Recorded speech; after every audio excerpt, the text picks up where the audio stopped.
Bram Stoker. Dracula.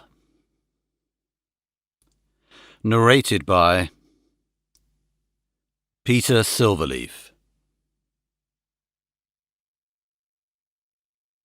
Chapter 1. Jonathan Harker's Journal, kept in shorthand. 3rd of May, Bistritz. Left Munich at 8:35 p.m. on 1st of May, arriving at Vienna early next morning. Should have arrived at 6:46, but train was an hour late. Budapest seems a wonderful place, from the glimpse which I got of it from the train and the little I could walk through the streets. I feared to go very far from the station, as we had arrived late and would start as near as the correct time as possible. The impression I had was that we were leaving the west and entering the east. The most western of splendid bridges over the Danube, which is here of noble width and depth, took us among the traditions of Turkish rule. We left in pretty good time, and came after nightfall to Klausenburg. Here I stopped for the night at the Hotel Royal. I had for dinner, or rather supper, a chicken done up some way with red pepper, which was very good but thirsty. Memoranda: get recipe for Mina. I asked the waiter, and he said it was called paprika Händel, and that, as it was a national dish, I should be able to get it anywhere along the Carpathians. I found my smattering of German very useful here. Indeed, I don't know how I should be able to get on without it. Having had some time at my disposal when in London, I had visited the British Museum and made search among the books and maps in the library regarding Transylvania. It had struck me that some foreknowledge of the country could hardly fail to have some importance in dealing with a nobleman of that country. I find that the district he named is in the extreme east of the country, just on the borders of 3 states: Transylvania, Moldavia, and Bukovina, in the midst of the Carpathian Mountains, one of the wildest and least known portions of Europe.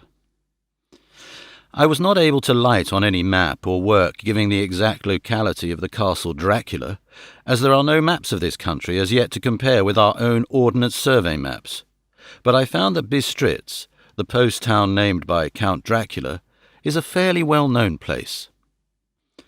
I shall enter here some of my notes, as they may refresh my memory when I talk over my travels with Mina. In the population of Transylvania there are 4 distinct nationalities: Saxons in the south, and mixed with them the Wallachs, who are the descendants of the Dacians; Magyars in the west, and Zekalese in the east and north. I am going among the latter, who claim to be descended from Attila and the Huns. This may be so, for when the Magyars conquered the country in the 11th century, they found the Huns settled in it. I read that every known superstition in the world is gathered into the horseshoe of the Carpathians, as if it were the centre of some sort of imaginative whirlpool. If so, my stay may be very interesting. Memoranda: I must ask the Count all about them. I did not sleep well, though my bed was comfortable enough, for I had all sorts of queer dreams. There was a dog howling all night under my window, which may have had something to do with it, or it may have been the paprika, for I had to drink up all the water in my carafe and was still thirsty. Towards morning I slept and was wakened by the continuous knocking at my door, so I guess I must have been sleeping soundly then. I had for breakfast more paprika, and a sort of porridge of maize flour, which they said was mamma liga, and eggplant stuffed with forcemeat, a very excellent dish, which they call implatata. Memoranda: get recipe for this also. I had to hurry breakfast, for the train started a little before 8, or rather it ought to have done so, for after rushing to the station at 7:30 I had to sit in the carriage for more than an hour before we began to move. It seems to me that the further east you go, the more unpunctual are the trains. What ought they to be in China? All day long we seemed to dawdle through a country which was full of beauty of every kind. Sometimes we saw little towns or castles on the top of steep hills, such as we see in old missals. Sometimes we ran by rivers and streams, which seemed from the great wide stony margin on each side of them to be subject to great floods. It takes a lot of water and running strong to sweep the outside edge of a river clear. At every station there were groups of people, sometimes crowds, and in all sorts of attire. Some of them were just like the peasants at home, or those I saw coming through France and Germany, with short jackets and round hats and homemade trousers. But others were very picturesque. The women looked pretty, except when you got near them, but they were very clumsy about the waist. They had all full white sleeves of some kind or other, and most of them had big belts with a lot of strips of something fluttering from them like the dresses in a ballet. But of course there were petticoats under them.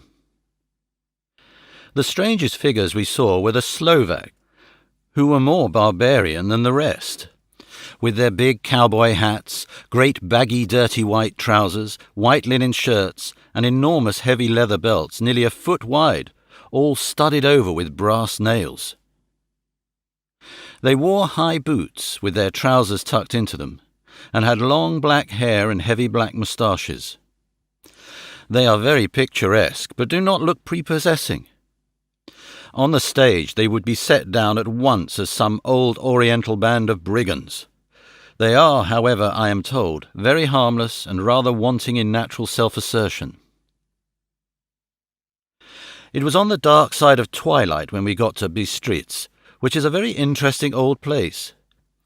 Being practically on the frontier, for the Borgo Pass leads from it into Bukovina, it has had a very stormy existence, and it certainly shows marks of it. 50 years ago a series of great fires took place, which made terrible havoc on 5 separate occasions. At the very beginning of the 17th century it underwent a siege of 3 weeks and lost 13,000 people, the casualties of war proper being assisted by famine and disease. Count Dracula had directed me to go to the Golden Crone Hotel, which I found, to my great delight, to be thoroughly old-fashioned, for of course I wanted to see all I could of the ways of the country. I was evidently expected, for when I got near the door, I faced a cheery-looking elderly woman in the usual peasant dress, white undergarment with long double apron front and back, of coloured stuff fitting almost too tight for modesty. When I came close, she bowed and said, "The Herr Englishman?" "Yes," I said. "Jonathan Harker." She smiled and gave some message to an elderly man in white shirt-sleeves who had followed her to the door. He went, but immediately returned with a letter. "My friend, welcome to the Carpathians. I am anxiously expecting you. Sleep well tonight. At 3 tomorrow the diligence will start for Bukovina. A place on it is kept for you. At the Borgo Pass my carriage will await you and will bring you to me. I trust that your journey from London has been a happy one, and that you will enjoy your stay in my beautiful land. Your friend, Dracula." 4 May. I found that my landlord had got a letter from the Count, directing him to secure the best place on the coach for me. But on making inquiries as to details he seemed somewhat reticent, and pretended that he could not understand my German. This could not be true, because up to then he had understood it perfectly. At least he answered my questions exactly as if he did. He and his wife, the old lady who had received me, looked at each other in a frightened sort of way. He mumbled out that the money had been sent in a letter, and that was all he knew. When I asked him if he knew Count Dracula, and could tell me anything of his castle, both he and his wife crossed themselves, and saying that they knew nothing at all, simply refused to speak further. It was so near the time of starting that I had no time to ask anyone else, for it was all very mysterious, and not by any means comforting. Just before I was leaving, the old lady came up to my room and said in a very hysterical way, "Must you go? Oh, Herr young Herr, must you go?" She was in such an excited state that she seemed to have lost her grip of what German she knew, and mixed it all up with some other language which I did not know at all. I was just able to follow her by asking many questions. When I told her that I must go at once, and that I was engaged on important business, she asked again. "Do you know what day it is?" I answered that it was the 4th of May. She shook her head as she said again, "Oh yes, I know that, but do you know what day it is?" On my saying that I did not understand, she went on, "It is the eve of St. George's Day. Do you not know that tonight, when the clock strikes midnight, all the evil things in the world will have full sway? Do you know where you are going, and what you are going to?" She was in such evident distress that I tried to comfort her, but without effect. Finally she went down on her knees and implored me not to go, at least to wait a day or two before starting. It was all very ridiculous, but I did not feel comfortable. However, there was business to be done, and I could allow nothing to interfere with it. I therefore tried to raise her up, and said, as gravely as I could, that I thanked her, but my duty was imperative, and that I must go. She then rose and dried her eyes, and taking a crucifix from her neck, offered it to me. I did not know what to do, for, as an English churchman, I have been taught to regard such things as in some measure idolatrous, and yet it seemed so ungracious to refuse an old lady meaning so well, and in such a state of mind. She saw, I suppose, the doubt in my face, for she put the rosary round my neck and said, "For your mother's sake," and went out of the room. I am writing up this part of the diary whilst I am waiting for the coach, which is, of course, late, and the crucifix is still round my neck. Whether it is the old lady's fear, or the many ghostly traditions of this place, or the crucifix itself, I do not know, but I am not feeling nearly as easy in my mind as usual. If this book should ever reach Mina before I do, let it bring my goodbye. Here comes the coach. 5th May. The Castle. The grey of the morning has passed, and the sun is high over the distant horizon, which seems jagged. Whether with trees or hills I know not, for it is so far off that big things and little are mixed. I am not sleepy, and, as I am not to be called till I awake, naturally I write till sleep comes. There are many odd things to put down, and, lest who reads them may fancy that I dined too well before I left Bistritz, let me put down my dinner exactly. I dined on what they called robber steak, bits of bacon, onion and beef, seasoned with red pepper, and strung on sticks and roasted over the fire in the simple style of the London cat's meat. The wine was golden Mediash, which produces a queer sting on the tongue, which is, however, not disagreeable. I had only a couple of glasses of this, and nothing else. When I got on the coach, the driver had not taken his seat, and I saw him talking with the landlady. They were evidently talking of me, for every now and then they looked at me, and some of the people who were sitting on the bench outside the door, which they call by a name meaning word-bearer, came and listened, and then looked at me, most of them pityingly. I could hear a lot of words often repeated, queer words, for there were many nationalities in the crowd. So I quietly got my polyglot dictionary from my bag and looked them out. I must say they were not cheering to me, for amongst them were Ordog, Satan, Pokol, Hell, Stregoika, Witch, Rolok, and Vlokoslak, both of which mean the same thing, one being Slovak and the other Servian for something that is either werewolf or vampire. Memoranda: I must ask the Count about these superstitions. When we started, the crowd round the inn door, which had by this time swelled to a considerable size, all made the sign of the cross and pointed 2 fingers towards me. With some difficulty I got a fellow passenger to tell me what they meant. He would not answer at first, but on learning that I was English, he explained that it was a charm or guard against the evil eye.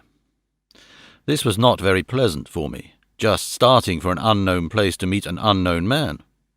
But everyone seemed so kind-hearted and so sorrowful and so sympathetic that I could not but be touched.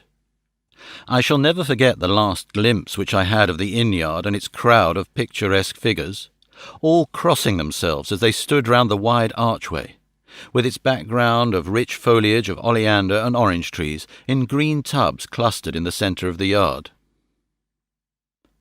Then our driver, whose wide linen drawers covered the whole front of the box seat, Gotza they call them, cracked his big whip over his 4 small horses which ran abreast, and we set off on our journey. I soon lost sight and recollection of ghostly fears in the beauty of the scene as we drove along, although had I known the language, or rather languages, which my fellow passengers were speaking, I might not have been able to throw them off so easily. Before us lay a green sloping land full of forests and woods, with here and there steep hills, crowned with clumps of trees or with farmhouses, the blank gable end to the road. There was everywhere a bewildering mass of fruit blossom, apple, plum, pear, cherry, and as we drove by I could see the green grass under the trees spangled with fallen petals. In and out amongst these green hills of what they call here the Mittelland ran the road, losing itself as it swept round the grassy curve, or was shut out by the straggling ends of pine woods, which here and there ran down the hillsides like tongues of flame. The road was rugged, but still we seemed to fly over it with a feverish haste. I could not understand then what the haste meant, but the driver was evidently bent on losing no time in reaching Borgo Prund. I was told that this road is in summer-time excellent, but that it had not yet been put in order after the winter snows.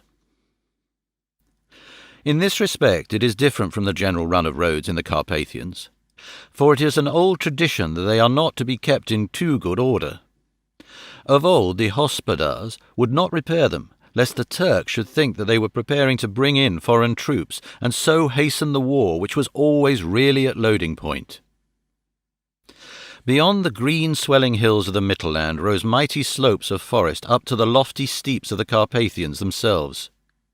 Right and left of us they towered, with the afternoon sun falling upon them and bringing out all the glorious colours of this beautiful range, deep blue and purple in the shadows of the peaks, green and brown where grass and rock mingled, and an endless perspective of jagged rock and pointed crags, till these were themselves lost in the distance, where the snowy peaks rose grandly.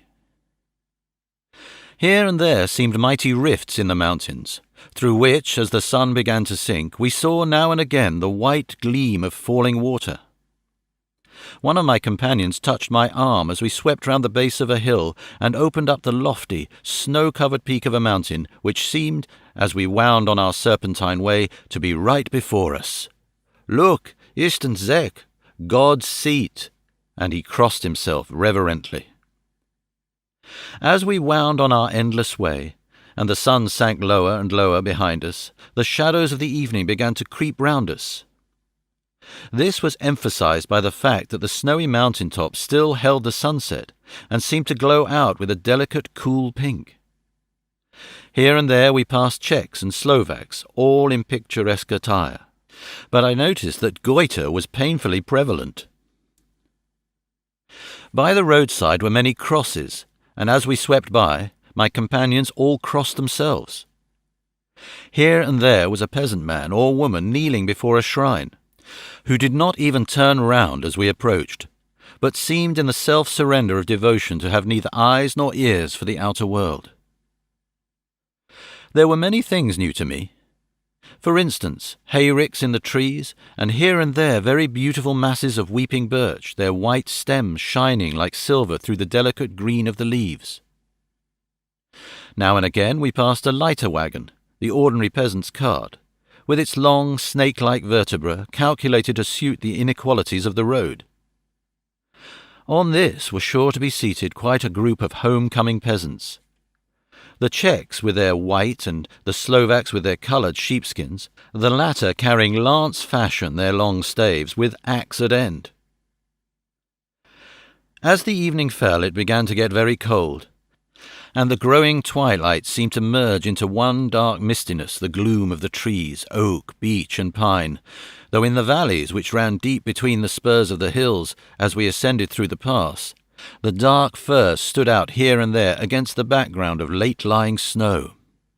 Sometimes, as the road was cut through the pine woods that seemed in the darkness to be closing down upon us, great masses of greyness, which here and there bestrewed the trees, produced a peculiarly weird and solemn effect, which carried on the thoughts and grim fancies engendered earlier in the evening, when the falling sunset threw into strange relief the ghost-like clouds which amongst the Carpathians seemed to wind ceaselessly through the valleys.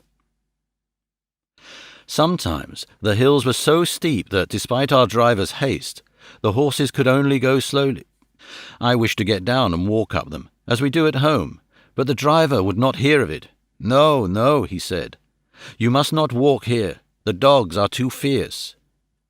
And then he added, with what he evidently meant for grim pleasantry, for he looked round to catch the approving smile of the rest, "And you may have enough of such matters before you go to sleep."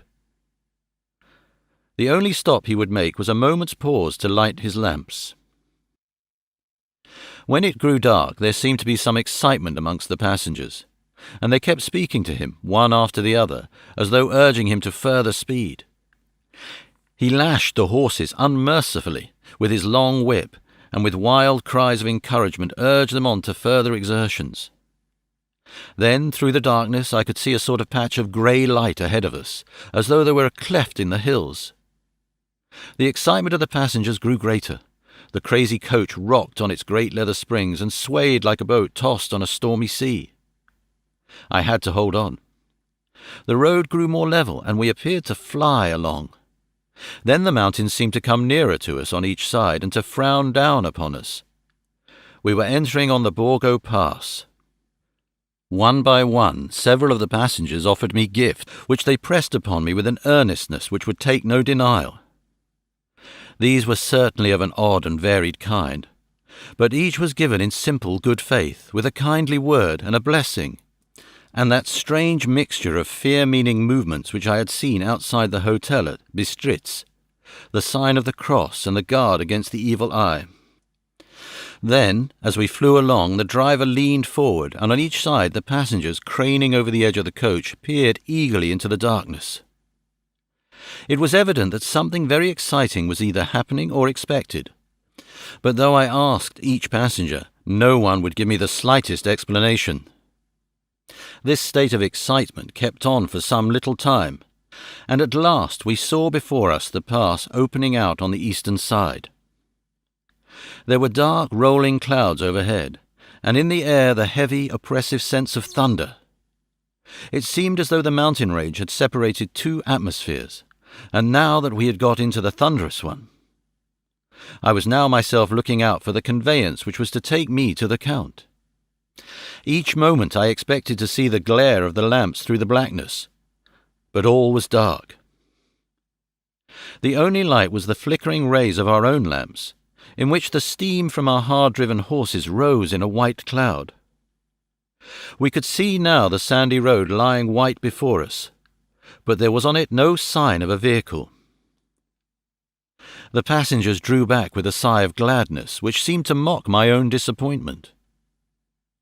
I was already thinking what I had best do, when the driver, looking at his watch, said to the others something which I could barely hear. It was spoken so quietly, and in so low a tone, I thought it was an hour less than the time. Then turning to me, he said in German worse than my own, "There is no carriage here. The Herr is not expected after all. He will now come on to Bukowina and return tomorrow or the next day, better the next day." Whilst he was speaking, the horses began to neigh and snort and plunge wildly, so that the driver had to hold them up. Then, amongst a chorus of screams from the peasants and a universal crossing of themselves, a calèche with 4 horses drove up behind us, overtook us, and drew up beside the coach. I could see from the flash of our lamps, as the rays fell on them, that the horses were coal-black and splendid animals. They were driven by a tall man with a long brown beard and a great black hat, which seemed to hide his face from us. I could only see the gleam of a pair of very bright eyes, which seemed red in the lamplight as he turned to us. He said to the driver, "You are early tonight, my friend." The man stammered in reply, "The English Herr was in a hurry." To which the stranger replied, "That is why I suppose you wished him to go on to Bukovina. You cannot deceive me, my friend. I know too much, and my horses are swift." As he spoke, he smiled, and the lamplight fell on a hard-looking mouth with very red lips and sharp-looking teeth as white as ivory. One of my companions whispered to another the line from Bürger's Lenore, "Denn die Toten reiten schnell," for the dead travel fast. The strange driver evidently heard the words, for he looked up with a gleaming smile. The passenger turned his face away, at the same time putting out his 2 fingers and crossing himself. "Give me the Herr's luggage," said the driver, and with exceeding alacrity my bags were handed out and put in the caleche. Then I descended from the side of the coach. As the caleche was close alongside, the driver helping me with a hand which caught my arm in a grip of steel. His strength must have been prodigious. Without a word he shook his reins, the horses turned, and we swept into the darkness of the pass. As I looked back, I saw the steam from the horses of the coach by the light of the lamps, and projected against it the figures of my late companions crossing themselves. Then the driver cracked his whip and called to his horses, and off they swept on their way to Bukovina. As they sank into the darkness, I felt a strange chill and a lonely feeling coming over me. But a cloak was thrown over my shoulders and a rug across my knees, and the driver said in excellent German, "The night is chilled, mein Herr, and my master the Count bade me take all care of you. There is a flask of Slivovitz, the plum brandy of the country, underneath the seat if you should require it." I did not take any, but it was a comfort to know it was there all the same. I felt a little strangely, and not a little frightened. I think, had there been any alternative, I should have taken it, instead of prosecuting that unknown night journey. The carriage went at a hard pace, straight along. Then we made a complete turn and went along another straight road. It seemed to me that we were simply going over and over the same ground again, and so I took note of some salient point, and found that this was so. I would have liked to have asked the driver what this all meant, but I really feared to do so, for I thought that, placed as I was, any protest would have had no effect in case there had been an intention to delay. By and by, however, as I was curious to know how time was passing, I struck a match, and by its flame looked at my watch. It was within a few minutes of midnight. This gave me a sort of shock, for I suppose the general superstition about midnight was increased by my recent experiences. I waited with a sick feeling of suspense. Then a dog began to howl somewhere in a farmhouse far down the road, a long, agonized wailing as if from fear. The sound was taken up by another dog, then another and another, till, borne on the wind which now sighed softly through the pass, a wild howling began, which seemed to come from all over the country, as far as the imagination could grasp it through the gloom of the night. At the first howl, the horses began to strain and rear, but the driver spoke to them soothingly, and they quieted down, but shivered and sweated as though after a runaway from a sudden fright. Then, far off in the distance, from the mountains on each side of us began a louder and sharper howling, that of wolves, which affected both the horses and myself in the same way, for I was minded to jump from the caleche and run, whilst they reared again and plunged madly, so that the driver had to use all his great strength to keep them from bolting. In a few minutes, however, my own ears got accustomed to the sound, and the horses so far became quiet that the driver was able to descend and to stand before them. He petted and soothed them, and whispered something in their ears, as I have heard of horse-tamers doing, and with extraordinary effect, for under his caress they became quite manageable again, though they still trembled. The driver again took his seat, and, shaking his reins, started off at a great pace. This time, after going to the far side of the pass, he suddenly turned down a narrow roadway which ran sharply to the right. Soon we were hemmed in with trees, which in places arched right over the roadway till we passed us through a tunnel, and again great frowning rocks guarded us boldly on either side. Though we were in shelter, we could hear the rising wind, for it moaned and whistled through the rocks, and the branches of the trees crashed together as we swept along. It grew colder and colder still, and fine powdery snow began to fall, so that soon we and all around us were covered with a white blanket. The keen wind still carried the howling of the dogs, though this grew fainter as we went on our way. The baying of the wolves sounded nearer and nearer, as though they were closing round on us from every side. I grew dreadfully afraid, and the horses shared my fear. The driver, however, was not in the least disturbed. He kept turning his head to left and right, but I could not see anything through the darkness. Suddenly, away on our left, I saw a faint flickering blue flame. The driver saw it at the same moment. He at once checked the horses, and, jumping to the ground, disappeared into the darkness. I did not know what to do, the less as the howling of the wolves grew closer. But while I wondered, the driver suddenly appeared again, and without a word took his seat, and we resumed our journey. I think I must have fallen asleep and kept dreaming of the incident, for it seemed to be repeated endlessly, and now, looking back, it is like a sort of awful nightmare. Once the flame appeared so near the road that even in the darkness around us I could watch the driver's motions. He went rapidly to where the blue flame arose. It must have been very faint, for it did not seem to illumine the place around it at all, and gathering a few stones formed from them into some device. Once there appeared a strange optical effect. When he stood between me and the flame, he did not obstruct it, for I could see its ghostly flicker all the same. This startled me. But as the effect was only momentary, I took it that my eyes deceived me straining through the darkness. Then, for a time, there were no blue flames, and we sped onwards through the gloom, with the howling of the wolves around us, as though they were following in a moving circle. At last there came a time when the driver went further afield than he had yet gone, and during his absence the horses began to tremble worse than ever and to snort and scream with fright. I could not see any cause for it, for the howling of the wolves had ceased altogether, but just then the moon, sailing through the black clouds, appeared behind the jagged crest of a beetling, pine-clad rock, and by its light I saw around us a ring of wolves, with white teeth and lolling red tongues, with long sinewy limbs and shaggy hair. They were 100 times more terrible in the grim silence which held them than even when they howled. For myself, I felt a sort of paralysis of fear.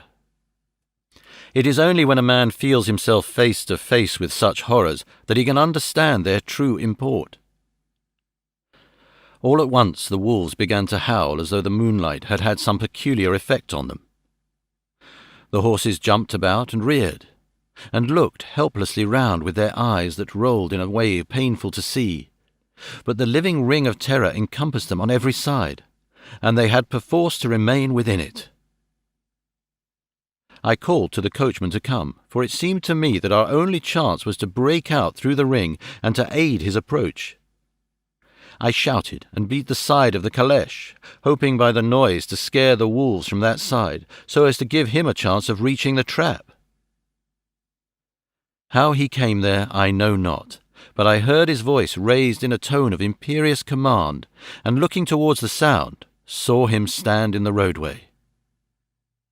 As he swept his long arms as though brushing aside some impalpable obstacle, the wolves fell back and back further still.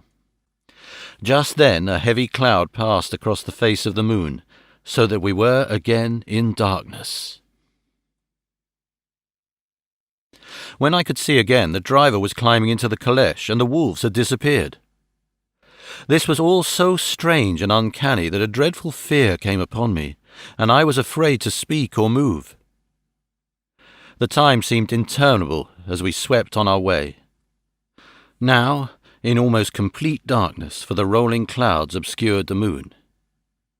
We kept on ascending, with occasional periods of quick descent, but in the main always ascending. Suddenly I became conscious of the fact that the driver was in the act of pulling up the horses in the courtyard of a vast ruined castle, from whose tall black windows came no ray of light, and whose broken battlements showed a jagged line against the moonlit sky.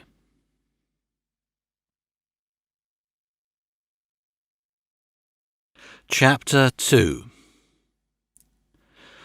Jonathan Harker's Journal, continued. 5 May. I must have been asleep, for certainly, if I had been fully awake, I must have noticed the approach of such a remarkable place. In the gloom, the courtyard looked of considerable size, and as several dark ways led from it under great round arches, it perhaps seemed bigger than it really is. I have not yet been able to see it by daylight. When the caleche stopped, the driver jumped down and held out his hand to assist me to alight. Again I could not but notice his prodigious strength. His hand actually seemed like a steel vice that could have crushed mine if he had chosen. Then he took out my traps and placed them on the ground beside me as I stood close to a great door, old and studded with large iron nails, and set in a projecting doorway of massive stone. I could see even in the dim light that the stone was massively carved, but that the carving had been much worn by time and weather. As I stood, the driver jumped again into his seat and shook the reins. The horses started forward, and trap and all disappeared down one of the dark openings. I stood in silence where I was, for I did not know what to do. Of bell or knocker there was no sign. Through these frowning walls and dark window openings, it was not likely that my voice could penetrate. The time I waited seemed endless, and I felt doubts and fears crowding upon me. What sort of place had I come to, and among what kind of people? What sort of grim adventure was it on which I had embarked? Was this a customary incident in the life of a solicitor's clerk sent out to explain the purchase of a London estate to a foreigner? Solicitor's clerk. Mina would not like that. Solicitor.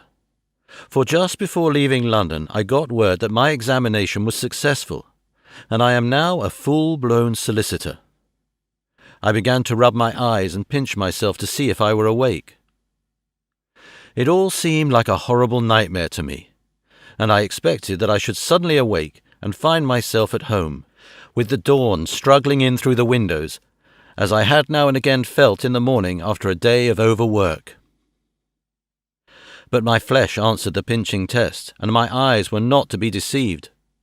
I was indeed awake and among the Carpathians. All I could do now was to be patient and to wait the coming of the morning.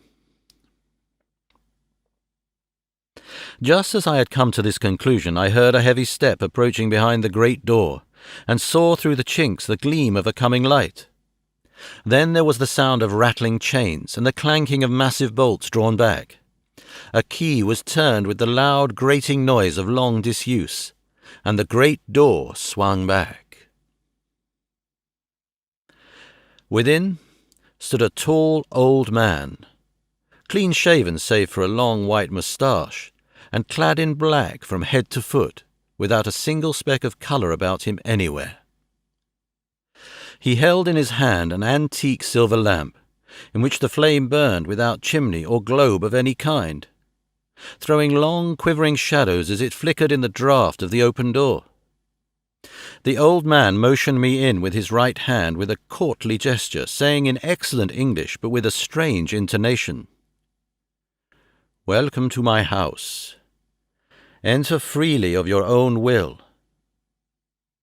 He made no motion of stepping to meet me, but stood like a statue, as though his gesture of welcome had fixed him into stone. The instant, however, that I had stepped over the threshold, he moved impulsively forward, and holding out his hand grasped mine with a strength which made me wince, an effect which was not lessened by the fact that it seemed as cold as ice, more like the hand of a dead than a living man. Again he said, "Welcome to my house. Come freely, go safely, and leave something of the happiness you bring." The strength of the handshake was so much akin to that which I had noticed in the driver, whose face I had not seen, that for a moment I doubted if it were not the same person to whom I was speaking. So to make sure, I said, interrogatively, "Count Dracula?" He bowed in a courtly way as he replied, "I am Dracula, and I bid you welcome, Mr. Harker, to my house. Come in. The night air is chill, and you must need to eat and rest." As he was speaking, he put the lamp on a bracket on the wall, and stepping out took my luggage. He had carried it in before I could forestall him. I protested, but he insisted. "Nay, sir, you are my guest. It is late, and my people are not available. Let me see to your comfort myself." He insisted on carrying my traps along the passage, and then up a great winding stair, and along another great passage, on whose stone floor our steps rang heavily. At the end of this he threw open a heavy door, and I rejoiced to see within a well-lit room in which a table was spread for supper, and on whose mighty hearth a great fire of logs, freshly replenished, flamed and flared. The Count halted, putting down my bags, closed the door, and crossing the room opened another door, which led into a small octagonal room lit by a single lamp, and seemingly without a window of any sort. Passing through this, he opened another door, and motioned me to enter. It was a welcome sight, for here was a great bedroom, well lighted and warmed with another log fire, but also added to but lately, for the top logs were fresh, which sent a hollow roar up the wide chimney. The Count himself left my luggage inside and withdrew, saying before he closed the door, "You will need, after your journey, to refresh yourself by making your toilet. I trust you will find all you wish.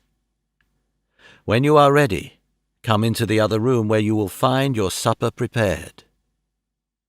The light and warmth and the Count's courteous welcome seemed to have dissipated all my doubts and fears. Having then reached my normal state, I discovered that I was half famished with hunger, so making a hasty toilet, I went into the other room. I found supper already laid out.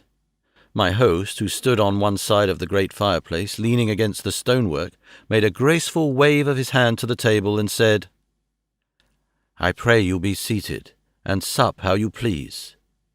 You will, I trust, excuse me that I do not join you, but I have dined already, and I do not sup."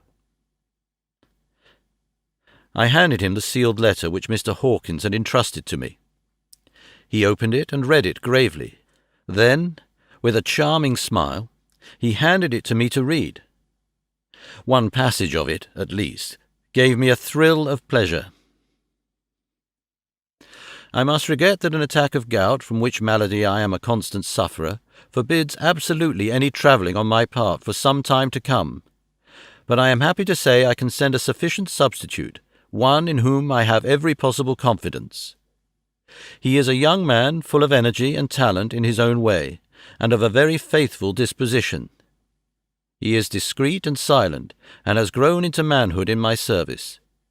He shall be ready to attend on you when you will during his stay, and shall take your instructions in all matters." The Count himself came forward and took off the cover of a dish, and I fell to at once on an excellent roast chicken.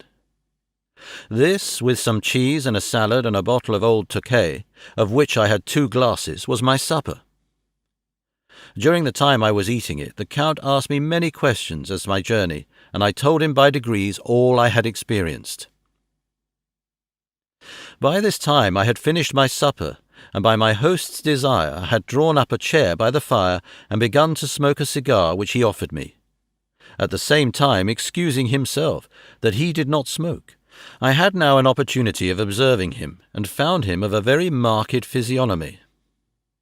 His face was a very strong aquiline, with high bridge of thin nose and peculiarly arched nostrils, with lofty domed forehead, and hair growing scantily round the temples but profusely elsewhere. His eyebrows were very massive, almost meeting over the nose, and with bushy hair that seemed to curl in its own profusion. The mouth, so far as I could see it under the heavy moustache, was fixed and rather cruel-looking, with peculiarly sharp white teeth. These protruded over the lips, whose remarkable ruddiness showed astonishing vitality in a man of his years. For the rest, his ears were pale, and at the tops extremely pointed. The chin was broad and strong, and the cheeks firm, though thin. The general effect was one of extraordinary pallor. Hitherto I had noticed the backs of his hands as they lay on his knees in the firelight, and they had seemed rather white and fine, but seeing them now close to me, I could not but notice that they were rather coarse, broad with squat fingers. Strange to say, there were hairs in the centre of the palm. The nails were long and fine and cut to a sharp point. As the Count leaned over me and his hands touched me, I could not repress a shudder. It may have been that his breath was rank, but a horrible feeling of nausea came over me, which, do what I would, I could not conceal. The Count, evidently noticing it, drew back, and with a grim sort of smile which showed more than he had yet done his protuberant teeth, sat himself down again on his own side of the fireplace. We were both silent for a while, and as I looked towards the window I saw the first dim streak of the coming dawn. There seemed a strange stillness over everything, but as I listened I heard, as if from down below in the valley, the howling of many wolves. The Count's eyes gleamed, and he said, "Listen to them. The children of the night. What music they make." Seeing, I suppose, some expression in my face strange to him, he added, "Ah, sir, you dwellers in the city cannot enter into the feelings of the hunter." Then he rose and said, "But you must be tired. Your bedroom is all ready, and tomorrow you shall sleep as late as you will. I have to be away till the afternoon. So sleep well, and dream well." With a courteous bow, he opened for me himself the door to the octagonal room, and I entered my bedroom. I am all in a sea of wonders. I doubt, I fear, I think strange things, which I dare not confess to my own soul. God keep me, if only for the sake of those dear to me. 7 May. It is again early morning, but I have rested and enjoyed the last 24 hours. I slept till late in the day and awoke of my own accord. When I had dressed myself, I went into the room where we had supped, and found a cold breakfast laid out, with coffee kept hot by the pot being placed on the hearth. There was a card on the table, on which was written, "I have to be absent for a while. Do not wait for me. D." I set to and enjoyed a hearty meal. When I had done, I looked for a bell, so that I might let the servants know I had finished, but I could not find one. There are certainly odd deficiencies in the house, considering the extraordinary evidences of wealth which are round me. The table service is of gold, and so beautifully wrought that it must be of immense value. The curtains and upholstery of the chairs and sofas, and the hangings of my bed are of the costliest and most beautiful fabrics, and must have been of fabulous value when they were made, for they are centuries old, though in excellent order. I saw something like them in Hampton Court, but they were worn and frayed and moth-eaten. But still, in none of the rooms is there a mirror. There is not even a toilet glass on my table, and I had to get the little shaving glass from my bag before I could either shave or brush my hair. I have not yet seen a servant anywhere, or heard a sound near the castle, except the howling of wolves. Some time after I had finished my meal, I do not know whether to call it breakfast or dinner, for it was between 5 and 6 o'clock when I had it, I looked about for something to read, for I did not like to go about the castle until I had asked the Count's permission. There was absolutely nothing in the room, book, newspaper, or even writing materials. So I opened another door in the room and found a sort of library. The door opposite mine I tried, but found it locked. In the library I found, to my great delight, a vast number of English books, whole shelves full of them, and bound volumes of magazines and newspapers. A table in the centre was littered with English magazines and newspapers, though none of them were of very recent date. The books were of the most varied kind: history, geography, politics, political economy, botany, geology, law, all relating to England and English life and customs and manners. There were even such books of reference as the London Directory, the Red and Blue books, Whitaker's Almanac, the Army and Navy lists, and, it somehow gladdened my heart to see it, the Law List. Whilst I was looking at the books, the door opened and the Count entered. He saluted me in a hearty way and hoped that I had had a good night's rest. Then he went on. "I am glad you found your way in here, for I am sure there is much that will interest you. These companions," and he laid his hand on some of the books, "have been good friends to me, and for some years past. Ever since I had the idea of going to London, have given me many, many hours of pleasure. Through them I have come to know your great England, and to know her is to love her. I long to go through the crowded streets of your mighty London, to be in the midst of the whirl and rush of humanity, to share its life, its change, its death, and all that makes it what it is. But alas, as yet I only know your tongue through books. To you, my friend, I look that I know it to speak." "But, Count," I said, "you know and speak English thoroughly." He bowed gravely. "I thank you, my friend, for your all too flattering estimate, but yet I fear that I am but a little way on the road I would travel.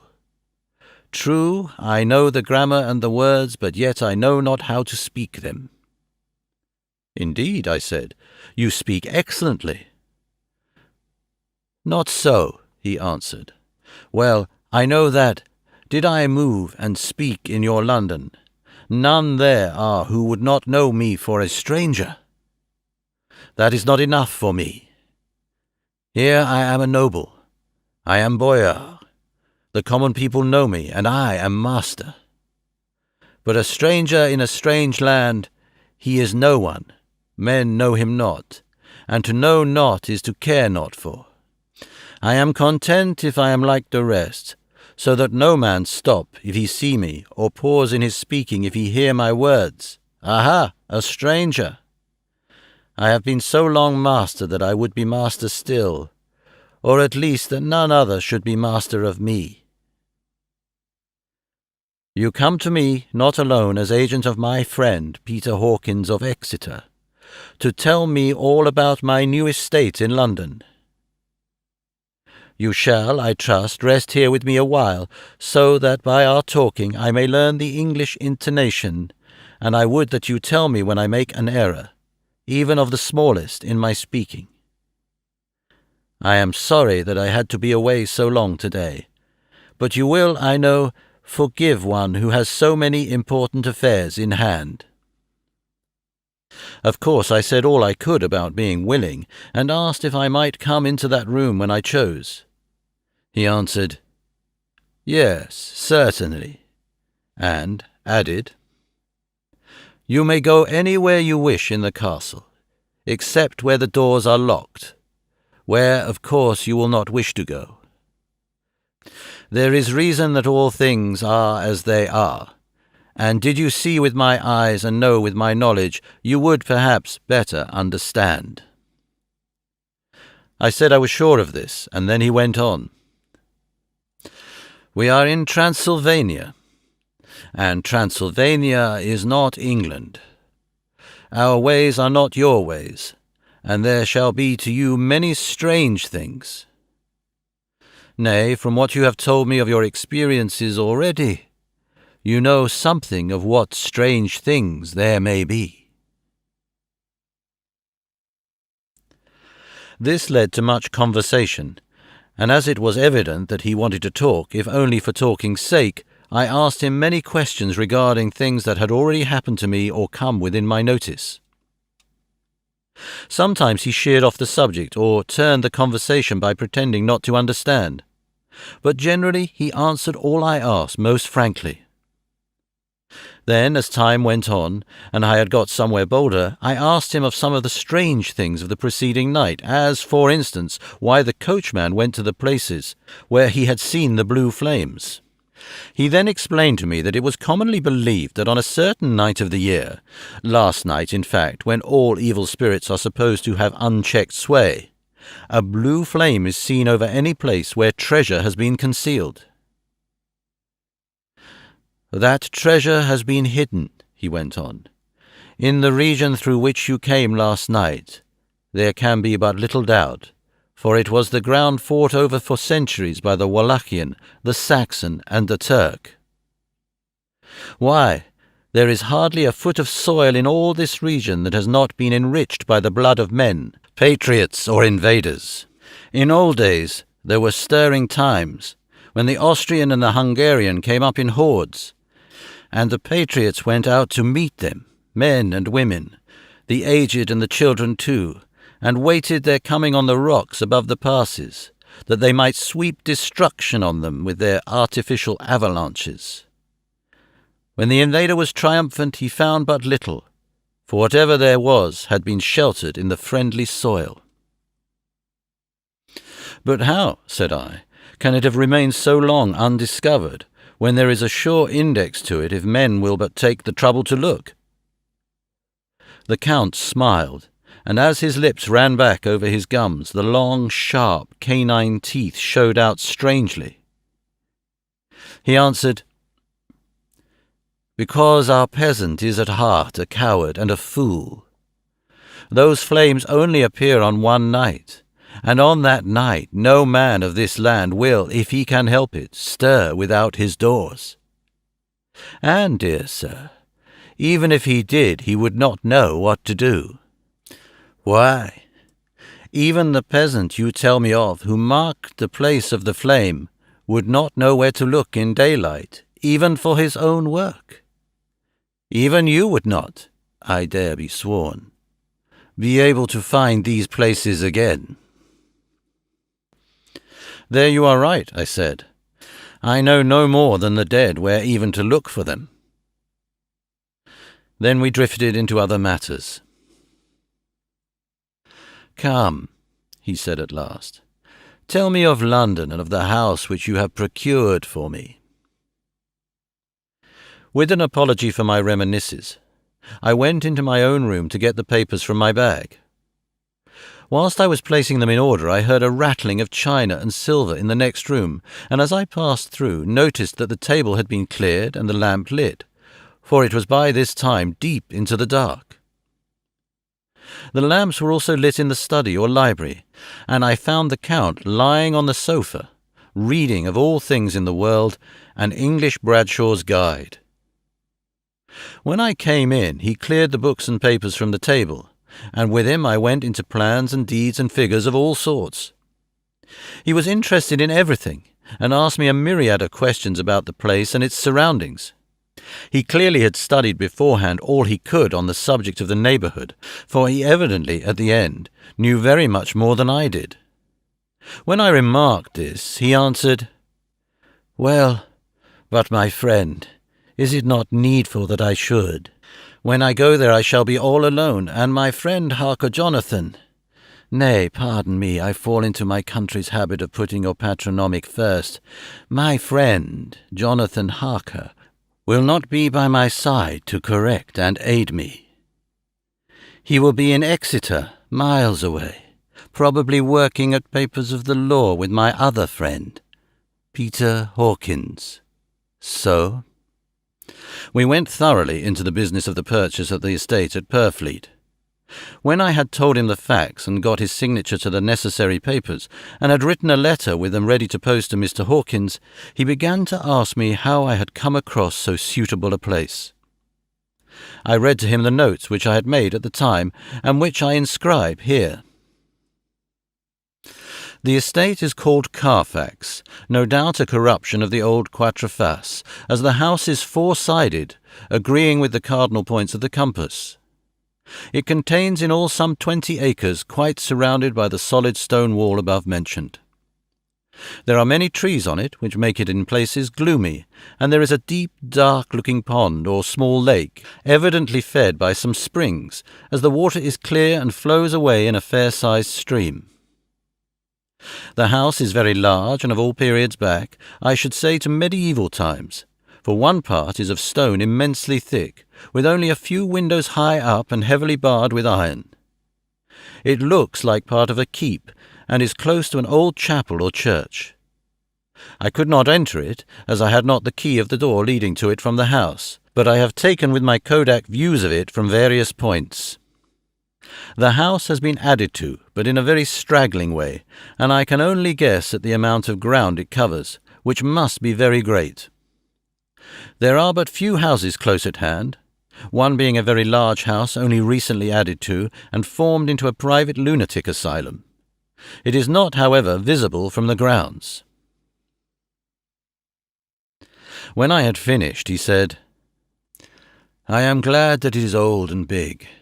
I myself am of an old family, and to live in a new house would kill me. A house cannot be made habitable in a day, and, after all, how few days go to make up a century. I rejoice also that there is a chapel of old times. We Transylvanian nobles love not to think that our bones may lie amongst the common dead. I seek not gaiety nor mirth, not the bright voluptuousness of much sunshine and sparkling waters which please the young and gay. I am no longer young, and my heart, through weary years of mourning over the dead, is not attuned to mirth. Moreover, the walls of my castle are broken. The shadows are many, and the wind breathes cold through the broken battlements and casements. I love the shade and the shadow, and I would be alone with my thoughts when I may." Somehow his words and his look did not seem to accord, or else it was that his cast of face made his smile look malignant and saturnine. Presently, with an excuse, he left me, asking me to put all my papers together. He was some little time away, and I began to look at some of the books around me. One was an atlas which I found opened naturally at England, as if that map had been much used. On looking at it I found in certain places little rings marked, and on examining these I noticed that one was near London on the east side, manifestly where his new estate was situated. The other two were Exeter and Whitby on the Yorkshire coast. It was the better part of an hour when the Count returned. "Aha," he said, "still at your books. Good. But you must not work always. Come, I am informed that your supper is ready." He took my arm and we went into the next room, where I found an excellent supper ready on the table. The Count again excused himself, as he had dined out on his being away from home. But he sat as on the previous night and chatted whilst I ate. After supper I smoked as on the last evening, and the Count stayed with me, chatting and asking questions on every conceivable subject, hour after hour. I felt that it was getting very late indeed, but I did not say anything, for I felt under obligation to meet my host's wishes in every way. I was not sleepy, as the long sleep yesterday had fortified me, but I could not help experiencing that chill which comes over one at the coming of the dawn, which is like, in its way, the turn of the tide. They say that people who are near death die, generally, at the change to the dawn or at the turn of the tide. Anyone who has, when tired, and tied as it were to his post, experienced this change in the atmosphere can well believe it. All at once we heard the crow of a cock coming up with preternatural shrillness through the clear morning air. Count Dracula, jumping to his feet, said, "Why, there is the morning again. How remiss I am to let you stay up so long. You must make your conversation regarding my dear new country of England less interesting, so that I may not forget how time flies by us." And, with a courtly bow, he quickly left me. I went into my own room and drew the curtains, but there was little to notice. My window opened into the courtyard. All I could see was the warm grey of quickening sky. So I pulled the curtains again and have written off this day. 8 May.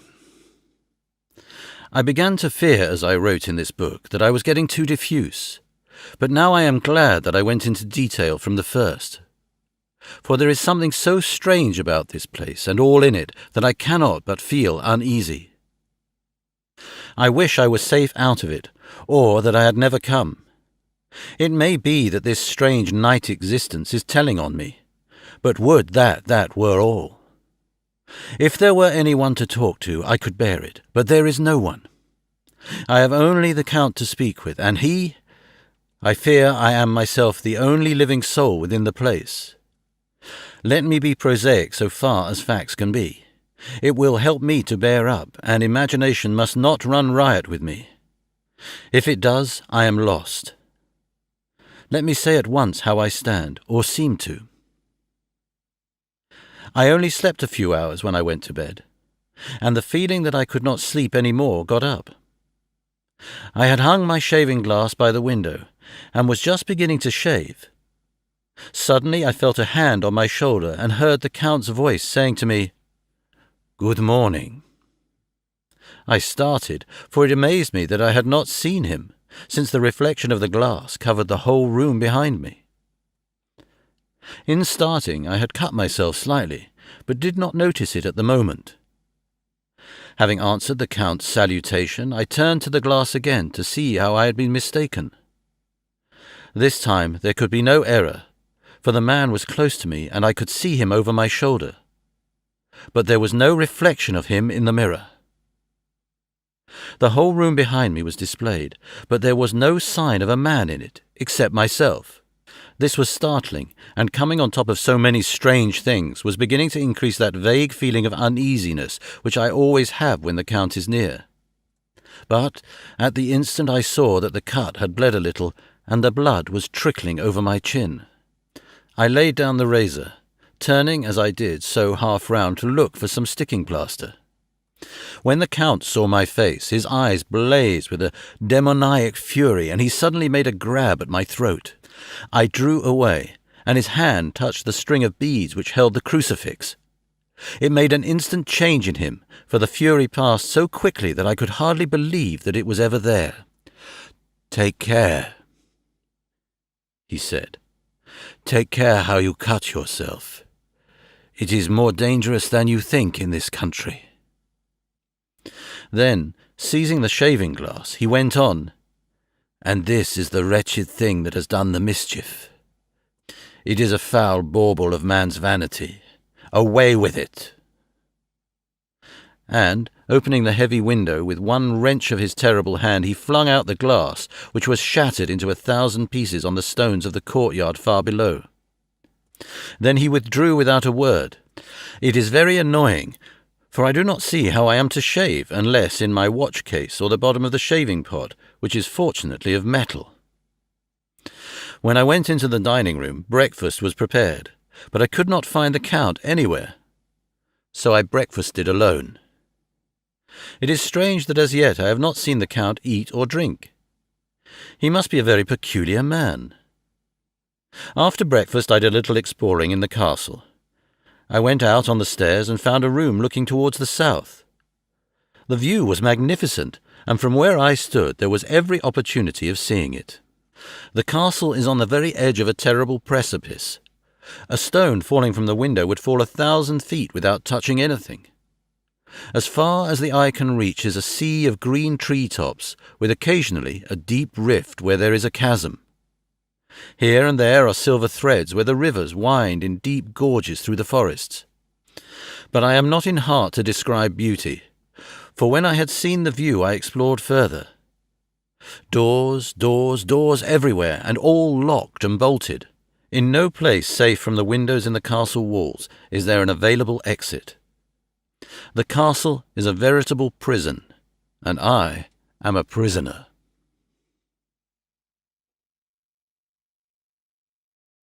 Chapter 3. Jonathan Harker's Journal. Continued. When I found out I was a prisoner, a sort of wild feeling came over me. I rushed up and down the stairs, trying every door, peering out of every window I could find. But after a little, the conviction of my helplessness overpowered all other feelings. When I look back after a few hours, I think I must have been mad for the time, for I behaved much as a rat does in a trap. When, however, the conviction had come to me that I was helpless, I sat down quietly as I have ever done anything in my life, and began to think over what was best to be done. I am thinking still, and as yet have come to no definite conclusion.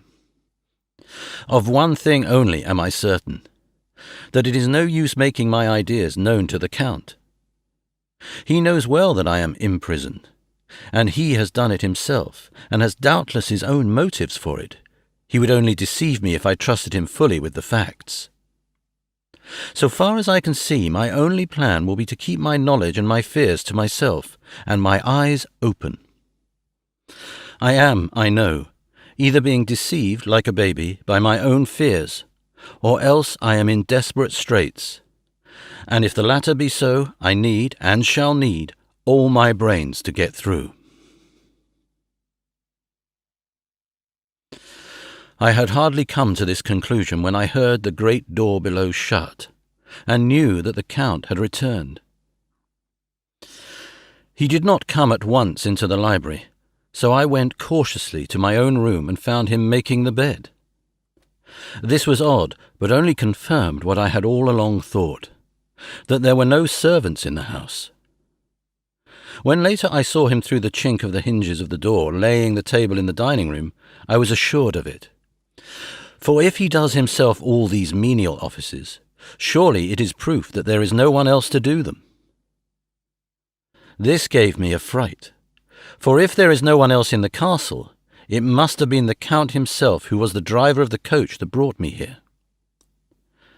This is a terrible thought, for if so, what does it mean that he could control the wolves as he did, by only holding up his hand in silence? How was it that all the people in Bistritz and on the coach had some terrible fear for me? What meant the giving of the crucifix, of the garlic, of the wild rose, of the mountain ash? Bless that good woman who hung the crucifix round my neck, for it is a comfort and a strength to me whenever I touch it. It is odd that a thing which I have been taught to regard with disfavour and as idolatrous should in time of loneliness and trouble be of help. Is it that there is something in the essence of the thing itself, or that it is a medium, a tangible help in conveying memories of sympathy and comfort? Some time, if it may be, I must examine this matter and try to make up my mind about it. In the meantime, I must find out all I can about Count Dracula, as it may help me to understand. Tonight he may talk of himself, if I turn the conversation that way.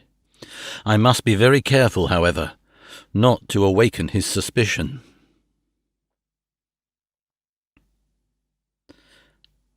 Midnight. I have had a long talk with the Count.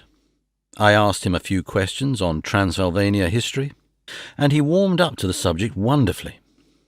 In his speaking of things and people, and especially of battles, he spoke as if he had been present at them all. This he afterwards explained by saying that to a boyar the pride of his house and name is his own pride, and that their glory is his glory, that their fate is his fate. Whenever he spoke of his house, he always said we, and spoke almost in the plural, like a king speaking. I wish I could put down all he said exactly as he said it, for to me it was most fascinating. It seemed to have in it a whole history of the country. He grew excited as he spoke, and walked about the room pulling his great white moustache and grasping anything on which he laid his hands as though he would crush it by main strength. One thing he said which I shall put down as nearly as I can, for it tells in its way the story of his race. We Zekalis have a right to be proud, for in our veins flows the blood of many brave races who fought as the lion fights, for lordship. Here, in the whirlpool of European races, the Ugric tribe bore down from Iceland the fighting spirit which Thor and Woden gave them, which their berserkers displayed to such fell intent on the seaboards of Europe, aye, and of Asia, and Africa too, till the peoples thought that the werewolves themselves had come.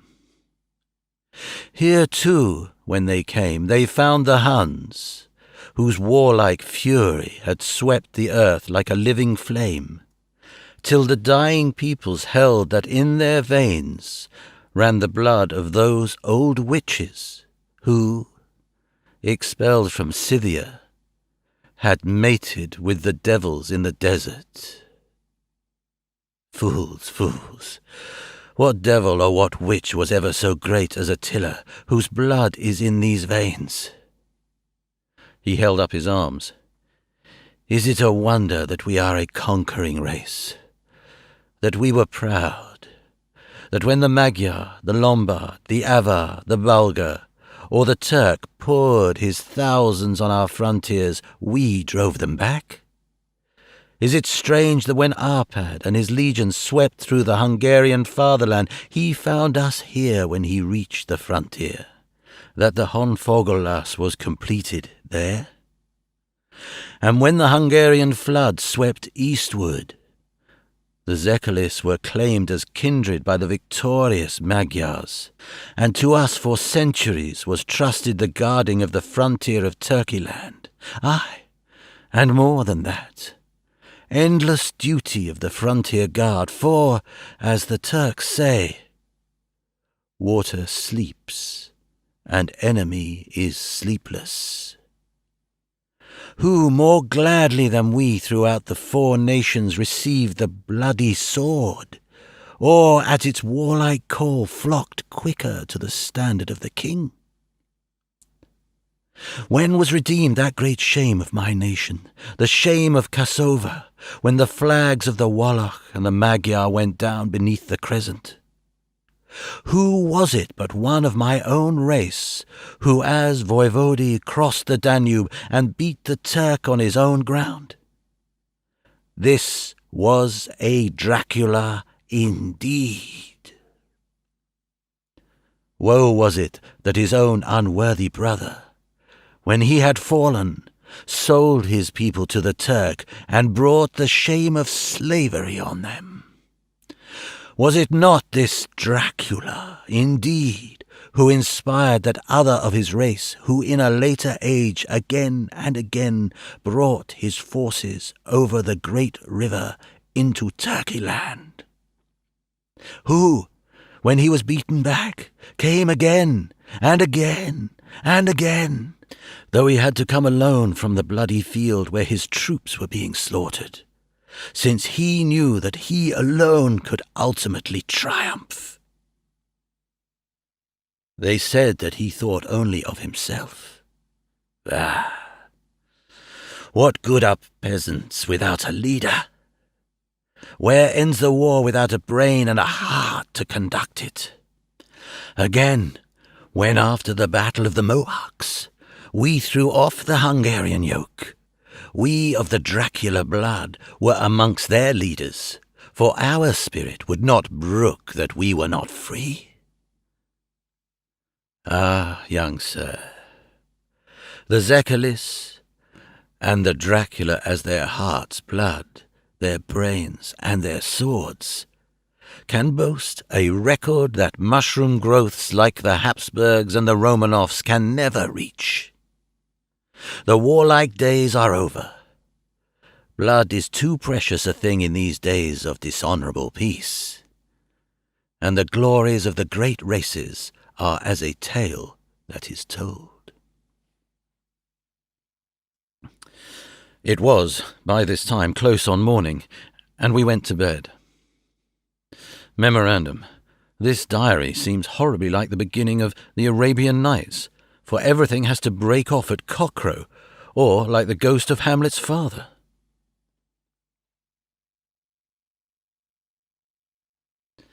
12th May.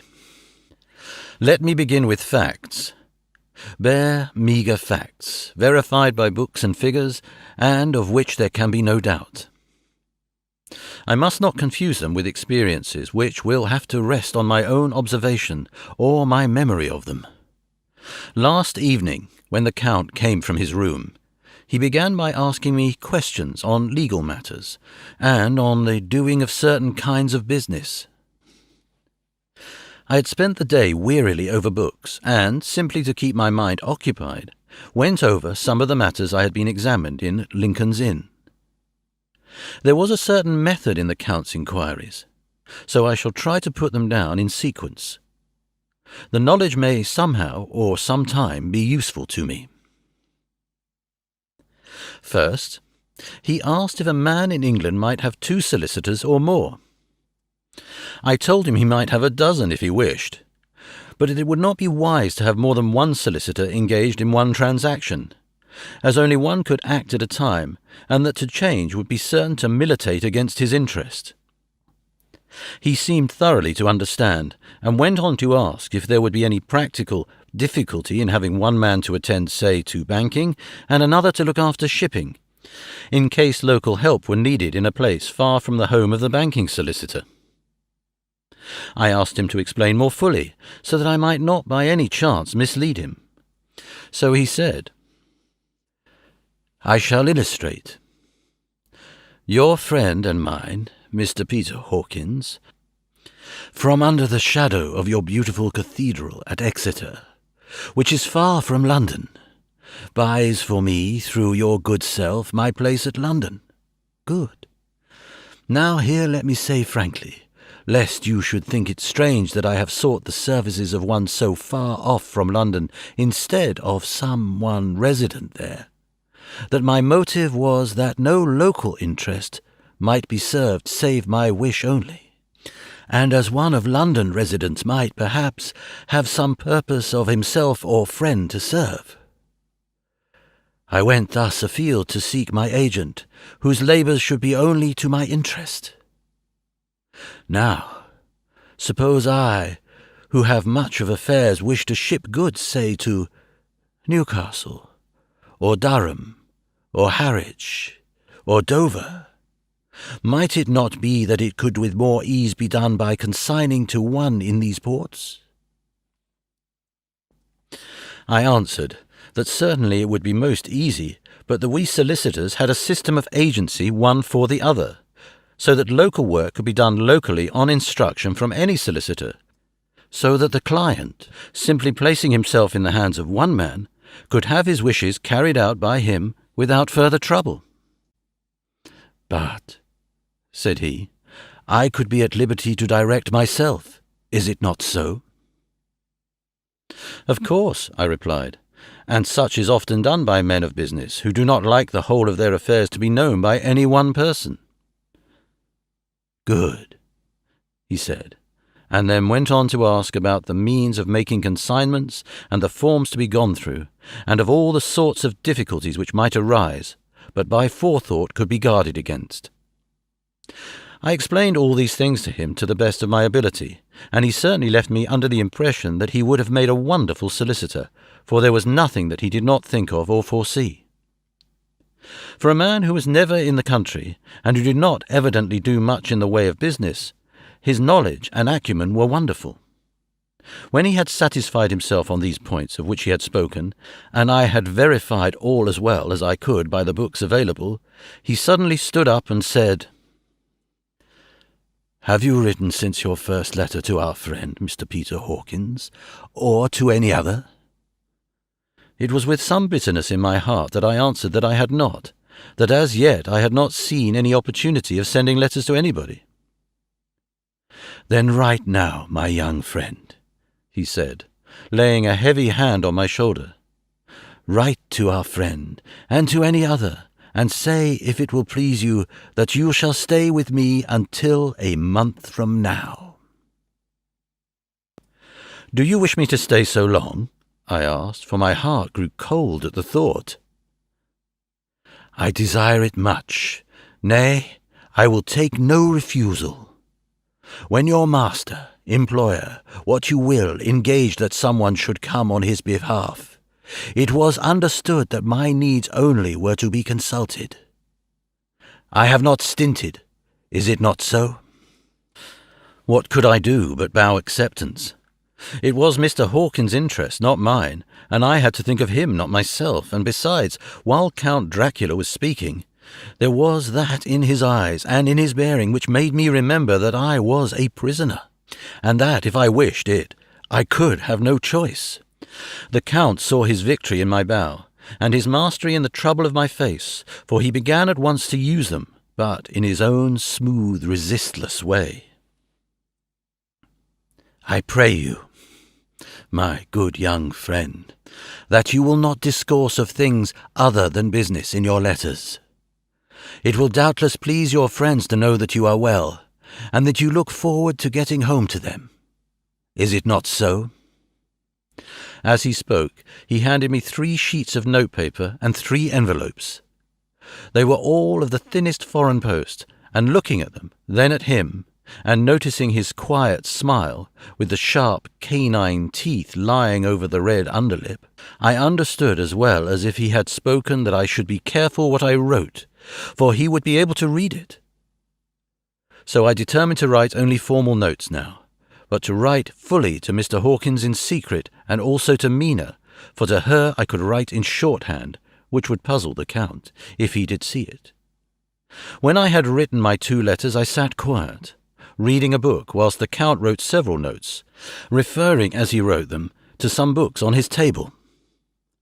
Then he took up my 2 and placed them with his own, and put by his writing materials, after which, the instant the door had closed behind him, I leaned over and looked at the letters, which were face down on the table. I felt no compunction in doing so, for under the circumstances I felt that I should protect myself in every way I could. One of the letters was directed to Samuel F. Billington, No. 7 The Crescent, Whitby. Another to Herr Leutner, Varna. The third was to Coutts & Co., London, and the fourth to Heron Klopstock and Bilroyth, bankers, Budapest. The second and fourth were unsealed.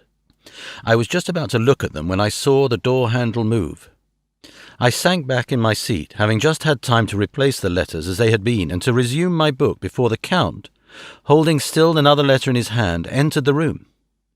He took up the letters on the table and stamped them carefully, and then, turning to me, said, "I trust you will forgive me, but I have much work to do in private this evening.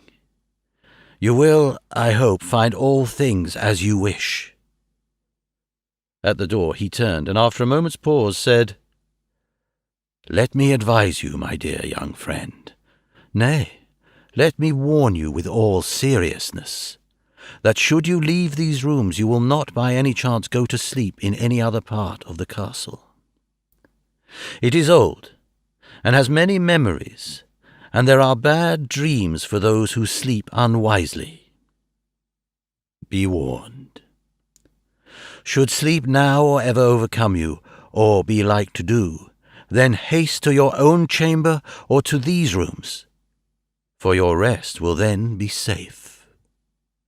But if you be not careful in this respect, then—" He finished his speech in a gruesome way, for he motioned with his hands as if he were washing them.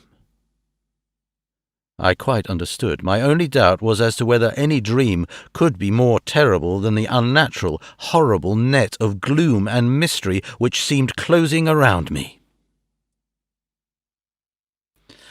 Later. I endorse the last words written, but this time there is no doubt in question. I shall not fear to sleep in any place where he is not. I have placed the crucifix over the head of my bed. I imagine that my rest is thus freer from dreams, and there it shall remain. When he left me, I went to my room. After a little while, not hearing any sound, I came out and went up the stone stair to where I could look out towards the south. There was some sense of freedom in the vast expanse, inaccessible though it was to me, as compared with the narrow darkness of the courtyard. Looking out on this, I felt that I was indeed in prison, and I seemed to want a breath of fresh air, though it were of the night. I am beginning to feel this nocturnal existence tell on me. It is destroying my nerve. I start at my own shadow, and am full of all sorts of horrible imaginings. God knows that there is ground for my terrible fear in this accursed place.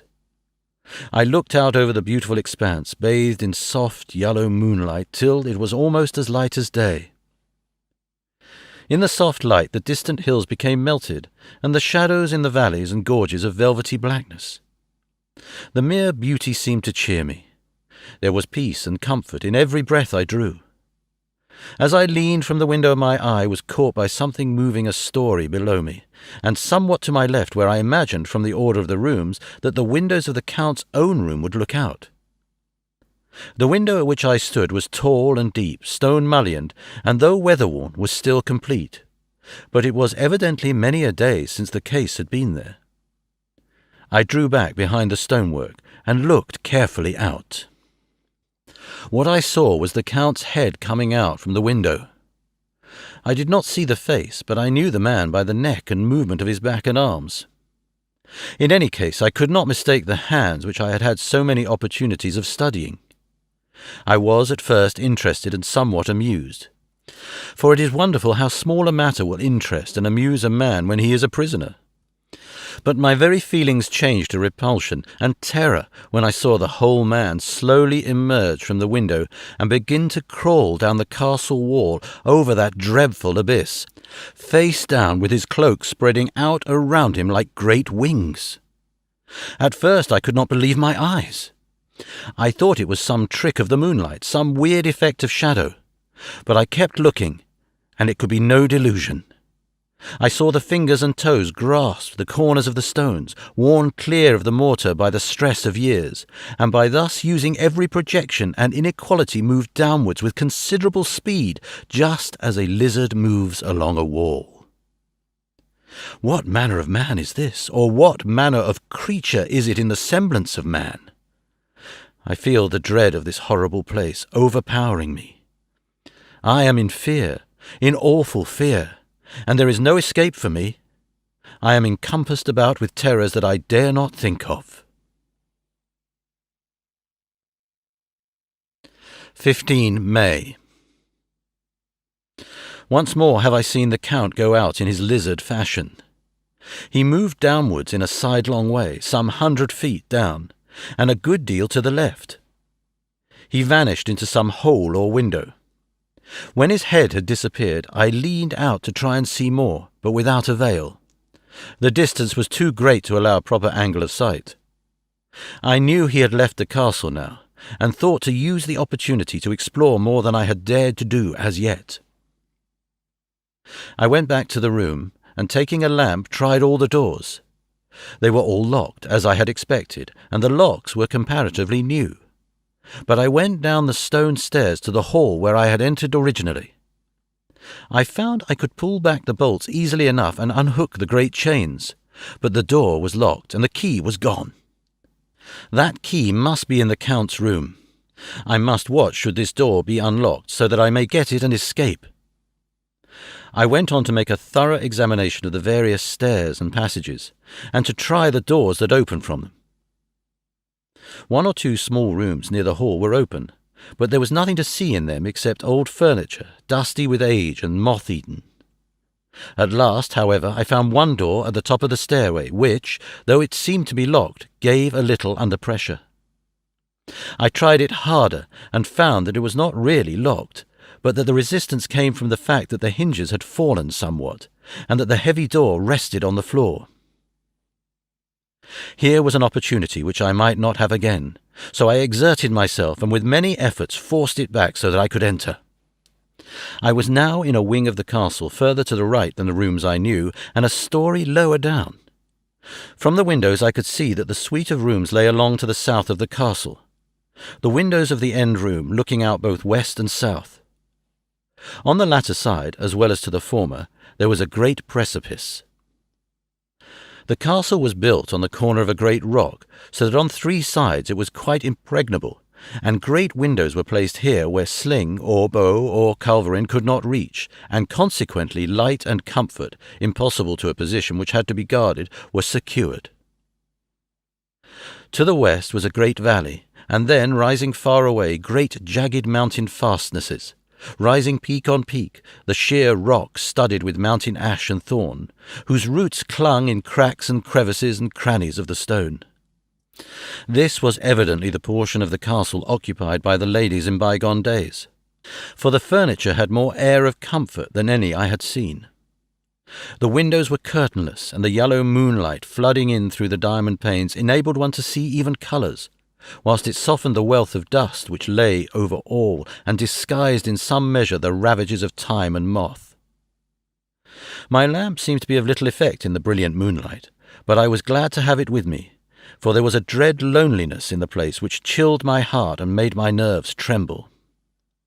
Still, it was better than living alone in the rooms which I had come to hate from the presence of the Count, and after trying a little to school my nerves, I found a soft quietude come over me.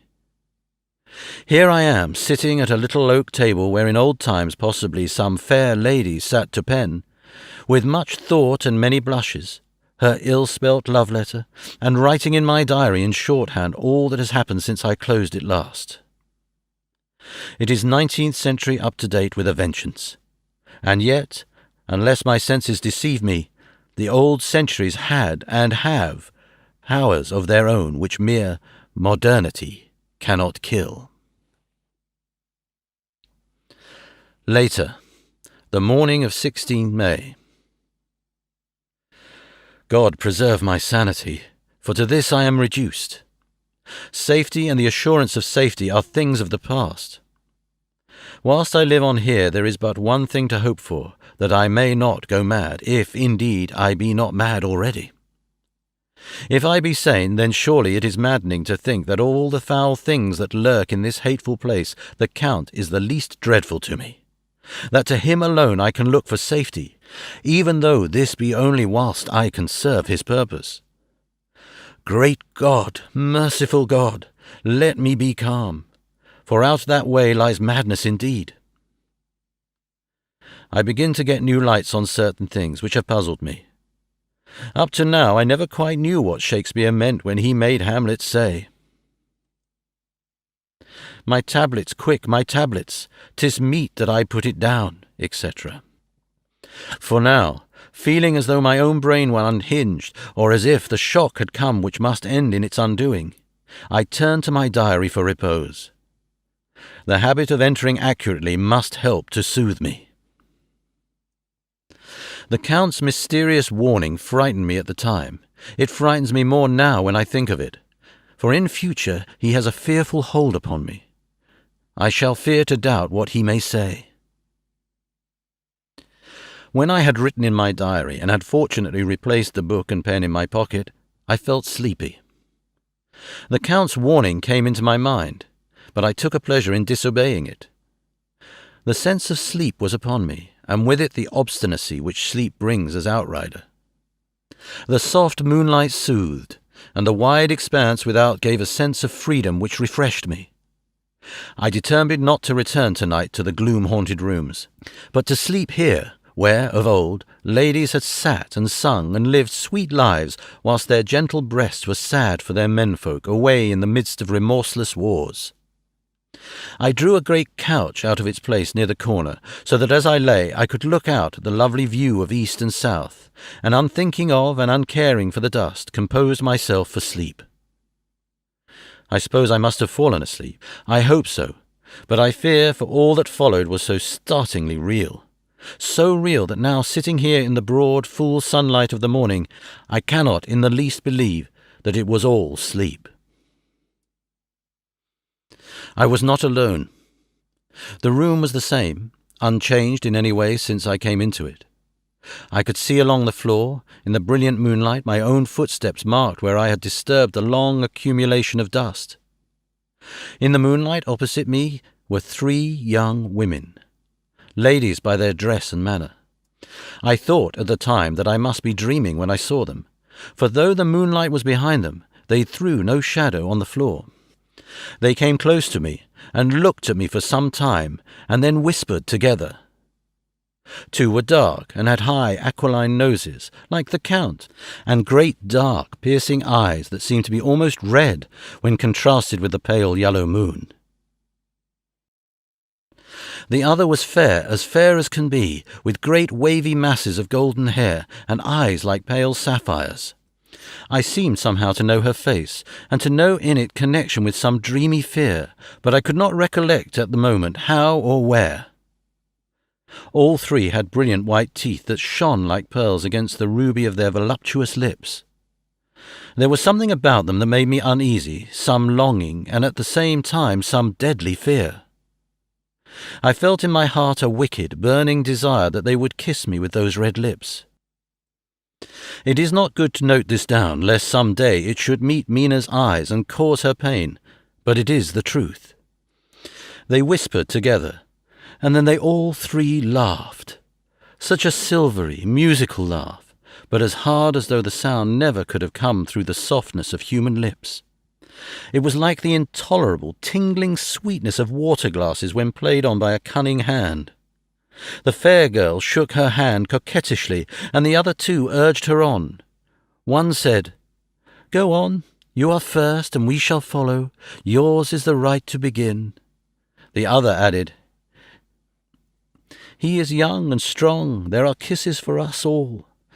I lay quiet, looking out under my eyelashes in an agony of delightful anticipation.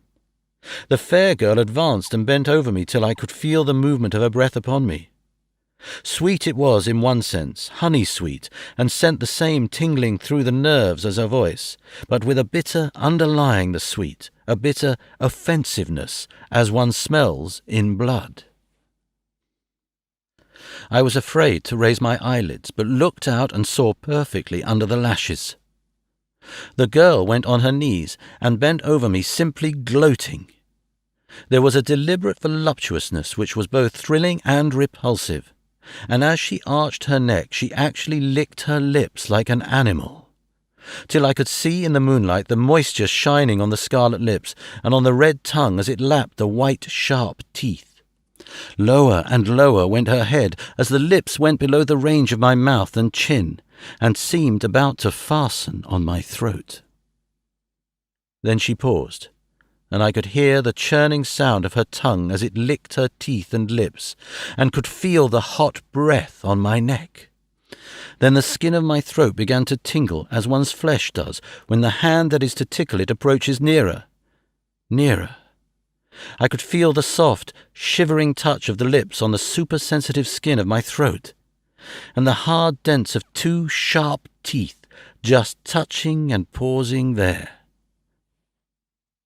I closed my eyes in a languorous ecstasy and waited with beating heart. But at that instant another sensation swept through me as quick as lightning.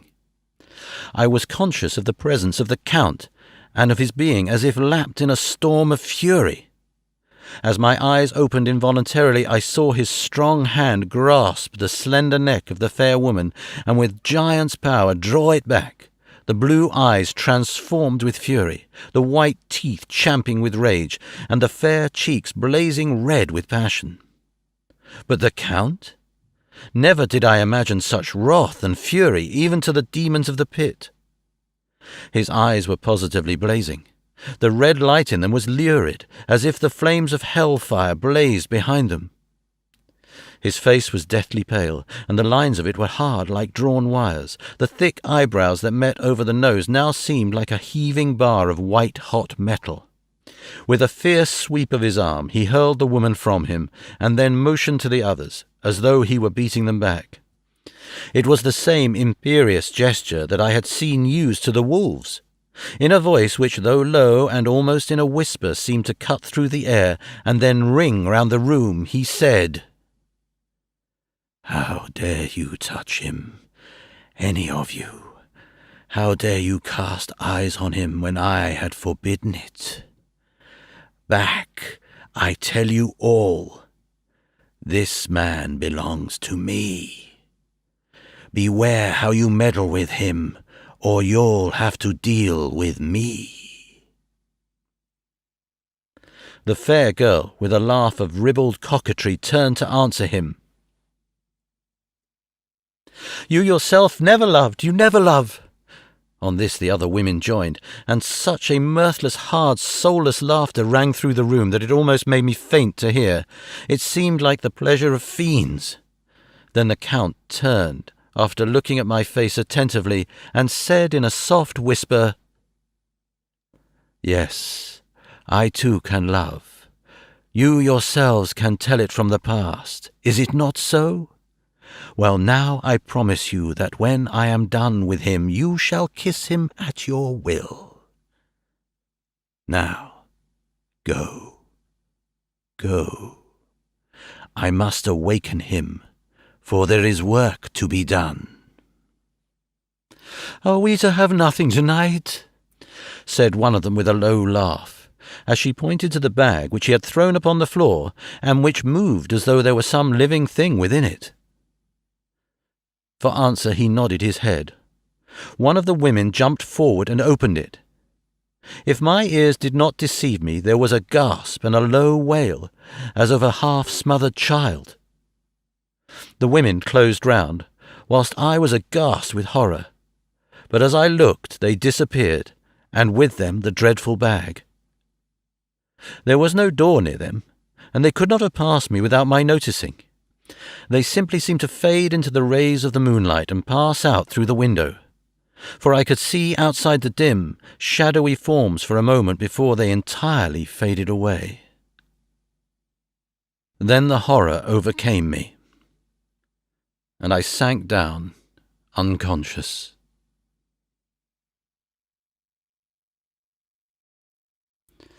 Chapter 4. Jonathan Harker's Journal, continued. I awoke in my own bed. If it be that I had not dreamt, the Count must have carried me here. I tried to satisfy myself on the subject, but could not arrive at any unquestionable result. To be sure, there were certain small evidences, such as that my clothes were folded and laid by in a manner which was not my habit. My watch, which was still unwound, and I am rigorously accustomed to wind it the last thing before going to bed, and many such details. But these things are no proof, for they may have been evidences that my mind was not as usual, and, from some cause or another, I had certainly been much upset. I must watch for proof. Of one thing I am glad. If it was that the Count carried me here and undressed me, he must have been hurried in his task, for my pockets are intact. I am sure this diary would have been a mystery to him, which he would not have brooked. He would have taken or destroyed it. As I looked round this room, although it has been to me so full of fear, it is now a sort of sanctuary, for nothing can be more dreadful than those awful women who are, waiting to suck my blood.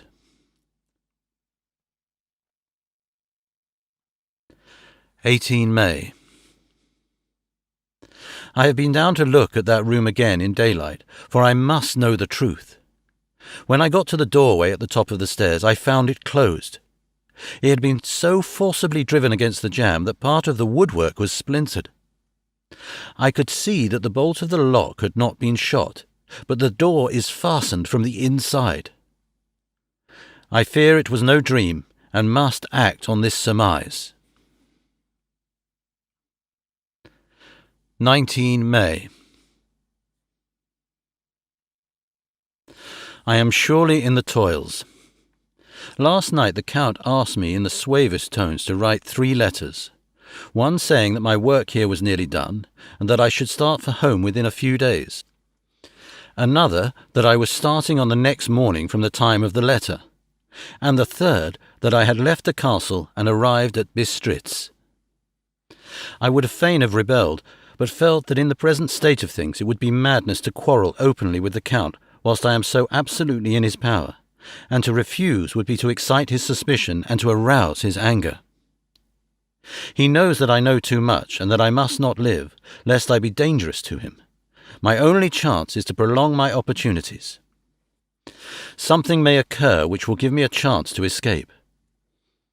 I saw in his eyes something of that gathering wrath which was manifest when he hurled that fair woman from him. He explained to me that posts were few and uncertain, and that my writing now would ensure ease of mind to my friends. And he assured me with so much impressiveness that he would countermand the later letters, which would be held over at Bistritz until due time in case chance would admit of my prolonging my stay, and that to oppose him would have been to create new suspicion. I therefore pretended to fall in with his views, and asked him what dates I should put on the letters. He calculated a minute, and then said, "The first should be June 12, the second June 19, and the third June 29. I now know the span of my life. God help me. 28 May. There is a chance of escape, or at any rate of being able to send word home. A band of Zigani have come to the castle and are encamped in the courtyard. These Zigani are gypsies. I have notes of them in my book. They are peculiar to this part of the world, though allied to the ordinary gypsies all the world over. There are thousands of them in Hungary and Transylvania, who are almost outside all law. They attach themselves as a rule to some great noble or boyar, and call themselves by his name. They are fearless and without religion, save superstition, and they talk only their own varieties of the Romany tongue. I shall write some letters home, and I shall try to get them to have them posted. I have already spoken them through my window to begin acquaintanceship. They took their hats off and made obeisance and many signs, which, however, I could not understand any more than I could their spoken language. I have written the letters. Mina's is in shorthand, and I simply ask Mr. Hawkins to communicate with her. To her I have explained my situation, but without the horrors which I may only surmise. It would shock and frighten her to death were I to expose my heart to her. Should the letters not carry, then the Count shall not yet know my secret or the extent of my knowledge. I have given the letters. I threw them through the bars of my window with a gold piece, and made what signs I could to have them posted. The man who took them pressed them to his heart and bowed, and then put them in his cap. I could do no more. I stole back to the study and began to read. As the Count did not come in, I have written here. The Count has come. He sat down beside me and said in his smoothest voice as he opened 2 letters, "The Zigani has given me these, of which, though I know not whence they come, I shall, of course, take care. See?" He must have looked at it. "One is from you, and to my friend, Peter Hawkins. The other—" Here he caught sight of the strange symbols as he opened the envelope, and the dark look came into his face, and his eyes blazed wickedly. "The other is a vile thing, an outrage upon friendship and hospitality. It is not signed. Well, so it cannot matter to us." And he calmly held letter and envelope in the flame of the lamp till they were consumed. Then he went on. "The letter to Hawkins, that I shall, of course, send on, since it is yours. Your letters are sacred to me. Your pardon, my friend, that unknowingly I did break the seal. Will you not cover it again?" He held out the letter to me, and with a courteous bow handed me a clean envelope. I could only redirect it and hand it to him in silence. When he went out of the room, I could hear the key turn softly. A minute later I went over and tried it, and the door was locked. When an hour or two after the Count came quietly into the room, his coming awakened me, for I had gone to sleep on the sofa. He was very courteous and very cheery in his manner, and seeing that I had been sleeping, he said, "So, my friend, you are tired. Get to bed. There is the surest rest. I may not have the pleasure to talk tonight, since there are many labours to me, but you will sleep, I pray."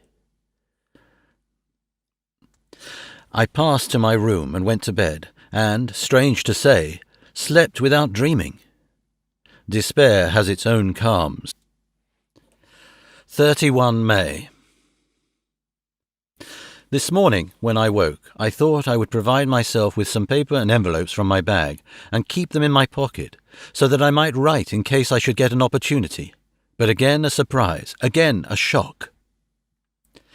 Every scrap of paper was gone, and with it all my notes, my memoranda, relating to railways and travel, my letter of credit, in fact all that might be useful to me were I once outside the castle. I sat and pondered a while, and then some thought occurred to me, and I made search of my portmanteau and in the wardrobe where I had placed my clothes. The suit in which I had travelled was gone, and also my overcoat and rug. I could find no trace of them anywhere. This looked like some new scheme of villainy. 17 June. This morning, as I was sitting on the edge of my bed, cudgelling my brains, I heard without a cracking of whips and pounding and scraping of horses' feet up the rocky path beyond the courtyard. With joy I hurried to the window and saw drive into the yard 2 great lighter wagons, each drawn by 8 sturdy horses, and at the head of each pair a Slovak, with his wide hat, great nail-studded belt, dirty sheepskin and high boots. They had also their long staves in hand. I ran to the door, intending to descend and try and join them through the main hall, as I thought that way might be open to them. Again a shock. My door was fastened on the outside. Then I ran to the window and cried to them. They looked up at me stupidly and pointed, but just then the hetman of the Zagani came out, and seeing them pointing to my window said something, at which they laughed. Henceforth no effort of mine, no piteous cry or agonized entreaty would make them even look at me. They resolutely turned away. The lighter wagons contained great square boxes with handles of thick rope. These were evidently empty by the ease with which the Slovaks handled them, and by their resonance as they were roughly moved. When they were all unloaded and packed in a great heap in one corner of the yard, the Slovaks were given some money by the Zagani, and spitting on it for luck, lazily went each to his horse's head. Shortly afterwards, I heard the cracking of their whips die away in the distance. 24 June. Before morning. Last night the Count left me early and locked himself into his own room. As soon as I dared, I ran up the winding stair and looked out of the window, which opened south. I thought I would watch for the Count, for there is something going on. The Zagani are quartered somewhere in the castle and are doing work of some kind. I know it, for now and then I hear a far-away muffled sound as of mattock and spade, and whatever it is, it must be the end of some ruthless villainy. I had been at the window somewhat less than half an hour, when I saw something coming out of the Count's window. I drew back and watched carefully, and saw the whole man emerge. It was a new shock to me to find that he had on the suit of clothes which I had worn whilst travelling here, and slung over his shoulder the terrible bag which I had seen the women take away. There could be no doubt as to his quest, and in my garb too. This, then, is his new scheme of evil, that he will allow others to see me as they think, so that he may both leave evidence that I have been seen in the towns or villages posting my own letters, and that any wickedness which he may do shall by the local people be attributed to me. It makes me rage to think that this can go on, and whilst I am shut up here, a veritable prisoner, but without that protection of the law which is even a criminal's right and consolation. I thought I would watch for the Count's return, and for a long time sat doggedly at the window. Then I began to notice that there were some quaint little specks floating in the rays of the moonlight. They were like the tiniest grains of dust, and they whirled round and gathered in clusters in a nebulous sort of way. I watched them with a sense of soothing, and a sort of calm stole over me. I leaned back in the embrasure in a more comfortable position, so that I could enjoy more fully the aerial gambolling. Something made me start up, a low, piteous howling of dogs somewhere far below in the valley, which was hidden from my sight. Louder it seemed to ring in my ears, and the floating motes of dust to take new shapes to the sound as they danced in the moonlight. I felt myself struggling to awake to some call of my instincts. Nay, my very soul was struggling, and my half-remembered sensibilities were striving to answer the call. I was becoming hypnotized. Quicker and quicker danced the dust. The moonbeams seemed to quiver as they went by me into the mass of gloom beyond. More and more they gathered till they seemed to take dim phantom shapes. And then I started, broad awake and in full possession of my senses, and ran screaming from the place. The phantom shapes, which were becoming gradually materialized from the moonbeams, were those of the 3 ghostly women to whom I was doomed. I fled and felt somewhat safer in my own room, where there was no moonlight and where the lamp was burning brightly. When a couple of hours had passed, I heard something stirring in the Count's room, something like a sharp wail quickly suppressed, and then there was silence, deep, awful silence, which chilled me. With a beating heart I tried the door, but I was locked in my prison and could do nothing. I sat down and simply cried. As I sat, I heard a sound in the courtyard without, the agonized cry of a woman. I rushed to the window, and throwing it up, peered out between the bars. There, indeed, was a woman with dishevelled hair, holding her hands over her heart as one distressed with running. She was leaning against a corner of the gateway. When she saw my face at the window, she threw herself forward and shouted in a voice laden with menace, "Monster! Give me my child!"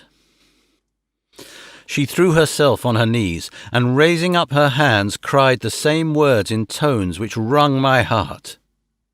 Then she tore her hair and beat her breast, and abandoned herself to all the violences of extravagant emotion.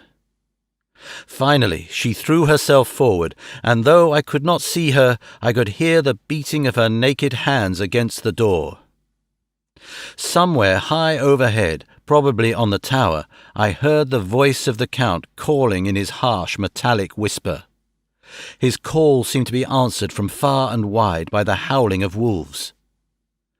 Before many minutes had passed, a pack of them poured like a pent-up dam when liberated through the wide entrance into the courtyard. There was no cry from the woman, and the howling of the wolves was but short. Before long they streamed away singly, licking their lips. I could not pity her, for I knew now what had become of her child, and she was better dead. What shall I do? What can I do? How can I escape from this dreadful thing of night and gloom and fear? 25 June. Morning. No man knows till he has suffered from the night how sweet and how dear to his heart and eye the morning can be. When the sun grew so high this morning that it struck the top of the great gateway opposite my window, the high spot which it touched seemed to me as if the dove from the ark had lighted there. My fear fell from me as if it had been a vaporous garment which dissolved in the warmth. I must take action of some sort whilst the courage of the day is upon me. Last night one of my post-dated letters went to post, the first of that fatal series which is to blot out the very traces of my existence from the earth. Let me not think of it. Action! It had always been at night time that I have been molested or threatened, or in some way in danger or in fear. I have not yet seen the Count in the daylight. Can it be that he sleeps when others wake, that he may be awake whilst they sleep? If I could only get into his room! But there is no possible way. The door is always locked. No way for me. Yes, there is a way, if one dares to take it. Where his body has gone, why may not another body go? I have seen him myself crawl from his window. Why should not I imitate him and go in by his window? The chances are desperate, but my need is more desperate still. I shall risk it. At the worst it can only be death, and a man's death is not a calf's, and the dreaded hereafter may still be open to me. God help me in my task. Goodbye, Mina. If I fail, goodbye. My faithful friend and second father, goodbye all. And, last of all, Mina. Same day, later. I have made the effort, and God, helping me, have come safely back to this room. I must put down every detail in order. I went, whilst my courage was fresh, straight to the window on the south side, and at once got outside on the narrow ledge of stone which runs around the building on this side. The stones are big and roughly cut, and the mortar has by process of time been washed away between them. I took off my boots and ventured out on the desperate way. I looked down once, so as to make sure that a sudden glimpse of the awful depth would not overcome me, but after that kept my eyes away from it. I knew pretty well the direction and distance of the Count's window, and made for it as well as I could, having regard to the opportunities available. I did not feel dizzy. I suppose I was too excited, and the time seemed ridiculously short till I found myself standing on the windowsill and trying to raise up the sash. I was filled with agitation, however, when I bent down and slid feet foremost in through the window. Then I looked round for the Count, but with surprise and gladness made a discovery. The room was empty. It was barely furnished with odd things, which seemed to have never been used. The furniture was something the same style as that in the south rooms, and was covered with dust. I looked for the key, but it was not in the lock, and I could not find it anywhere. The only thing I found was a great heap of gold in one corner. Gold of all kinds, Roman and British and Austrian and Hungarian and Greek and Turkish money, covered with a film of dust as though it had lain long in the ground. None of it, that I noticed, was less than 300 years old. There were also chains and ornaments, some jewelled, but all of them old and stained. At one corner of the room was a heavy door. I tried it, for since I could not find the key of the room or the key of the outer door, which was the main object of my search, I must make further examination, or all my efforts would be in vain. It was open, and led through a stone passage to a circular stairway, which went steeply down. I descended, minding carefully where I went, for the stairs were dark, being only lit by loopholes in the heavy masonry. At the bottom there was a dark, tunnel-like passage, through which came a deathly, sickly odour, the odour of old earth newly turned. As I went through the passage, the smell grew closer and heavier. At last I pulled open a heavy door which stood ajar, and found myself in an old ruined chapel which had evidently been used as a graveyard. The roof was broken, and in 2 places were steps leading to vaults, but the ground had recently been dug over, and the earth placed in great wooden boxes, manifestly those which had been brought by the Slovaks. There was nobody about, and I made search for any further outlet, but there was none. Then I went over every inch of the ground, so as not to lose a chance. I went down even into the vaults where the dim light struggled, although to do so was a dread to my very soul. Into 2 of these I went, but saw nothing except fragments of old coffins and piles of dust. In the 3rd, however, I made a discovery. There, in one of the great boxes, of which there were 50 in all, on a pile of newly dug earth, lay the Count. He was either dead or asleep. I could not say which, for the eyes were open and stony, but without the glassiness of death, and the cheeks had the warmth of life through all their pallor. The lips were as red as ever. But there was no sign of movement, no pulse, no breath, no beating of the heart. I bent over him and tried to find any sign of life, but in vain. He could not have lain there long, for the earthy smell would have passed away in a few hours. By the side of the box was its cover, pierced with holes here and there. I thought he might have the keys on him, but when I went to search I saw the dead eyes, and in them, dead though they were, such a look of hate, though unconscious of me or my presence, that I fled from the place, and leaving the Count's room by the window, crawled again up the castle wall. Regaining my room, I threw myself panting upon the bed and tried to think. 29 June. Today is the date of my last letter, and the Count has taken steps to prove that it was genuine, for again I saw him leave the castle by the same window and in my clothes. As he went down the wall, lizard fashion, I wished I had a gun or some lethal weapon that I might destroy him, but I fear that no weapon wrought alone by man's hand would have had any effect on him. I dared not wait to see him return, for I feared to see those weird sisters. I came back to the library, and read there till I fell asleep.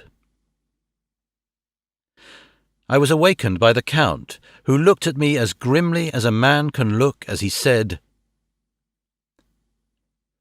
"Tomorrow, my friend, we must part. You return to your beautiful England. I to some work which may have such an end that we may never meet. Your letter home has been dispatched. Tomorrow I shall not be here, but all shall be ready for your journey. In the morning come the Zigani, who have some labours of their own here, and also come some Slovaks. When they have gone, my carriage shall come for you, and shall bear you to the Borgo Pass, to meet the diligence from Borgovina to Bistritz. But I am in hopes that I shall see more of you at Castle Dracula." I suspected him and determined to test his sincerity. Sincerity! It seems like a profanation of the word to write it in connection with such a monster, so asked him point blank, "Why may I not go tonight?" "Because, dear sir, my coachman and horses are away on a mission." "But I would walk with pleasure. I want to get away at once." He smiled, such a soft, smooth, diabolical smile that I knew there was some trick behind his smoothness. He said, "And your baggage?" "I do not care about it. I can send for it some other time." The Count stood up and said with a sweet curtsy, which made me rub my eyes, it seemed so real, "You English have a saying which is close to my heart, for its spirit is that which rules our boyars. Welcome the coming, speed the parting guest. Come with me, my dear young friend. Not an hour shall you wait in my house against your will, though sad am I at your going, and that you so suddenly desire it. Come." With a stately gravity, he, with the lamp, preceded me down the stairs and along the hall. Suddenly he stopped. Hark! Close at hand came the howling of many wolves. It was almost as if the sound sprang up at the rising of his hand, just as the music of a great orchestra seems to leap under the baton of the conductor. After a pause of a moment, he proceeded, in his stately way, to the door, drew back the ponderous bolts, unhooked the heavy chains, and began to draw it open. To my intense astonishment, I saw that it was unlocked. Suspiciously, I looked all around, but could see no key of any kind. As the door began to open, the howling of the wolves without grew louder and angrier. Their red jaws, with champing teeth and their blunt-clawed feet as they leapt, came in through the opening door. I knew then that to struggle at the moment against the Count was useless. With such allies as these at his command, I could do nothing. But still the door continued slowly to open, and only the Count's body stood in the gap. Suddenly it struck me that this might be the moment and means of my doom. I was to be given to the wolves, and at my own instigation. There was a diabolical wickedness in the idea great enough for the Count, and as a last chance I cried out, "Shut the door! I shall wait till morning!" and covered my face with my hands to hide my tears of bitter disappointment. With one sweep of his powerful arm, the Count threw the door shut, and the great bolts clanged and echoed through the hall as they shot back into their places. In silence we returned to the library, and after a minute or two I went into my own room. The last I saw of Count Dracula was his kissing his hand to me, with a red light of triumph in his eyes, and with a smile that Judas in hell might be proud of. When I was in my room and about to lie down, I thought I heard a whispering at my door. I went to it softly and listened. Unless my ears deceived me, I heard the voice of the Count. "Back, back to your own place. Your time is not yet come. Wait. Have patience. Tonight is mine. Tomorrow night is yours." There was a low, sweet ripple of laughter, and in a rage I threw open the door and saw without the 3 terrible women licking their lips. As I appeared, they all joined in a horrible laugh and ran away. I came back to my room and threw myself on my knees. It is then so near the end? Tomorrow? Tomorrow? Lord, help me and those to whom I am dear. 30 June, morning. These may be the last words I ever write in this diary. I slept till just before the dawn, and when I woke threw myself on my knees, for I determined that if death came he should find me ready. At last I felt that subtle change in the air, and knew that the morning had come. Then came the welcome cockcrow, and I felt that I was safe. With a glad heart I opened my door and ran down to the hall. I had seen that the door was unlocked, and now escape was before me. With hands that trembled with eagerness, I unhooked the chains and drew back the massive bolts. But the door would not move. Despair seized me. I pulled and pulled at the door, and shook it till, massive as it was, it rattled in its casement. I could see the bolt shot. It had been locked after I left the Count. Then a wild desire took me to obtain that key at any risk, and I determined then and there to scale the wall again and gain the Count's room. He might kill me, but death now seemed the happier choice of evils. Without a pause, I rushed up to the east window and scrambled down the wall, as before, into the Count's room. It was empty, but that was as I expected. I could not see a key anywhere, but the heap of gold remained. I went through the door in the corner and down the winding stair and along the dark passage to the old chapel. I knew well enough where to find the monster I sought. The great box was in the same place, close against the wall, but the lid was laid on it, not fastened down, but with the nails ready in their places to be hammered home.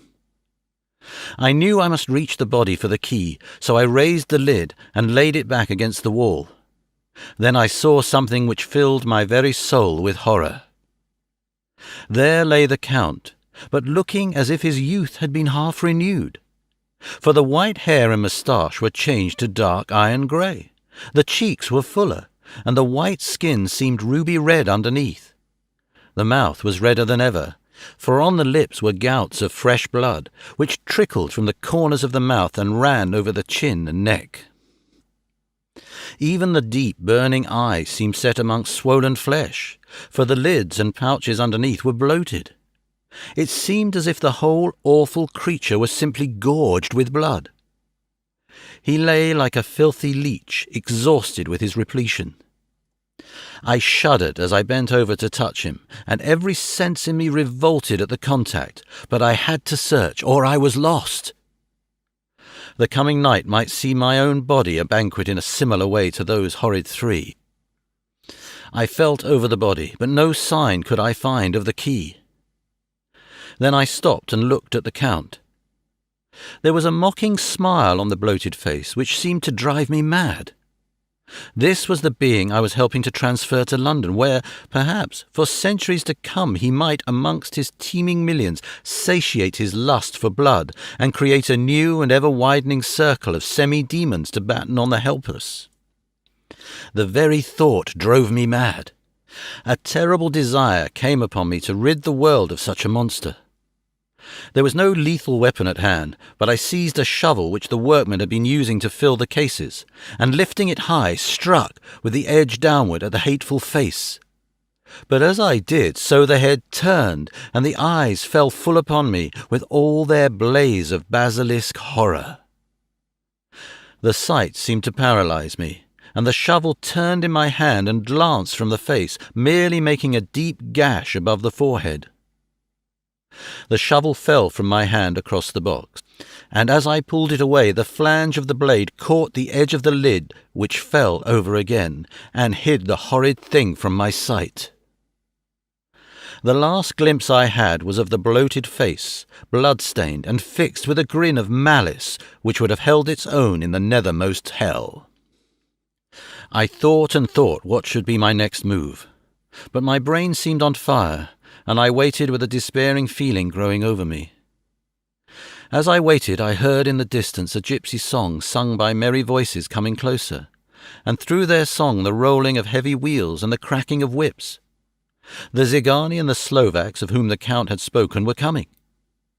With a last look around and at the box which contained the vile body, I ran from the place and gained the Count's room, determined to rush out at the moment the door should be opened.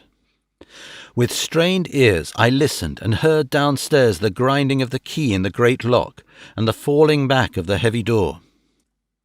There must have been some other means of entry, or someone had a key for one of the locked doors.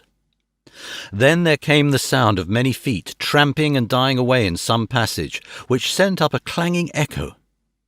I turned to run down again towards the vault, where I might find the new entrance, but at that moment there seemed to come a violent puff of wind, and the door to the winding stair blew to with a shock that set the dust from the lintels flying. When I ran to push it open, I found that it was hopelessly fast. I was again a prisoner, and the net of doom was closing round me more closely. As I write, there is in the passage below a sound of many tramping feet and the crash of weights being set down heavily, doubtless the boxes, with their freight of earth. There is a sound of hammering. It is the box being nailed down. Now I can hear the heavy feet tramping again along the hall, and with many other idle feet coming behind them. The door is shut, and the chains rattle. There is a grinding of the key in the lock. I can hear the key withdraw.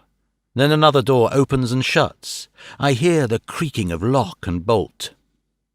Hark! In the courtyard and down the rocky way, the roll of heavy wheels, the crack of whips, and the chorus of the Zigani as they pass into the distance. I am alone in the castle with those awful women. Faugh! Mina is a woman, and there is naught in common. They are devils of the pit. I shall not remain alone with them. I shall try to scale the castle wall farther than I have yet attempted. I shall take some of the gold with me, lest I want it later. I may find a way from this dreadful place. And then away for home, away to the quickest and nearest train, away from this cursed spot, from this cursed land, where the devil and his children still walk with earthly feet. At least God's mercy is better than that of these monsters, and the precipice is steep and high. At its foot a man may sleep as a man. Goodbye, all. Mina.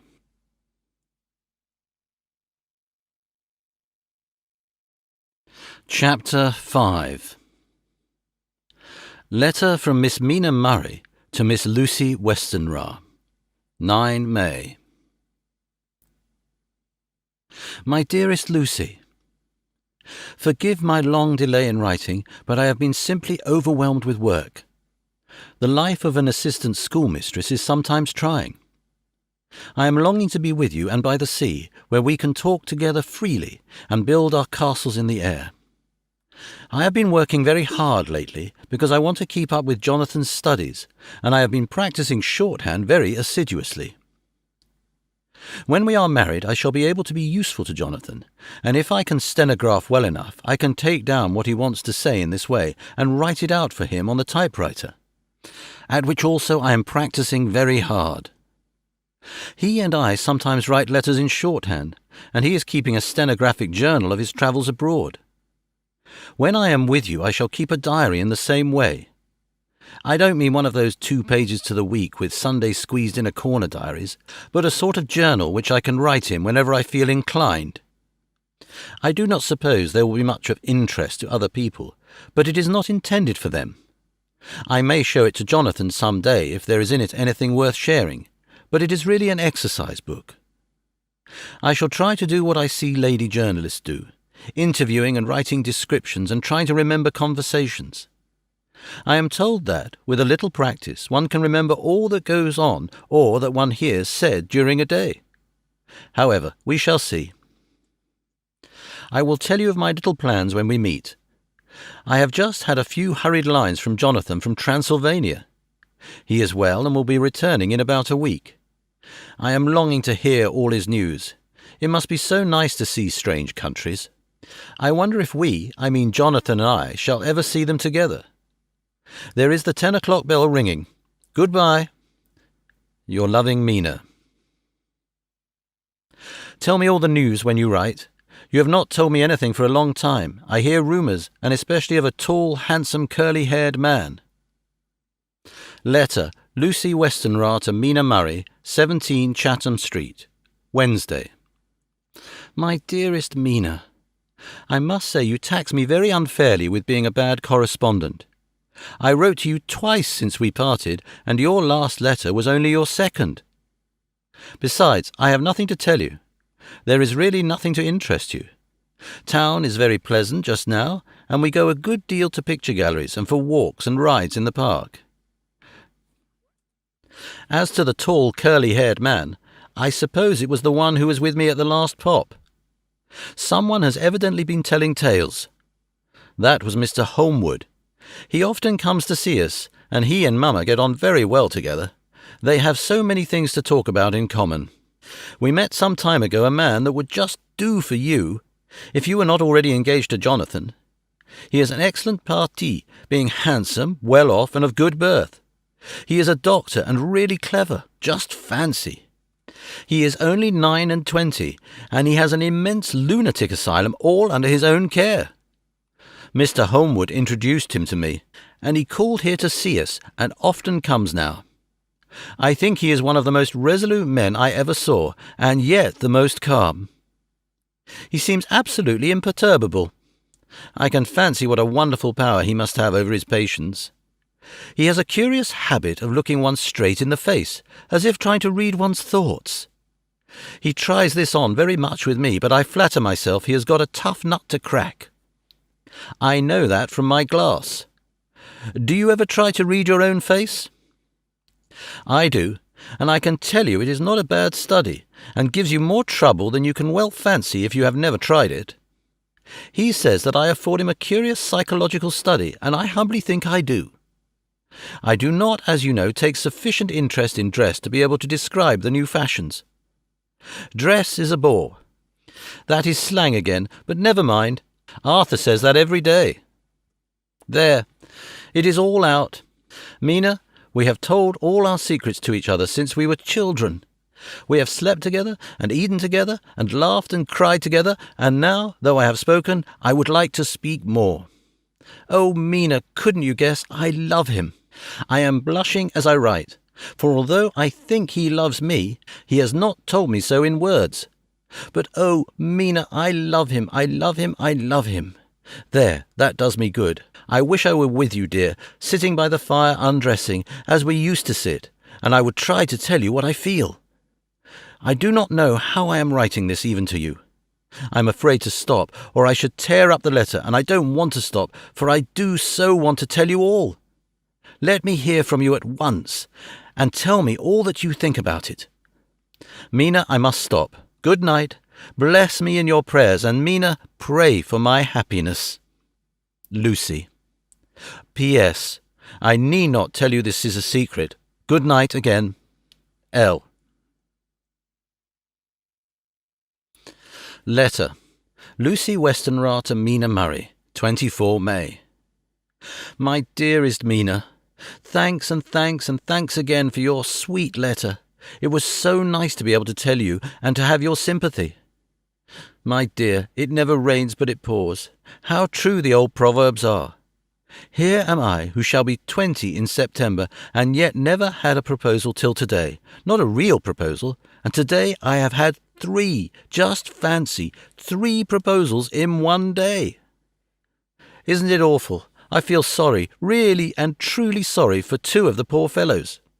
Oh, Mina, I am so happy that I don't know what to do with myself. And 3 proposals.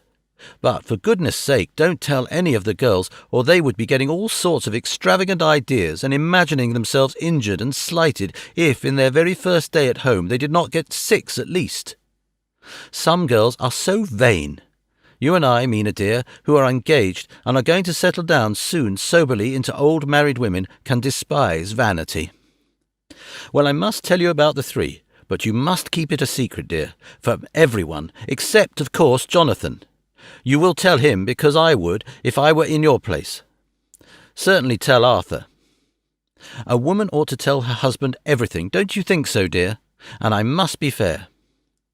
Men, like women, certainly their wives, to be quite as fair as they are, and women, I am afraid, are not always quite as fair as they should be. Well, my dear, number 1 came just before lunch. I told you of him, Dr. John Seward, the lunatic asylum man, with the strong jaw and the good forehead. He was very cool outwardly, but was nervous all the same. He had evidently been schooling himself as to all sorts of little things, and remembered them, but he almost managed to sit down on his silk hat, which men don't generally do when they are cool. And then, when he wanted to appear at ease, he kept playing with a lancet in a way that made me nearly scream. He spoke to me, Mina, very straightforwardly. He told me how dear I was to him, though he had known me so little, and what his life would be with me to help and cheer him. He was going to tell me how unhappy he would be if I did not care for him, but when he saw me cry he said that he was a brute and would not add to my present trouble. Then he broke off and asked if I could love him in time, and when I shook my head his hands trembled, and then with some hesitation he asked me if I cared already for anyone else. He put it very nicely, saying that he didn't want to wring my confidence from me, but only to know, because if a woman's heart was free a man might have hope. And then, Mina, I felt a sort of duty to tell him that there was someone. I only told him that much, and then he stood up, and he looked very strong and very grave as he took both my hands in his, and he said he hoped I would be happy, and that if ever I wanted a friend I must count on him, one of my best. Oh, Mina dear, I can't help crying, and you must excuse this letter being all blotted. Being proposed to is all very nice and all that sort of thing, but it isn't at all a happy thing when you have to see a poor fellow, whom you know loves you honestly, going away and looking all broken-hearted, and to know that, no matter what he may say at the moment, you are passing quite out of his life. My dear, I must stop here at present. I feel so miserable, though I am so happy. Evening. Arthur has just gone, and I feel in better spirits than when I left off, so I can go on telling you about the day. Well, my dear, number 2 came after lunch. He is such a nice fellow, an American from Texas, and he looks so young and so fresh that it seems almost impossible that he has been to so many places and has had such adventures. I sympathize with poor Desdemona when she had such a dangerous stream poured in her ear, even by a black man. I suppose that we women are such cowards that we think a man will save us from fears, and we marry him. I know now what I would do if I were a man and I wanted to make a girl love me. No, I don't, for there was Mr. Morris telling us his stories, and Arthur never told any, and yet— oh, my dear, I am somewhat previous. Mr. Quincy P. Morris found me alone. It seems that a man always does find a girl alone. No, he doesn't, for Arthur tried twice to make a chance, and I helping him all I could. I am not ashamed to say it now. I must tell you beforehand that Mr. Morris doesn't always speak slang. That is to say, he never does so to strangers or before them, for he is really well educated and has exquisite manners. But he found out that it amused me to hear him talk American slang, and whenever I was present and there was no one to be shocked, he said such funny things. I am afraid, my dear, he has to invent it all, for it fits exactly into whatever else he has to say. But this is a way slang has. I do not know myself if I shall ever speak slang. I do not know if Arthur likes it, as I have never heard him use any as yet. Well, Mr. Morris sat down beside me and looked as happy and as jolly as he could, but I could see all the same that he was very nervous. He took my hand in his and said ever so sweetly, "Miss Lucy, I know I ain't good enough to regulate the fixings of your little shoes, but I guess if you wait till you find a man that is, you will go join them 7 young women with the lamps when you quit. Won't you just hitch up alongside of me and let us go down the long road together, driving in double harness?" Well, he did look so good-humoured and so jolly that it didn't seem half so hard to refuse him as it did poor Dr. Seward. So I said, as lightly as I could, that I did not know anything of hitching, and that I wasn't broken to harnesses at all yet. Then he said that he had spoken in a light manner, and he had hoped that if he had made a mistake in doing so on so grave, so momentous an occasion for him, I would forgive him. He really did look serious when he was saying it, and I couldn't help feeling a bit serious too. I know, Mina, you will think me a horrid flirt, though I couldn't help feeling a sort of exultation that he was number 2 in one day. And then, my dear, before I could say a word, he began pouring out a perfect torrent of love-making, laying his very heart and soul at my feet. He looked so earnest over it that I shall never again think that a man must be playful always, and never earnest because he is merry at times. I suppose he saw something in my face which checked him, for he suddenly stopped and said with a sort of manly fervour that I could have loved him for if I had been free. "Lucy, you are an honest-hearted girl, I know. I should not be here speaking to you as I am now if I did not believe you clean grit, right through to the very depths of your soul. Tell me, like one good fellow to another, is there anyone else that you care for? And if there is, I'll never trouble you a hair's breadth again, but will be, if you will let me, a very faithful friend." My dear Mina, why are men so noble when we women are so little worthy of them?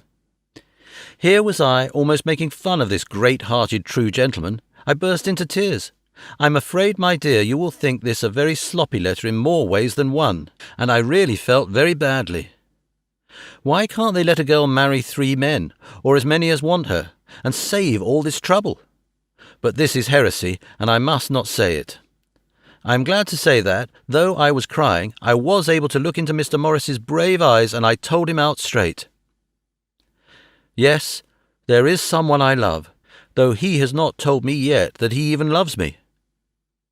I was right to speak to him so frankly, for quite a light came into his face, and he put out both his hands and took mine. I think I put them into his, and said in a hearty way, "That's my brave girl. It's better worth being late for a chance of winning than you being in time for any other girl in the world. Don't cry, my dear. If it's for me, I'm a hard nut to crack, and I can take it standing up. If that other fellow doesn't know his happiness, well, he'd better look for it soon, or he'll have to deal with me. Little girl, your honesty and pluck have made me a friend, and that's rarer than a lover. It's more unselfish anyhow. My dear, I'm going to have a pretty lonely walk between this and Kingdom Come. Won't you give me one kiss? It'll be something to keep off the darkness now and then. You can, you know, if you like, for that other good fellow. He must be a good fellow, my dear, and a fine fellow, or you could not love him. Hasn't spoken yet. That quite won me, Mina, for it was brave and sweet of him, and noble, too, to a rival, wasn't it? And he so sad, so I leant over and kissed him. He stood up with my 2 hands in his, and as he looked down into my face, I am afraid I was blushing very much. He said, "Little girl, I hold your hand, and you've kissed me, and if these things don't make us friends, nothing ever will. Thank you for your sweet honesty to me, and goodbye." He wrung my hand, and taking up his hat, went straight out of the room without looking back, without a tear or a quiver or a pause, and I am crying like a baby. Oh, why must a man like that be made unhappy when there are lots of girls about who would worship the very ground he trod on? I know I would if I were free, only I don't want to be free. My dear, this quite upset me, and I feel I cannot write of happiness just at once, after telling you of it, and I don't wish to tell of the number 3 until it can be all happy. Ever your loving Lucy. P.S. Oh, about number 3. I needn't tell you of number 3, need I? Besides, it was all so confused. It seemed only a moment from his coming into the room till both his arms were round me, and he was kissing me. I am very, very happy, and I don't know what I have done to deserve it. I must only try in the future to show that I am not ungrateful to God for all his goodness to me in sending to me such a lover, such a husband, and such a friend. Goodbye. Dr. Seward's Diary. Kept in phonograph. 25 May. Ebb tide in appetite today. Cannot eat, cannot rest, so diary instead. Since my rebuff of yesterday, I have a sort of empty feeling. Nothing in the world seems of sufficient importance to be worth the doing. As I knew that the only cure for this sort of thing was work, I went down amongst the patients. I picked out one who has afforded me a study of much interest. He is so quaint that I am determined to understand him as well as I can. Today I seem to get nearer than ever before to the heart of his mystery. I question him more fully than I had ever done, with a view to making myself master of the facts of his hallucination. In my manner of doing it there was, I now see, something of cruelty. I seem to wish to keep him to the point of his madness, a thing which I avoid with patience, as I would the mouth of hell. Memoranda. Under what circumstances would I not avoid the pit of hell? Omnia Roma venilia sunt. Hell has its price. Verb, sap. If there be anything behind this instinct, it will be valuable to trace it afterwards accurately, so I had better commence to do so. Therefore, R. M. Renfield, aged 59. Sanguine temperament, great physical strength, morbidly excitable, periods of gloom, ending in some fixed idea which I cannot make out. I presume that the sanguine temperament itself and the disturbing influence end in a mentally accomplished finish, a possibly dangerous man, probably dangerous if unselfish. In selfish men, caution is as secure an armour for their foes as for themselves. What I think of on this point is, when self is the fixed point, the centripetal force is balanced with the centrifugal. When duty, a cause, etc., is the fixed point, the latter force is paramount, and only accident or a series of accidents can balance it. Letter Quincy P. Morris to Honourable Arthur Holmwood. My dear Art, we've told yarns by the campfire in the prairies, and dressed one another's wounds after trying a landing at the Marquesas, and drunk hells on the shore of the Titicaca. There are more yarns to be told, and other wounds to be healed, and another health to be drunk. Won't you let this be at my campfire tomorrow night? I have no hesitation in asking you, as I know a certain lady is engaged to a certain dinner party, and that you are free. There will be only one other, our old pal at the Korea, Jack Seaward. He's coming too, and we both want to mingle our weeps over the wine cup, and drink a health with all our hearts to the happiest man in all the wide world, who has won the noblest heart that God has made, and the best worth winning. We promise you a hearty welcome, and a loving greeting, and a health as true as your own right hand. We shall both swear to leave you at home if you drink too deep to a certain pair of eyes. Come. Yours, as ever and always, Quincy P. Morris. Telegram from Arthur Homewood to Quincy P. Morris, 26 May. Count me in every time. I bear messages which will make both your ears tingle. Art.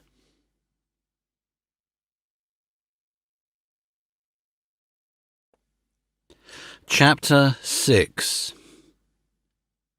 Mina Murray's Journal. 24 July, Whitby.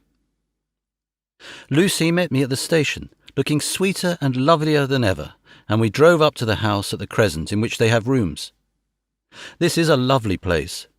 The little river, the Esk, runs through a deep valley which broadens out as it comes near the harbour. A great viaduct runs across, with high piers through which the view seems somehow farther away than it really is. The valley is beautifully green, and it is so steep that when you are on the high land on either side you look right across it, unless you are near enough to see down. The houses of the old town, the side away from us, are all red-roofed and seem piled up one over the other anyhow, like the pictures we see of Nuremberg.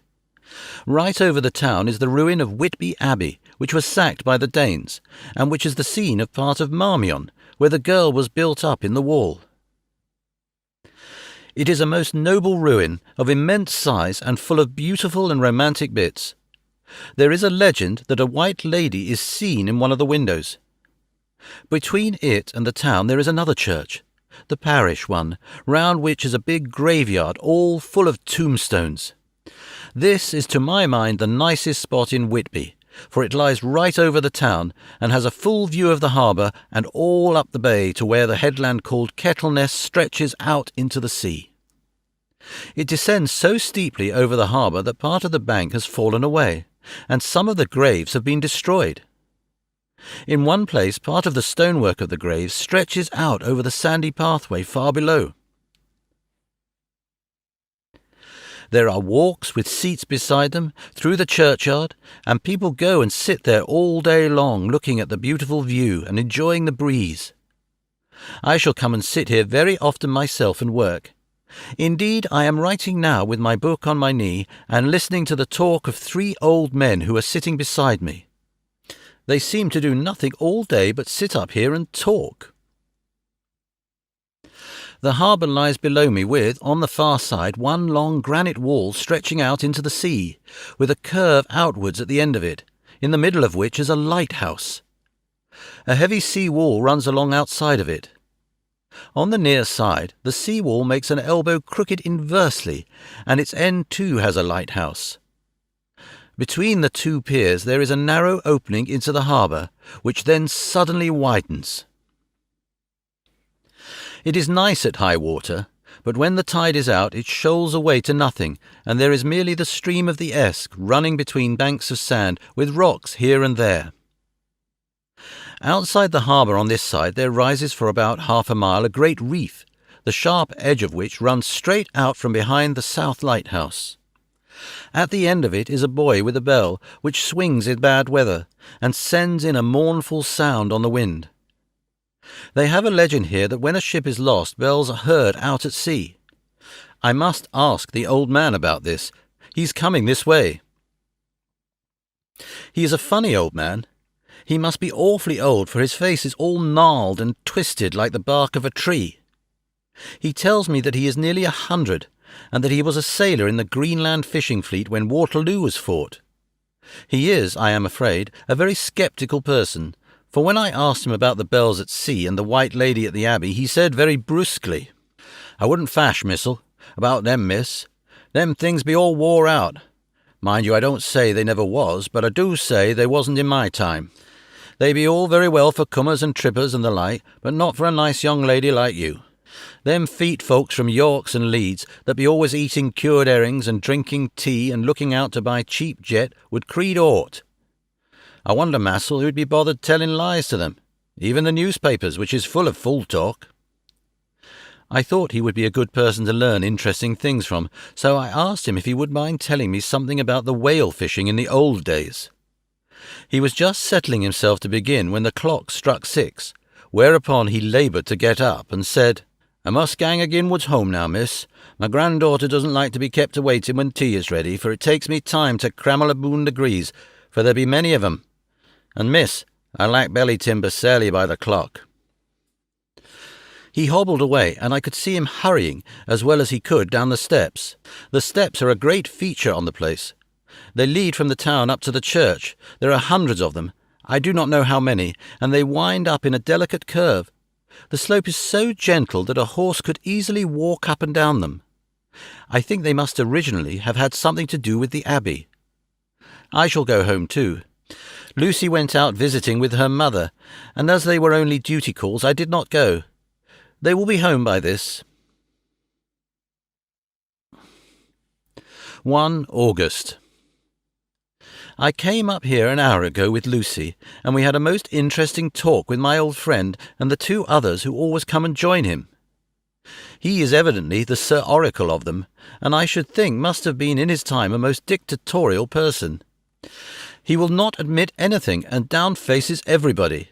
If he can't out-argue them, he bullies them, and then he takes their silence for agreement with his views. Lucy was looking sweetly pretty in her white lawn frock. She has got a beautiful colour since she has been here. I noticed that the old men did not lose any time in coming up and sitting near her when we sat down. She is so sweet with old people. I think they all fell in love with her on the spot.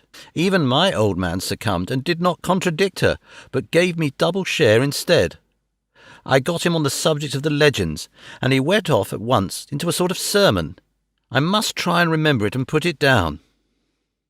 It be all fool talk, lock, stock and barrel. That's what it be, and nowt else. These bands and wafts and bogosts and bar guests and bogles and all and them is only a fit to see burns and dizzy women a-beldering. There be nowt but air-blebs, and they all grims and signs and warnings. Be all invented by parsons and ilsome buke bodies and railway touters to skeer and scunner and hafflin, and to get folks to do something that they don't other inclined to do. It makes me ireful to think of them. Why, it's them that, not content with printing lies on paper and preaching them out of pulpit, doesn't want to be cutting them on the tombstones. Look here all around you in what airt you will. All them stains holding up their heads as well as they can out of their pride is a cant, simply tumbling down with weight of the lies wrote on them. Here lies the body, or sacred to the memory, wrote on all of 'em, and yet 9/2 of them have been nobodies at all, and the memories of them bean't cared a pinch of snuff about, much less sacred. Lies, all of them, nothing but lies of one kind or another. My Gog, but it'll be quared scowdament at the day of judgment, when they come tumbling up in their death sarks, all duped together and trying to drag their tombstones with them to prove how good they was. Some of them trimmeling and dithering, with their hands that doesn't, and slippery from lying in the sea that they can't even keep their grip of 'em. I could see from the old fellow's self-satisfied air and the way in which he looked round for approval of his cronies that he was showing off, so I put in a word to keep him going. "Oh, Mr. Swales, you can't be serious. Surely these tombstones are not all wrong?"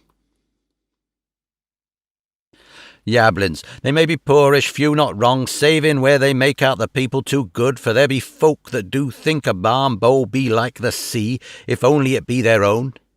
The whole thing be only lies. Now look you here, you come here a stranger, and you see this kirkgarth."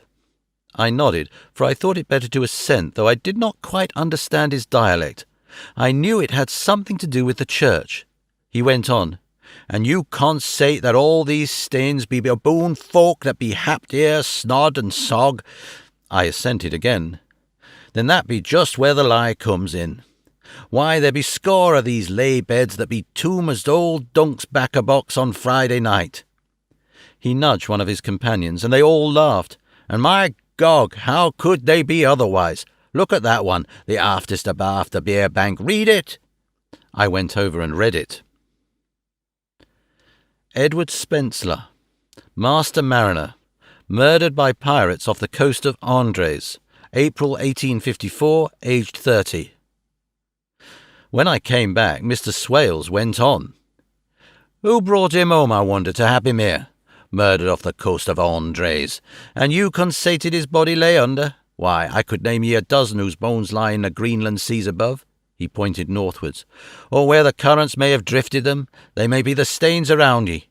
Ye can, with your young eyes, read all the small print of the lies from here. This Braithwaite Lowry, I knew his father, lost in the Lively off the Greenland in 20, or Andrew Woodhouse, drowned in the same seas in 1777, or John Paxton, drowned off Cape Farewell a year later, or old John Rawlins, whose grandfather sailed with me, drowned in the Gulf of Finland in 50. Do you think that all these men will have to make a rush to Whitby when the trumpet sounds? I have me antheorums about it.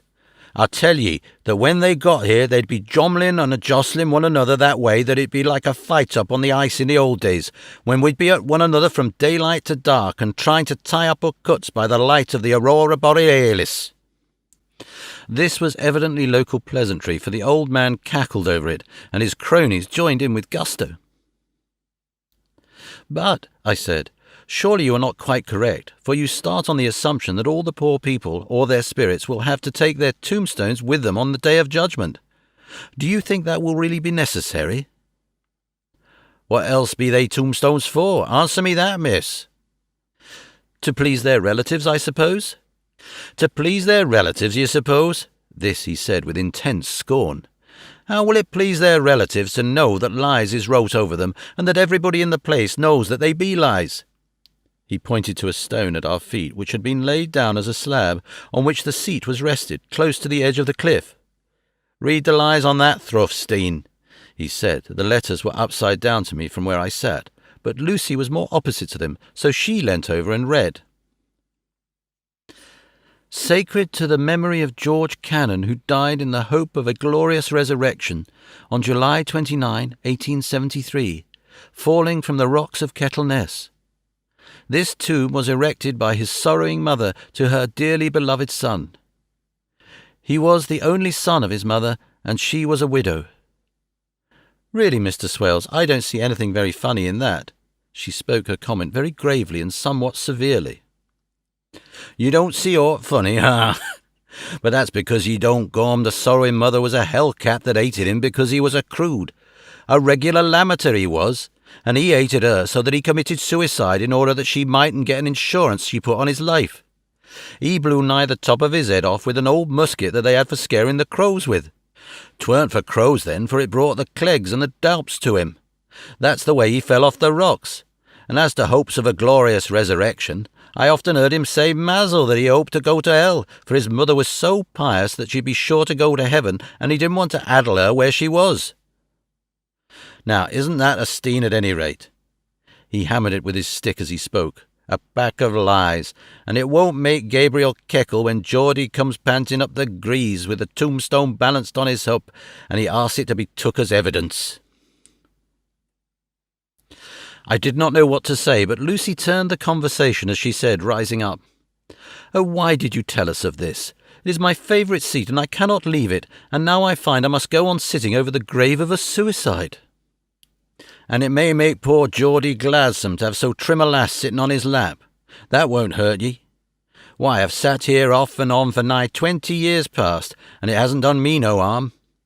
Don't ye fash about them as lies under ye, or that doesn't lie there either. It'll be time for ye to be getting scart when ye see the tombstones all run away with, and the place as bare as a stubble field. There's the clock, and I must a gang. My service to ye, ladies." And he hobbled off.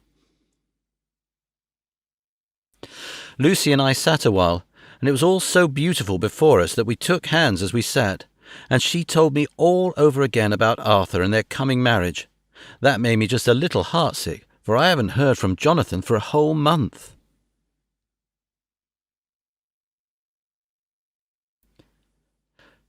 The same day.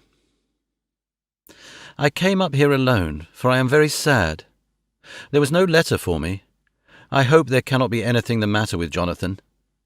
The clock has just struck 9. I see the lights scattered all over the town, sometimes in rows where the streets are, and sometimes singly. They run right up the Esk and die away in the curve of the valley. To my left the view is cut off by a black line of roof of the old house next the abbey. The sheep and lambs are bleating in the fields away behind me, and there is a clatter of donkeys' hooves up the paved road below. The band on the pier is playing a harsh waltz in good time, and further along the quay there is a Salvation Army meeting in a back street. Neither of the bands hears the other, but up here I hear and see them both. I wonder where Jonathan is, and if he is thinking of me. I wish he were here.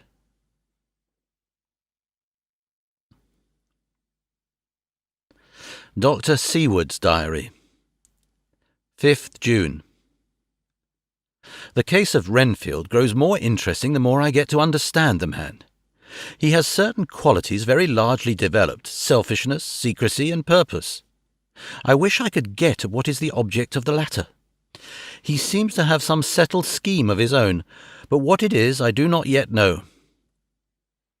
His redeeming quality is a love of animals, though, indeed, he has such curious turns in it that I sometimes imagine he is only abnormally cruel. His pets are of odd sorts. Just now his hobby is catching flies.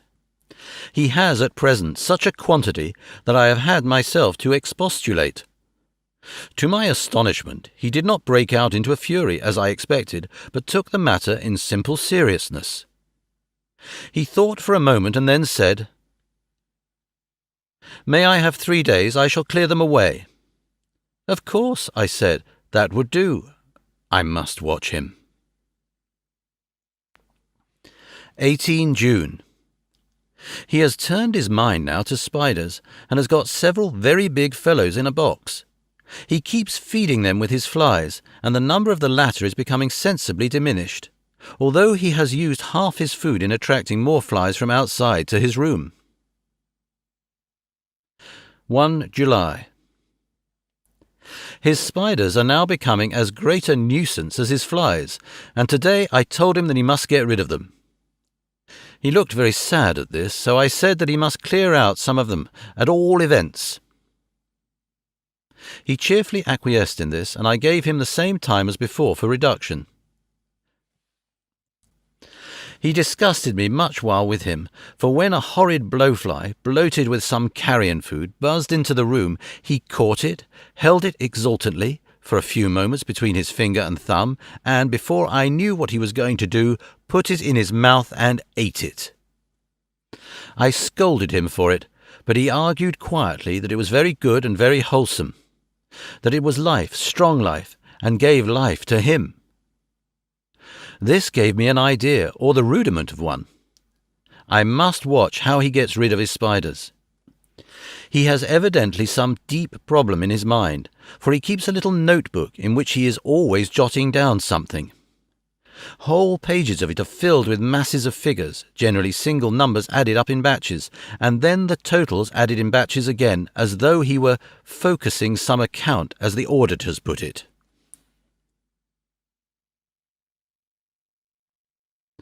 8 July. There is method in his madness, and the rudimentary idea in my mind is growing. It will be a whole idea soon, and then, oh, unconscious cerebration! You will have to give the wall to your conscious brother. I kept away from my friend for a few days, so that I might notice if there were any change. Things remain as they were, except that he has parted with some of his pets, and got a new one. He has managed to get a sparrow, and has already partially tamed it. His means of taming is simple, for already the spiders have diminished. Those that do remain, however, are well fed, for he still brings in the flies by tempting them with his food. 19 July. We are progressing. My friend has now a whole colony of sparrows, and his flies and spiders are almost obliterated. When I came in, he ran to me and said he wanted to ask me a great favour, a very, very great favour, and as he spoke he fawned on me like a dog. I asked him what it was, and he said with a sort of rapture in his voice and bearing, "A kitten, a nice little kitten, sleek, playful kitten that I can play with and teach and feed and feed and feed." I was not prepared for this request, for I had noticed how his pets went on increasing in size and variety. But I did not care that his pretty family of tame sparrows should be wiped out in the same manner as the flies and the spiders. So I said I would see about it, and asked him if he would not rather have a cat than a kitten. His eagerness betrayed him as he answered, "Oh yes, I would like a cat. I only ask for a kitten lest you should refuse me a cat. No one would refuse me a kitten, would they?" I shook my head and said that at present I feared it would not be possible, but that I would see about it. His face fell, and I could see a warning of danger in it, for there was a sudden fierce sidelong look which meant killing.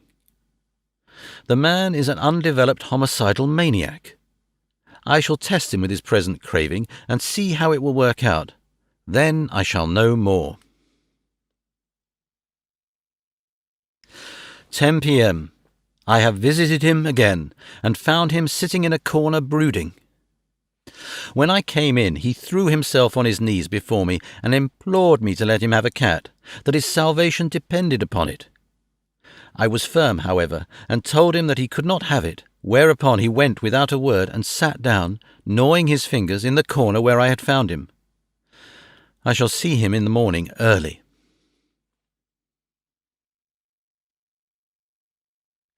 20th July. Visited Renfield very early, before the attendant went his rounds. Found him up and humming a tune. He was spreading out his sugar which he had saved in the window, and was manifestly beginning his fly-catching again, and beginning it cheerfully with a good grace. I looked around for his birds, and not seeing them, asked him where they were. He replied without turning round that they had all flown away. There were a few feathers about the room, and on his pillow a drop of blood. I said nothing, but went and told the keeper to report to me if there were anything odd about him during the day. 11 a.m. The attendant has just been to me to say that Renfield has been very sick and has disgorged a whole lot of feathers. "My belief is, doctor," he said, "that he has eaten his birds, and he just took and ate them raw." 11 p.m. I gave Renfield a strong opiate tonight, enough to make even him sleep, and took away his pocket-book to look at it. The thought that has been buzzing about my brain lately is complete, and the theory proved. My homicidal maniac is of a peculiar kind. I shall have to invent a new classification for him, and call him a zoophagous, life-eating maniac. What he desires is to absorb as many lives as he can, and he has laid himself out to achieve it in a cumulative way. He gave many flies to one spider, and many spiders to one bird, and then wanted a cat to eat the many birds. What would have been his later steps? It would almost be worth while to complete the experiment. It might be done if there were only a sufficient cause.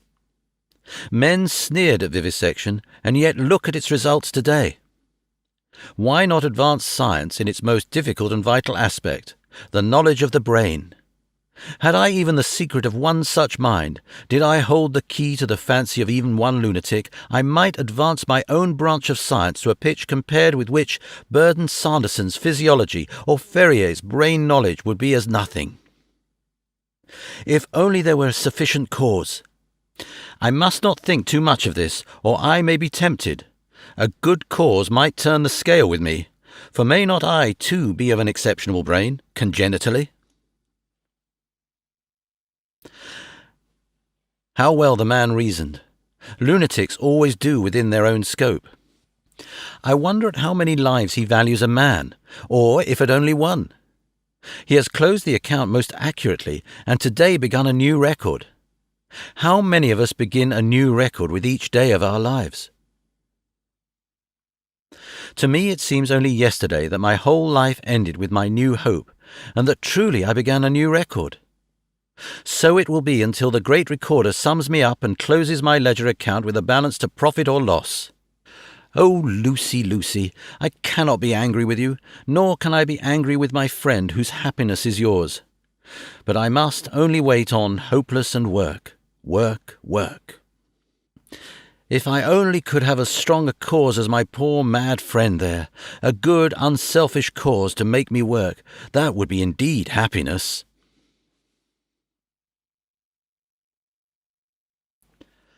Mina Murray's Journal, 26th July. I am anxious, and it soothes me to express myself here. It is like whispering to oneself and listening at the same time. And there is also something about the shorthand symbols that makes it different from writing.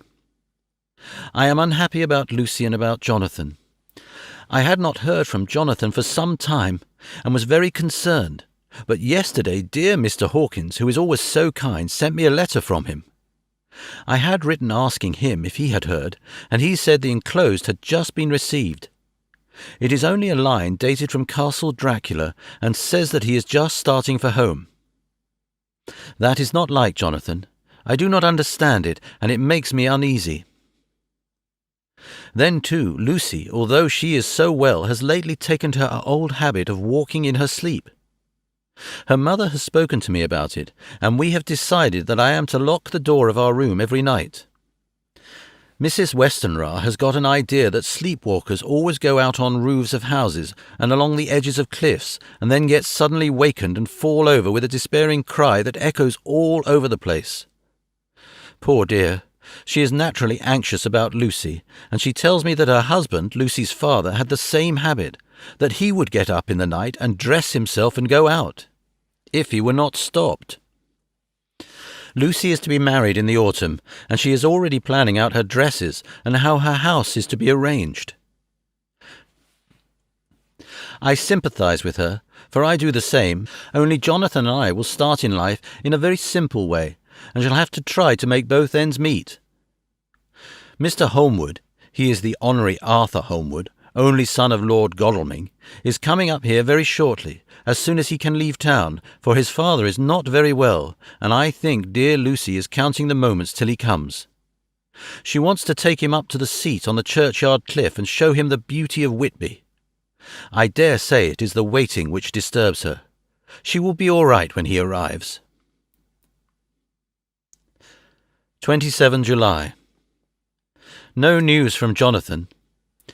I am getting quite uneasy about him, though why I should, I do not know. But I do wish that he would write, if it were only a single line. Lucy walks more than ever, and each night I am awakened by her moving about the room. Fortunately, the weather is so hot that she cannot get cold, but still the anxiety and the perpetually being weakened is beginning to tell on me, and I am getting nervous and wakeful myself. Thank God Lucy's health keeps up. Mr. Holmwood has been suddenly called to Ring to see his father, who has been taken seriously ill. Lucy frets at the postponement of seeing him, but it does not touch her looks. She is a trifle stouter, and her cheeks are a lovely rose pink. She has lost that anemic look which she had. I pray it will all last. 3 August. Another week gone, and no news from Jonathan, not even to Mr. Hawkins, from whom I have heard. Oh, I do hope he is not ill. He surely would have written. I look at that last letter of his, but somehow it does not satisfy me. It does not read like him, and yet it is his writing. There is no mistake of that. Lucy has not walked much in her sleep the last week, but there is an odd concentration about her which I do not understand. Even in her sleep she seems to be watching me. She tries the door, and finding it locked, goes about the room searching for the key. 6 August. Another 3 days and no news. This suspense is getting dreadful. If I only knew where to write to or where to go to, I should feel easier, but no one has heard a word of Jonathan since that last letter. I must only pray to God for patience. Lucy is more excitable than ever, but it is otherwise well. Last night was very threatening, and the fishermen say that we are in for a storm. I must try to watch it and learn the weather signs. Today is a grey day, and the sun, as I write, is hidden in thick clouds high over Kettleness. Everything is grey, except the green grass, which seems like emerald amongst it. Grey earthy rock, grey clouds tinged with the sunburst at the far edge, hang over the grey sea, into which the sand points stretch like grey fingers. The sea is tumbling in over the shallows and the sandy flats with a roar, muffled in the sea mist drifting inland. The horizon is lost in a grey mist. All is vastness. The clouds are piled up like giant rocks, and there is a brool over the sea that sounds like some presage of doom. Dark figures are on the beach here and there, sometimes half shrouded in the mist, and seem men like trees walking. The fishing boats are racing for home, and rise and dip in the groundswell as they sweep into the harbour, bending to the scuppers. Here comes old Mr. Swales. He is making straight for me, and I can see by the way he lifts his hat that he wants to talk. I have been quite touched by the change in the poor old man. When he sat down beside me, he said in a very gentle way, "I want to say something to you, miss." I could see he was not at ease, so I took his poor old wrinkled hand in mine and asked him to speak fully. So he said, leaving his hand in mine, "I'm afraid, my dearie, that I must have shocked you all by the wicked things I've been saying about the dead and such like for weeks past. But I didn't mean them, and I want you to remember that when I'm gone. We old folks that be daffled with one foot abaft the croakle don't altogether like to think of it, and we don't want to feel scart of it, and that's why I've took to making light of it, so that I cheer up my own heart a bit. But Lord love ye, miss, I ain't afraid of dying, not a bit, only I don't want to die if I can help it. My time must be nigh at hand now, for I be old, and 100 years is too much for any man to expect, and I'm so nigh it that the old man is already whetting the scythe. You see, I can't get out of the habit of caffing about it all at once. The chaffs will wag as they used to. Some day the angel of death will sound his trumpet for me, but don't ye do all a greeting my dreary," for he saw that I was crying. "If he should come this very night, I'd not refuse to answer his call. For life be, after all, only a waiting for something else than what we're doing, and death be all that we can rightly depend on. But I'm content, for it's coming to me, my dearie, and coming quick. It may be coming while we be looking and wondering. Maybe it's in that wind out over the sea that's bringing with it loss and wreck, and sore distress and sad hearts. Look, look!" he cried suddenly. "There's something in that wind, and in the host beyond that sound, and looks and tastes and smells like death. It's in the air, I feel it coming. Lord, make me an answer cheerful when my call comes." He held up his hands devoutly and raised his hat. His mouth moved as though he were praying. After a few minutes' silence, he got up, shook hands with me and blessed me, and said good-bye, and hobbled off. It all touched me and upset me very much. I was glad when the coastguard came along, with his spyglass under his arm. He stopped to talk with me, as he always does, but all the time kept looking at a strange ship. "I can't make her out," he said. "She's a Russian by the look of her, but she's knocking about in the queerest way. She doesn't know her mind a bit. She seems to see the storm coming, but can't decide whether to run up north in the open or to put in here. Look, there again. She is steered mighty strangely, for she doesn't mind the hand of the wheel, changes about with every puff of wind. We'll hear more of her before this time tomorrow."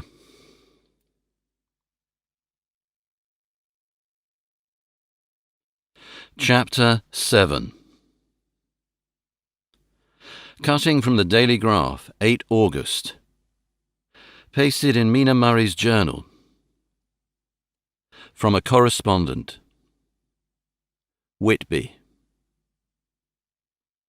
One greatest and suddenest storms on record has just been experienced here, with results both strange and unique.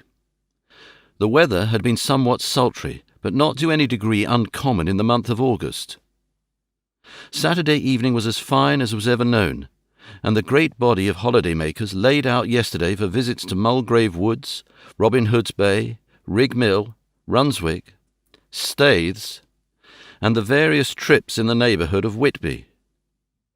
The steamers Emma and Scarborough made trips up and down the coast, and there was an unusual amount of tripping both to and from Whitby.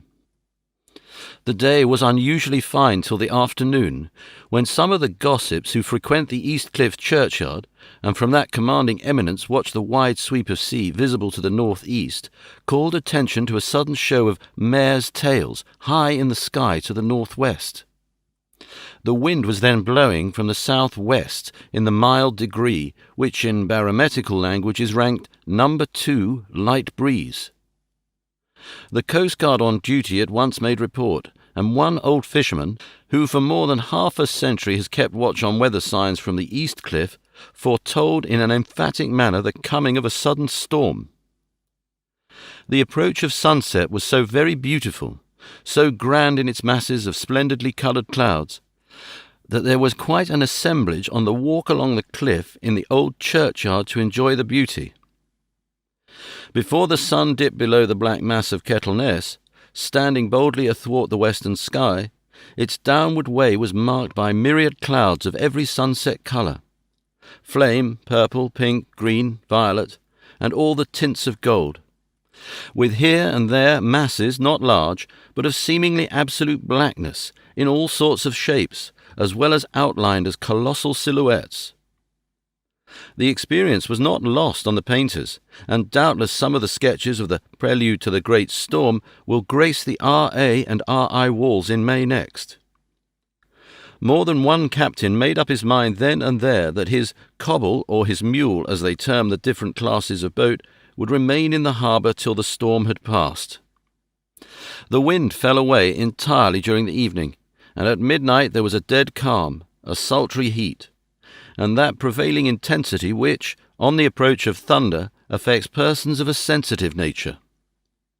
There were but few lights in sight at sea, for even the coasting steamers, which usually hug the shore so closely, kept well to seaward, and but few fishing boats were in sight. The only sail noticeable was a foreign schooner with all sails set, which was seemingly going westwards. The foolhardiness or ignorance of her officers was a prolific theme for comment while she remained in sight, and efforts were made to signal her to reduce sail in face of her danger. Before the night shut down she was seen with sails idly flapping as she gently rolled on the undulating swell of the sea, as idle as a painted ship upon a painted ocean. Shortly before 10 o'clock the stillness of the air grew quite oppressive, and the silence was so marked that the bleating of a sheep inland or the barking of a dog in the town was distinctly heard, and the band on the pier, with its lively French air, was like a discord in the great harmony of nature's silence. A little after midnight came a strange sound from over the sea, and high overhead the air began to carry a strange, faint, hollow booming. Then, without warning, the tempest broke. With a rapidity which, at the time, seemed incredible, and even afterwards is impossible to realize, the whole aspect of nature at once became convulsed. The waves rose in growing fury, each overtopping its fellow, till in a very few minutes the lately glassy sea was like a roaring and devouring monster. White-crested waves beat madly on the level sands and rushed up the shelving cliffs. Others broke over the piers, and with their spume swept the lanthorns of the lighthouses, which rise from the end of either pier of Whitby harbour. The wind roared like thunder, and blew with such force that it was with difficulty that even strong men kept their feet, or clung with grim clasp to the iron stanchions.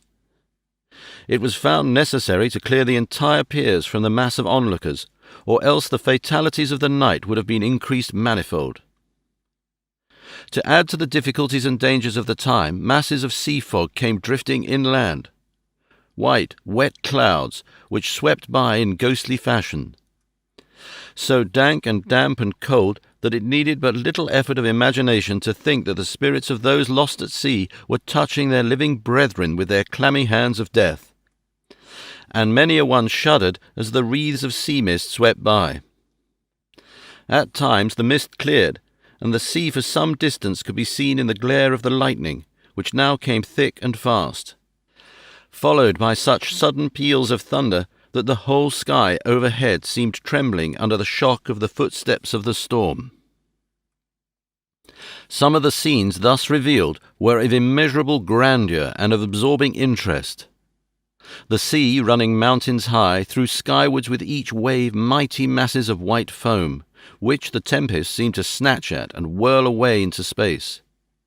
Here and there a fishing boat, with a rag of sail, running madly for shelter before the blast, now and again the white wings of a storm-tossed seabird. On the summit of the east cliff the new searchlight was ready for experiment, but had not yet been tried. The officers in charge of it got it into working order, and in the pauses of the inrushing mist swept with it the surface of the sea. Once or twice its service was most effective, as when a fishing boat, with gunwale under water, rushed into the harbour, able, by the guidance of the sheltering light, to avoid the danger of dashing against the piers. As each boat achieved the safety of the port, there was a shout of joy from the mass of people on shore, a shout which for a moment seemed to cleave the gale and was then swept away in its rush. Before long the searchlight discovered some distance away a schooner with all sails set, apparently the same vessel which had been noticed earlier in the evening. The wind had by this time backed to the east, and there was a shudder amongst the watchers on the cliff as they realized the terrible danger in which she now was. Between her and the port lay the great flat reef on which so many good ships have from time to time suffered, and, with the wind blowing from its present quarter, it would be quite impossible that she should fetch the entrance of the harbour.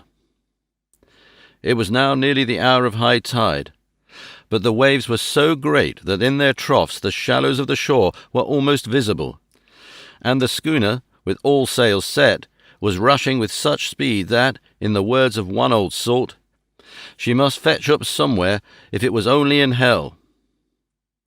Then came another rush of sea fog, greater than any hitherto, a mass of dank mist which seemed to close in on all things like a grey pall, and left available to men only the organ of hearing, for the roar of the tempest and the crash of the thunder and the booming of the mighty billows came through the damp oblivion even louder than before. The rays of the searchlight were kept fixed on the harbour mouth across the east pier, where the shock was expected, and men waited breathless. The wind suddenly shifted to the north-east, and the remnant of the sea fog melted in the blast, and then, mirabile dictu, between the piers, leaping from wave to wave as it rushed at headlong speed, swept the schooner before the blast, with all sails set, and gained the safety of the harbour. The searchlight followed her, and a shudder ran through all who saw her, for lashed to the helm was a corpse with drooping head, which swung horribly to and fro at each motion of the ship. No other form could be seen on deck at all. A great awe came on all as they realized that the ship, as if by a miracle, had found the harbour, unsteered save by the hand of a dead man. However, all took place more quickly than it takes to write these words. The schooner paused not, but rushing across the harbour, pitched herself onto that accumulation of sand and gravel, washed by many tides and many storms into the southeast corner of the pier jutting under the east cliff, known locally as Tate Hill Pier. There was, of course, a considerable concussion as the vessel drove up and on the sand heap. Every spar, rope, and stay was strained, and some of the top hammer came crashing down. But strangest of all, the very instant the shore was touched, an immense dog sprang up on deck from below, as if shot up by the concussion, and running forward, jumped from the bow on the sand.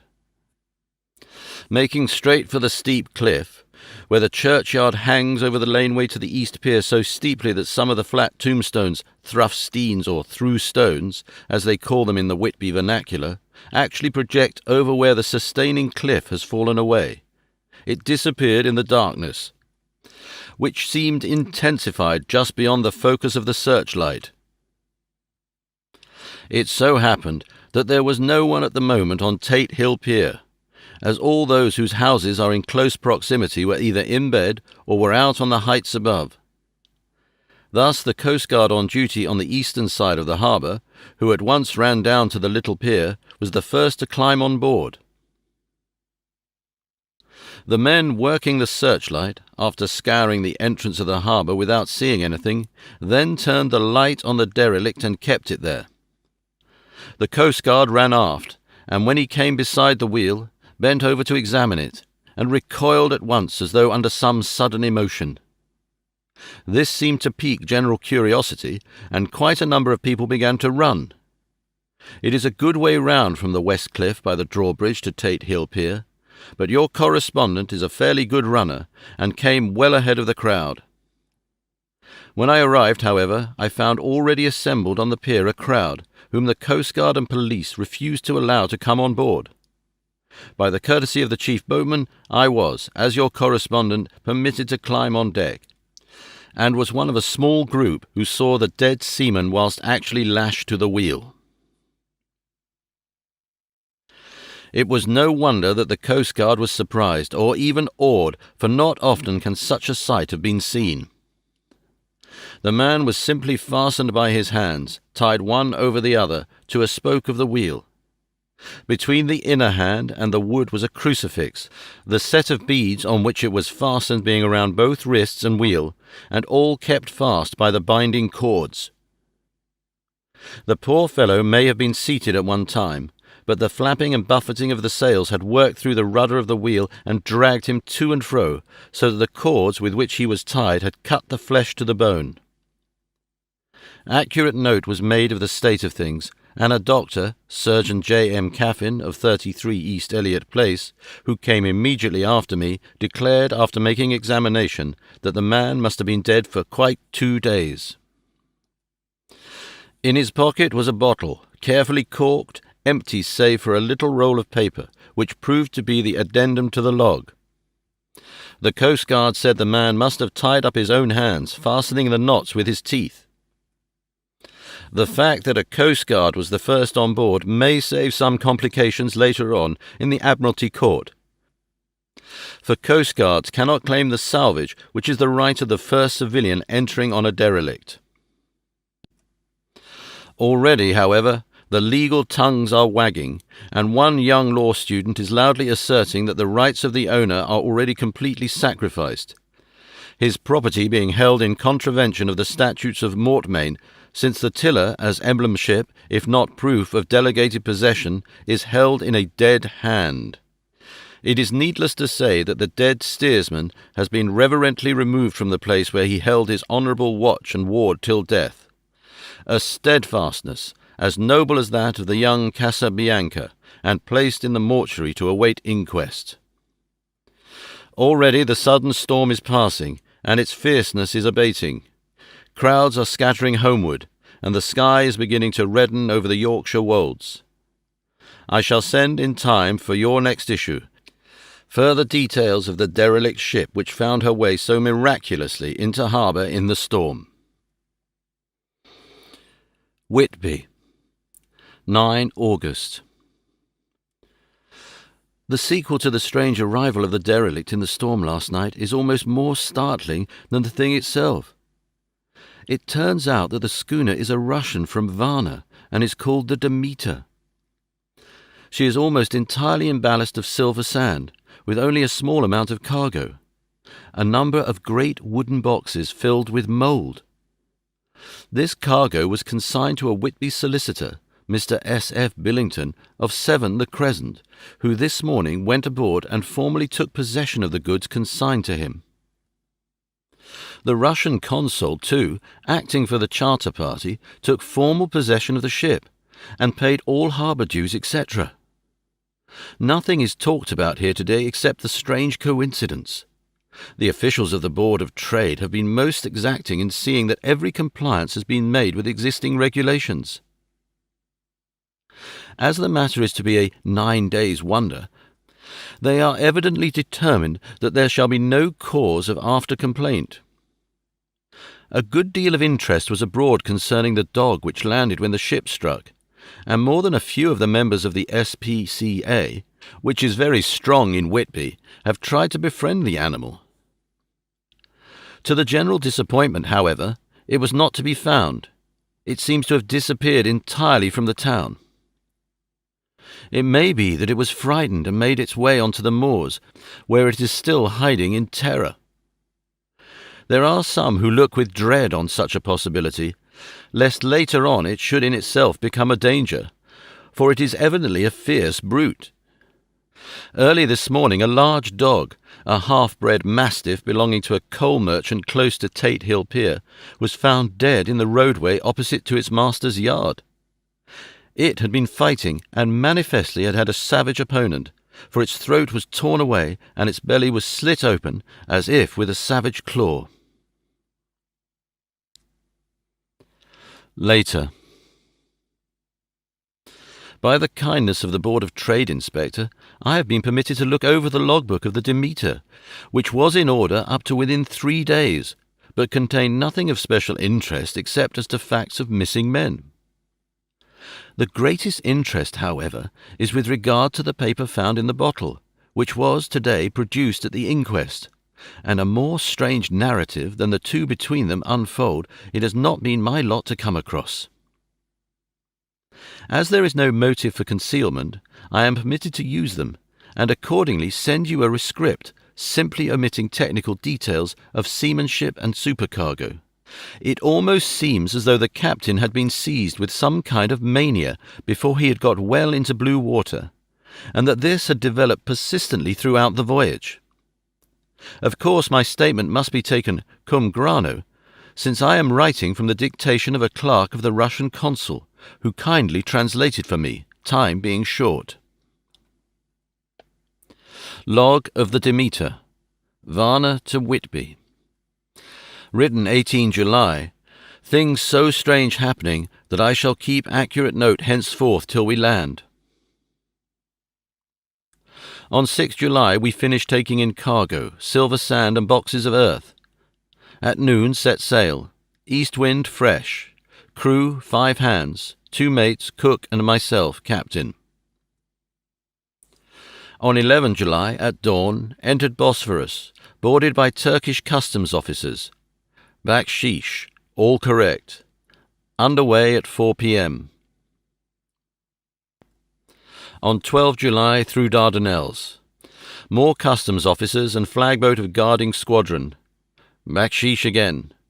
Work of officers thorough but quick. Want us off soon. At dark passed into archipelago. On 13 July passed Cape Matapan. Crew dissatisfied about something. Seemed scared but would not speak out. On 14 July was somewhat anxious about crew. Men all steady fellows who sailed with me before. Mate could not make out what was wrong. They only told him there was something and crossed themselves. Mate lost temper with one of them that day and struck him. Expected fierce quarrel, but all was quiet. On 16 July, mate reported in the morning that one of crew, Petrovsky, was missing. Could not account for it. Took larboard watch 8 bells last night. Was relieved by Abramov, but did not go to bunk. Men more downcast than ever. All said they expected something of the kind, but would not say more than there was something aboard. Mate getting very impatient with them. Feared some trouble ahead. On 17 July, yesterday, one of the men, Olgarin, came to my cabin and, in an awestruck way, confided to me that he thought there was a strange man aboard the ship.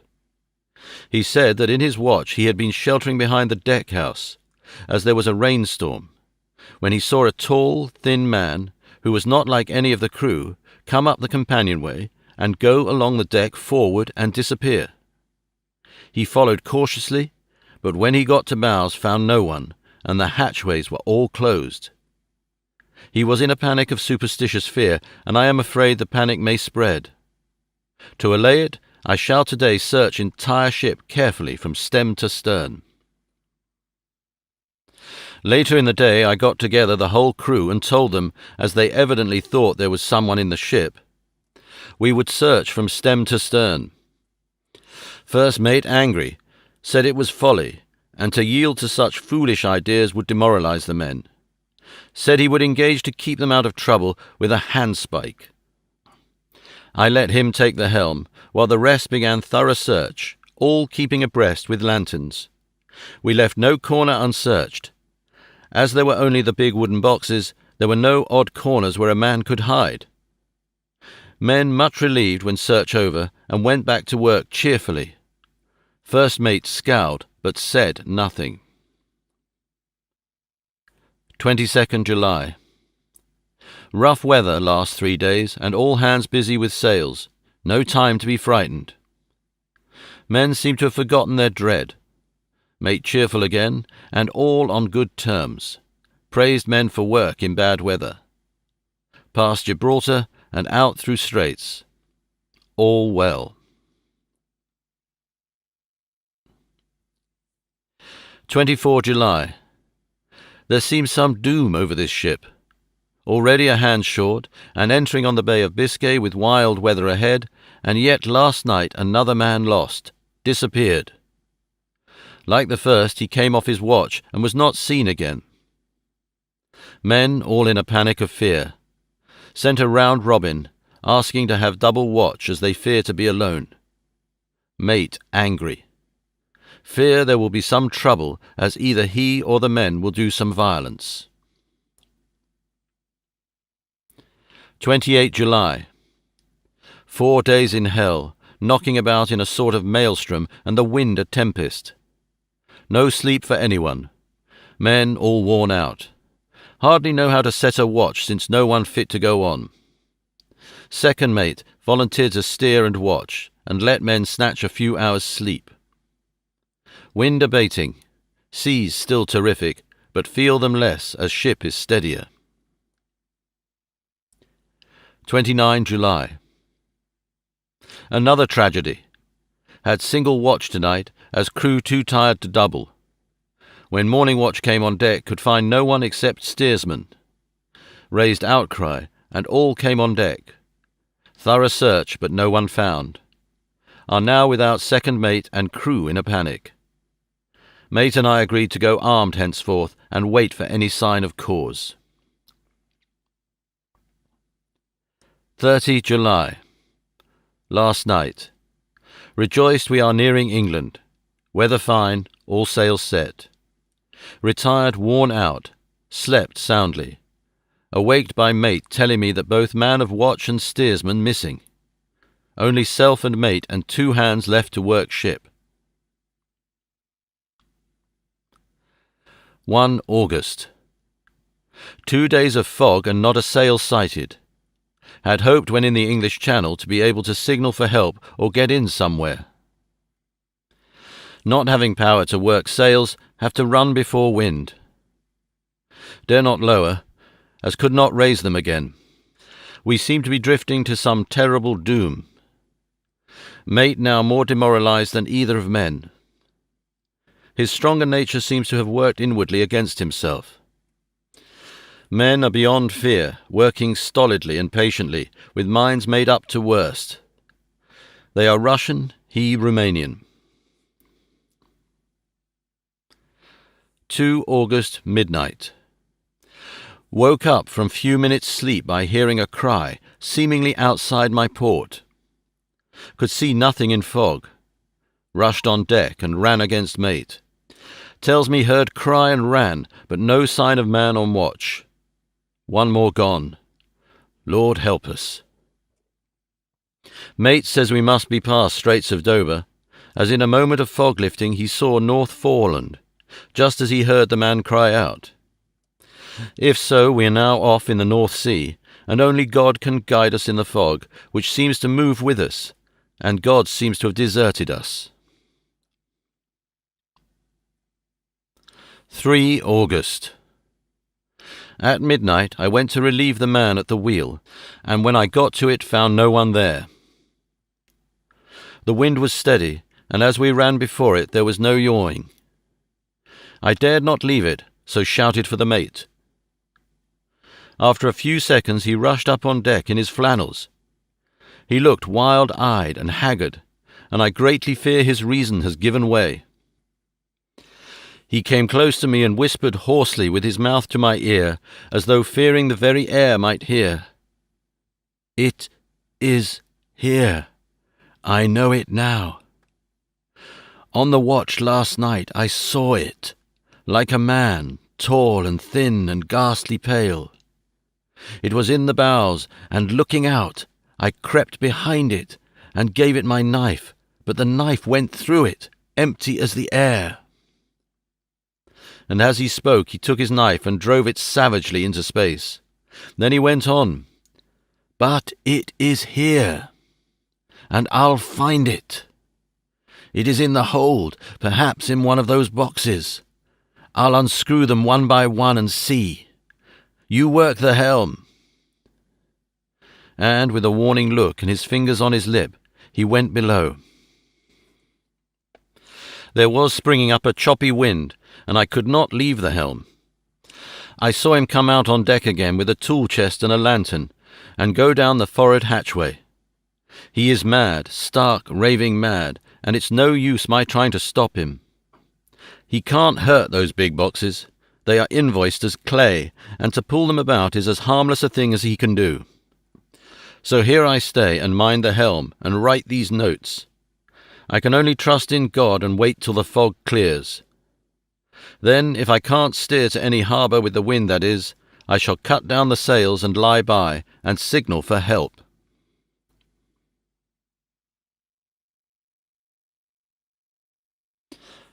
It is nearly all over now.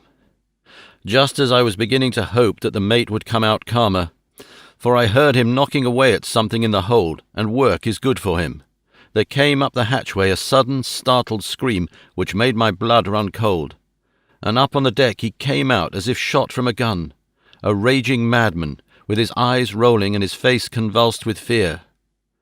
"Save me! Save me!" he cried, and then looked round on the blanket of fog. His horror turned to despair, and in a steady voice he said, "You had better come too, Captain, before it is too late. He is there. I know the secret now.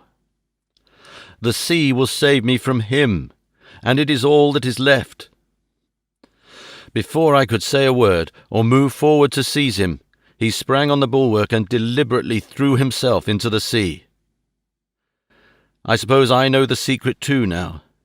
It was this madman who had got rid of the men one by one, and now he has followed them himself.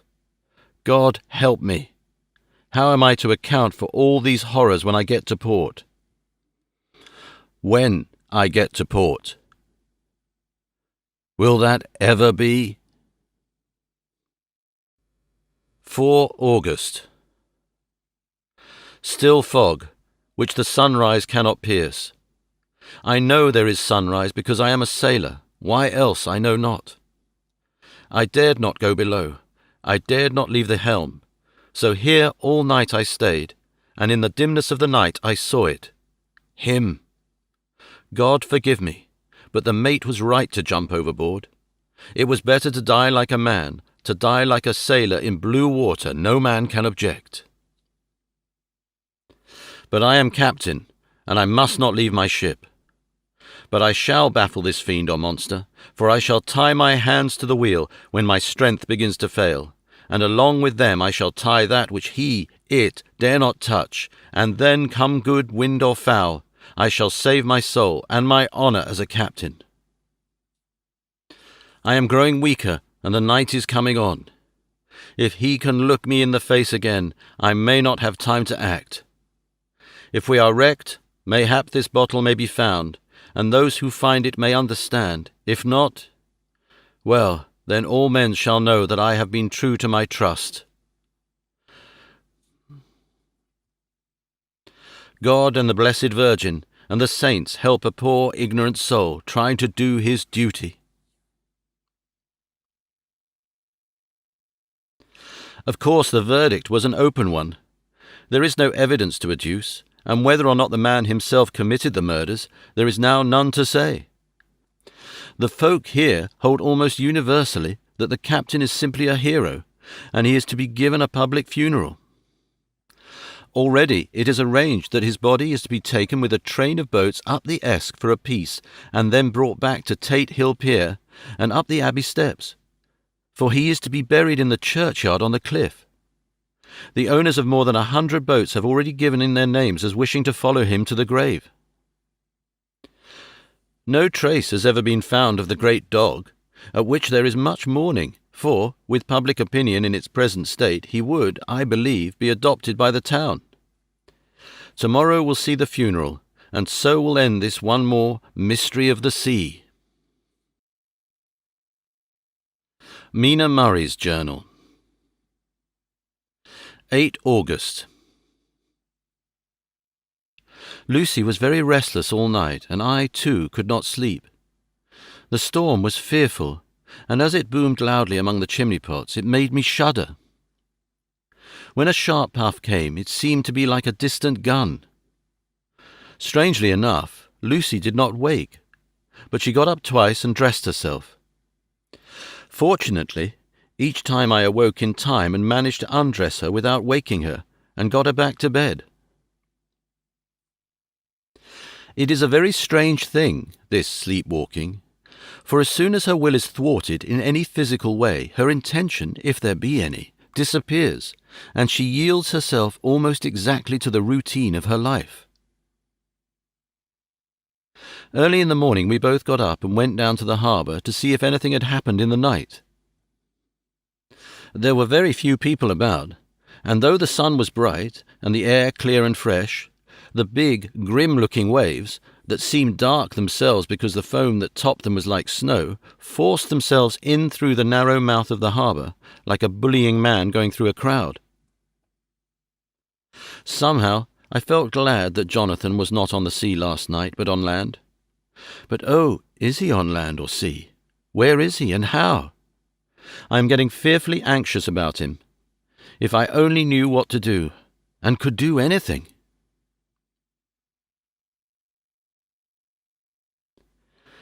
August. The funeral of the poor sea captain today was most touching. Every boat in the harbour seemed to be there, and the coffin was carried by captains all the way from Tate Hill Pier up to the churchyard. Lucy came with me, and we went early to our old seat, whilst the cortege of boats went up the river to the viaduct and came down again. We had a lovely view, and saw the procession nearly all the way. The poor fellow was laid to rest quite near our seat, so that we stood on it when the time came and saw everything. Poor Lucy seemed much upset. She was restless and uneasy all the time, and I cannot but think her dreaming at night is telling on her. She is quite odd in one thing. She will not admit to me there is any cause for restlessness, or if there be, she does not understand it herself. There is an additional cause in that poor old Mr. Swales was found dead this morning on our seat, his neck being broken. He had evidently, as the doctor said, fallen back in the seat in some sort of fright, for there was a look of fear and horror on his face that the men said made them shudder. Poor, dear old man. Perhaps he had seen death with his dying eyes. Lucy is so sweet and sensitive that she feels influences more acutely than other people do. Just now she was quite upset by a little thing which I did not much heed, though I am myself very fond of animals. One of the men who came up here often to look for the boats was followed by his dog. The dog is always with him. They are both quiet persons, and I never saw the man angry nor heard the dog bark. During the service the dog would not come to its master, who was on the seat with us, but kept a few yards off, barking and howling. Its master spoke to it gently, and then harshly, and then angrily, but it would then neither come nor cease to make a noise. It was in a sort of fury, with its eyes savage, and all its hairs bristling out like a cat's tail when puss is on the warpath. Finally the man, too, got angry and jumped down and kicked the dog, and then took it by the scruff of the neck and half dragged and half threw it on the tombstone on which the seat is fixed. The moment it touched the stone, the poor thing became quiet and fell all into a tremble. It did not try to get away, but crouched down, quivering and cowering, and was in such a pitiable state of terror that I tried, though without effect, to comfort it.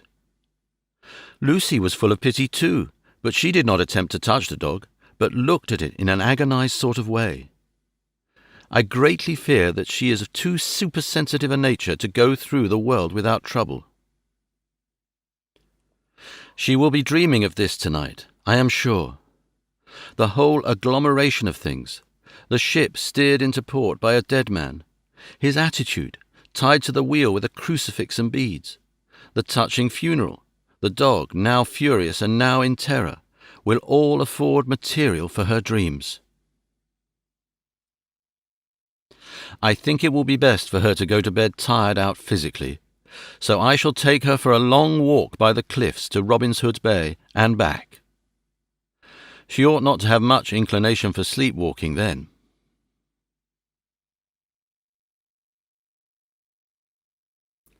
Chapter 8.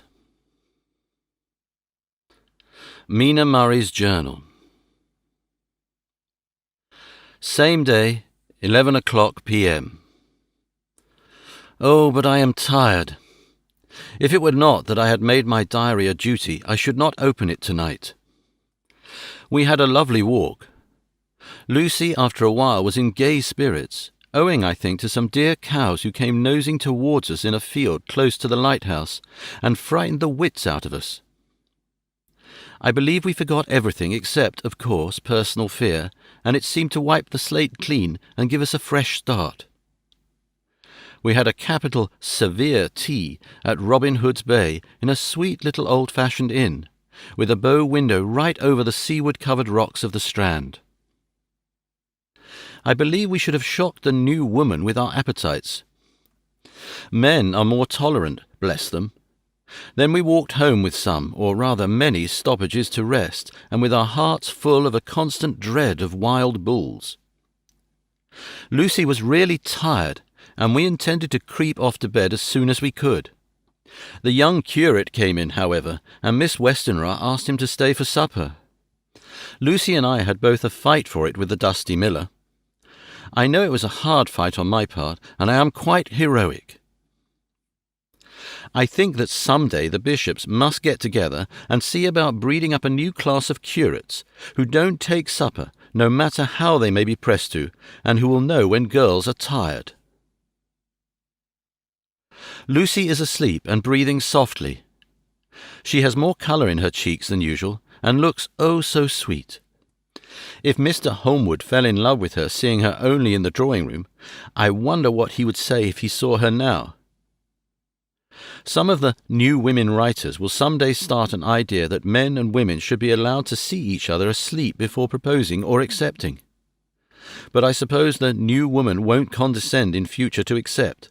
She will do the proposing herself. And a nice job she will make of it too. There's some consolation in that. I am so happy tonight because dear Lucy seems better. I really believe she has turned the corner, and that we are over her troubles with dreaming.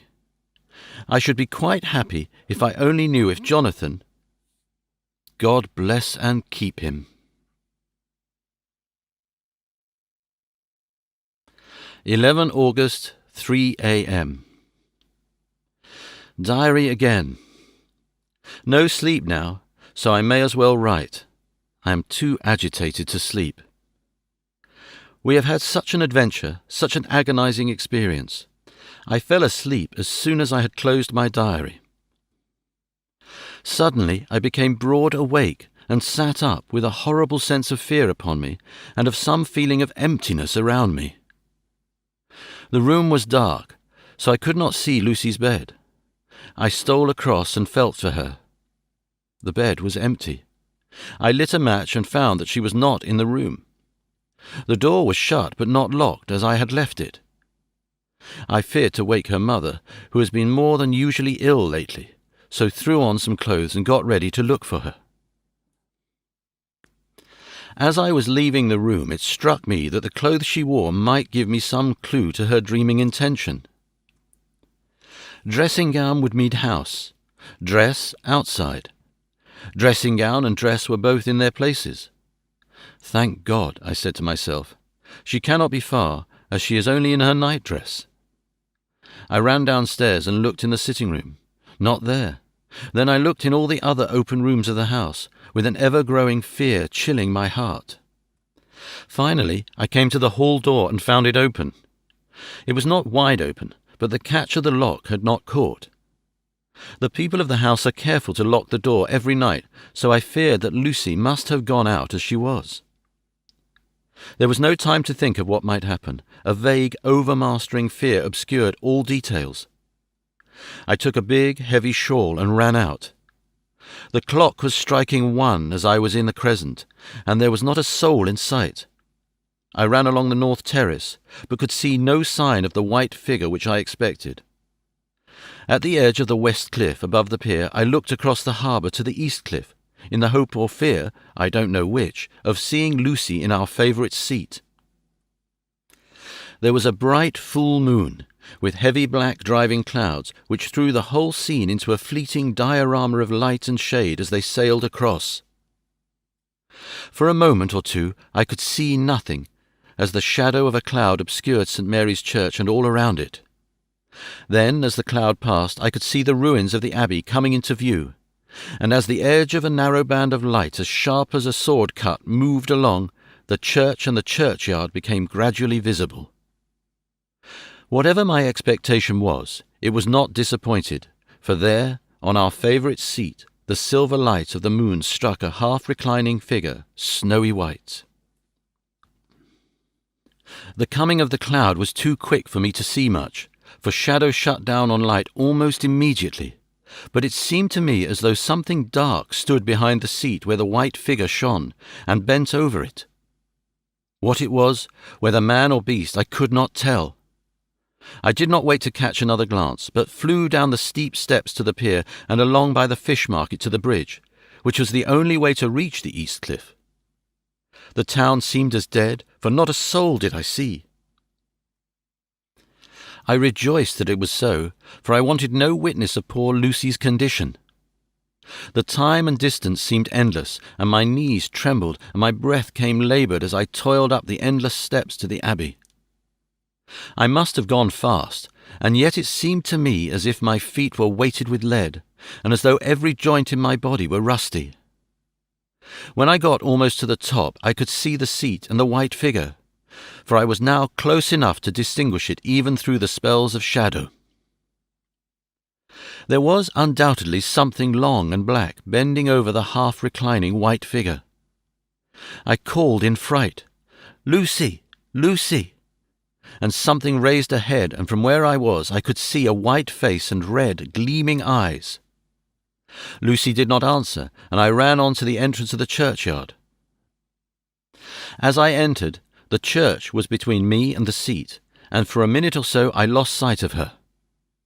When I came in view again, the cloud had passed, and the moonlight struck so brilliantly that I could see Lucy half reclining with her head lying over the back of the seat. She was quite alone, and there was not a sign of any living thing about. When I bent over her, I could see that she was still asleep. Her lips were parted, and she was breathing, not softly as usual with her, but in long, heavy gasps, as though striving to get her lungs full at every breath. As I came close, she put up her hand in her sleep and pulled the collar of her nightdress close around her throat. While she did so, there came a little shudder through her, as though she felt the cold. I flung the warm shawl over her and drew the edges tight round her neck, for I dreaded lest she should get some deadly chill from the night air, unclad as she was. I feared to wake her all at once, so, in order to have my hands free that I might help her, I fastened the shawl at her throat with a big safety pin. But I must have been clumsy in my anxiety and pinched or pricked her with it, for by and by, when her breathing became quieter, she put her hand to her throat again and moaned. When I had her carefully wrapped up, I put my shoes on her feet and then began very gently to wake her. At first she did not respond, but gradually she became more and more uneasy in her sleep, moaning and sighing occasionally. At last, as time was passing fast, and for many other reasons, I wished to get her home at once. I shook her more forcibly, till finally she opened her eyes and awoke. She did not seem surprised to see me, as, of course, she did not realize all at once where she was. Lucy always wakes prettily, and even at such a time, when her body must have been chilled with cold, and her mind somewhat appalled at waking unclad in a churchyard at night, she did not lose her grace. She trembled a little and clung to me. When I told her to come at once with me home, she rose without a word, with the obedience of a child. As we passed along, the gravel hurt my feet, and Lucy noticed me wince. She stopped and wanted to insist upon my taking my shoes, but I would not. However, when we got to the pathway outside the churchyard, where there was a puddle of water remaining from the storm, I daubed my feet with mud, using each foot in turn on the other, so that as we went home no one, in case we should meet anyone, should notice my bare feet. Fortune favoured us, and we got home without meeting a soul. Once we saw a man who seemed not quite sober passing along a street in front of us, but we hid in a door till he had disappeared up an opening such as there are here, steep little closes or wynds as they call them in Scotland. My heart beat so loud all the time that sometimes I thought I should faint. I was filled with anxiety about Lucy, not only for her health, lest she should suffer from the exposure, but for her reputation in case the story should get wind. When we got in, and had washed our feet, and had said a prayer of thankfulness together, I tucked her into bed. Before falling asleep, she asked, even implored, me not to say a word to anyone, even her mother, about her sleepwalking adventure. I hesitated at first to promise, but on thinking of the state of her mother's health, and how the knowledge of such a thing would fret her, and thinking, too, of how such a story might become distorted, nay, infallibly would, in case it should leak out, I thought it wiser to do so. I hope I did right. I have locked the door, and the key is tied to my wrist, so perhaps I shall not be again disturbed. Lucy is sleeping soundly. The reflex of the dawn is high and far over the sea. Same day, noon. All goes well. Lucy slept till I woke her, and seemed not to have even changed her side. The adventure of the night does not seem to have harmed her. On the contrary, it has benefited her, for she looks better this morning than she has done for weeks. I was sorry to notice that my clumsiness with the safety pin hurt her. Indeed, it might have been serious, for the skin of her throat was pierced. I must have pinched up a piece of loose skin and have transfixed it, for there are 2 little red points like pinpricks, and on the band of her nightdress was a drop of blood. When I apologized and was concerned about it, she laughed and petted me, and said she did not even feel it. Fortunately, it cannot leave a scar, as it is so tiny.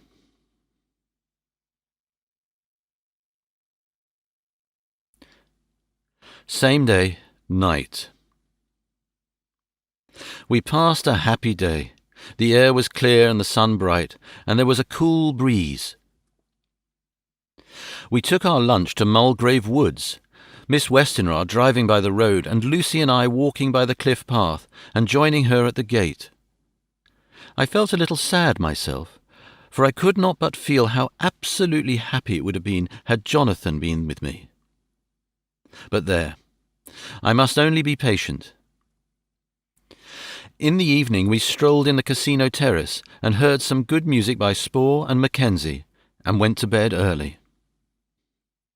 Lucy seems more restful than she has been for some time, and fell asleep at once. I shall lock the door and secure the key the same as before, though I do not expect any trouble tonight.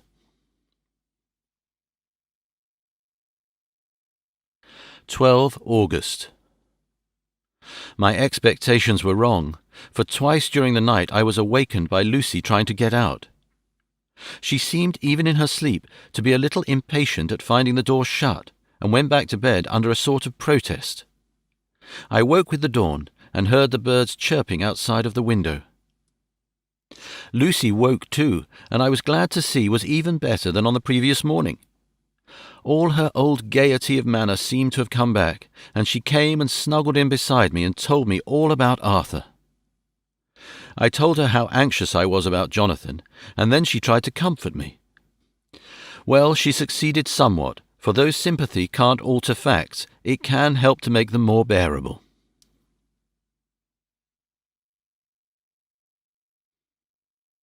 13 August.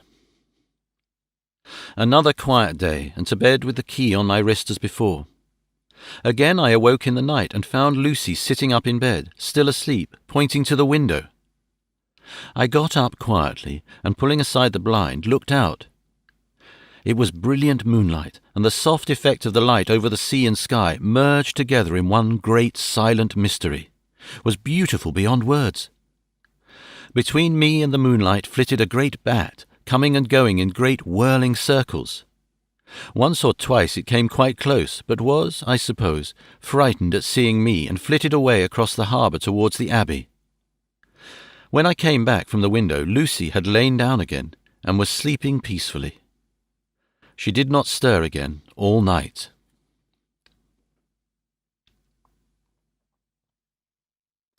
14 August. On the East Cliff, reading and writing all day. Lucy seems to have become as much in love with the spot as I am, and it is hard to get her away from it when it is time to come home for lunch or tea or dinner. This afternoon she made a funny remark. We were coming home for dinner, and had come to the top of the steps up from the West Pier, and stopped to look at the view, as we generally do. The setting sun, low down in the sky, was just dropping behind Kettle Ness. The red light was thrown over on the East Cliff and the old Abbey, and seemed to bathe everything in a beautiful rosy glow. We were silent for a while, and suddenly Lucy murmured, as if to herself, "His red eyes again. They are just the same." It was such an odd expression, coming apropos of nothing, that it quite startled me. I slewed round a little, so as to see Lucy well without seeming to stare at her, and saw that she was in a half-dreamy state, with an odd look on her face that I could not quite make out. So I said nothing, but followed her eyes. She appeared to be looking over at our own seat, whereon was a dark figure seated alone.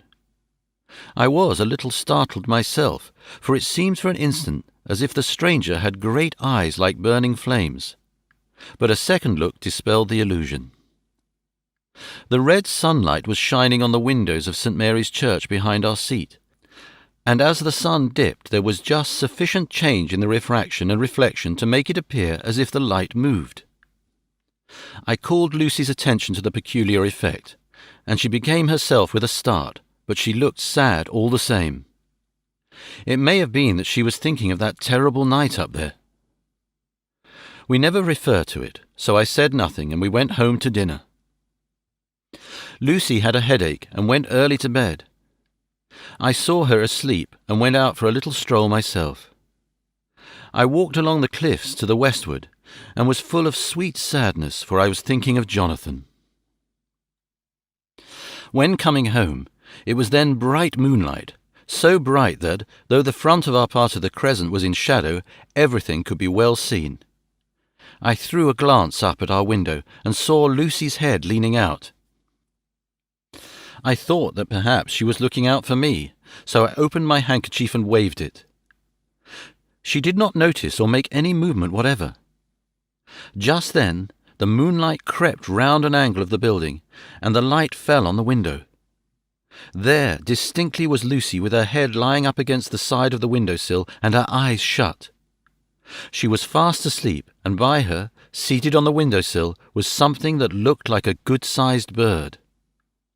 I was afraid she might get a chill, so I ran upstairs, but as I came into the room she was moving back to her bed, fast asleep, and breathing heavily. She was holding her hand to her throat, as though to protect it from cold. I did not wake her, but tucked her up warmly. I have taken care that the door is locked and the window securely fastened. She looks so sweet as she sleeps, but she is paler than is her wont, and there is a drawn, haggard look under her eyes which I do not like. I fear she is fretting about something. I wish I could find out what it is. 15 August. Rose later than usual. Lucy was languid and tired, and slept on after we had been called. We had a happy surprise at breakfast. Arthur's father is better, and wants the marriage to come off soon. Lucy is full of quiet joy, and her mother is glad and sorry at once. Later on in the day she told me the cause. She is grieved to lose Lucy as her very own, but she is rejoiced that she is soon to have someone to protect her. Poor, dear, sweet lady.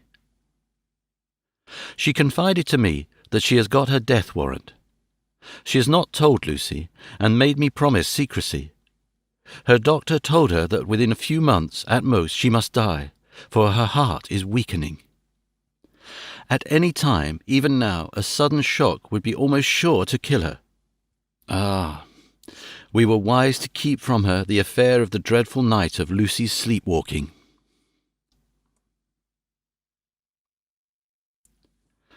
17 August. No diary for 2 whole days. I have not had the heart to write. Some sort of shadowy pall seems to be coming over our happiness. No news from Jonathan, and Lucy seems to be growing weaker, whilst her mother's hours are numbering to a close. I do not understand Lucy's fading away as she is doing. She eats well and sleeps well, and enjoys the fresh air, but all the time the roses in her cheeks are fading, and she gets weaker and more languid day by day. At night I hear her gasping as if for air. I keep the key of our door always fastened to my wrist at night, but she gets up and walks about the room, and sits at the open window. Last night I found her leaning out when I woke up, and when I tried to wake her I could not. She was in a faint. When I managed to restore her, she was as weak as water, and cried silently between long, painful struggles for breath. When I asked her how she came to be at the window, she shook her head and turned away. I trust her feeling ill may not be from that unlucky prick of the safety pin. I looked at her throat just now as she lay asleep, and the tiny wounds seem not to have healed. They are still open, and if anything, larger than before, and the edges of them are faintly white. They are like little white dots with red centres. Unless they heal within a day or two, I shall insist on the doctor seeing about them.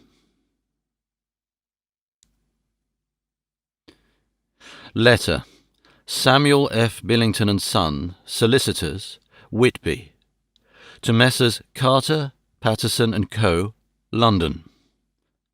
17 August. Dear Sirs, herewith please receive invoice of goods sent by Great Northern Railway. Same are to be delivered at Carfax near Purfleet, immediately on receipt at goods station King's Cross. The house is at present empty, but enclosed please find keys, all of which are labelled. You will please deposit the boxes, 50 in number, which form the consignment, in the partially ruined building forming part of the house and marked A on rough diagram enclosed. Your agent will easily recognize the locality, as it is the ancient chapel of the mansion. The goods leave by the train at 9:30 tonight, and will be due at King's Cross at 4:30 tomorrow afternoon. As our client wishes the delivery made as soon as possible, we shall be obliged by your having teams ready at King's Cross at the time named and forthwith conveying the goods to destination. In order to obviate any delays possible through any routine requirements as to payment in your departments, we enclose cheque herewith for £10, receipt of which please acknowledge. Should the charge be less than this amount, you can return balance. If greater, we shall at once send cheque for difference on hearing from you. You are to leave the keys on coming away in the main hall of the house, where the proprietor may get them on his entering the house by means of his duplicate key. Pray do not take us as exceeding the bounds of business courtesy in pressing you, in all ways, to use the utmost expedition. We are, dear sirs, faithfully yours, Samuel F. Billington and Son. Letter, Messrs. Carter, Patterson and Co., London, to Messrs. Billington and Son, Whitby, 21 August. Dear Sirs, we beg to acknowledge £10 received and to return cheque £1 17 shillings and 9pence, amount of overplus as shown in receipted account herewith. Goods are delivered in exact accordance with instructions and keys left in parcel in main hall as directed. We are, dear sirs, yours respectively, Pro Carter Patterson and Co.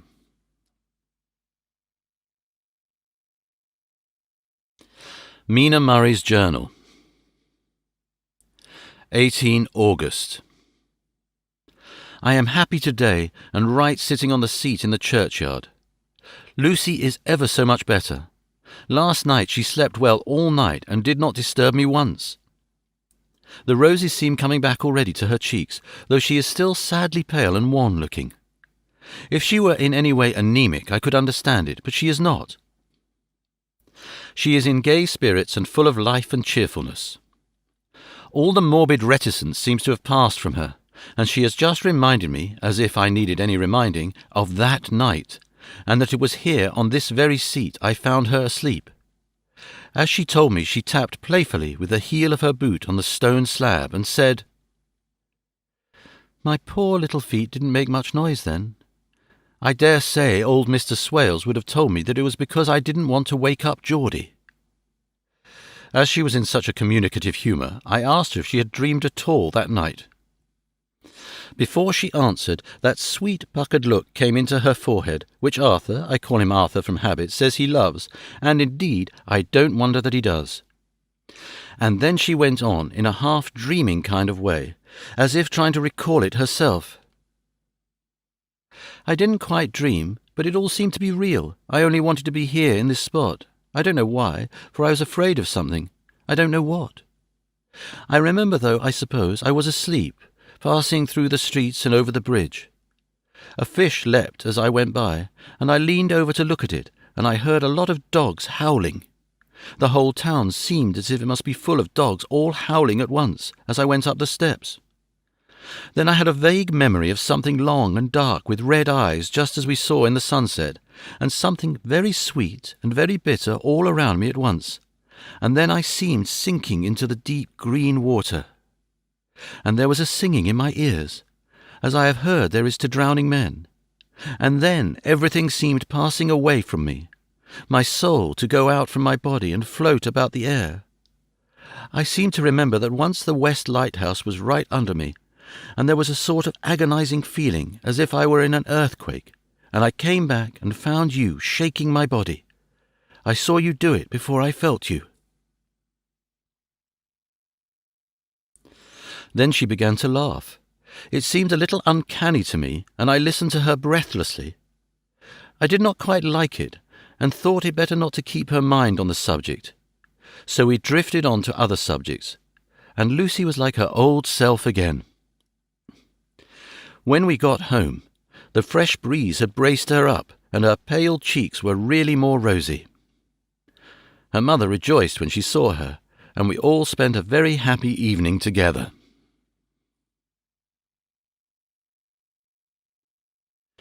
19 August. Joy, joy, joy, although not all joy. At last, news of Jonathan. The dear fellow has been ill, that is why he did not write. I'm not afraid to think it or say it now that I know. Mr. Hawkins sent me on the letter and wrote himself, oh so kindly. I am to leave in the morning and go over to Jonathan, and to help to nurse him if necessary, and to bring him home. Mr. Hawkins says it would not be a bad thing if we were to be married out there. I have cried over the good sister's letter till I can feel it wet against my bosom where it lies. It is of Jonathan, and must be next my heart, for he is in my heart. My journey is all mapped out, and my luggage ready. I am only taking one change of dress. Lucy will bring my trunk to London, and keep it till I send for it may be that... I must write no more. I must keep it to say to Jonathan, my husband. The letter he has seen and touched must comfort me till we meet. Letter, Sister Agatha, Hospital of St. Joseph and St. Mary, Budapest, to Miss Wilhelmina Murray. 12 August. Dear Madam, I write by desire of Mr. Jonathan Harker, who is himself not strong enough to write, though progressing well, thanks to God and St. Joseph and St. Mary. He has been under our care for nearly 6 weeks, suffering from a violent brain fever. He wishes me to convey his love, and to say that by this post I write for him to Mr. Peter Hawkins, Exeter, to say, with his dutiful respects, that he is sorry for his delay, and that all his work is completed. He will require some weeks' rest in our sanatorium in the hills, but will then return. He wishes me to say that he has not sufficient money with him, and that he would like to pay for his staying here, so that others who need shall not be wanting for help. Believe me, yours, with sympathy and all blessings, Sister Agatha. P.S. My patient being asleep, I open this to let you know something more. He has told me all about you, and that you are shortly to be his wife. All blessings to you both. He has had some fearful shock, so says our doctor, and in his delirium his ravings have been dreadful, of wolves and poison and blood, of ghosts and demons, and I fear to say of what. Be careful with him always, that there may be nothing to excite him of this kind for a long time to come. The traces of such an illness as his do not lightly die away. We should have written long ago, but we knew nothing of his friends, and there was on him nothing that anyone could understand. He came in the train from Klausenburg, and the guard was told by the station-master that there he had rushed into the station shouting for a ticket for home. Seeing from his violent demeanour that he was English, they gave him a ticket for the furthest station on the way thither that the train reached. Be assured that he is well cared for. He has won all our hearts by his sweetness and gentleness. He is truly getting on well, and I have no doubt will in a few weeks be all himself. But be careful of him for safety's sake. There are, I pray God and St. Joseph and St. Mary, many, many happy years for you both. Dr. Seward's Diary. 19 August. Strange and sudden change in Renfield last night. About 8 o'clock he began to get excited and sniff about as a dog does when setting. The attendant was struck by his manner, and knowing my interest in him, encouraged him to talk. He is usually respectful to the attendant, and at times servile, but tonight the man tells me he was quite haughty. Would not condescend to talk with him at all. All he would say was, "I don't want to talk to you, you don't count now. The master is at hand." The attendant thinks it is some sudden form of religious mania which has seized him. If so, we must look out for squalls, for a strong man with homicidal and religious mania at once might be dangerous. The combination is a dreadful one. At 9 o'clock I visited him myself. His attitude to me was the same as that to the attendant. In his sublime self-feeling, the difference between myself and attendant seemed to him as nothing. It looks like religious mania, and he will soon think that he himself is God. These infinitesimal distinctions between man and man are too paltry for an omnipotent being. How these madmen give themselves away! The real God taketh heed lest a sparrow fall, but the God created from human vanity sees no difference between an eagle and a sparrow. Oh, if men only knew! For half an hour or more Renfield kept getting excited in greater and greater degree. I did not pretend to be watching him, but I kept strict observation all the same. All at once that shifty look came into his eyes, which we always see when a madman has seized an idea, and with it the shifty movement of the head and back which asylum attendants come to know so well. He became quite quiet, and went and sat on the edge of his bed resignedly, and looked into space with lacklustre eyes. I thought I would find out if his apathy were real or only assumed, and tried to lead him to talk of his pets, a theme which had never failed to excite his attention. At first he made no reply, but at length said testily, "Bother them all, I don't care a pin about them." "What?" I said. "You don't mean to tell me you don't care about spiders?" Spiders at present are his hobby, and the notebook is filling up with columns of small figures. To this he answered enigmatically, "The bride-maidens rejoice the eyes that wait the coming of the bride, but when the bride draweth nigh, then the maidens shine not to the eyes that are filled." He would not explain himself, but remained obstinately seated on his bed all the time I remained with him. I am weary tonight and low in spirits. I cannot but think of Lucy and how different things might have been. If I don't sleep at once, chloral and the modern Morpheus, C2HCl3O, H2O, I must be careful not to let it grow into a habit. No, I shall take none tonight. I have thought of Lucy, and I shall not dishonour her by mixing the two. If need be, tonight shall be sleepless. Later.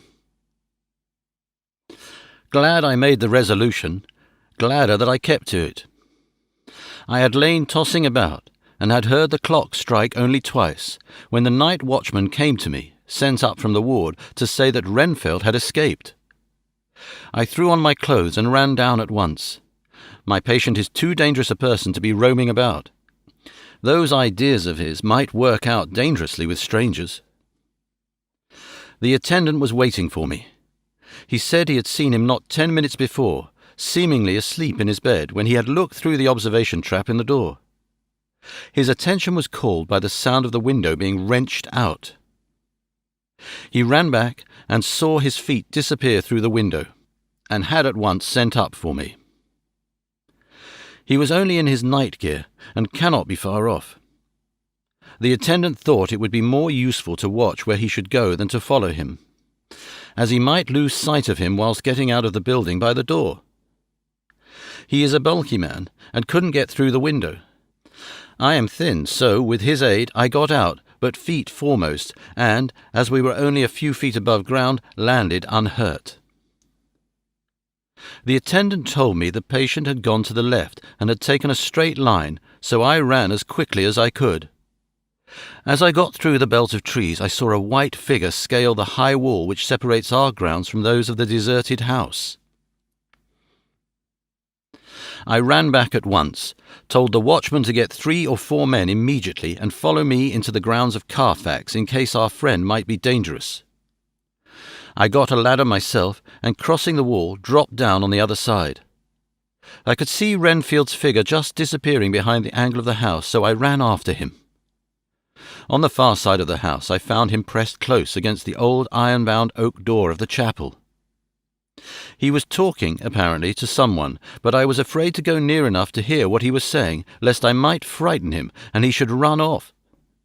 Chasing an errant swarm of bees is nothing to following a naked lunatic, when the fit of escaping is upon him. After a few minutes, however, I could see that he did not take note of anything around him, and so ventured to draw nearer to him, the more so as my men had now crossed the wall and were closing him in. I heard him say, "I am here to do your bidding, master, I am your slave, and you will reward me, for I shall be faithful. I have worshipped you long and afar off. Now that you are near, I await your commands, and you will not pass me by. Will you, dear master, in your distribution of good things? He is a selfish old beggar anyhow. He thinks of the loaves and fishes even when he believes he is in a real presence. His manias make a startling combination. When we closed in on him, he fought like a tiger. He is immensely strong, for he was more like a wild beast than a man. I never saw a lunatic in such a paroxysm of rage before, and I hope I shall not again. It is a mercy that we have found out his strength and his danger in good time.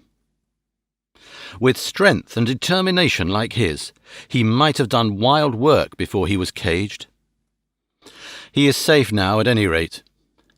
Jack Shepherd himself couldn't get free from the strait waistcoat that keeps him restrained, and he's chained to the wall in the padded room. His cries are at times awful, but the silences that follow are more deadly still, for he means murder in every turn and movement. Just now he spoke coherent words for the first time. "I shall be patient, master. It is coming, coming, coming." So I took the hint and came to. I was too excited to sleep, but this diary has quieted me, and I feel I shall get some sleep tonight.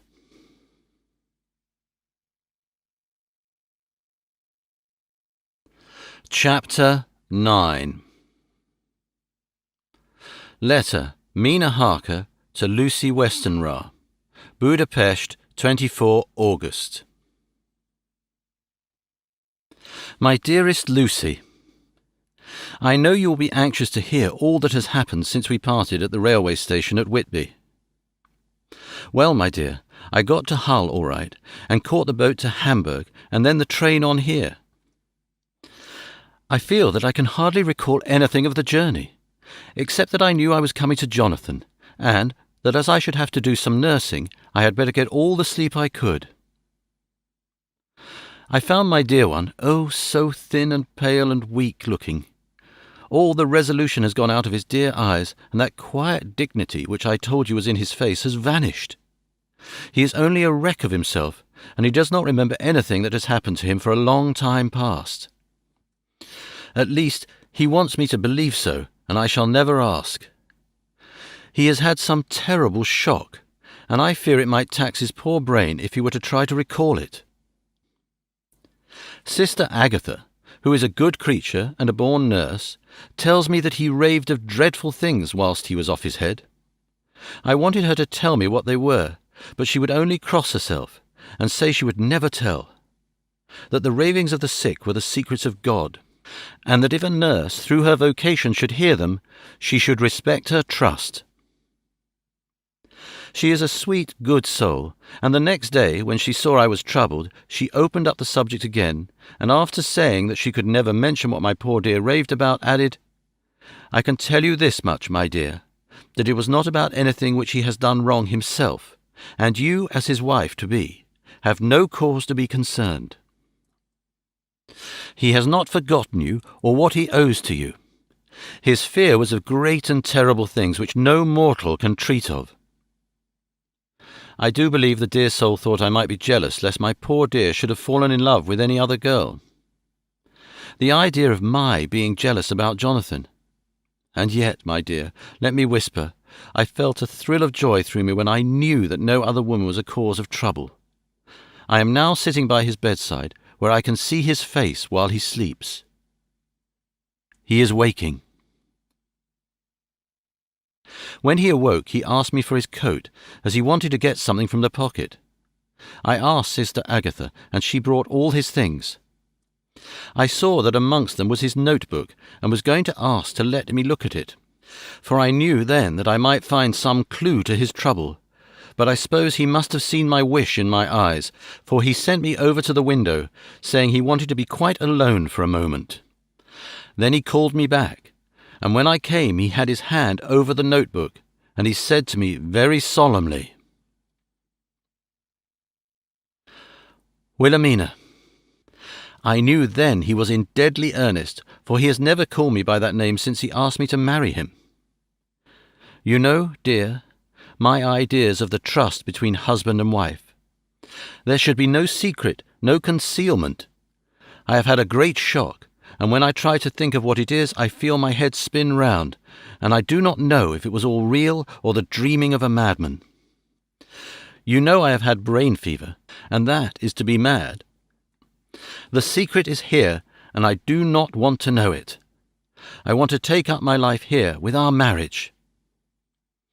For, my dear, we had decided to be married as soon as the formalities are complete. Are you willing, Wilhelmina, to share my ignorance? Here is the book. Take it and keep it. Read it if you will, but never let me know, unless, indeed, some solemn duty should come upon me to go back to the bitter hours, asleep or awake, sane or mad, recorded here. He fell back exhausted, and I put the book under his pillow and kissed him.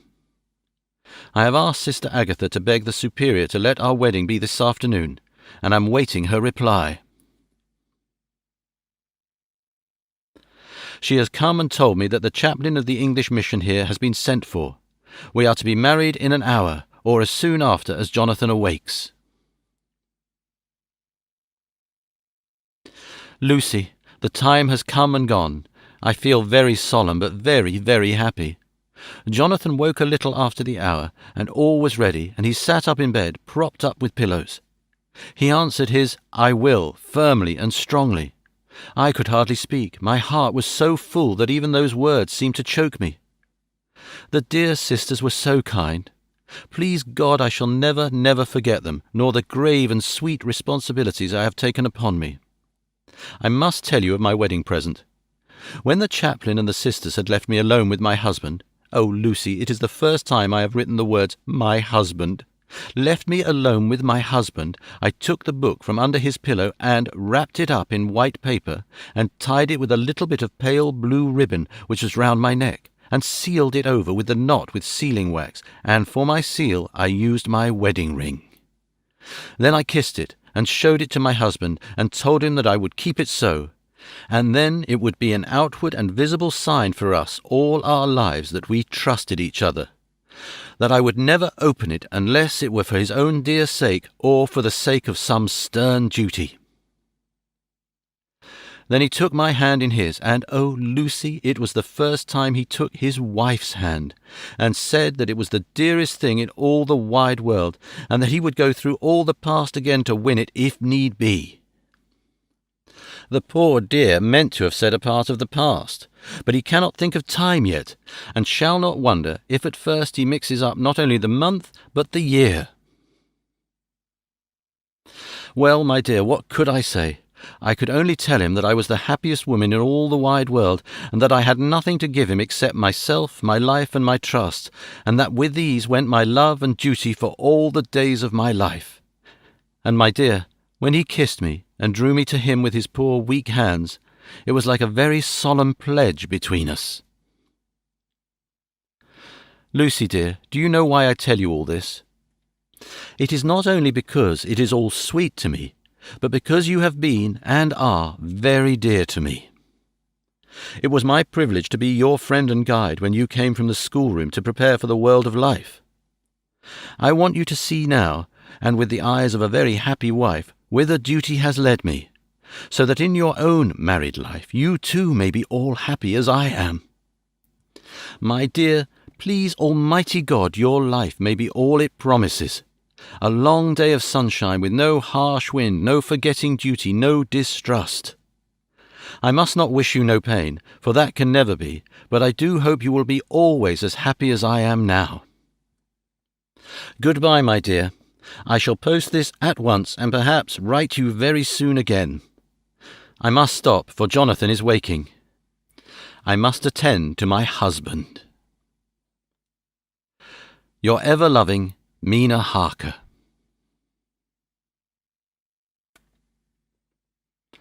Letter. Lucy Westenra to Mina Harker, Whitby, 30 August. My dearest Mina, Oceans of love and millions of kisses, and may you soon be in your own home with your husband. I wish you could be coming home soon enough to stay with us here. The strong air would soon restore Jonathan. It has quite restored me. I have an appetite like a cormorant. I'm full of life and sleep well. You'll be glad to know that I have quite given up walking in my sleep. I think I have not stirred out of my bed for a week, that is, when I once got into it at night. Arthur says I am getting fat. By the way, I forgot to tell you that Arthur is here. We have such walks and drives and rides and rowing and tennis and fishing together, and I love him more than ever. He tells me that he loves me more, but I doubt that, for at first he told me that he couldn't love me more than he did then. But this is nonsense. There he is, calling to me, so no more just at present from your loving Lucy. P.S. Mother sends her love. She seems better, poor dear. P.P.S. We are to be married on 28 September.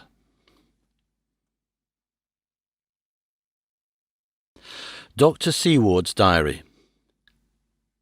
20 August. The case of Renfield grows even more interesting. He is now so far quieted that there are spells of cessation from his passion. For the first week after his attack he was perpetually violent. Then one night, just as the moon rose, he grew quiet and kept murmuring to himself, "Now I can wait, now I can wait." The attendant came to tell me, so I ran down at once to have a look at him.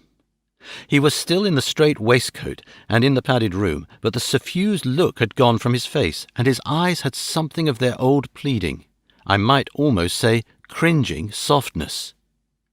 I was satisfied with his present condition, and directed him to be relieved. The attendants hesitated, but finally carried out my wishes without protest. It was a strange thing that the patient had humour enough to see their distrust, for, coming close to me, he said in a whisper, all the while looking furtively at them, "They think I could hurt you. Fancy me hurting you. The fools!" It was soothing, somehow, to the feelings to find myself dissociated even in the mind of this poor madman from the others, but all the same I do not follow his thought. Am I to take it that I have anything in common with him, so that we are, as it were, to stand together, or has he to gain from me some good so stupendous that my well-being is needful to him? I must find out later on. Tonight he will not speak. Even the offer of a kitten or even a full-grown cat will not tempt him. He will only say, "I don't take any stock in cats. I have more to think of now, and I can wait. I can wait." After a while I left him. The attendant tells me that he was quiet until just before dawn, and that then he began to get uneasy and at length violent, until at last he fell into a paroxysm which exhausted him so that he swooned into a sort of coma.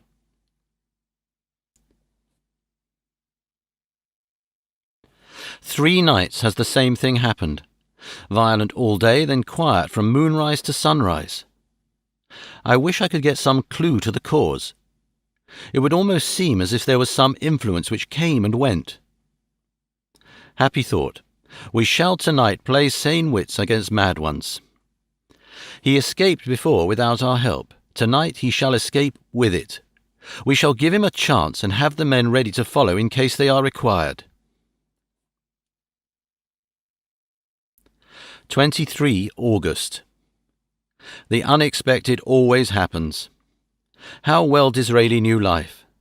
Our bird, when he found the cage open, would not fly, so all our subtle arrangements were for naught. At any rate, we have proved one thing, that the spells of quietness last a reasonable time. We shall in future be able to ease his bonds for a few hours each day. I have given orders to the night attendant merely to shut him in the padded room, when once he is quiet, until an hour before sunrise. The poor soul's body will enjoy the relief even if his mind cannot appreciate it. Hark!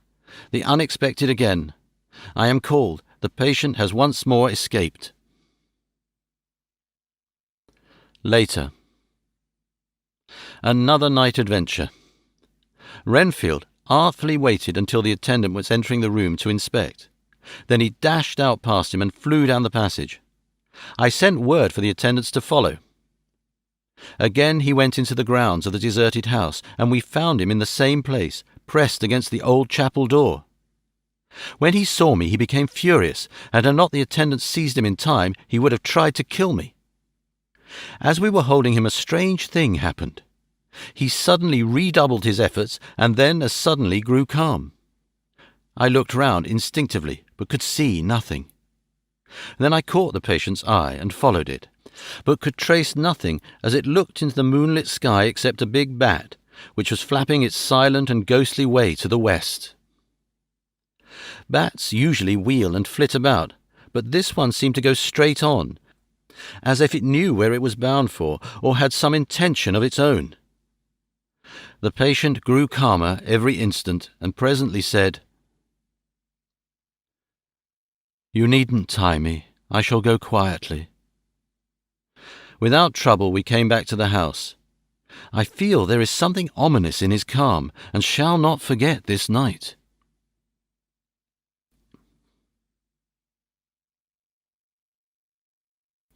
Lucy Westenra's Diary. Hillingham, 24 August. I must imitate Mina and keep writing things down. Then we can have long talks when we do meet. I wonder when it will be. I wish she were with me again, for I feel so unhappy. Last night I seemed to be dreaming again, just as I was at Whitby. Perhaps it is the change of air or getting home again. It is all dark and horrid to me, for I can remember nothing, but I am full of vague fear, and I feel so weak and worn out. When Arthur came to lunch, he looked quite grieved when he saw me, and I hadn't the spirit to try to be cheerful. I wonder if I could sleep in Mother's room tonight. I shall make an excuse and try. 25 August. Another bad night. Mother did not seem to take to my proposal. She seems not too well herself, and doubtless she fears to worry me. I tried to keep awake, and succeeded for a while, but when the clock struck 12, it waked me from a doze, so I must have been falling asleep. There was a sort of scratching or flapping at the window, but I did not mind it, and as I remember no more, I suppose I must have fallen asleep. More bad dreams. I wish I could remember them. This morning I am horribly weak. My face is ghastly pale, and my throat pains me. It must be something wrong with my lungs, for I don't seem ever to get air enough. I shall try to cheer up when Arthur comes, or else I know he will be miserable to see me so. Letter. Arthur Homewood to Dr. Seward, Albemarle Hotel, 31 August. My dear Jack, I want you to do me a favour. Lucy is ill, that is, she has no special disease, but she looks awful, and is getting worse every day. I have asked her if there is any cause. I do not dare ask her mother, for to disturb the poor lady's mind about her daughter in her present state of health would be fatal. Mrs. Westenra has confided to me that her doom is spoken, disease of the heart, though poor Lucy does not know it yet. I am sure that there is something preying on my dear girl's mind. I am almost distracted when I think of her. To look at her gives me a pang. I told her I should ask you to see her, and though she demurred at first, I know why, old fellow. She finally consented. It will be a painful task for you, I know, old friend, but it is for her sake, and I must not hesitate to ask, or you to act. You are to come to lunch at Hillingham tomorrow, 2 o'clock, so as not to arouse any suspicion in Mrs. Westenra, and after lunch Lucy will take an opportunity of being alone with you. I shall come in for tea, and we can go away together. I am filled with anxiety, and want to consult with you alone as soon as I can after you have seen her. Do not fail. Arthur. Telegram, Arthur Homewood to Seward, 1 September. Am summoned to see my father, who is worse. Am writing. Write me fully by tonight's post to ring. Wire me if necessary. Letter from Dr. Seward to Arthur Homewood, 2 September. My dear fellow, with regard to Miss Westenra's health, I hasten to let you know at once that in my opinion there is not any functional disturbance or any malady that I know of. At the same time, I am not by any means satisfied with her appearance. She is woefully different from what she was when I saw her last. Of course, you must bear in mind that I did not have full opportunity of examination such as I should wish. Our very friendship makes a little difficulty which not even medical science or custom can bridge over. I had better tell you exactly what happened, leaving you to draw, in a measure, your own conclusions. I shall then say what I have done and propose doing. I found Miss Westenra in seemingly gay spirits. Her mother was present, and in a few seconds I made up my mind that she was trying all she knew to mislead her mother and prevent her from being anxious. I have no doubt she guesses, if she does not know, what need of caution there is. We lunched alone, and as we all exerted ourselves to be cheerful, we got, as some kind of reward for our labours, some real cheerfulness amongst us. Then Mrs. Westenra went to lie down, and Lucy was left with me. We went into her boudoir. Until we got there her gaiety remained, for the servants were coming and going.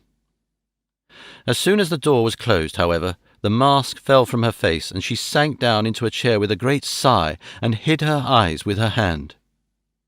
When I saw that her high spirits had failed, I at once took advantage of her reaction to make a diagnosis. She said to me very sweetly, "I cannot tell you how I loathe talking about myself." I reminded her that a doctor's confidence was sacred, but that you were grievously anxious about her. She caught on to my meaning at once, and settled that matter in a word. "Tell Arthur everything you choose. I do not care for myself, but all for him, so I am quite free."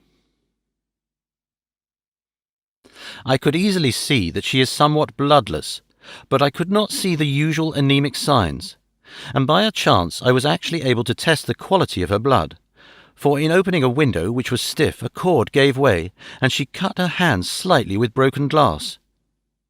It was a slight matter in itself, but it gave me an evident chance, and I secured a few drops of the blood and have analysed them.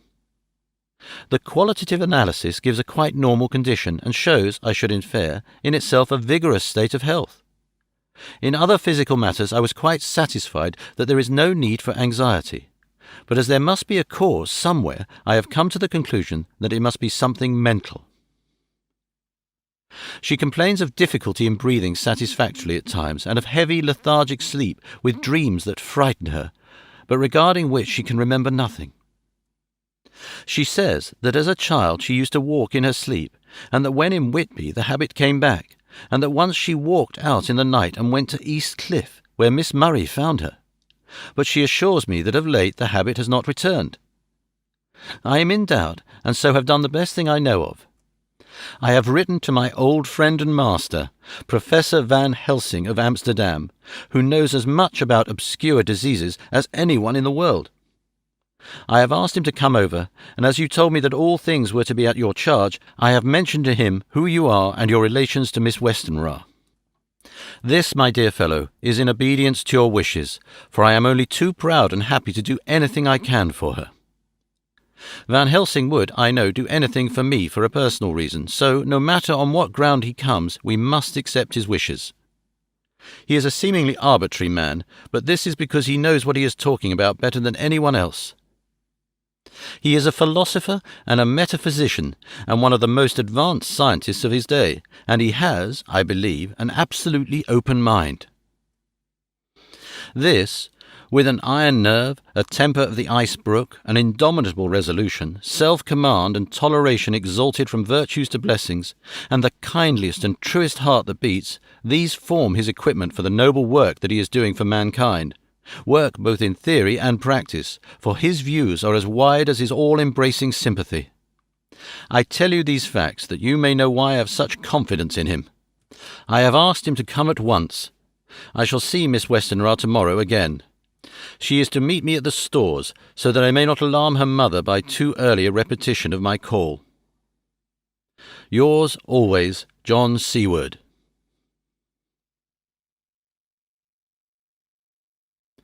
Letter Abraham Van Helsing, M.D., D, Ph.D., Lit., etc., etc., to Dr. Seward. 2 September. My good friend, when I have received your letter I am already coming to you. By good fortune I can leave just at once, without wrong to any of those who have trusted me. Were fortune other, then it were bad for those who have trusted, for I come to my friend when he call me to aid those he holds dear. Tell your friend that when that time you suck from my wound so swiftly the poison of the gangrene from that knife that our other friend, too nervous, let slip, you did more for him when he wants my aids, and you call for them than all his great fortune could do. But it is pleasure added to do for him, your friend, it is to you that I come.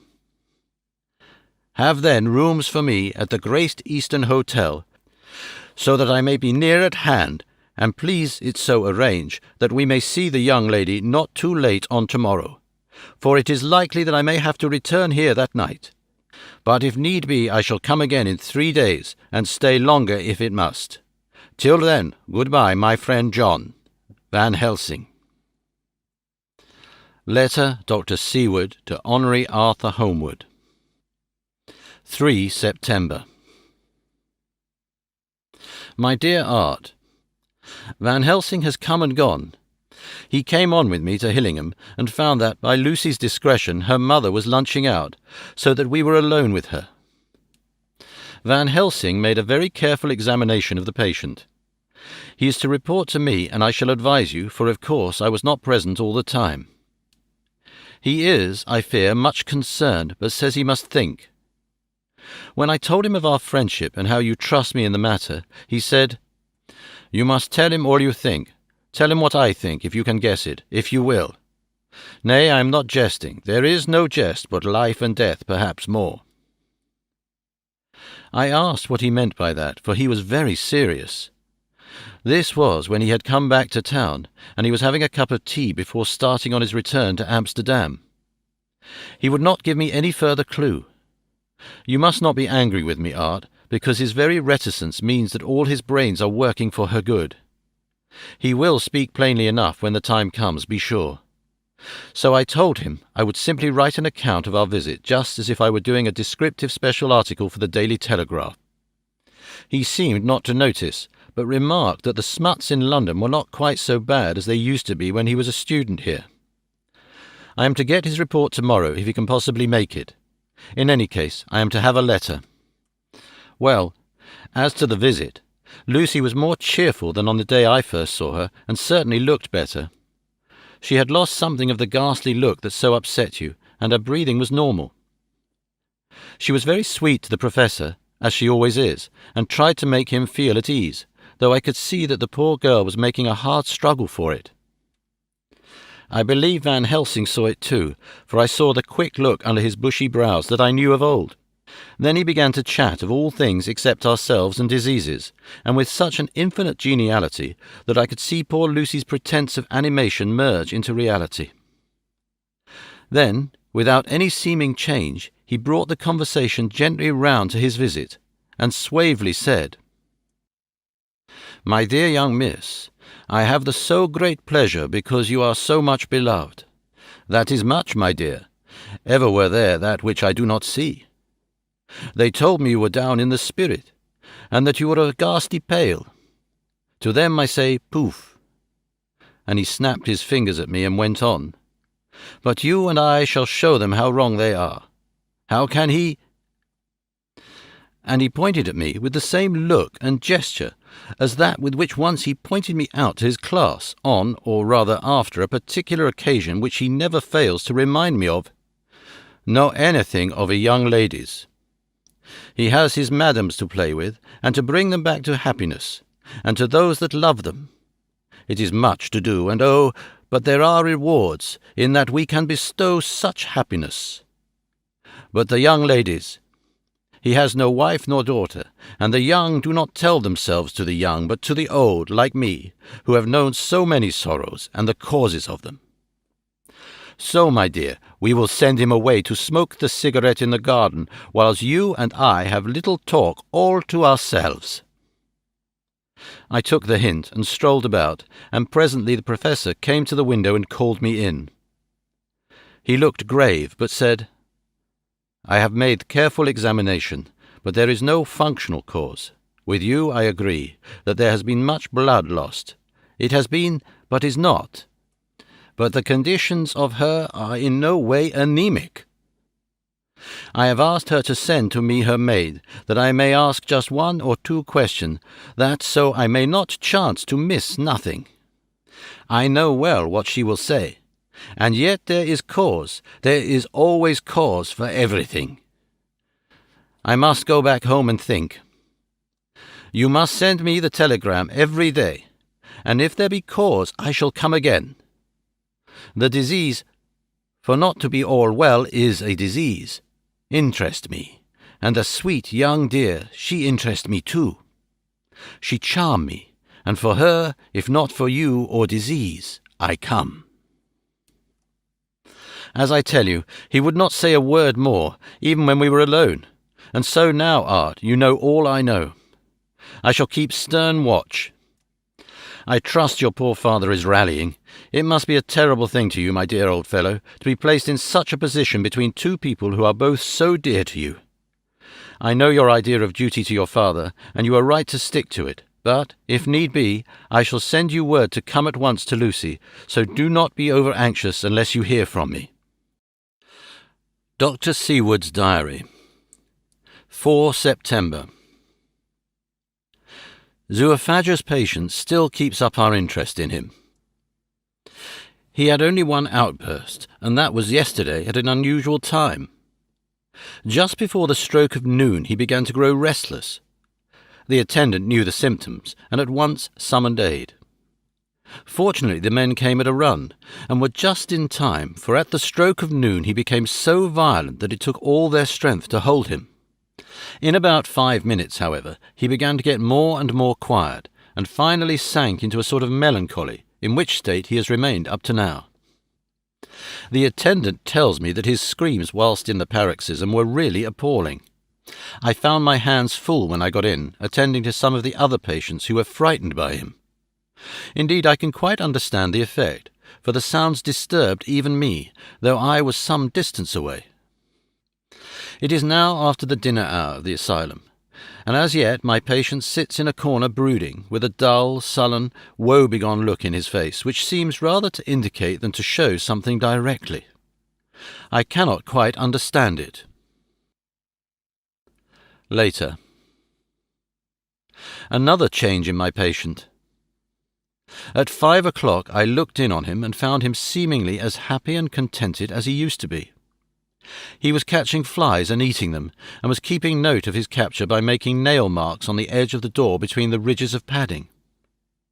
When he saw me, he came over and apologized for his bad conduct, and asked me in a very humble, cringing way to be led back to his own room and to have his notebook again. I thought it well to humour him, so he is back in his room with the window open. He has the sugar of his tea spread out on the window-sill, and is reaping quite a harvest of flies. He is not now eating them, but putting them into a box, as of old, and is already examining the corners of his room to find a spider. I tried to get him to talk about the past few days, for any clue to his thoughts would be of immense help to me, but he would not rise. For a moment or two he looked very sad, and said in a sort of far-away voice, as though saying it rather to himself than to me, "All over. All over. He has deserted me. No hope for me now unless I do it for myself." Then suddenly turning to me in a resolute way, he said, "Doctor, won't you be very good to me and let me have a little more sugar? I think it would be good for me." "And the flies," I said. "Yes, the flies like it too, and I like the flies, therefore I like it." And there are people who know so little as to think that madmen do not argue. I procured him a double supply, and left him as happy a man as, I suppose, any in the world. I wish I could fathom his mind. Midnight. Another change in him. I had been to see Miss Westenra, whom I found much better, and had just returned and was standing at our own gate looking at the sunset, when once more I heard him yelling. As his room is on this side of the house, I could hear it better than in the morning. It was a shock to me to turn from the wonderful smoky beauty of a sunset over London, with its lurid lights and inky shadows and all the marvellous tints that come on foul clouds even as on foul water, and to realise all the grim sternness of my own cold stone building, with its wealth of breathing misery, and my own desolate heart to endure it all. I reached him just as the sun was going down, and from his window saw the red disk sink. As it sank, he became less and less frenzied, and just as it dipped, he slid from the hands that held him, an inert mass on the floor. It is wonderful, however, what intellectual recuperative power lunatics have, for within a few minutes he stood up quite calmly and looked around him. I signalled to the attendants not to hold him, for I was anxious to see what he would do. He went straight over to the window and brushed out the crumbs of sugar. Then he took his fly-box and emptied it outside and threw away the box. Then he shut the window and, crossing over, sat down on his bed. All this surprised me, so I asked him, "Are you not going to keep flies any more?" "No," said he. "I'm sick of all that rubbish." He certainly is a wonderfully interesting study. I wish I could get some glimpse of his mind, or the cause of his sudden passion. Stop. There may be a clue after all. If we can find why today his paroxysms came on at high noon and at sunset. Can it be that there is a malign influence of the sun at periods which affects certain natures, as at times the moon does others? We shall see. Telegram. Seaward, London, to Van Helsing, Amsterdam. 4 September. Patient still better today. Telegram. Seaward, London, to Van Helsing, Amsterdam. 5 September. Patient greatly improved, good appetite, sleeps naturally, good spirits, colour coming back. Telegram. Seaward, London, to Van Helsing, Amsterdam. 6 September. Terrible change for the worse. Come at once. Do not lose an hour. I hold over telegram to Holmwood till have seen you.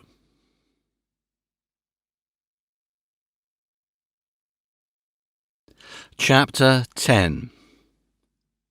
Letter Dr. Seward to Henry Arthur Holmwood. 6 September. My dear Art, my news today is not so good. Lucy this morning had gone back a bit. There is, however, one good thing which has arisen from it. Mrs. Westenra was naturally anxious concerning Lucy, and has consulted me professionally about her. I took advantage of the opportunity, and told her that my old master, Van Helsing, the great specialist, was coming to stay with me, and that I would put her in his charge conjointly with myself.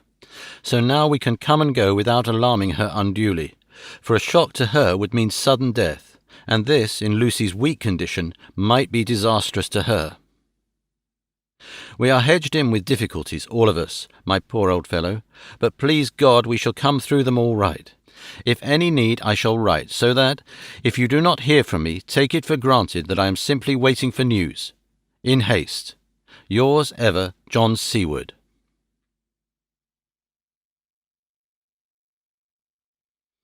Dr. Seward's Diary. 7 September. The first thing Van Helsing said to me when we met at Liverpool Street was, "Have you said anything to our young friend, the lover of her?" "No," I said. "I waited till I had seen you, as I said in my telegram. I wrote him a letter simply telling him that you were coming, as Miss Westenra was not so well, and that I should let him know if need be." "Right, my friend," he said. "Quite right. Better he not know as yet. Perhaps he shall never know. I pray so. But if it be needed, then he shall know all. And, my good friend John, let me caution you. You deal with the madman. All men are mad in some way or the other, And inasmuch as you deal discreetly with your madmen, so deal with God's madmen too, the rest of the world. You tell not your madmen what you do, nor why you do it. You tell them not what you think. So you shall keep knowledge in its place where it may rest, where it may gather its kind around it and breed. You and I shall keep as yet what we know here and here. He touched me on the heart and on the forehead, and then touched himself the same way. I have for myself thoughts at the present. Later I shall unfold to you. Why not now? I asked. It may do some good. We may arrive at some decision. He stopped and looked at me and said, My dear friend John, when the corn is grown, even before it has ripened, while the milk of its mother earth is in him, and the sunshine has not yet begun to paint him with his gold, the husbandman he pull the ear and rub him between his rough hands, and blow away the green chaff, and say to you, Look, he's good corn. He will make good crop when the time comes. I did not see the application and told him so. For reply he reached over, took my ear in his hand and pulled it playfully, as he used long ago to do at lectures, and said, The good husband tell you so then because he knows, but not till then. But you do not find the good husband dig up his planted corn to see if he grow. That is for the children who play at husbandry, and not for those who take it as the work of their life. See you now, friend John? I have sown my corn, and nature has her work to do in making it sprout. If he sprout at all, there's some promise, and I wait till the ear begins to swell. He broke off, for he evidently saw that I understood. Then he went on, and very gravely, You were always a careful student, and your case-book was ever more full than the rest. You were only student then. Now you are master, and I trust that good habit have not failed. Remember, my friend, that knowledge is stronger than memory, and we should not trust the weaker. Even if you have not kept the good practice, let me tell you that this case of our dear Miss is one that may be, mind I say, may be, of such interest to us and others that all the rest may not make him kick the beam, as your people say. Take then good note of it. Nothing is too small. I counsel you, put down in record even your doubts and surmises. Hereafter it may be of interest to you to see how true you guess. We learn from failure, not from success. When I described Lucy's symptoms, the same as before, but infinitely more marked, he looked very grave, but said nothing. He took with him a bag in which were many instruments and drugs. The ghastly paraphernalia of our beneficial trade, as he once called, in one of his lectures, the equipment of a professor of the healing craft. When we were shown in, Mrs. Westenra met us. She was alarmed, but not merely so much as I expected to find her. Nature, in one of her beneficent moods, has ordained that even death has some antidote to its own terrors. Here, in a case where any shock may prove fatal, matters are so ordered that, from some cause or other, the things not personal, even the terrible change in her daughter to whom she is so attached, do not seem to reach her. It is something like the way Dame Nature gathers round a foreign body an envelope of some insensitive tissue which can protect from evil that which would otherwise harm by contact. If this be an ordered selfishness, then we should pause before we condemn any one for the vice of egoism, for there may be deeper root for its causes than we have knowledge of. I used my knowledge of this phase of spiritual pathology and laid down a rule that she should not be present with Lucy or think of her illness more than was absolutely required. She assented readily, so readily that I saw again the hand of nature fighting for life. Van Helsing and I were shown up to Lucy's room. If I was shocked when I saw her yesterday, I was horrified when I saw her today. She was ghastly, chalkily pale. The red seemed to have gone from her lips and gums, and the bones of her face stood out prominently. Her breathing was painful to see or hear. Van Helsing's face grew set as marble, and his eyebrows converged till they almost touched over his nose. Lucy lay motionless, and did not seem to have strength to speak, so for a while we were all silent. Then Van Helsing beckoned to me, and we went gently out of the room. The instant we had closed the door, he stepped quickly along the passage to the next door, which was open. Then he pulled me quickly in with him and closed the door. "My God," he said, "this is dreadful. There is no time to be lost. She will die for sheer want of blood to keep the heart's action as it should be. There must be transfusion of blood at once. Is it you or me?" "I am younger and stronger, Professor. It must be me." "Then get ready at once. I will bring up my bag. I am prepared." I went downstairs with him, and as we were going there was a knock at the hall door. When we reached the hall, the maid had just opened the door, and Arthur was stepping quickly in. He rushed up to me, saying in an eager whisper, "Jack, I was so anxious. I read between the lines of your letter, and have been in an agony. The dad was better, so I ran down here to see for myself.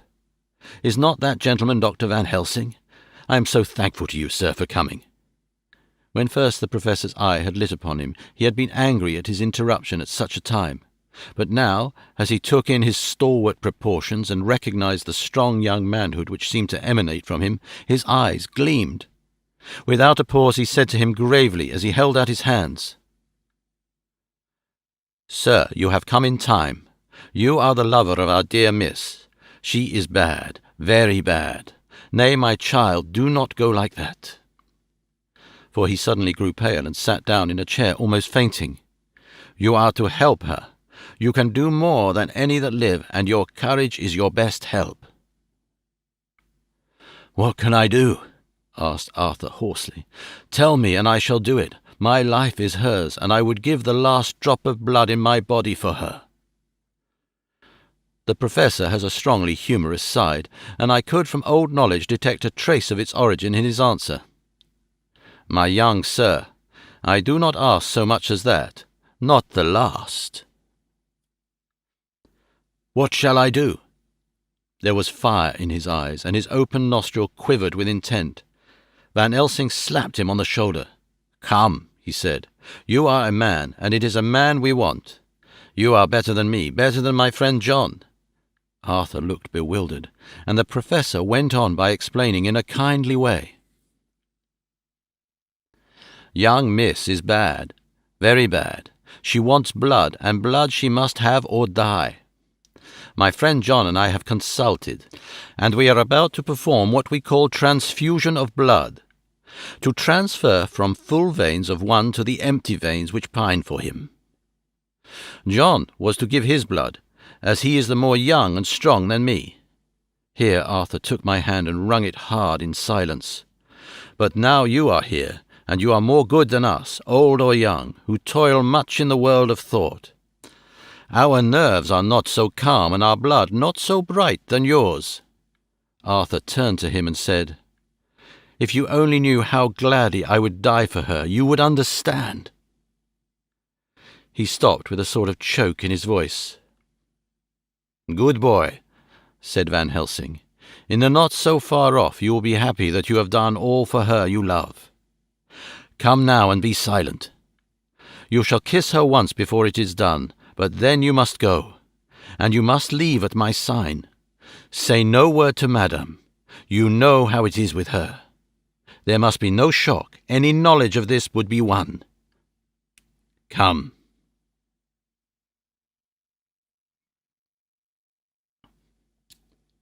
We all went up to Lucy's room. Arthur, by direction, remained outside. Lucy turned her head and looked at us, but said nothing. She was not asleep, but she was simply too weak to make the effort. Her eyes spoke to us, that was all. Van Helsing took some things from his bag and laid them on a little table out of sight.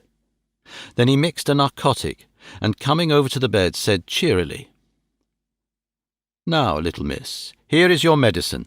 Drink it off like a good child. See, I lift you so that to swallow is easy, yes?" She made the effort with success. It astonished me how long the drug took to act. This, in fact, marked the extent of her weakness. The time seemed endless until sleep began to flicker in her eyelids. At last, however, the narcotic began to manifest its potency, and she fell into a deep sleep. When the professor was satisfied, he called Arthur into the room and bade him strip off his coat. Then he added, "You may take that one little kiss whiles I bring over the table. Friend John, help to me." So neither of us looked whilst he bent over her. Van Helsing, turning to me, said, "He is so young and strong, and of blood so pure that we need not defibrillate it." Then, with swiftness, but with absolute method, Van Helsing performed the operation.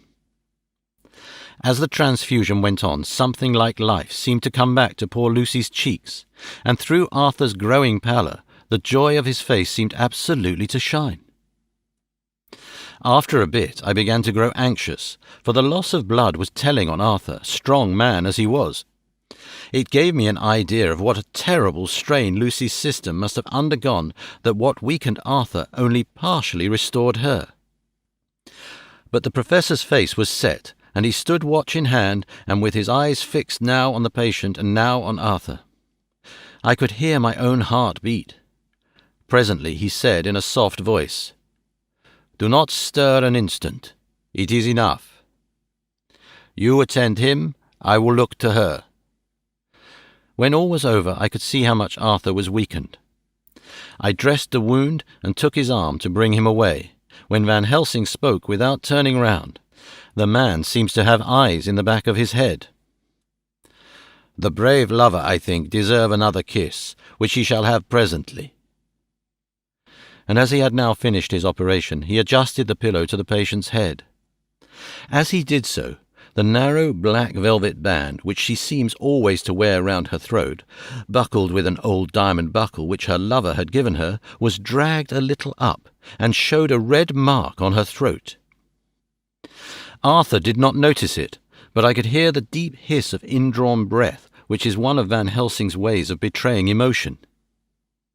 He said nothing at the moment, but turned to me, saying, "Now, take down our brave young lover, give him of the port wine, and let him lie down a while. He must then go home and rest, sleep much and eat much, that he may be recruited of what he has so given to his love. He must not stay here. Hold, a moment.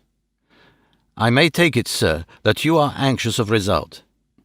Then bring it with you that in all ways the operation is successful. You have saved her life this time, and you can go home and rest easy in mind that all that can be is. I shall tell her all when she is well. She shall love you none the less for what you have done. Goodbye." When Arthur had gone, I went back to the room. Lucy was sleeping gently, but her breathing was stronger. I could see the counterpane move as her breast heaved. By the bedside sat Van Helsing, looking at her intently. The velvet band again covered the red mark. I asked the professor in a whisper, "What do you make of that mark on her throat?" "What do you make of it?"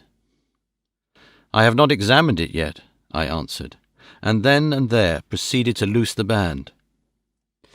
Just over the external jugular vein there were 2 punctures, not large, but not wholesome-looking. There was no sign of disease, but the edges were white and worn-looking, as if by some trituration. It at once occurred to me that this wound, or whatever it was, might be the means of that manifest loss of blood. But I abandoned the idea as soon as formed, for such a thing could not be.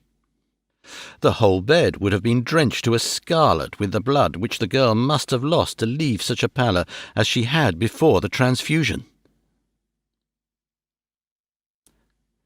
"Well?" said Van Helsing. "Well," said I can make nothing of it." The professor stood up. "I must go back to Amsterdam tonight," he said. "There are books and things there which I want. You must remain here all the night, and you must not let your sight pass from her." "Shall I have a nurse?" I asked. "We are the best nurses, you and I. You keep watch all night, see that she is well fed and that nothing disturbs her. You must not sleep all the night. Later on we can sleep, you and I. I shall be back as soon as possible, and then we may begin." "May begin?" I said. "What on earth do you mean?" "We shall see," he answered as he hurried out. He came back a moment later and put his head inside the door and said with warning finger held up, "Remember, she is your charge. If you leave her, and harm befall, you shall not sleep easy hereafter." Dr. Seward's Diary, continued. 8 September. I sat up all night with Lucy. The opiate worked itself off towards dusk, and she waked naturally. She looked a different being from what she had been before the operation. Her spirits even were good, and she was full of a happy vivacity, but I could see evidences of the absolute prostration which she had undergone. When I told Mrs. Westenra that Dr. Van Helsing had directed that I should sit up with her, she almost pooh-poohed the idea, pointing out her daughter's renewed strength and excellent spirits. I was firm, however, and made preparations for my long vigil. When her maid had prepared her for the night, I came in, having in the meantime had supper, and took a seat by the bedside. She did not in any way make objection, but looked at me gratefully whenever I caught her eye. After a long spell she seemed sinking off to sleep, but with an effort seemed to pull herself together and shook it off. This was repeated several times, with greater effort and with shorter pauses as the time moved on.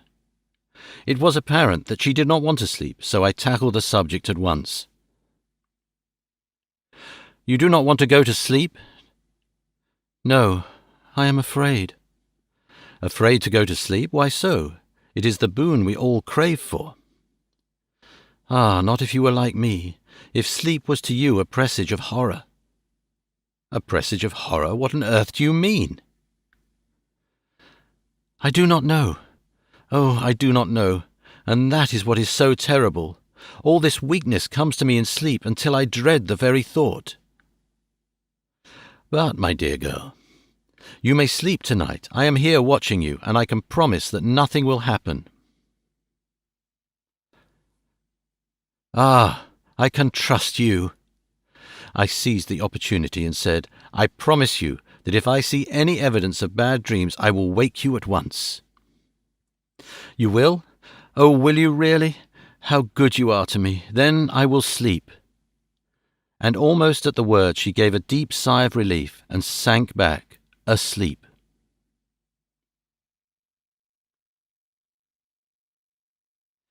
All night long I watched by her. She never stirred, but slept on and on in a deep, tranquil, life-giving, health-giving sleep. Her lips were slightly parted, and her breast rose and fell with the regularity of a pendulum. There was a smile on her face, and it was evident that no bad dreams had come to disturb her peace of mind.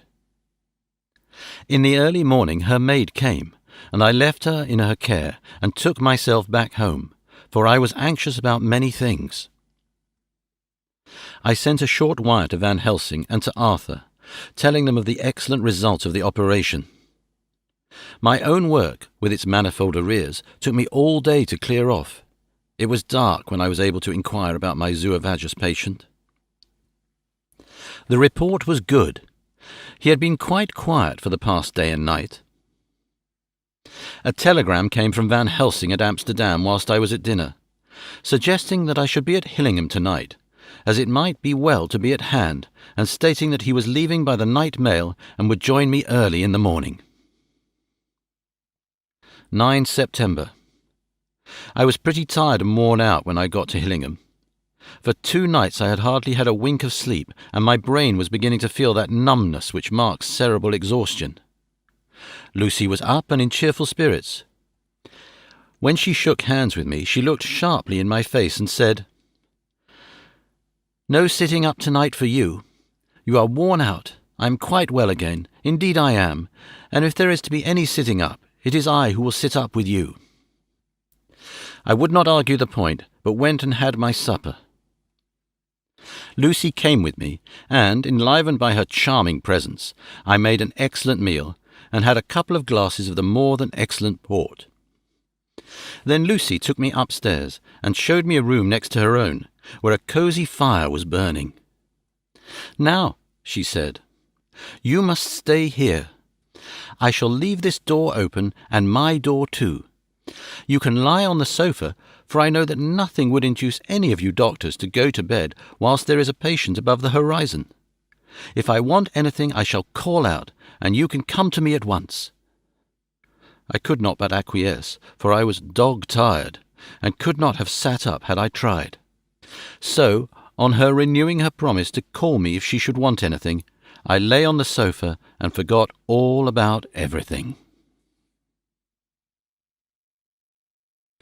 Lucy Westenra's Diary. 9 September. I feel so happy tonight. I've been so miserably weak that to be able to think and move about is like feeling sunshine after a long spell of east wind out of a steel sky. Somehow Arthur feels very, very close to me. I seem to feel his presence warm about me. I suppose it is that sickness and weakness are selfish things and turn our inner eyes and sympathy on ourselves, whilst health and strength give love rein, and in thought and feeling he can wander where he wills. I know where my thoughts are. If Arthur only knew.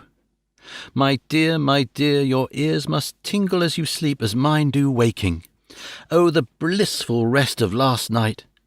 How I slept with that dear good Dr. Seward watching me, and tonight I shall not fear to sleep, since he is close at hand and within call. Thank everybody for being so good to me. Thank God. Good night, Arthur.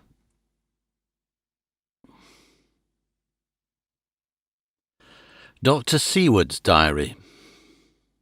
10 September. I was conscious of the Professor's hand on my head and started awake all in a second. That is one of the things that we learn in an asylum at any rate. "And how is our patient?" "Well, when I left her, or rather when she left me, I answered. 'Come, let us see,' he said, and together we went into the room. The blind was down, and I went over to raise it gently whilst Van Helsing stepped with his soft, cat-like tread over to the bed. As I raised the blind, and the morning sunlight flooded the room, I heard the Professor's low hiss of inspiration, and knowing its rarity, a deadly fear shot through my heart. As I passed over, he moved back, and his exclamation of horror, "Gott in Himmel!" needed no enforcement from his agonized face. He raised his hand and pointed to the bed, and his iron face was drawn and ashen white.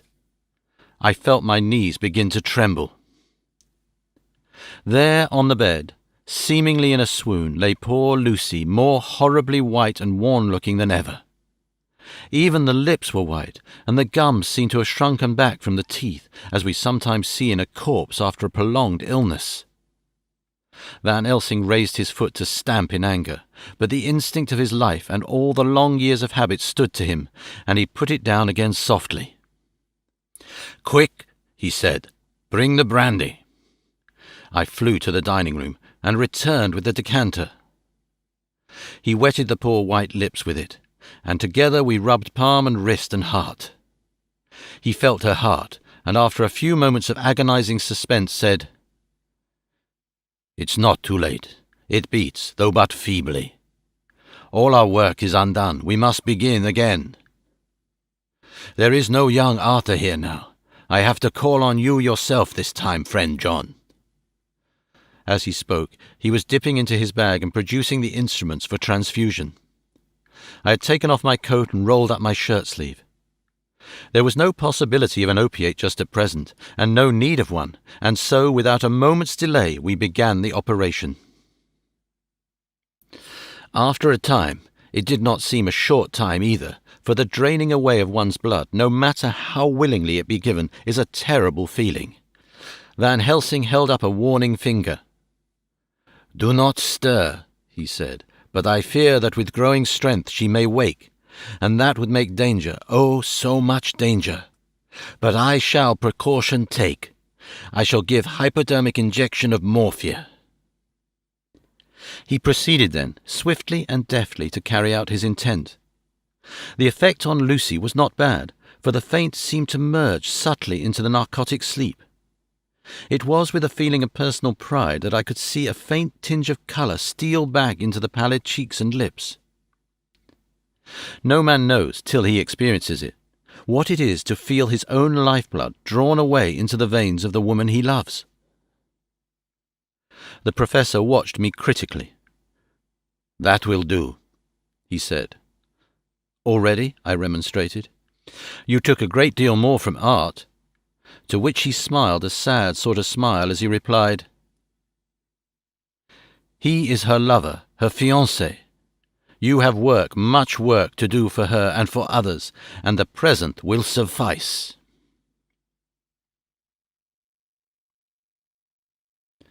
When we stopped the operation, he attended to Lucy, whilst I applied digital pressure to my own incision. I laid down whilst I waited his leisure to attend to me, for I felt faint and a little sick. By and by he bound up my wound and sent me downstairs to get a glass of wine for myself. As I was leaving the room, he came after me and half whispered, "Mind, nothing must be said of this. If our young lover should turn up unexpected, as before, no word to him. It would at once frighten him and enjealous him too. There must be none, so—" When I came back, he looked at me carefully and then said, "You are not much the worse. Go into the room and lie on your sofa and rest a while. Then have much breakfast and come here to me." I followed out his orders, for I knew how right and wise they were. I had done my part, and now my next duty was to keep up my strength. I felt very weak, and in the weakness lost something of the amazement at what had occurred.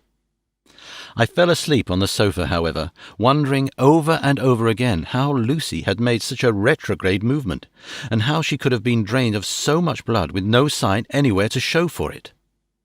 I think that I must have continued my wonder in my dreams, for, sleeping and waking, my thoughts always came back to the little punctures in her throat and the ragged, exhausted appearance of their edges, tiny though they were. Lucy slept well into the day, and when she woke she was fairly well and strong, though not nearly so much as the day before. When Van Helsing had seen her, he went out for a walk, leaving me in charge with strict injunctions that I was not to leave her for a moment. I could hear his voice in the hall asking the way to the nearest telegraph office. Lucy chatted with me freely and seemed quite unconscious that anything had happened. I tried to keep her amused and interested. When her mother came up to see her, she did not seem to notice any change whatsoever, but said to me gratefully, "We owe you so much, Dr. Seward, for all you have done, but you really must now take care not to overwork yourself. You are looking pale yourself. You want a wife to nurse and look after you a bit, that you do." As she spoke, Lucy turned crimson, though it was only momentarily, for her poor wasted veins could not stand for long such an unwanted drain to the head. The reaction came in excessive pallor as she turned imploring eyes on me. I smiled and nodded, and laid my finger on my lips with a sigh. She sank back amid her pillows. Van Helsing returned in a couple of hours, and presently said to me, "Now you go home, and eat much and drink enough. Make yourself strong. I stay here tonight, and I shall sit up with little miss myself.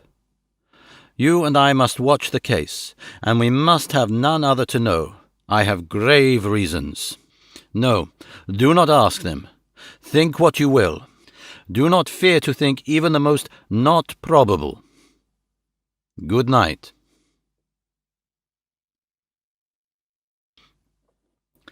In the hall, 2 of the maids came to me, and asked if they or either of them might not sit up with Miss Lucy. They implored me to let them, and when I said it was Dr. Van Helsing's wish that either he or I should sit up, They asked me quite piteously to intercede with the foreign gentleman. I was much touched by their kindness. Perhaps it is because I am weak at present, and perhaps because it was on Lucy's account, that their devotion was manifested, for over and over again have I seen similar instances of woman's kindness.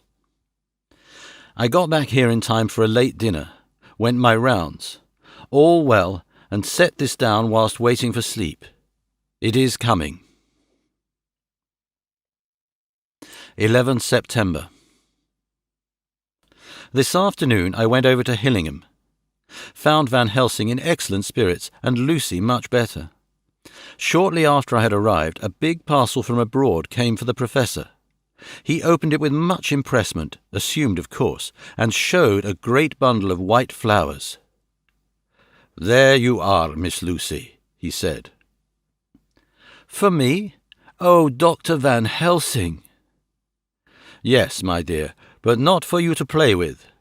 These are medicines." Here Lucy made a wry face.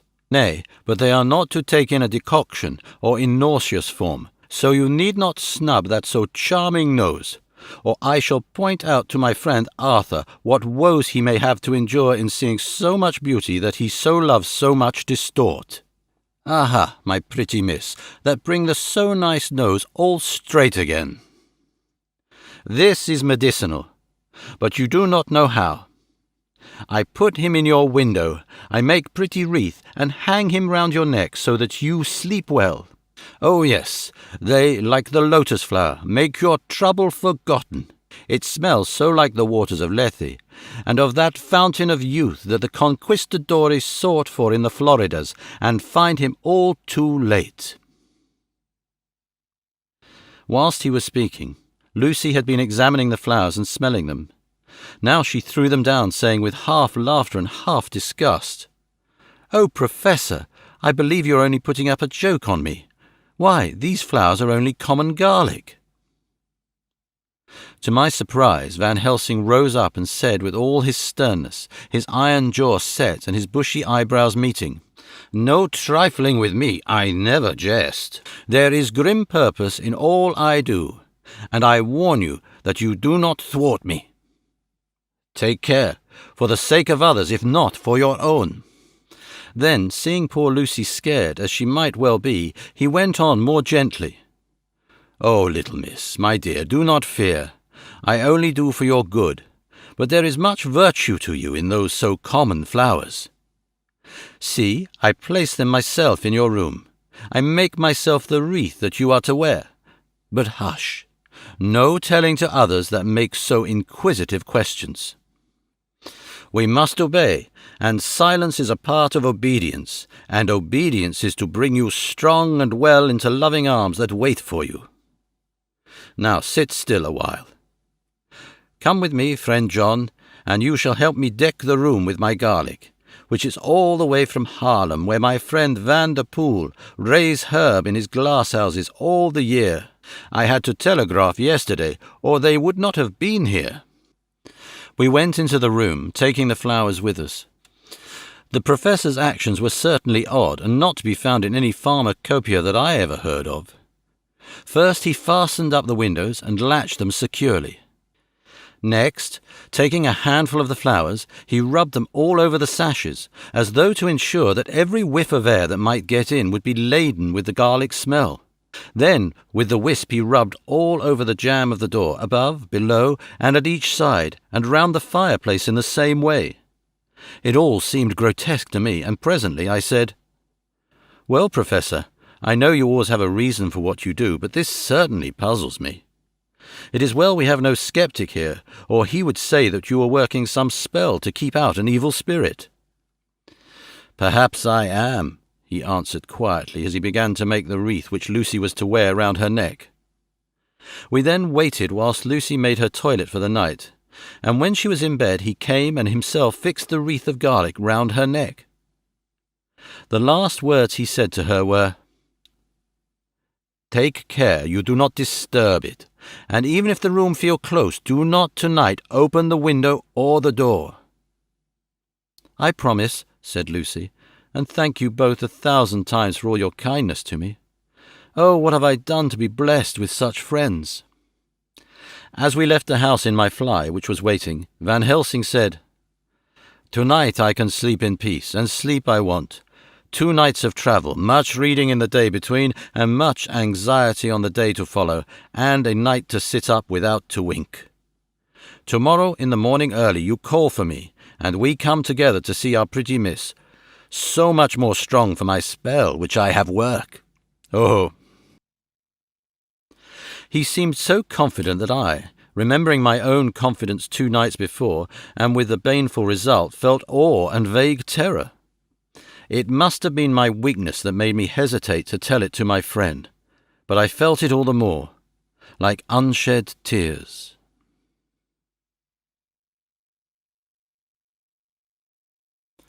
Chapter 11. Lucy Westenra's Diary. 12 September. How good they all are to me. I quite love that dear Dr. Van Helsing. I wonder why he was so anxious about these flowers. He positively frightened me, he was so fierce.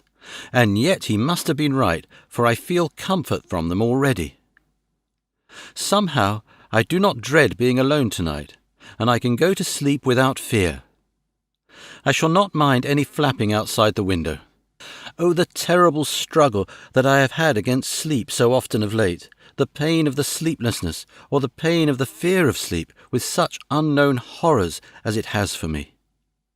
How blessed are some people whose lives have no fears, no dreads, to whom sleep is a blessing that comes nightly and brings nothing but sweet dreams.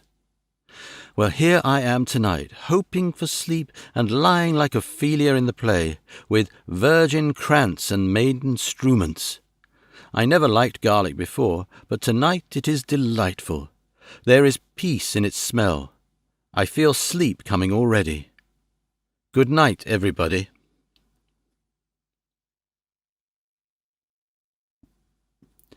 Dr. Seward's Diary.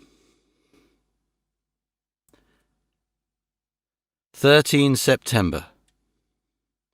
Called at the Berkeley and found Van Helsing as usual up to time. The carriage ordered from the hotel was waiting. The professor took his bag, which he always brings with him now. Let it all be put down exactly. Van Helsing and I arrived at Hillingham at 8 o'clock. It was a lovely morning. The bright sunshine and all the fresh feeling of early autumn seemed like the completion of nature's annual work. The leaves were turning to all kinds of beautiful colours, but had not yet begun to drop from the trees.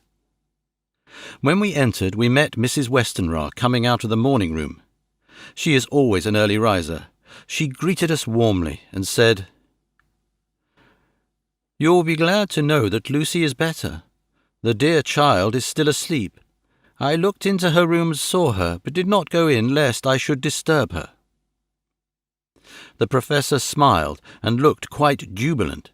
He rubbed his hands together and said, "Aha! I thought I had diagnosed the case. My treatment is working." To which she answered, "You must not take all the credit to yourself, Doctor. Lucy's state this morning is due in part to me." "How do you mean, ma'am?" asked the professor. "Well, I was anxious about the dear child in the night and went into her room. She was sleeping soundly, so soundly that even my coming did not wake her. But the room was awfully stuffy. There were a lot of those horrible, strong-smelling flowers about everywhere, and she had actually a bunch of them round her neck. I feared that the heavy odour would be too much for the dear child in her weak state, so I took them all away and opened a bit of the window to let in a little fresh air. You will be pleased with her, I'm sure." She moved off into her boudoir, where she usually breakfasted early. As she had spoken, I watched the professor's face and saw it turn ashen grey. He had been able to retain his self-command whilst the poor lady was present, for he knew her state and how mischievous a shock would be. He actually smiled on her as he held open the door for her to pass into her room. But the instant she had disappeared, he pulled me suddenly and forcibly into the dining room and closed the door. Then, for the first time in my life, I saw Van Helsing break down. He raised his hands over his head in a sort of mute despair, and then beat his palms together in a helpless way. Finally he sat down on a chair, and putting his hands before his face, began to sob with loud, dry sobs that seemed to come from the very racking of his heart. Then he raised his arms again, as though appealing to the whole universe. "God, God, God," he said, "what have we done? What has this poor thing done that we are so sore beset? Is there fate amongst us still, sent down from the pagan world of old, that such things must be, and in such way? This poor mother, all unknowing, and all for the best as she think, does such a thing as lose her daughter body and soul, and we must not tell her, we must not even warn her, or she die, and then both die. Oh, how we are beset!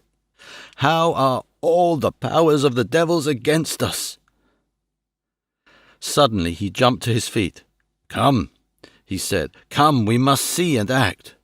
Devils or no devils, or all the devils at once, it matters not, we fight him all the same." He went to the hall door for his bag, and together we went up to Lucy's room.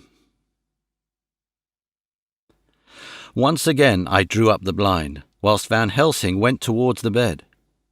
This time he did not start as he looked on the poor face with the same awful waxen pallor as before. He wore a look of stern sadness and infinite pity. "As I expected," he murmured, with that hissing inspiration of his which meant so much. Without a word he went and locked the door, and then began to set out on the little table the instruments for yet another operation of transfusion of blood. I had long ago recognized the necessity, and begun to take off my coat, but he stopped me with a warning hand. "No," he said, "today you must operate. I shall provide. You are weakened already." As he spoke, he took off his coat and rolled up his shirt-sleeve. Again the operation, again the narcotic, again some return of colour to the ashy cheeks, and the regular breathing of healthy sleep. This time I watched while Van Helsing recruited himself and rested. Presently he took an opportunity of telling Mrs. Westenra that she must not remove anything from Lucy's room without consulting him, that the flowers were of medicinal value, and that the breathing of their odour was a part of the system of cure. Then he took over the care of the case himself, saying that he would watch this night and the next, and would send me word when to come. After another hour, Lucy waked from her sleep, fresh and bright, and seemingly not much the worse for her terrible ordeal. What does it all mean? I am beginning to wonder if my long habit of life amongst the insane is beginning to tell upon my own brain. Lucy Westenra's Diary. 17 September. 4 days and nights of peace. I am getting so strong again that I hardly know myself. It is as if I had passed through some long nightmare, and had just awakened to see the beautiful sunshine and feel the fresh air of the morning around me. I have a dim half-remembrance of long anxious times of waiting and fearing, darkness in which there was not even the pain of hope to make present distress more poignant, and then long spells of oblivion, and the rising back to life as a diver coming up through a great press of water. Since, however, Dr. Van Helsing has been with me, all this bad dreaming seems to have passed away. The noises that used to frighten me out of my wits, the flapping against the windows, the distant voices which seemed so close to me, the harsh sounds that came from I know not where and commanded me to do I know not what, have all ceased. I go to bed now without any fear of sleep. I do not even try to keep awake. I have grown quite fond of the garlic, and a boxful arrives for me every day from Haarlem. Tonight Dr. Van Helsing is going away, as he has to be for a day in Amsterdam. But I need not be watched. I am well enough to be left alone. Thank God for Mother's sake, and dear Arthur's, and for all our friends who have been so kind. I shall not even feel the change, for last night Dr. Van Helsing slept in his chair a lot of the time. I found him asleep twice when I awoke, but I did not fear to go to sleep again, although the boughs or bats or something napped almost angrily against the window panes. Pall Mall Gazette, 18 September. The Escaped Wolf. Perilous adventure of our interviewer. Interview with the keeper in the Zoological Gardens. After many inquiries and almost as many refusals, and perpetually using the words Pall Mall Gazette as a sort of talisman, I managed to find the keeper of the section of the Zoological Gardens in which the wolf department is included. Thomas Builder lives in one of the cottages in the enclosure behind the Elephant House, and was just sitting down to his tea when I found him. Thomas and his wife are hospitable folk, elderly and without children, and if the specimen I enjoyed of their hospitality be of the average kind, their lives must be pretty comfortable. The keeper would not enter on what he called business until the supper was over, and we were all satisfied. Then, when the table was cleared, and he had lit his pipe, he said, "Now, sir, you can go on and ask me what you want. You'll excuse me refusing to talk of professional subjects afore meals. I gives the wolves and the jackals and the hyenas in all our section their tea afore I begins to ask them questions." "How do you mean, ask them questions?" I queried, wishful to get him into a talkative humour.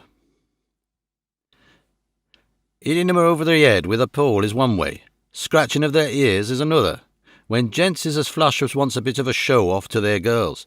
I don't so much mind the first, the hitting with a pole afore I chucks in their dinner, but I waits till they've had their sherry and coffee, so to speak, afore I tries on with the ear-scratching. Mind you," he added philosophically, "there's a deal of the same nature in us as in them there animals. Here's you a-coming and asking of me questions about my business, and I that grumpy like, that only for your bloomin' half-quid I'd seen you blowed fust 'fore I'd had answer. Not even when you asked me sarcastic-like if I'd like you to ask the superintendent if you might ask me questions. Without offence, did I tell you to go to hell?" "You did. And when you said you'd report me for using of obscene language that was hitting me over the head, but the half-quid made that all right. I weren't a-going to fight, so I waited for the food, and did with me all as the wolves and lions and tigers does. But Lord love your heart, now that old woman has stuck a chunk of her tea-cake in me, and rinsed me out with her bloomin' old teapot, and I've lit up, you may scratch my ears for all you're worth, and you won't get even a growl out of me. Drive along with your questions. I know what you're coming at, that here escaped wolf." "Exactly. I want you to give me your view of it. Just tell me how it happened, and when I know the facts, I'll get you to say what you consider was the cause of it, and how you think the whole affair will end." "All right, Governor. This here is about the old story. That here wolf, what we called Berziger, was one of 3 grey ones that came from Norway to Jamrach's, which we bought off him 4 years ago. He was a nice, well-behaved wolf that never gave no trouble to talk of. I'm more surprised at him for wanting to get out nor any other animal in the place. But there, you can't trust wolves no more nor women." "Don't you mind him, sir," broke in Mrs. Tom with a cheery laugh. "He's got minding the animals so long that blessed if he ain't like old wolf himself. But there ain't no harm in him." "Well, sir, it was about 2 hours after feeding yesterday when I first hear my disturbance. I was making up a litter in the monkey house for a young puma which is ill, but when I heard the yelping and howling I came away straight. There was Bersica, a-tearing like a mad thing at the bars as if he wanted to get out. There wasn't much people about that day, and close at hand was only one man, a tall, thin chap, with a hook nose and a pointed beard, with a few white hairs running through it. He had a hard, cold look and red eyes, and I took a sort of mislike to him, for it seemed as if it was him that they was irritated at. He had white kid gloves on his hands, and he pointed out the animals to me, and he says, 'Keeper, those wolves seem upset at something.' 'Maybe it's you,' says I, for I did not like the airs he give hisself. He didn't get angry, as I hoped he would, but he smiled a kind of insolent smile with a mouthful of white, sharp teeth. "Oh, no, they wouldn't like me," he says. "Oh, yes, they would," says I, imitating him. "They always likes a bone or two to clean their teeth on about tea time, which you was a bagful." Well, it was a odd thing, but when the animals see us a-talking, they lay down, and when I went over to Berserker, he let me stroke his ears same as ever. That there man came over, and blessed, but if he didn't put in his hand and stroke the old wolf's ears too. "Take care," says I. "Berserker is quick." "Never mind," he says. "I'm used to 'em."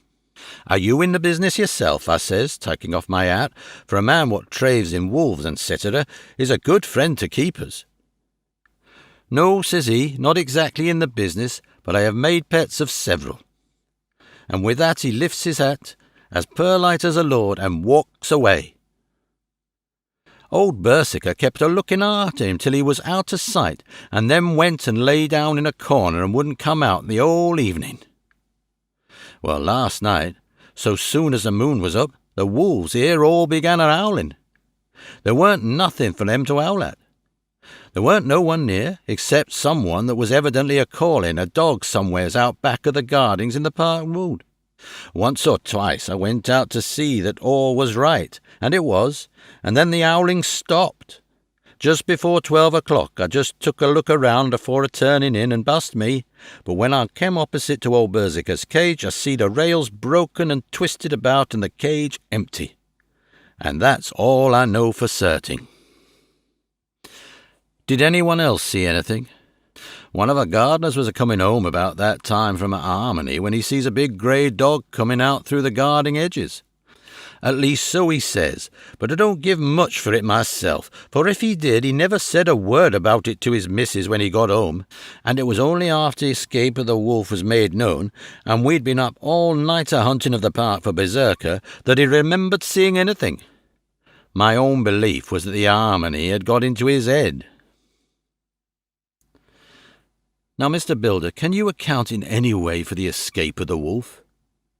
"Well, sir," he said, with a suspicious sort of modesty, "I think I can, but I don't know as how you'd be satisfied with the theory." "Certainly I shall. If a man like you, who knows the animals from experience, can't hazard a good guess at any rate, who is even to try?" "Well then, sir, I accounts for it this way. It seems to me that here wolf escaped simply because he wanted to get out." From the hearty way that both Thomas and his wife laughed at the joke, I could see that it had done service before, and that the whole explanation was simply an elaborate sell. I couldn't cope in badinage with the worthy Thomas, but I thought I knew a surer way to his heart, so I said, "Now, Mr. Builder, we'll consider that first half-sovereign worked off, and this brother of his is waiting to be claimed when you've told me what you think will happen." "Right you are, sir," he said briskly. "You'll excuse me, I know, for a chaffing of ye, but the old woman here winked at me, which was as much as telling me to go on." "Well, I never," said the old lady. "My opinion is this, that here wolf is hiding of somewheres. The gardener what didn't remember said he was a-galloping northward faster than a horse could go, but I don't believe him. For you see, sir, wolves don't gallop no more nor dog does. They're not being built that way. Wolves is fine things in a storybook, and I dare say when they gets in packs and does chivying something, that's more afeard than they is that they can make a devil of a noise and chop it up, whatever it is. But law bless you, in real life a wolf is only a low creature, not half so clever or bold as a good dog, and not half a quarter so much fight in him. This one ain't been used to fighting, or even to providing for hisself, and more like he's somewhere round the park a-hiding and a-shivering of, and, if he thinks at all, wondering where he is going to get his breakfast from. Or maybe he's got down some area and is in a coal cellar. My eye, won't some cook get a rum start when she sees his green eyes a-shining her out of the dark. If he can't get food, he's bound to look for it, and mayhap he may chance to light on a butcher's shop in time. If he doesn't, and some nursemaid goes a-walking off with a soldier leaving of the infant in the perambulator, well then I shouldn't be surprised if the census is one babby the less. That's all." I was handing him the half-sovereign when something came bobbing up against the window, and Mr. Bilder's face doubled its natural length with surprise. "God bless me," he said, "if there ain't old Berserker come back by hisself." He went to the door and opened it, a most unnecessary proceeding it seemed to me. I have always thought that a wild animal never looks so well as when some obstacle of pronounced durability is between us. A personal experience has intensified rather than diminished that idea. After all, however, there is nothing like custom, for neither Builder nor his wife thought any more of the wolf than I should of a dog. The animal itself was as peaceful and well behaved as that father of all picture wolves, Red Riding Hood's quondam friend, whilst moving her confidence in masquerade. The whole scene was an unutterable mixture of comedy and pathos. The wicked wolf that for half a day had paralysed London and set all the children in the town a-shivering in their shoes was there in a sort of penitent mood, and was received and petted like a sort of vulpine prodigal son. Old Builder examined him all over with most tender solicitude, and when he had finished with his penitence said, "There, I knew the poor old chap would get into some kind of trouble. Didn't I say it all along? Here's his head all cut and full of broken glass. He's been a-getting over some bloomin' wall or other. It's a shame that people are allowed to top their walls with broken bottles. This is what comes of it. Come along, Berserker." He took the wolf and locked him up in a cage, with a piece of meat that satisfied, in quantity at any rate, the elementary conditions of the fatted calf, and went off to report. I came off too, to report the only exclusive information that is given today regarding the strange escapade at the zoo.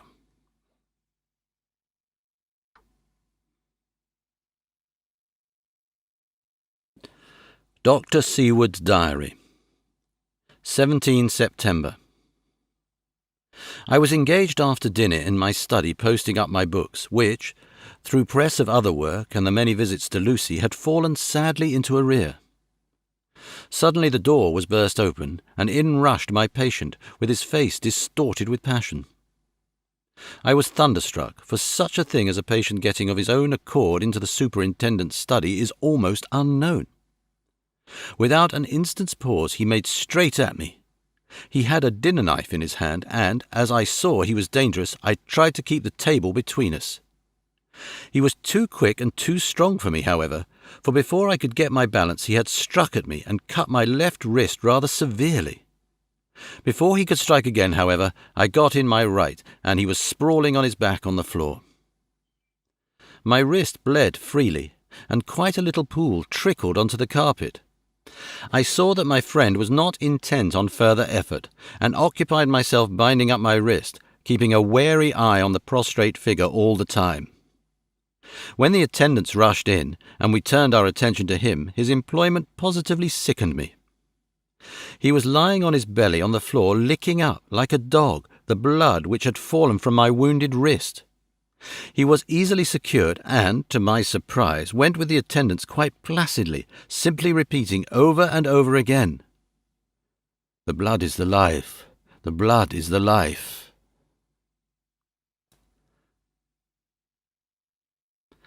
I cannot afford to lose blood just at present. I have lost too much of late for my physical good, and then the prolonged strain of Lucy's illness and its horrible phases is telling on me. I am overexcited and weary, and I need rest, rest. Happily, Van Helsing has not summoned me, so I need not forego my sleep tonight. I could not well do without it. Telegram, Van Helsing, Antwerp, to Seward, Carfax. Sent to Carfax, Sussex, as no county given, delivered late by 22 hours. 17 September. Do not fail to be at Hillingham tonight. If not watching all the time frequently, visit and see that flowers are as placed. Very important. Do not fail. Shall be with you as soon as possible after arrival.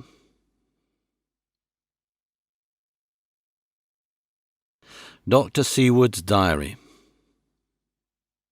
18 September. Just off for train to London. The arrival of Van Helsing's telegram filled me with dismay.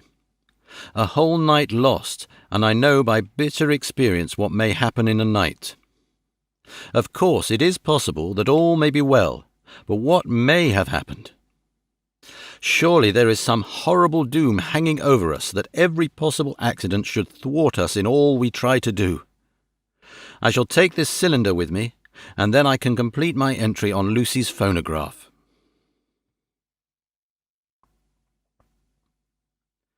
Memorandum left by Lucy Westerana. 17 September, night. I write this and leave it to be seen so that no one may by any chance get into trouble through me. This is an exact record of what took place tonight. I feel I am dying of weakness and have barely strength to write, but it must be done if I die in the doing. I went to bed as usual, taking care that the flowers were placed as Dr. Van Helsing directed, and soon fell asleep. I was waked by the flapping at the window, which had begun after that sleepwalking on the cliff at Whitby when Mina saved me, and which now I know so well. I was not afraid, but I did wish that Dr. Seward was in the next room, as Dr. Van Helsing said he would be, so that I might have called him. I tried to go to sleep but could not. Then there came to me the old fear of sleep, and I determined to keep awake.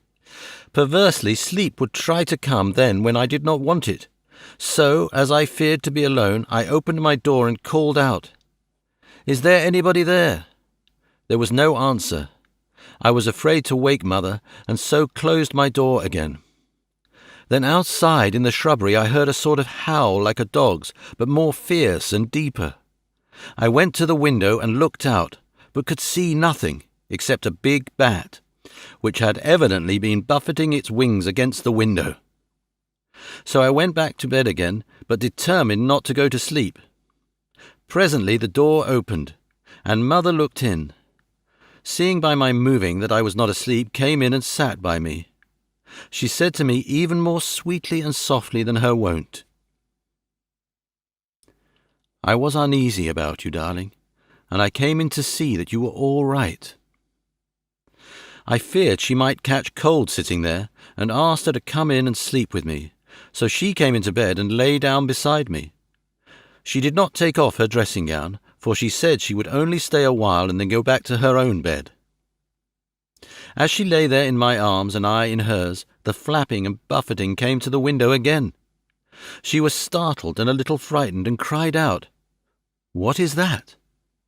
I tried to pacify her, and at last succeeded, and she lay quiet, but I could hear her poor dear heart still beating terribly. After a while there was the low howl again out in the shrubbery, and shortly after there was a crash at the window, and a lot of broken glass was hurled on the floor. The window blind blew back with the wind that rushed in, and in the aperture of the broken panes there was the head of a great gaunt grey wolf. Mother cried out in a fright, and struggled up into a sitting posture, and clutched wildly at anything that would help her. Amongst other things, she clutched the wreath of flowers that Dr. Van Helsing insisted on my wearing round my neck, and tore it away from me. For a second or two she sat up, pointing at the wolf, and there was a strange and horrible gurgling in her throat. Then she fell over, as if struck with lightning, and her head hit my forehead and made me dizzy for a moment or two. The room and all around seemed to spin round. I kept my eyes fixed on the window, but the wolf drew his head back, and a whole myriad of little specks seemed to come blowing in through the broken window, and wheeling and circling round like the pillar of dust that travellers describe when there is a sea moon in the desert. I tried to stir, but there was some spell upon me, and dear mother's poor body, which seemed to grow cold already, for her dear heart had ceased to beat, weighed me down, and I remembered no more for a while. The time did not seem long, but very, very awful, till I recovered consciousness again. Somewhere near a passing bell was tolling. The dogs all around the neighbourhood were howling, and in our shrubbery, seemingly just outside, a nightingale was singing. I was dazed and stupid with pain and terror and weakness, but the sound of the nightingale seemed like the voice of my dead mother come back to comfort me. The sound seemed to have awakened the maids too, for I could hear their bare feet pattering outside my door. I called to them, and they came in, and when they saw what had happened, and what it was that lay over me on the bed, they screamed out. The wind rushed in through the broken window, and the door slammed to. They lifted off the body of my dear mother and laid her, covered up with a sheet, on the bed after I had got up. They were all so frightened and nervous that I directed them to go to the dining room and have each a glass of wine. The door flew open for an instant and closed again. The maids shrieked and then went in a body to the dining room, and I laid what flowers I had on my dear mother's breast. When they were there, I remembered what Dr. Van Helsing had told me, but I didn't like to remove them, and besides, I would have some of the servants to sit up with me now. I was surprised that the maids did not come back. I called them, but got no answer, so I went to the dining room to look for them. My heart sank when I saw what had happened. They all four lay helpless on the floor, breathing heavily. The decanter of sherry was on the table half full, but there was a queer, acrid smell about. I was suspicious and examined the decanter. It smelt of laudanum, and looking on the sideboard, I found that the bottle which mother's doctor uses for her, was empty. What am I to do?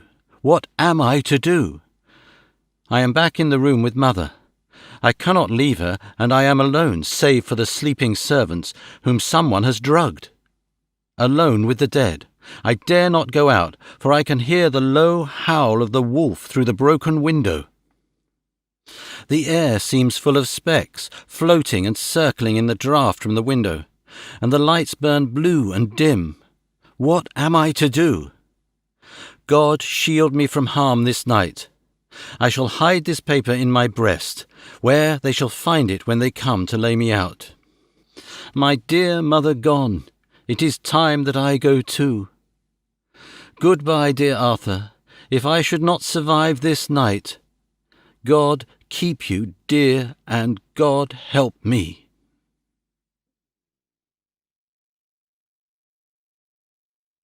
Chapter 12. Dr. Seward's Diary.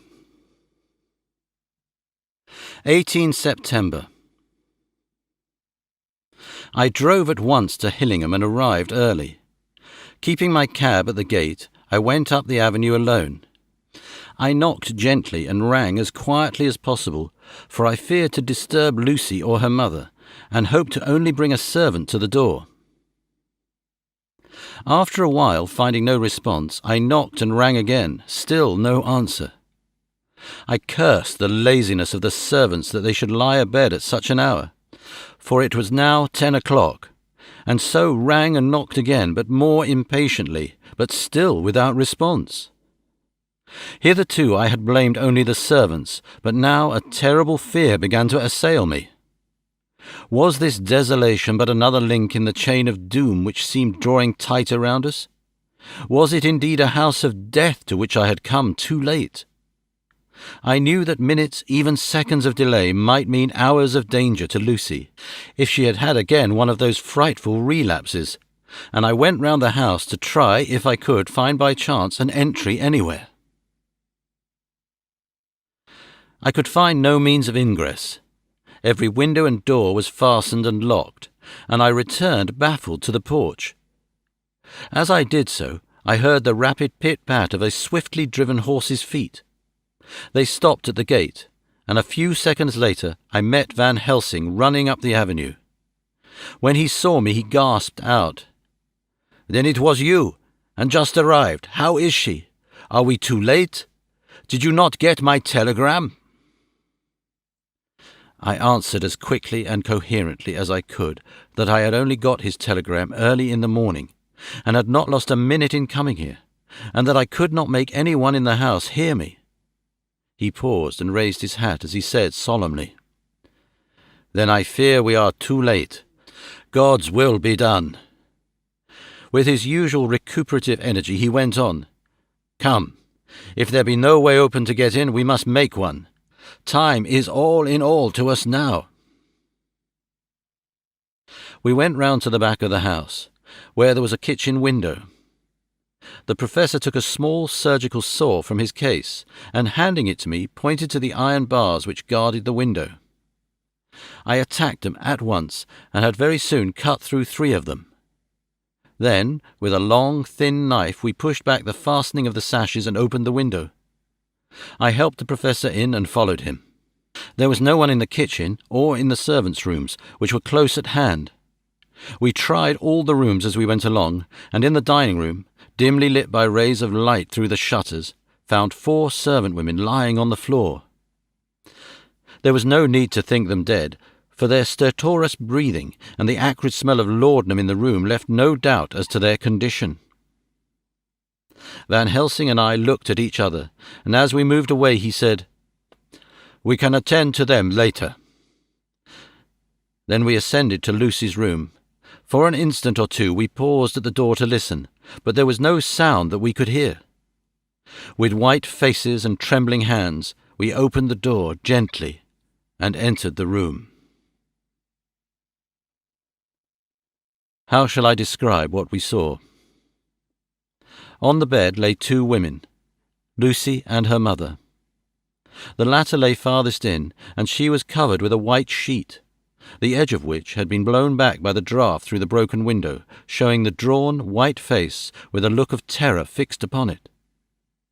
By her side lay Lucy, with face white and still more drawn. The flowers which had been round her neck we found upon her mother's bosom, and her throat was bare, showing the 2 little wounds which we had noticed before, but looking horribly white and mangled. Without a word the professor bent over the bed, his head almost touching poor Lucy's breast. Then he gave a quick turn of his head, as of one who listens, and leaping to his feet he cried out to me, "It is not yet too late. Quick, quick, bring the brandy." I flew downstairs and returned with it, taking care to smell and taste it, lest it too were drugged like the decanter of sherry which I found on the table. The maids were still breathing, but more restlessly, and I fancied that the narcotic was wearing off. I did not stay to make sure, but returned to Van Helsing.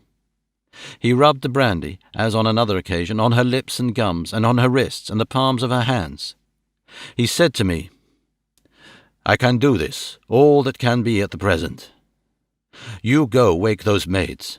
Flick them in the face with a wet towel, and flick them hard. Make them get heat and fire and a warm bath. This poor soul is nearly as cold as that beside her. She will need to be heated before we can do anything more."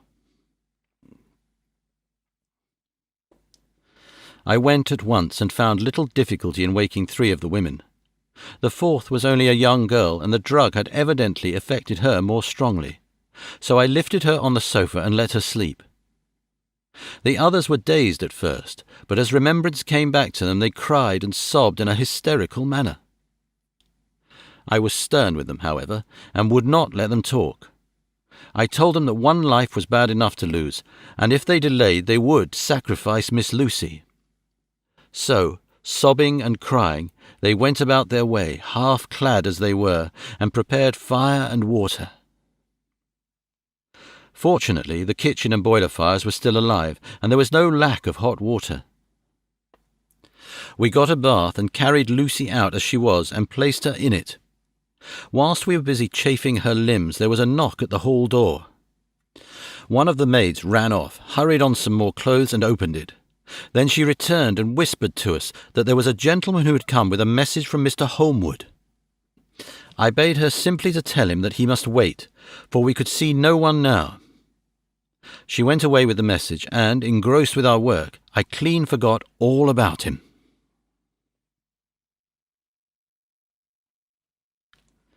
I never saw in all my experience the Professor work in such deadly earnest. I knew, as he knew, that it was a stand-up fight with death, and in a pause told him so. He answered me in a way that I did not understand, but with the sternest look that his face could wear. If that were all, I would stop here where we are now, and let her fade away into peace, for I see no light in life over her horizon. He went on with his work with, if possible, renewed and more frenzied vigour. Presently we both began to be conscious that the heat was beginning to be of some effect. Lucy's heart beat a trifle more audibly to the stethoscope, and her lungs had a perceptible movement. Van Helsing's face almost beamed, and as we lifted her from the bath and rolled her in a hot sheet to dry her, he said to me, "The first gain is ours. Check to the king." We took Lucy into another room, which had by now been prepared, and laid her in bed and forced a few drops of brandy down her throat. I noticed that Van Helsing tied a soft silk handkerchief round her throat. She was still unconscious, and was quite as bad as, if not worse than, we had ever seen her. Van Helsing called in one of the women, and told her to stay with her and not to take her eyes off her till we returned, and then beckoned me out of the room.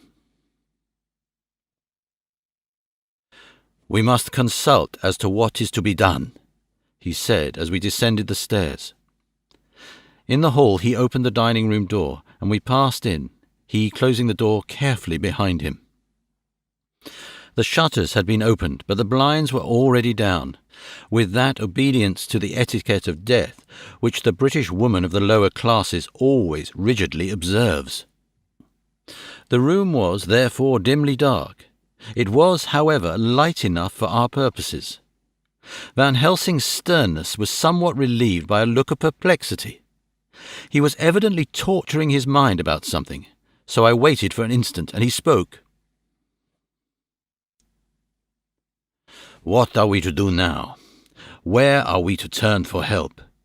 We must have another transfusion of blood, and that soon, or that poor girl's life won't be worth an hour's purchase.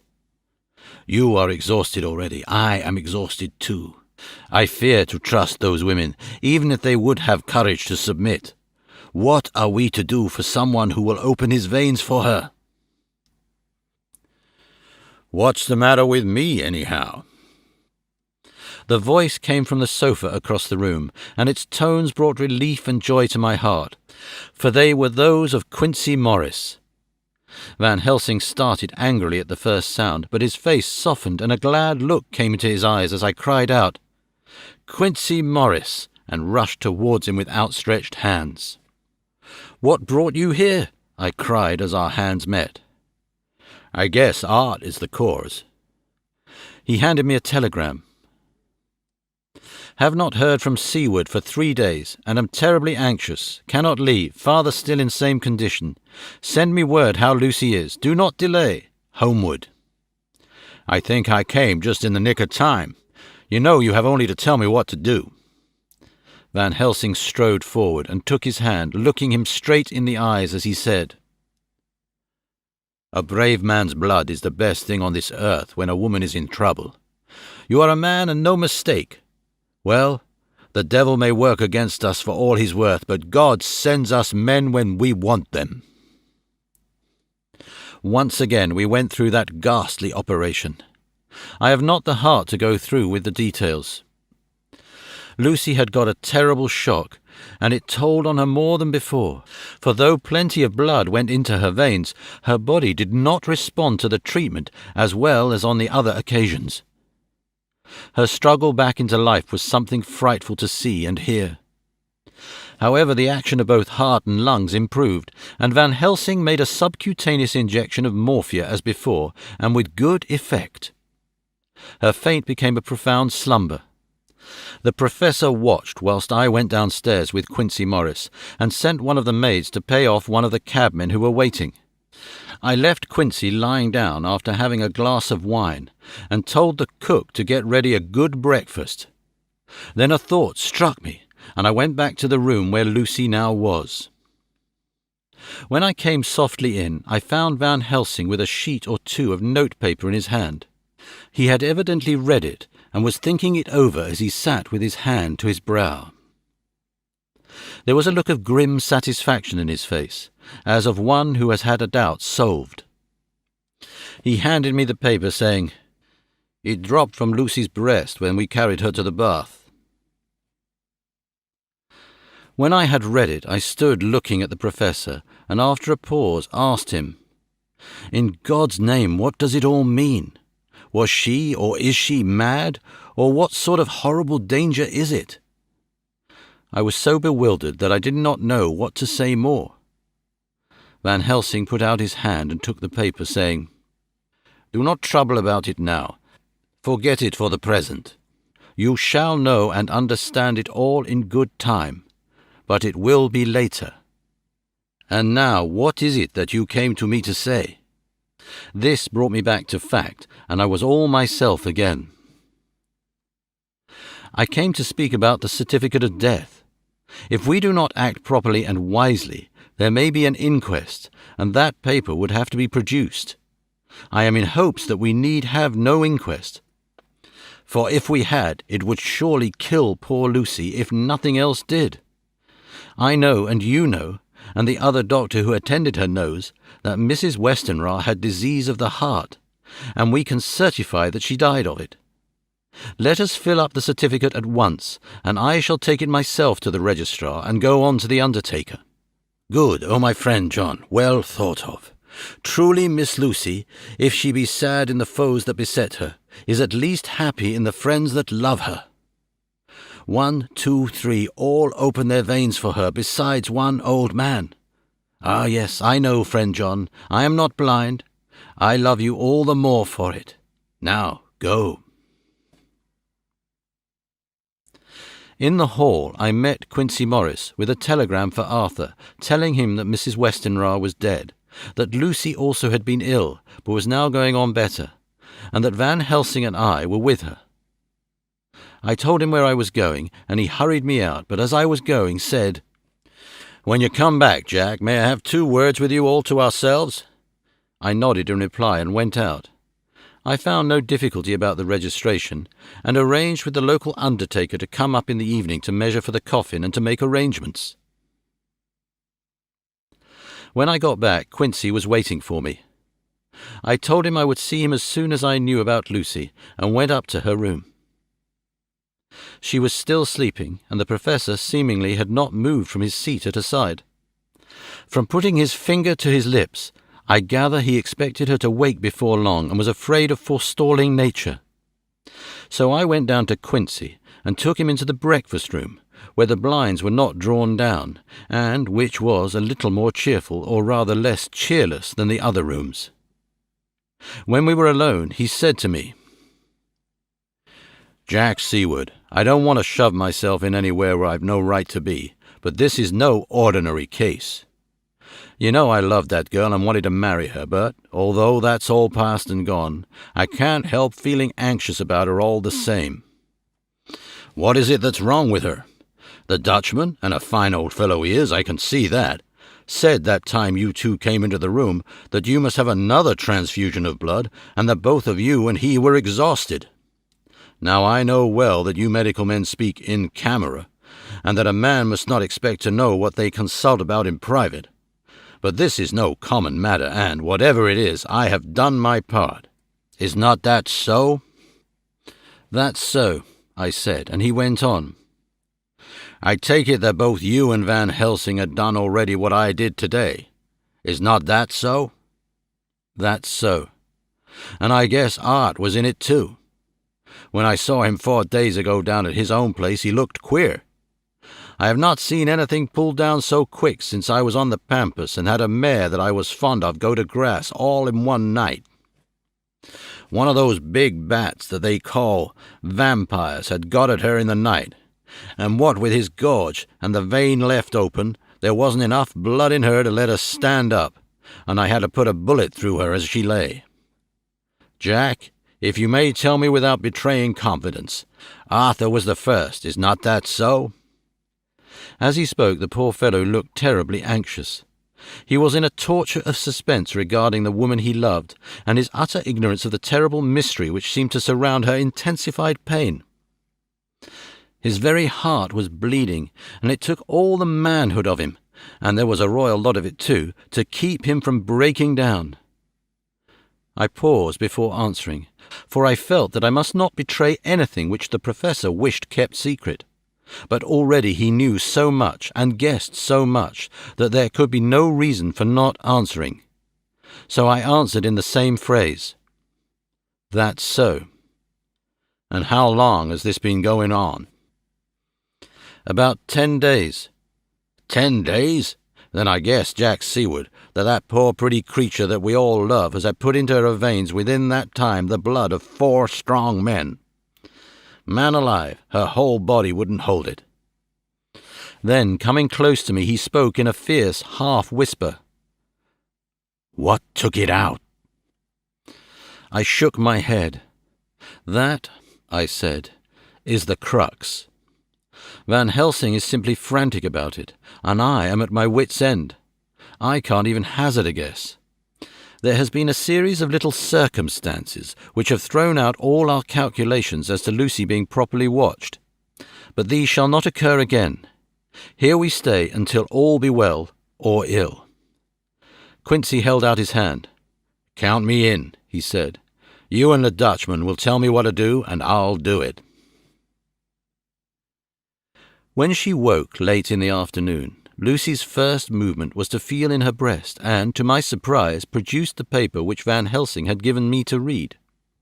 The careful Professor had replaced it where it had come from, lest on waking she should be alarmed. Her eye then lit on Van Helsing and on me too, and gladdened. Then she looked around the room, and seeing where she was, shuddered.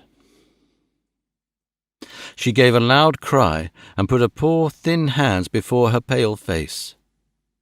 We both understood what that meant, that she had realized to the full her mother's death, so we tried what we could to comfort her. Doubtless sympathy eased her somewhat, but she was very low in thought and spirit, and wept silently and weakly for a long time.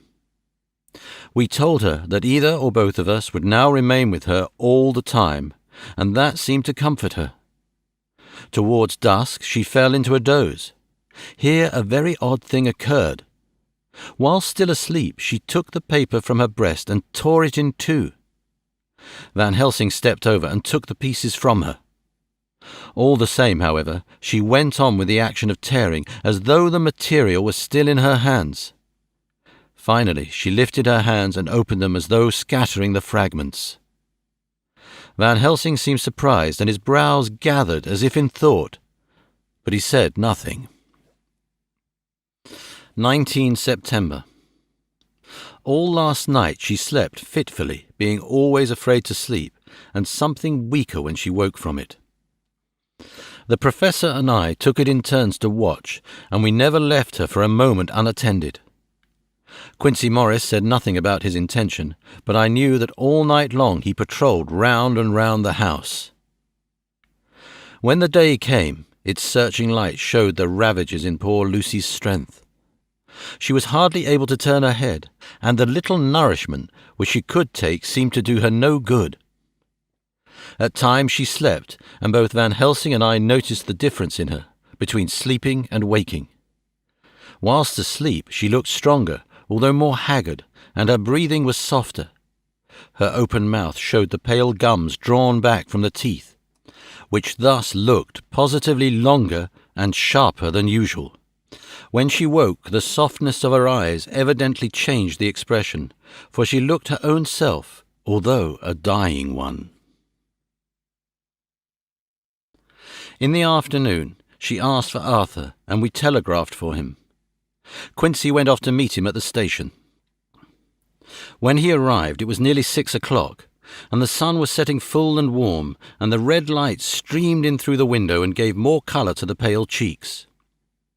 When he saw her, Arthur was simply choking with emotion, and none of us could speak. In the hours that had passed, the fits of sleep, or the comatose condition that passed for it, had grown more frequent, so that the pauses when conversation was possible were shortened. Arthur's presence, however, seemed to act as a stimulant. She rallied a little and spoke to him more brightly than she had done since we arrived. He too pulled himself together and spoke as cheerily as he could, so that the best was made of everything. It was now nearly 1 o'clock, and he and Van Helsing are sitting with her. I am to relieve them in a quarter of an hour, and I am entering this on Lucy's phonograph. Until 6 o'clock they are to try to rest. I fear that tomorrow will end our watching, for the shock has been too great. The poor child cannot rally. God help us all. Letter, Mina Harker to Lucy Westenra, unopened by her. 17 September. My dearest Lucy, it seems an age since I heard from you, or indeed since I wrote. You will pardon me, I know, for all my faults when you have read all my budget of news. Well, I got my husband back all right. When we arrived at Exeter, there was a carriage waiting for us, and in it, though he had had an attack of gout, Mr. Hawkins. He took us to his house, where there were rooms for us all nice and comfortable, and we dined together. After dinner, Mr. Hawkins said, My dears, I want to drink your health and prosperity, and may every blessing attend you both. I know you both from children, and have, with love and pride, seen you grow up. Now I want you to make your home here with me. I have left to me neither chick nor child. All are gone, and in my will I have left you everything. I cried, Lucy dear, as Jonathan and the old man clasped hands. Our evening was a very, very happy one. So here we are, installed in this beautiful old house, and from both my bedroom and the drawing-room I can see the great elms of the cathedral close, and with their great black stems standing out against the old yellow stone of the cathedral, and I can hear the rooks overhead cawing and chattering and gossiping all day, after the manner of rooks and humans. I am busy, I need not tell you, arranging things and housekeeping. Jonathan and Mr. Hawkins are busy all day, for now that Jonathan is a partner, Mr. Hawkins wants to tell him all about the clients. How is your dear mother getting on? I wish I could run up to town for a day or two to see you, dear, but I dare not go yet with so much on my shoulders, and Jonathan wants looking after still. He is beginning to put some flesh on his bones again, but he was terribly weakened by the long illness. Even now he sometimes starts out of his sleep in a sudden way and awakes all trembling until I can coax him back to his usual placidity. However, thank God, these occasions grow less frequent as the days go on, and they will in time pass away altogether, I trust. And now I have told you my news, let me ask yours. When are you to be married, and where, and who is to perform the ceremony, and what are you to wear, and is it to be a public or private wedding? Tell me all about it, dear. Tell me all about everything, for there is nothing which interests you which will not be dear to me. Jonathan asked me to send his respectful duty, but I do not think that it is good enough from the junior partner of the important firm Hawkins and Harker, and so, as you love me, and he loves me, and I love you with all the moods and tenses of the verb, I send you simply his love instead. Goodbye, my dearest Lucy, and all blessings on you. Yours, Mina Harker. Report from Patrick Hennessy, MD, MRCS, LK, QCPI, etc., etc., to John Seward, MD, 20 September. My dear Sir, in accordance with your wishes, I enclose report of the conditions of everything left in my charge. With regard to patient Renfield, there is more to say.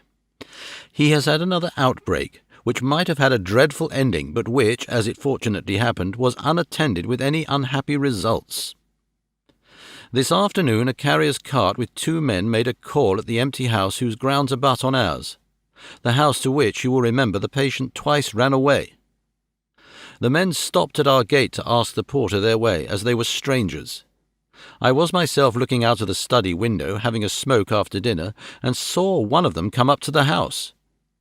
As he passed the window of Renfield's room, the patient began to rate him from within, and called him all the foul names he could lay his tongue to.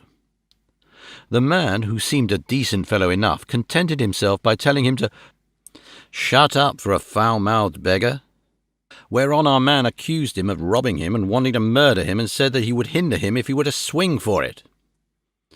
I opened the window and signed to the man not to notice, so he contented himself, after looking the place over and making up his mind as to what kind of place he had got to, by saying, "Law bless you, sir, I wouldn't mind what was said to me in a bloomin' madhouse. I pity ye and the governor for not having to live in the house with a wild beast like that."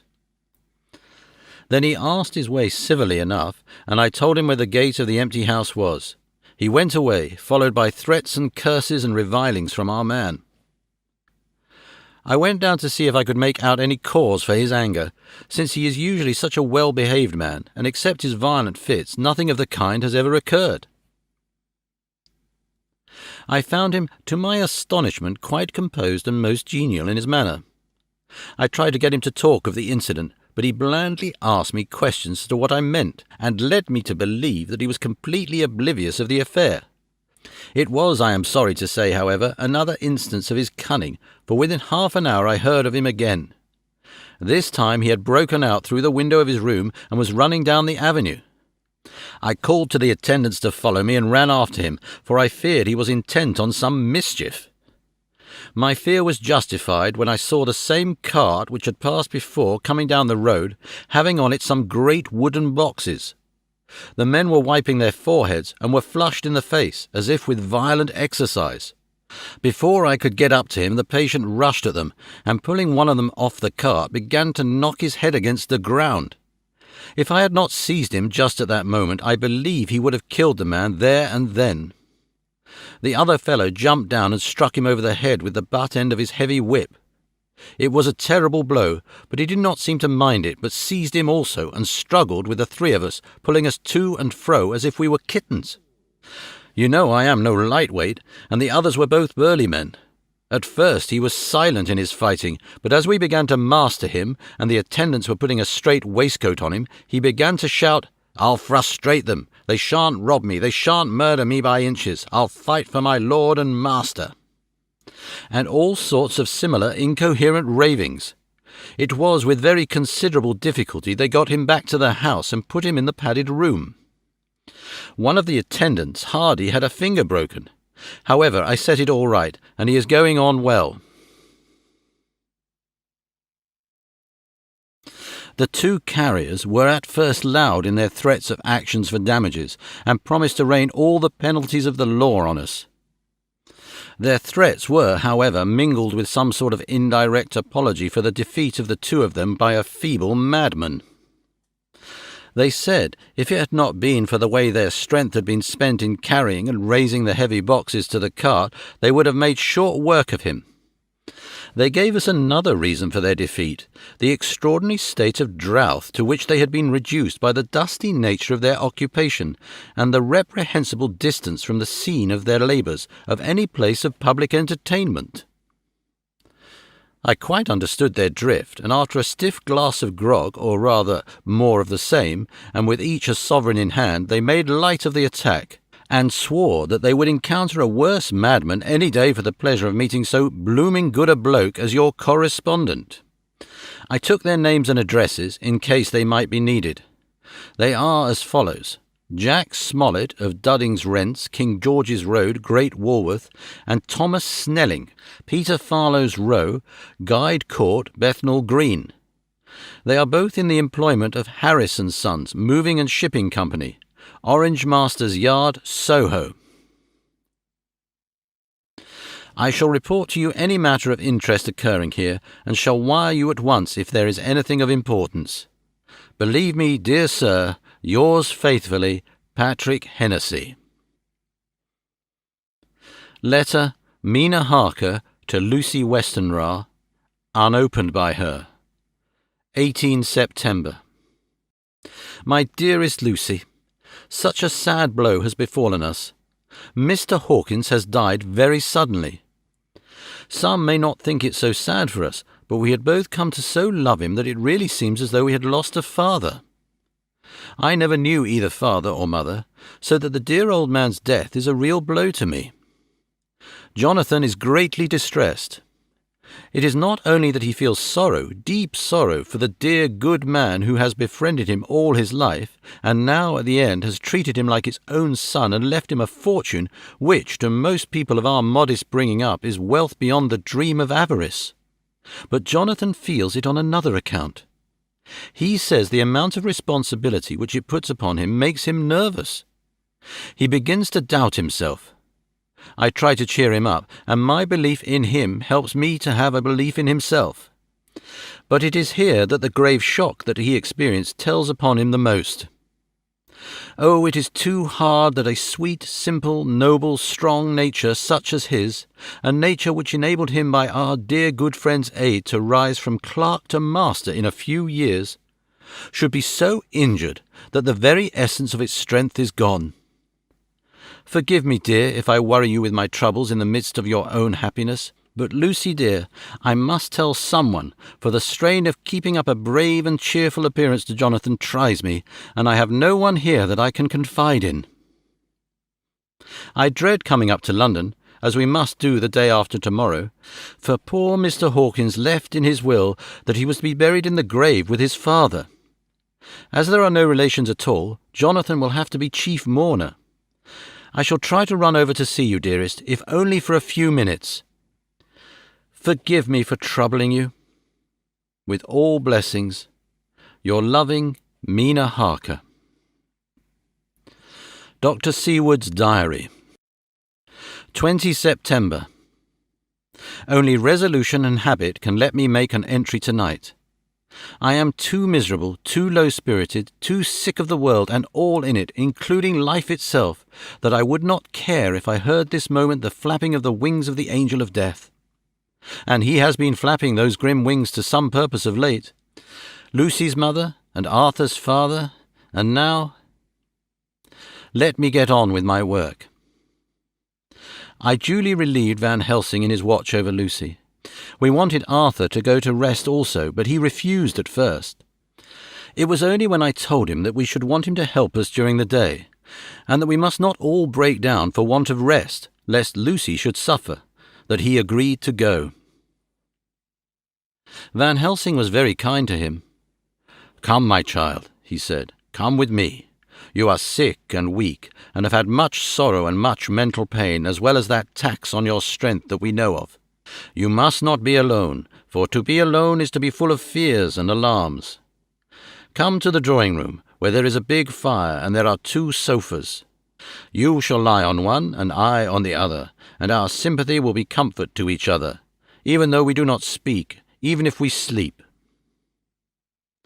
Arthur went off with him, casting back a longing look on Lucy's face, which lay in her pillow almost whiter than the lawn.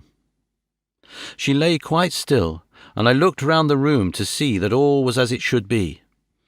I could see that the Professor had carried out in this room, as in the other, his purpose of using the garlic. The whole of the window sashes reeked with it, and round Lucy's neck, over the silk handkerchief which Van Helsing made her keep on, was a rough chaplet of the same odorous flowers. Lucy was breathing somewhat stertorously, and her face was at its worst, for the open mouth showed the pale gums. Her teeth, in the dim, uncertain light, seemed longer and sharper than they had been in the morning. In particular, by some trick of the light, the canine teeth looked longer and sharper than the rest. I sat down by her, and presently she moved uneasily. At the same moment there came a sort of dull flapping or buffeting at the window. I went over to it softly and peeped out by the corner of the blind.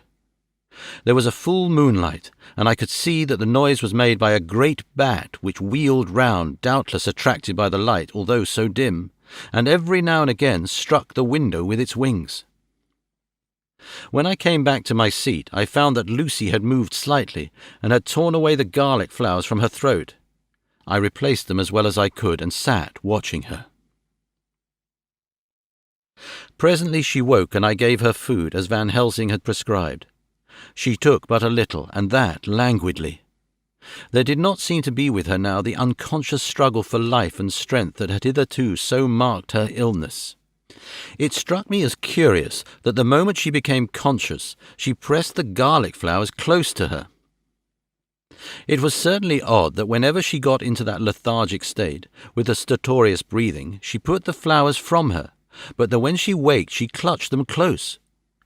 There was no possibility of making any mistake about this, for in the long hours that followed, she had many spells of sleeping and waking, and repeated both actions many times. At 6 o'clock Van Helsing came to relieve me. Arthur had fallen into a doze, and he mercifully let him sleep on. When he saw Lucy's face, I could hear the hissing indraw of his breath, and he said to me in a sharp whisper, "Draw up the blind, I want light." Then he bent down and, with his face almost touching Lucy's, examined it carefully. He removed the flowers and lifted the silk handkerchief from her throat. As he did so, he started back, and I could hear his ejaculation, "Mein Gott!" as it was smothered in his throat. I bent over and looked too, and as I noticed, some queer chill came over me. The wounds on the throat had absolutely disappeared. For fully 5 minutes Van Helsing stood looking at her, with his face at its sternest. Then he turned to me and said calmly, "She is dying. It will not be long now. It will be much difference, mark me, whether she dies unconscious or in her sleep. Wake that poor boy, and let him come and see the last. He trusts us, and we have promised him." I went to the dining room and waked him. He was dazed for a moment, but when he saw the sunlight streaming in through the edges of the shutters, he thought he was late, and expressed his fear. I assured him that Lucy was still asleep, but told him as gently as I could that both Van Helsing and I feared that the end was near. He covered his face with his hands and slid down on his knees by the sofa, where he remained perhaps a minute with his head buried, praying, whilst his shoulders shook with grief. I took him by the hand and raised him up. "Come," I said, "my dear old fellow, summon all your fortitude. It will be best and easiest for her." When we came into Lucy's room, I could see that Van Helsing had, with his usual forethought, been putting matters straight and making everything look as pleasing as possible.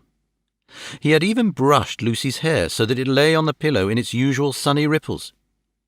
When we came into the room, she opened her eyes and, seeing him, whispered softly, "Arthur! Oh, my love! I'm so glad you have come." He was stooping to kiss her when Van Helsing motioned him back. "No," he whispered, "not yet. Hold her hand, it will comfort her more." So Arthur took her hand and knelt beside her, and she looked her best with all the soft lines matching the angelic beauty of her eyes. Then gradually her eyes closed and she sank to sleep.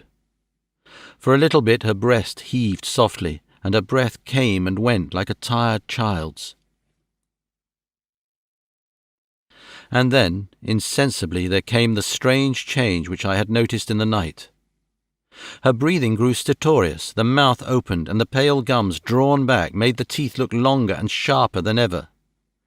In a sort of sleep-waking, vague, unconscious way, she opened her eyes, which were now dull and hard at once, and said in a soft, voluptuous voice, such as I had never heard from her lips, "Arthur, oh, my love, I'm so glad you have come. Kiss me." Arthur bent eagerly over to kiss her, but at that instant Van Helsing, who, like me, had been startled by her voice, swooped upon him and, catching him by the neck with both hands, dragged him back with a fury of strength which I have never thought he could have possessed, and actually hurled him almost across the room. "Not for your life," he said. "Not for your living soul and hers." And he stood between them like a lion at bay. Arthur was so taken aback that he did not for a moment know what to do or say, and before any impulse of violence could seize him, he realized the place and the occasion and stood silent, waiting. I kept my eyes fixed on Lucy, as did Van Helsing, and we saw a spasm as of rage flit like a shadow over her face. The sharp teeth champed together. Then her eyes closed, and she breathed heavily. Very shortly after she opened her eyes in all their softness, and putting out her poor, pale, thin hand, took Van Helsing's great brown one. Drawing it to her, she kissed it. "My true friend," she said in a faint voice, but with untellable pathos. "My true friend and his. Oh, guard him and give him peace." "I swear it," he said solemnly, kneeling beside her and holding up his hand as one who registers an oath. Then he turned to Arthur and said to him, "Come, my child, take her hand in yours and kiss her on the forehead, and only once." Their eyes met instead of their lips, and so they parted. Lucy's eyes closed, and Van Helsing, who had been watching closely, took Arthur's arm and drew him away. And then Lucy's breathing became stertorous again, and all at once it ceased. "It's all over," said Van Helsing. "She is dead." I took Arthur by the arm and led him away to the drawing-room, where he sat down and covered his face with his hands, sobbing in a way that nearly broke me down to see. I went back to the room and found Van Helsing looking at poor Lucy, and his face was sterner than ever. Some change had come over her body. Death had given back part of her beauty, for her brow and cheeks had recovered some of their flowing lines. Even the lips had lost their deadly pallor. It was as if the blood, no longer needed for the working of the heart, had gone to make the harshness of death as little rude as might be.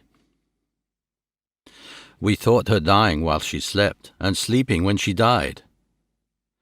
I stood beside Van Helsing and said, "Ah, well, poor girl, there is peace for her at last.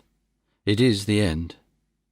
He turned to me and said with grave solemnity, "Not so, alas, not so. It is only the beginning." When I asked him what he meant, he only shook his head and answered, "We can do nothing as yet. Wait and see."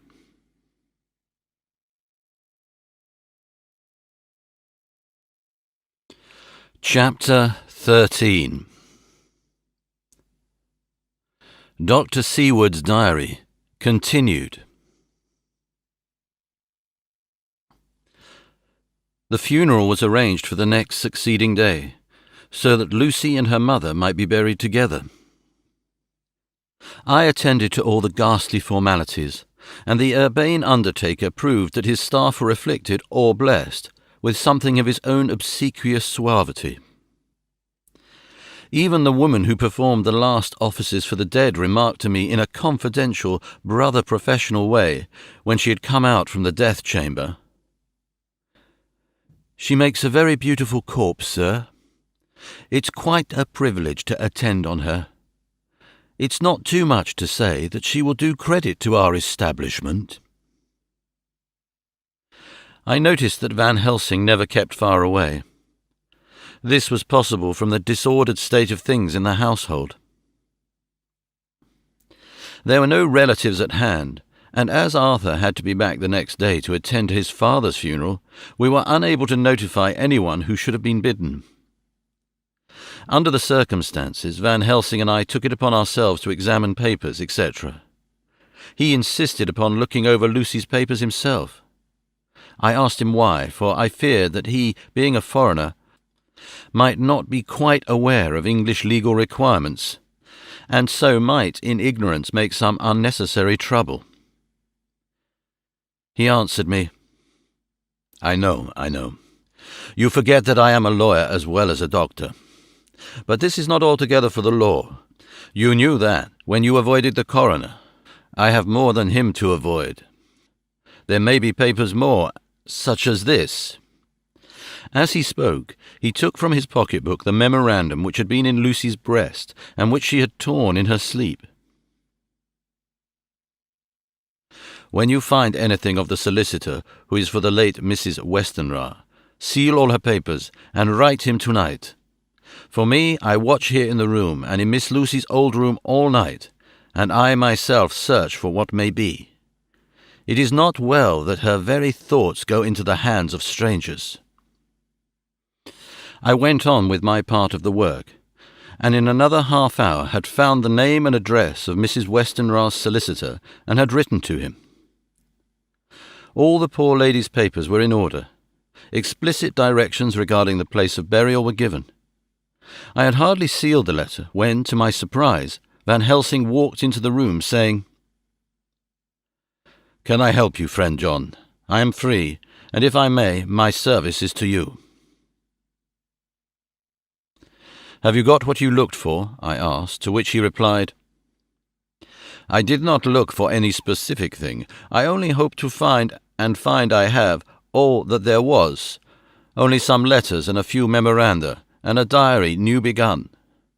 But I have them here, and we shall for the present say nothing of them. I shall see that poor lad tomorrow evening, and, with his sanction, I shall use some." When he had finished the work in hand, he said to me, "And now, friend John, I think we may to bed. We want sleep, both you and I, and rest to recuperate. Tomorrow we shall have much to do, but for the tonight there is no need for us, alas." Before turning in, we went to look at poor Lucy. The undertaker had certainly done his work well, for the room was turned into a small chapelle ardente. There was a wilderness of beautiful white flowers, and death was made as little repulsive as might be. The end of the winding sheet was laid over the face. When the professor bent over and turned it gently back, we both started at the beauty before us, the tall wax candle showing a sufficient light to note it well. All Lucy's loveliness had come back to her in death, and the hours that had passed, instead of leaving traces of decay's effacing fingers, had but restored the beauty of life, till positively I could not believe my eyes that I was looking at a corpse. The professor looked sternly grave. He had not loved her as I had, and there was no need for tears in his eyes. He said to me, "Remain till I return," and left the room. He came back with a handful of wild garlic from the box waiting in the hall, but which had not been opened, and placed the flowers amongst the others on and around the bed. Then he took from his neck, inside his collar, a little gold crucifix, and placed it over the mouth.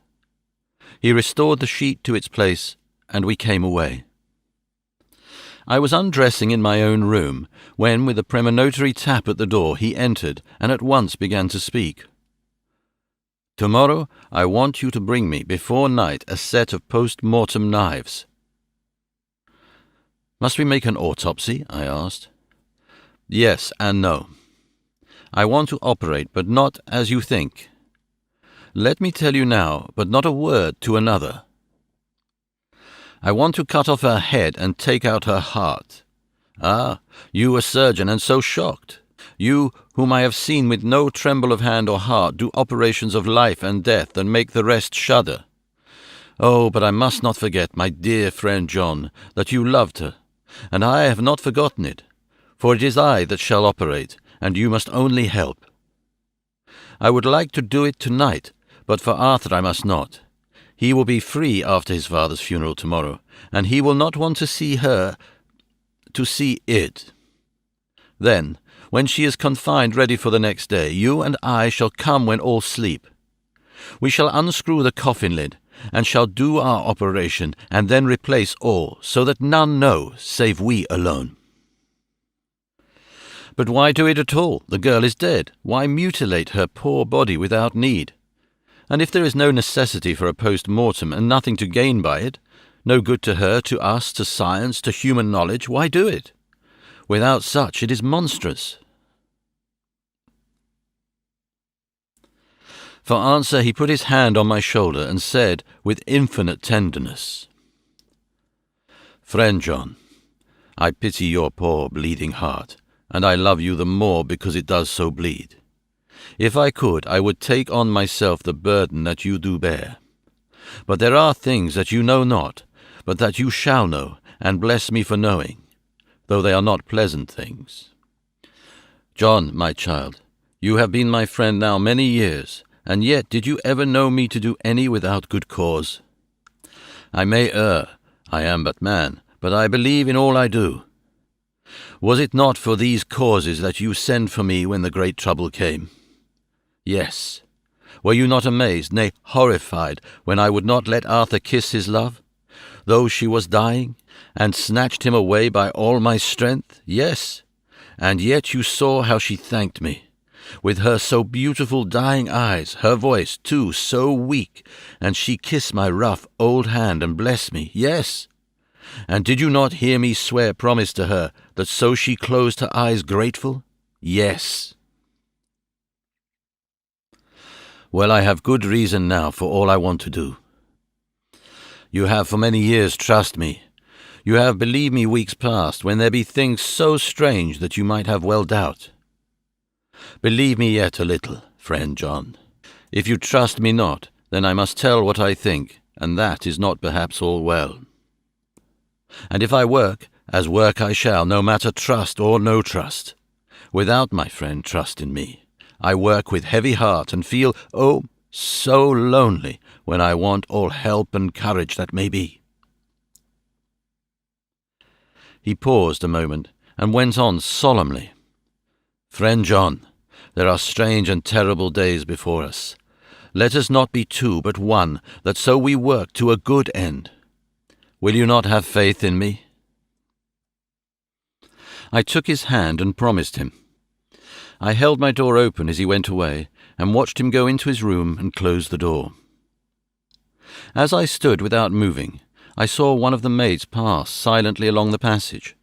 She had her back towards me, so did not see me, and go into the room where Lucy lay. The sight touched me. Devotion is so rare, and we are so grateful to those who show it unasked to those we love. Here was a poor girl putting aside the terrors which she naturally had of death to go watch alone by the bier of the mistress whom she loved, so that the poor clay might not be lonely till laid to eternal rest. I must have slept long and soundly, for it was broad daylight when Van Helsing waked me by coming into my room. He came over to my bedside and said, "You need not trouble about the knives. We shall not do it." Why not? I asked, for his solemnity of the night before greatly impressed me. Because, he said sternly, it is too late, or too early. See? Here he held up the little golden crucifix. This was stolen in the night. How stolen? I asked in wonder, since you have it now. Because I get it back from the worthless wretch who stole it, from the woman who robbed the dead and the living. Her punishment will surely come, but not through me. She knew not altogether what she did, and thus unknowing she only stole. Now we must wait. He went away on the word, leaving me with a new mystery to think of, a new puzzle to grapple with. The forenoon was a dreary time, but at noon the solicitor came. Mr. Markand of Holman Sons, Markand and Lidderdale. He was very genial and very appreciative of what we had done, and took off our hands all cares as to details. During lunch he told us that Mrs. Westenra had for some time expected sudden death from her heart, and had put her affairs in absolute order. He informed us that, with the exception of a certain entailed property of Lucy's father, which now, in default of direct issue, went back to a distant branch of the family, the whole estate, real and personal, was left absolutely to Arthur Holmwood. When he had told us so much, he went on. Frankly, we did our best to prevent such a testamentary disposition, and pointed out certain contingencies that might leave her daughter either penniless or not so free as she should be to act regarding a matrimonial alliance. Indeed, we pressed the matter so far that we almost came into collision, for she asked us if we were or were not prepared to carry out her wishes. Of course, we had then no alternative but to accept. We were right in principle, and 99 times out of 100 we should have proved, by the logic of events, the accuracy of our judgment. Frankly, however, I must admit that in this case any other form of disposition would have rendered impossible the carrying out of her wishes. For by predeceasing her daughter, the latter would have come into possession of the property, and even had she only survived her mother by 5 minutes, her property would, in case there were no will, and a will was a practical impossibility in such a case, have been treated at her decease as under intestacy. In which case Lord Godalming, though so dear a friend, would have had no claim in the world, and the inheritors, being remote, would not be likely to abandon their just rights for sentimental reasons regarding an entire stranger. I assure you, my dear sirs, I am rejoiced at the result, perfectly rejoiced. He was a good fellow, but his rejoicing at the one little part in which he was officially interested of so great a tragedy was an object lesson in the limitations of sympathetic understanding. He did not remain long, but said he would look in later in the day and see Lord Godalming. His coming, however, had been a certain comfort to us, since it assured us that we should not have to dread hostile criticism as to any of our acts. Arthur was expected at 5 o'clock, so a little before that time we visited the death chamber. It was so in very truth, for now both mother and daughter lay in it. The undertaker, true to his craft, had made the best display he could of his goods, and there was a mortuary air about the place that lowered our spirits at once. Van Helsing ordered the former arrangement to be adhered to, explaining that, as Lord Godalming was coming very soon, it would be less harrowing to his feelings to see all that was left of his fiancée quite alone. The undertaker seemed shocked at his own stupidity, and exerted himself to restore things to the condition in which we left them the night before, so that when Arthur came, such shocks to his feelings as we could avoid were saved. Poor fellow! He looked desperately sad and broken. Even his stalwart manhood seemed to have shrunk somewhat under the strain of his much-tried emotions. He had, I knew, been very genuinely and devotedly attached to his father, and to lose him, and at such a time, was a bitter blow to him. With me he was warm as ever, and to Van Helsing he was sweetly courteous, but I could not help seeing that there was some constraint with him. The professor noticed it too, and motioned me to bring him upstairs. I did so, and left him at the door of the room, as I felt he would like to be quite alone with her. But he took my arm, and led me in, saying huskily, "You loved her too, old fellow. She told me all about it, and there was no Fred had a closer place in her heart than you. I don't know how to thank you for all you have done for her. I can't think yet." He suddenly broke down and threw his arms round my shoulders and laid his head on my breast, crying, "Oh, Jack, Jack, what shall I do? The whole of life seems gone from me all at once, and there is nothing in the wide world for me to live for." I comforted him as well as I could. In such cases men do not need much expression. A grip of the hand, the tightening of an arm over the shoulder, a sob in unison, are expressions of sympathy dear to a man's heart. I stood still and silent till his sobs died away, and then I said softly to him, "Come and look at her."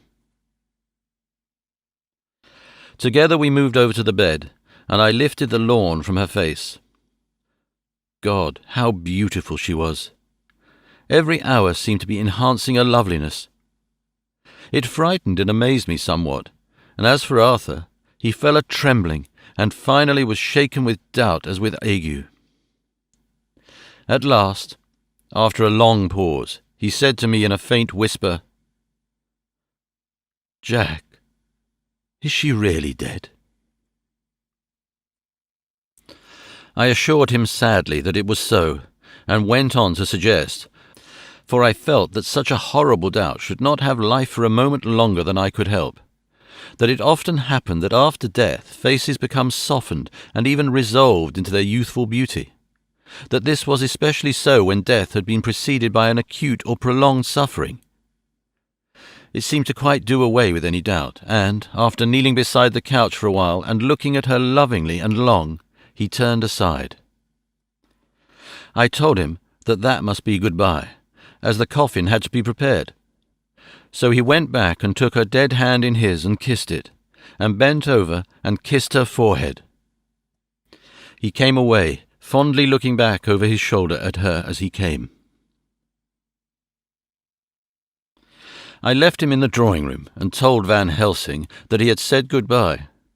So the latter went into the kitchen to tell the undertaker's men to proceed with the preparations and to screw up the coffin.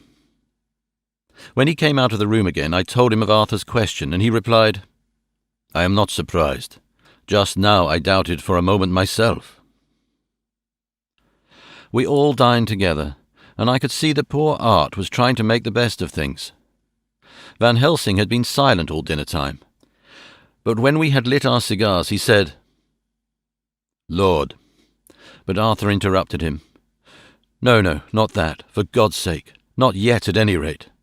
Forgive me, sir. I do not mean to speak offensively. It is only because my loss is so recent." The professor answered very sweetly, "I only used that name because I was in doubt. I must not call you Mr., and I have grown to love you. Yes, my dear boy, to love you as Arthur." Arthur held out his hand and took the old man's warmly. "Call me what you will," he said. "I hope I may always have the title of a friend. And let me say that I am at a loss for words to thank you for your goodness to my poor dear." He paused a moment and went on. "I know that she understood your goodness even better than I do, and if I was rude or in any way wanting at the time you acted so, you remember," the professor nodded, "you must forgive me." He answered with a grave kindness, "I know it was hard for you to quite trust me then, for to trust such violence needs to understand, and I take it that you do not, that you cannot, trust me now, for you do not yet understand. And there may be more times when I shall want you to trust when you cannot, and may not, and must not yet understand. But the time will come when your trust shall be whole and complete in me, and when you shall understand, as though the sunlight himself shone through. Then you shall bless me from first to last for your own sake, and for the sake of others, and for her dear sake to whom I swore to protect." "And indeed, sir," said Arthur warmly, "I shall in all ways trust you. I know and believe you have a very noble heart, and you are Jack's friend, and you were hers. You shall do what you like."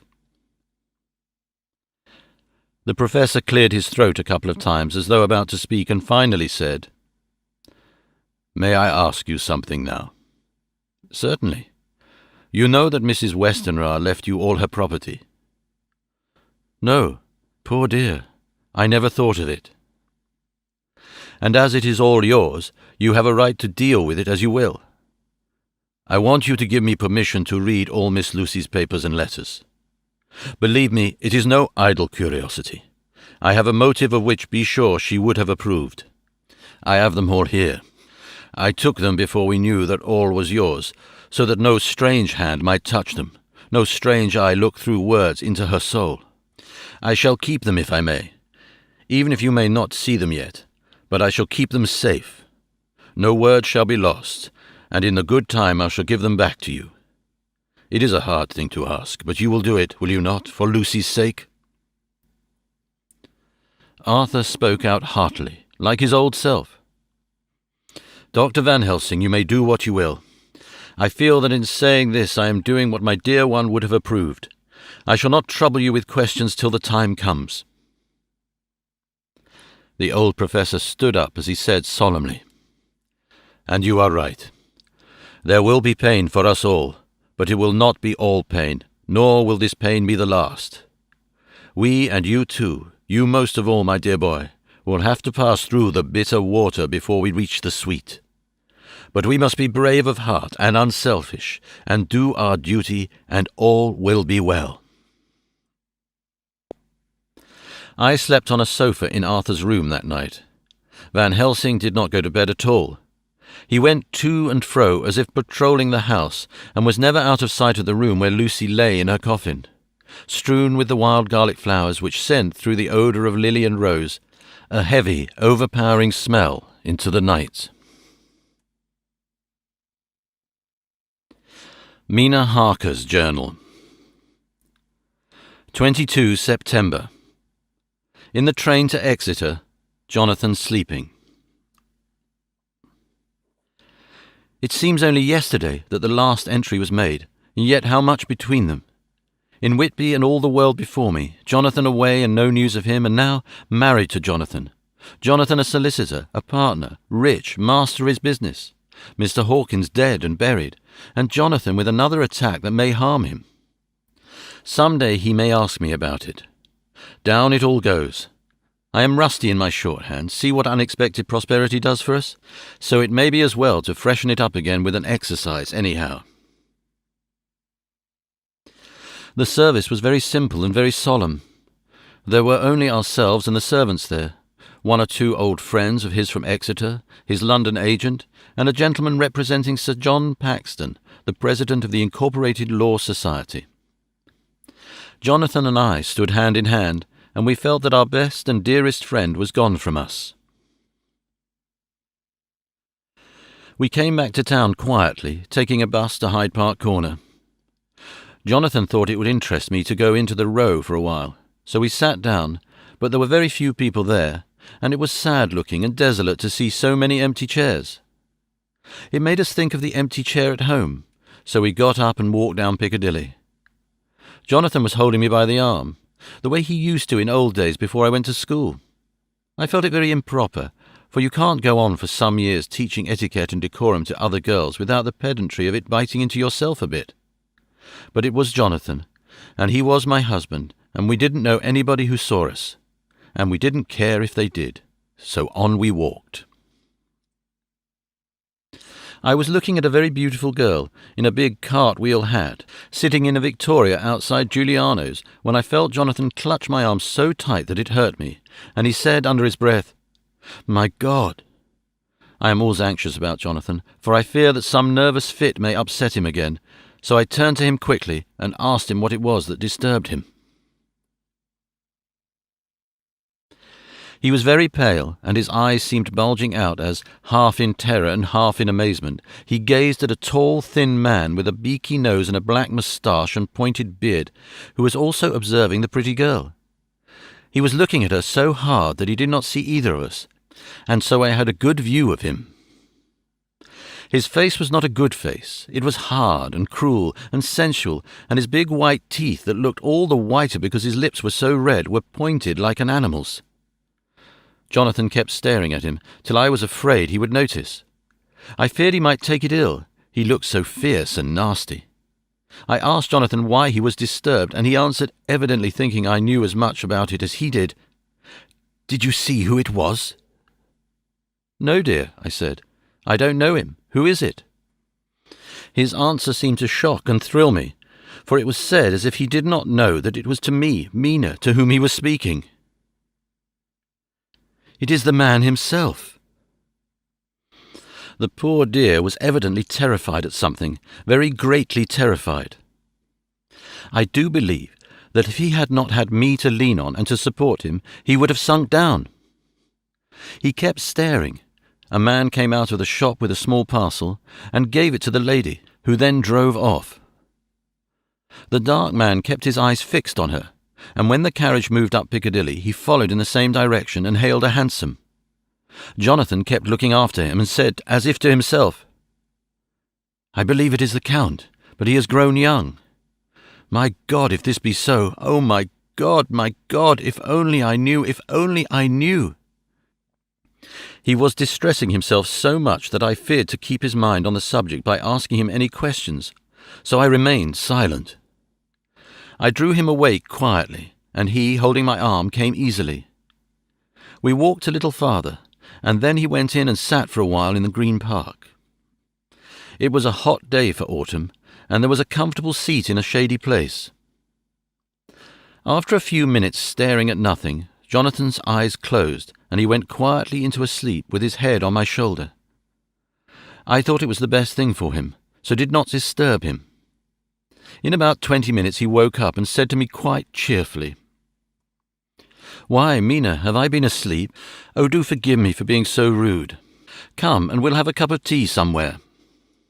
He had evidently forgotten all about the dark stranger, as in his illness he had forgotten all that this episode had reminded him of. I don't like this lapsing into forgetfulness. It may make or continue some injury to the brain. I must not ask him, for fear I shall do more harm than good, but I must somehow learn the facts of his journey abroad. The time is come, I fear, when I must open that parcel and know what is written. Oh, Jonathan, you will, I know, forgive me if I do wrong, but it is for your own dear sake. Later. A sad homecoming in every way. The house empty of the dear soul who was so good to us. Jonathan still pale and dizzy under a slight relapse of his malady, and now a telegram from Van Helsing, whoever he may be. "You will be grieved to hear that Mrs. Westenra died 5 days ago, and that Lucy died the day before yesterday. They were both buried today." Oh, what a wealth of sorrow in a few words! Poor Mrs. Westenra, poor Lucy, gone, never to return to us. And poor Arthur, to have lost such sweetness out of his life. God help us all to bear our troubles. Dr. Seward's Diary. 22 September. It is all over. Arthur has gone back to Ring and has taken Quincy Morris with him. What a fine fellow is Quincy! I believe in my heart of hearts that he suffered as much about Lucy's death as any of us, but he bore himself through it like a moral Viking. If America can go on breeding men like that, she will be a power in the world indeed. Van Helsing is lying down, having a rest preparatory to his journey. He goes over to Amsterdam tonight, but says he returns tomorrow night, that he only wants to make some arrangements which can only be made personally. He is to stop with me then, if he can. He says he has work to do in London which may take some time. Poor old fellow. I fear that the strain of the past week has broken down even his iron strength. All the time of the burial he was, I could see, putting some terrible restraint on himself. When it was all over, we were standing beside Arthur, who, poor fellow, was speaking of his part in the operation where his blood had been transfused to Lucy's veins. I could see Van Helsing's face grow white and purple by turns. Arthur was saying that he felt since then as if they two had been really married, and that she was his wife in the sight of God. None of us said a word of the other operations, and none of us ever shall. Arthur and Quincy went away together to the station, and Van Helsing and I came on here. The moment we were alone in the carriage, he gave way to a regular fit of hysterics. He has denied to me since that it was hysterics, and insisted that it was only his sense of humour asserting itself under very terrible conditions.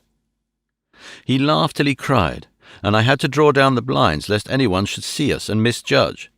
And then he cried till he laughed again, and laughed and cried together, just as a woman does. I tried to be stern with him, as one is to a woman under the circumstances, but it had no effect. Men and women are so different in manifestations of nervous strength or weakness. Then, when his face grew grave and stern again, I asked him why his mirth, and why at such a time. His reply was, in a way, characteristic of him, for it was logical and forceful and mysterious. He said, "Ah, you don't comprehend, friend John. Do not think that I am not sad though I laugh. See, I have cried even when the laugh did choke me. But no more think that I am all sorry when I cry, for the laugh he come just the same. Keep it always with you that laughter who knock at your door and say, 'May I come in?' is not the true laughter. No, he is a king, and he come when and how he like. He ask no person, he choose no time of suitability. He say, 'I am here.' Behold, in example I grieve my heart out for that so sweet young girl. I give my blood for her, though I am old and worn. I give my time, my skill, my sleep. I let my other sufferers want so she may have all. And yet I can laugh at her very grave. laugh when the clay from the spade of the sexton drop upon her coffin and say, thud, thud, to my heart, till it send back the blood to my cheek. My heart bleed for that poor boy, that dear boy, so of the age of mine own boy had I been so blessed that he live, and with his hair and eyes the same. There, you know now why I love him so. And yet when he say things that touch my husband heart to the quick, and make my father heart yearn to him as to no other man, not even you, friend John, for we are more level in experiences than father and son, yet even at such moment King Laugh he come to me and shout and bellow in my ear, here I am, till the blood come dance back and bring some of the sunshine that he carry with him to my cheek. Oh, friend John, it is a strange world, a sad world, a world full of miseries and woes and troubles, and yet when King Laugh come he make them all dance to the tune he play. Bleeding hearts and dry bones of the churchyard and tears that burn as they fall, all dance together to the music that he make with that smileless mouth of him. And believe me, friend John, that he is good to come, and kind. Ah, we men and women are like ropes drawn tight with strain that pull us different ways. Then the tears come, like the rain on the ropes, they brace us up until perhaps the strain become too great and we break. But King Laugh, he come like the sunshine, and he ease off the strain again, and we bear to go on with our labour, what it may be. I did not like to wound him by pretending not to see his idea, but, as I did not yet understand the cause of his laughter, I asked him. As he answered me, his face grew stern, and he said in quite a different tone, "Oh, it was the grim irony of it all. This so lovely lady garlanded with flowers, that looked so fair as life, till one by one we wondered if she were truly dead. She laid in that so fine marble house, in that lonely churchyard, where rest so many of her kin, laid there with the mother who loved her, and whom she loved, and that sacred bell going toll, toll, toll, so sad and slow, and those holy men, with the white garments of the angel, pretending to read books, and yet all the time their eyes never on the page, and all of us with the bowed head, and all for what? She is dead, so? Is it not?" "Well, for the life of me, Professor," I said, "I can't see anything to laugh at in all that. Why, your explanation makes it a harder puzzle than before. But even if the burial service was comic, what about poor Art and his trouble? Why, his heart was simply breaking."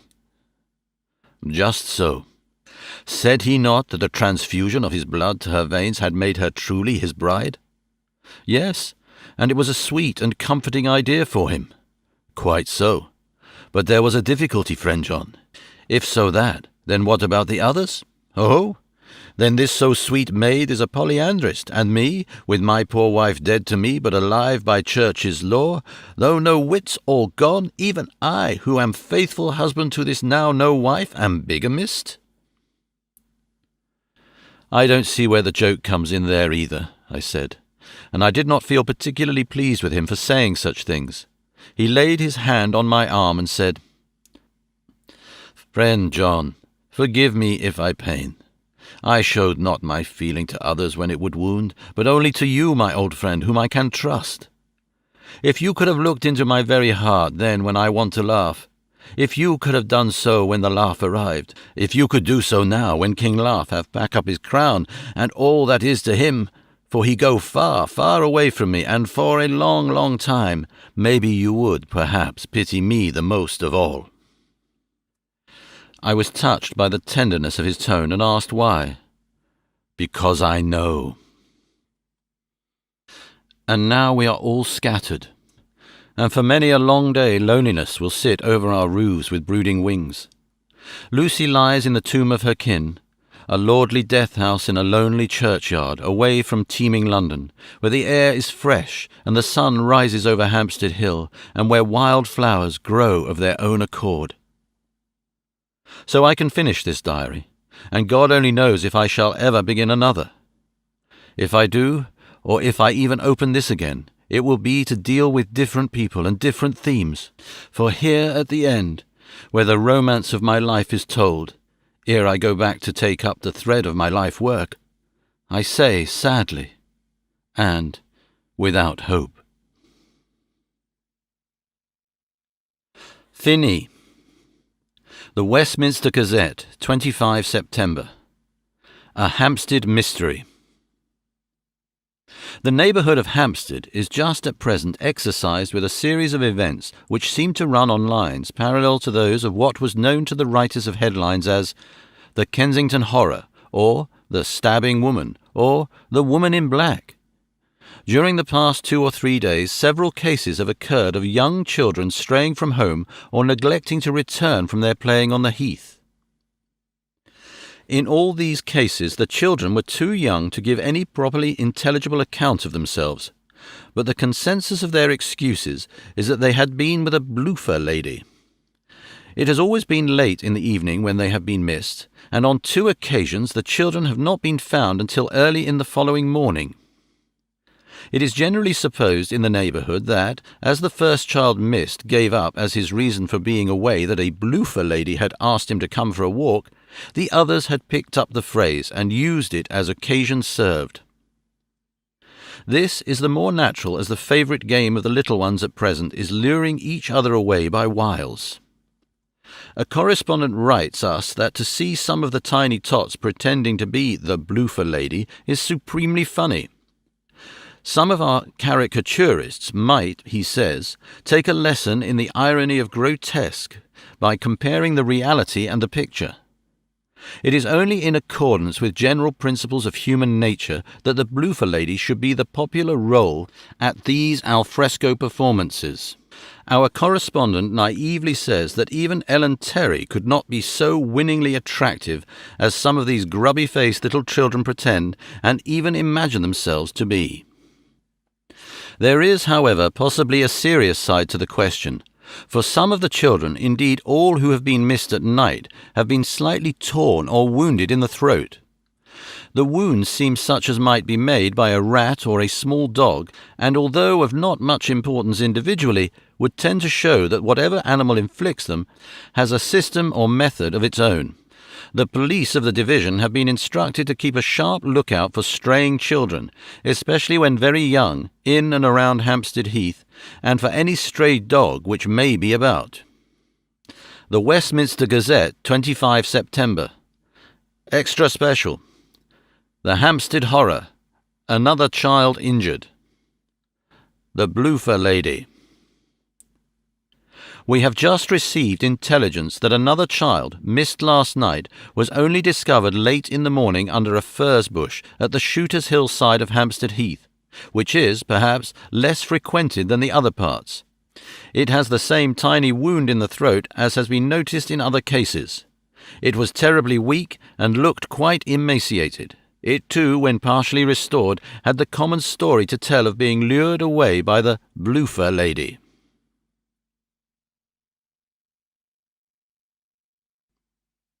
Chapter 14. Mina Harker's Journal. 23 September. Jonathan is better after a bad night. I am so glad that he has plenty of work to do, for that keeps his mind off the terrible things. And oh, I am rejoiced that he is not now weighed down with the responsibility of his new position. I knew he would be true to himself, and now how proud I am to see my Jonathan rising to the height of his advancement and keeping pace in all ways with the duties that come upon him. He will be away all day till late, for he said he could not lunch at home. My household work is done, so I shall take his foreign journal and lock myself up in my room and read it. 24 September. I hadn't a heart to write last night. That terrible record of Jonathan's upset me so. Poor dear, how he must have suffered, whether it be true or only imagination. I wonder if there is any truth in it at all. Did he get his brain fever, and then write all those terrible things, or had he some cause for it all? I suppose I shall never know, for I dare not open the subject to him. And yet the man we saw yesterday, he seemed quite certain of him. Poor fellow! I suppose it was the funeral upset him and sent his mind back on some train of thought. He believes it all himself. I remember how on our wedding day he said, "Unless some solemn duty come upon me to go back to the bitter hours, asleep or awake, mad or sane, there seems to be through it all some thread of continuity." That fearful Count was coming to London. If it should be, and he came to London with his teeming millions, there may be a solemn duty, and if it come, we must not shrink from it. I shall be prepared. I shall get my typewriter this very hour and begin transcribing. Then we shall be ready for other eyes if required. And if it be wanted, then perhaps, if I am ready, poor Jonathan may not be upset, for I can speak for him and never let him be troubled or worried with it at all. If ever Jonathan quite gets over the nervousness, he may want to tell me of it all, and I can ask him questions and find out things, and see how I may comfort him.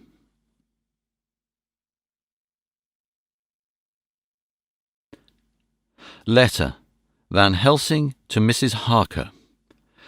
24 September. Confidence. Dear Madam, I pray you to pardon my writing, in that I am so far friend as that I sent to you sad news of Miss Lucy Westenra's death. By the kindness of Lord Godalming, I am empowered to read her letters and papers, for I am deeply concerned about certain matters vitally important. In them I find some letters from you, which show how great friends you were, and how you love her. Oh, Madam Mina, by that love, I implore you, help me. It is for others' good that I ask, to redress great wrong, and to lift much and terrible troubles, that may be more great than you can know. May it be that I see you. You can trust me. I am friend of Dr. John Seward and of Lord Godalming, that was Arthur of Miss Lucy. I must keep it private for the present from all. I should come to Exeter to see you at once if you tell me I am privileged to come, and where and when. I implore your pardon, madam. I have read your letters to poor Lucy, and know how good you are and how your husband suffer, so I pray you, if it may be, enlighten him not, lest it may harm. Again, your pardon, and forgive me. Van Helsing.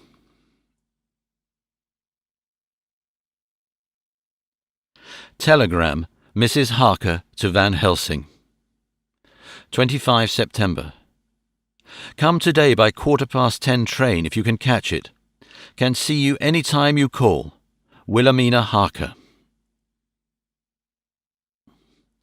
Mina Harker's Journal. 25 September.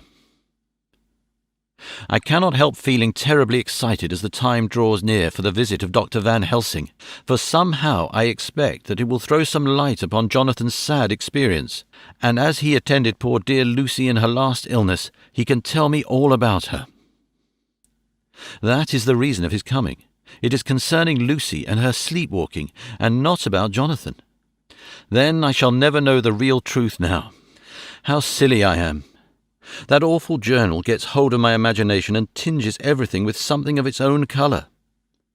Of course it is about Lucy.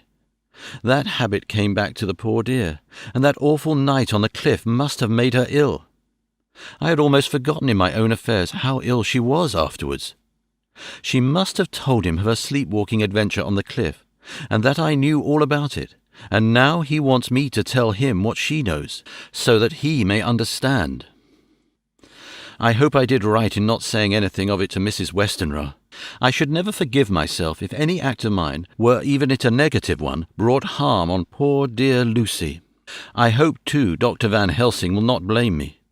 I have had so much trouble and anxiety of late that I feel I cannot bear more just at present. I suppose a cry does us all good at times, clears the air as other rain does. Perhaps it was reading the journal yesterday that upset me, And then Jonathan went away this morning to stay away from me a whole day and night, for the first time we have been parted since our marriage. I do hope the dear fellow will take care of himself, and that nothing will occur to upset him. It is 2:00, and the doctor will be here soon now. I shall say nothing of Jonathan's journal unless he asks me. I am so glad I have typewritten out my own journal so that, in case he asks about Lucy, I can hand it to him. It will save much questioning. Later. He has come and gone. Oh, what a strange meeting, and how it all makes my head whirl round. I feel like one in a dream. Can it be all possible, or even a part of it? If I had not read Jonathan's journal first, I should never have accepted even a possibility. Poor, poor dear Jonathan! How he must have suffered! Please the good God, all this may not upset him again. I shall try to save him from it, but it may be even a consolation and a help to him, terrible though it be and awful in its consequences, to know for certain that his eyes and ears and brain did not deceive him, and that it is all true. It may be that it is the doubt which haunts him, that when the doubt is removed, no matter which, waking or dreaming, may prove the truth, he will be more satisfied and better able to bear the shock. Dr. Van Helsing must be a good man as well as a clever one, if he is Arthur's friend and Dr. Seward's, and if they brought him all the way from Holland to look after Lucy. I feel from having seen him that he is good and kind and of a noble nature. When he comes tomorrow, I shall ask him about Jonathan, and then, please God, all this sorrow and anxiety may lead to a good end. I used to think I would like to practice interviewing. Jonathan's friend on the Exeter News told me that memory was everything in such work, that you must be able to put down exactly almost every word spoken, even if you had to refine some of it afterwards. Here was a rare interview. I shall try to record it verbatim. It was 2:30 when the knock came. I took my courage à deux mains and waited. In a few minutes Mary opened the door and announced, "Dr. Van Helsing."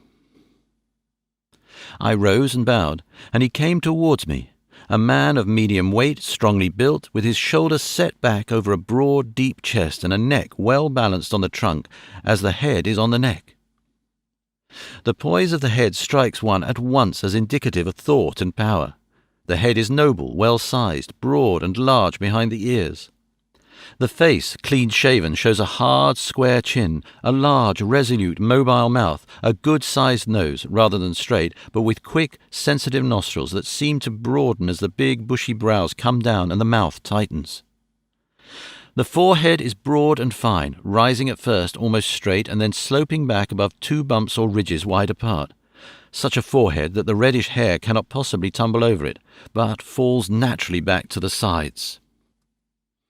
Big, dark blue eyes are set widely apart, and are quick and tender or stern with the man's moods.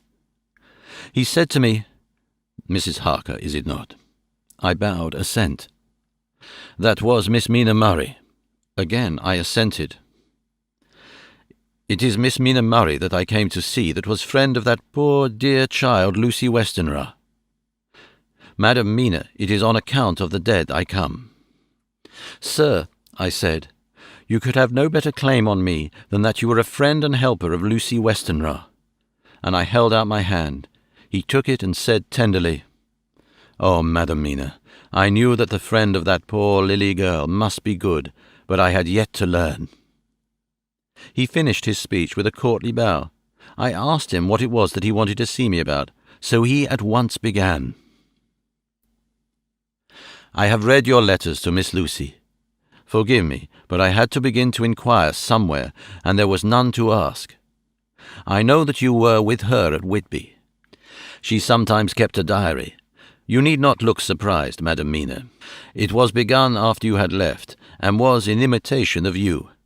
And in that diary she traces by inference certain things to a sleepwalking, in which she puts down that you saved her. In great perplexity then I come to you, and ask you out of your so much kindness to tell me all of it that you can remember. I can tell you, I think, Dr. Van Helsing, all about it. Ah, then you have good memory for facts, for details. It is not always so with young ladies. No, Doctor, but I wrote it all down at the time. I can show it to you if you like. Oh, Madam Mina, I will be grateful. You will do me much favour. I could not resist the temptation of mystifying him a bit. I suppose it is some of the taste of the original apple that remains still in our mouths, so I handed him the shorthand diary. He took it with a grateful bow and said, "May I read it?" "If you wish," I answered as demurely as I could. He opened it, and for an instant his face fell. Then he stood up and bowed. "Oh, you so clever woman," he said. "I knew long that Mr. Jonathan was a man of much thankfulness. But see, his wife have all the good things. And will you not so much honour me and so help me as to read it for me?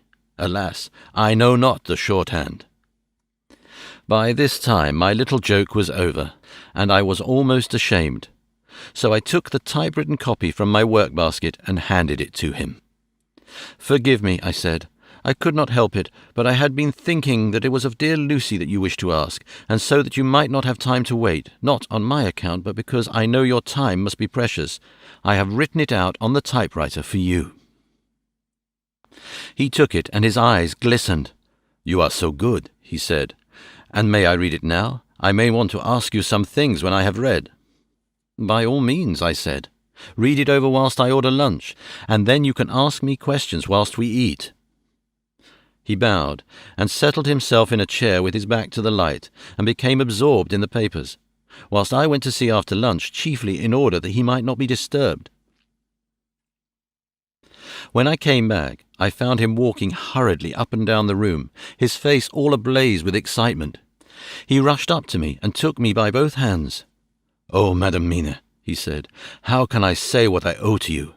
This paper is as sunshine. It opens the gate to me.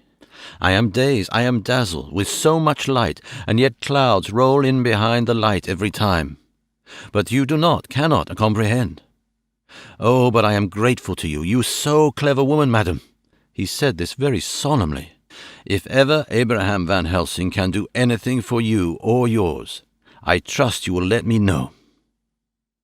It will be a pleasure and a delight if I may serve you as a friend. But all I have ever learned, all I can ever do, shall be for you and those you love. These are darknesses in life, and there are lights. You are one of the lights. You will have happy life, and good life, and your husband will be blessed in you." "But, Doctor, you praise me too much, and you do not know me." "Not know you? I, who am old, and who have studied all my life men and women, I, who have made my speciality the brain and all that belongs to him and all that follow from him? And I have read your diary that you have so goodly written for me, and with which breathes out truth in every line? I, who have read your so sweet letter to poor Lucy of your marriage and your trust, not know you? Oh, Madam Mina, good women tell all their lives, and by day and by hour and by minute, such things that angels can read, and we men who wish to know have in us something of angels' eyes.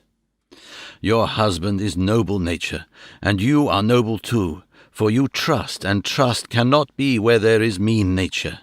And your husband, tell me of him. Is he quite well? Is all that fever gone, and is he strong and hearty?" I saw here an opening to ask him about Jonathan, so I said, "He was almost recovered, but he has been greatly upset by Mr. Hawkins's death." He interrupted. "Oh, yes, I know. I have read your last 2 letters. I went on. "I suppose this upset him, for when we were in town on Thursday last he had a sort of shock." "A shock? And after brain fever so soon? That was not good. What kind of shock was it?" "He thought he saw someone who recalled something terrible, something which led to his brain fever." And here the whole thing seemed to overwhelm me in a rush. The pity for Jonathan, the horror which he experienced, the whole fearful mystery of his diary, and the fear that has been brooding over me ever since, all came in a tumult. I suppose I was hysterical, for I threw myself on my knees and held up my hands to him, and implored him to make my husband well again. He took my hands and raised me up, and made me sit on the sofa, and sat by me. He held my hand in his, and said to me with, oh, such infinite sweetness, my life is a barren and lonely one, and so full of work that I have not had much time for friendships. But since I have been summoned to here by my friend John Seward, I have known so many good people and seen such nobility that I feel more than ever, and it has grown with my advancing years, the loneliness of my life. Believe me, then, that I come here full of respect for you, and you have given me hope not in what I am seeking of, but that there are good women still left to make life happy, good women whose lives and whose truths may make good lessons for the children that are to be. I am glad that I may be here of some use to you, for if your husband suffer, he suffer within the range of my study and experience. I promise you that I will gladly do all for him that I can, all to make his life strong and manly, and your life a happy one. Now you must eat. You are overwrought and perhaps over-anxious. Husband Jonathan would not like to see you so pale, and what he like not where he love is not to his good. Therefore, for his sake you must eat and smile. You have told me all about Lucy, and so now we shall not speak of it lest it distress. I shall stay in Exeter tonight, for I want to think much over what you have told me, and when I have thought, I will ask you questions, if I may. And then, too, you will tell me of husband Jonathan's troubles so far as you can, but not yet. You must eat now. Afterwards you shall tell me all. After lunch, when we went back to the drawing-room, he said to me, and now tell me all about him. When it came to speaking to this great learned man, I began to fear that he would think me a weak fool and Jonathan a madman. That journal is all so strange, and I hesitated to go on. But he was so sweet and kind, and he had promised to help, and I trusted him. So I said, Dr. Van Helsing, what I have to tell you is so queer that you must not laugh at me or at my husband. I have been since yesterday in a sort of fever of doubt. You must be kind to me, not think me foolish that I have even half believed some very strange things. He reassured me by his manner as well as his words when he said, Oh, my dear, if you only know how strange is the matter regarding which I am here, it is you who would laugh. I have learned not to think little of anyone's beliefs, no matter how strange it be. I have tried to keep an open mind, and it is not the ordinary things of life that could close it, but the strange things, the extraordinary things, the things that make one doubt if they be mad or sane. Thank you 1,000 times. You have taken a weight off my mind. If you will let me, I shall give you a paper to read. It is long, but I have typewritten it out. It will tell you my trouble and Jonathan's. It is the copy of his journal when abroad, and all that happened. I dare not say anything of it. You will read for yourself and judge. And when I see you, perhaps you will be very kind and tell me what you think. I promise, he said as I gave him the papers. I shall in the morning, so soon as I can, come to see you and your husband, if I may. Jonathan will be here at 11:30, and you must come to lunch with us, and see him then. You could catch the quick 3:34 train, which will leave you at Paddington before 8. He was surprised at my knowledge of the trains offhand, but he does not know that I have made up all the trains to and from Exeter, so that I may help Jonathan in case he is in a hurry. So he took the papers with him and went away, and I sit here thinking I don't know what. Letter, by hand, Van Helsing to Mrs. Harker. 25 September, 6 o'clock. Dear Madam Mina, I have read your husband's so wonderful diary. You may sleep without doubt. Strange and terrible as it is true. I will pledge my life on it. It may be worse for others, but for him and you there is no dread. He is a noble fellow, and let me tell you from experience of men, that one who would do as he did in going down that wall and to that room, ay, and going a second time, is not one to be injured in permanence by a shock. His brain and his heart are all right. This I swear, before I have seen him, so be at rest. I shall have much to ask him of other things. I am blessed that today I come to see you, for I have learned all at once so much that again I am dazzled more than ever, and I must think.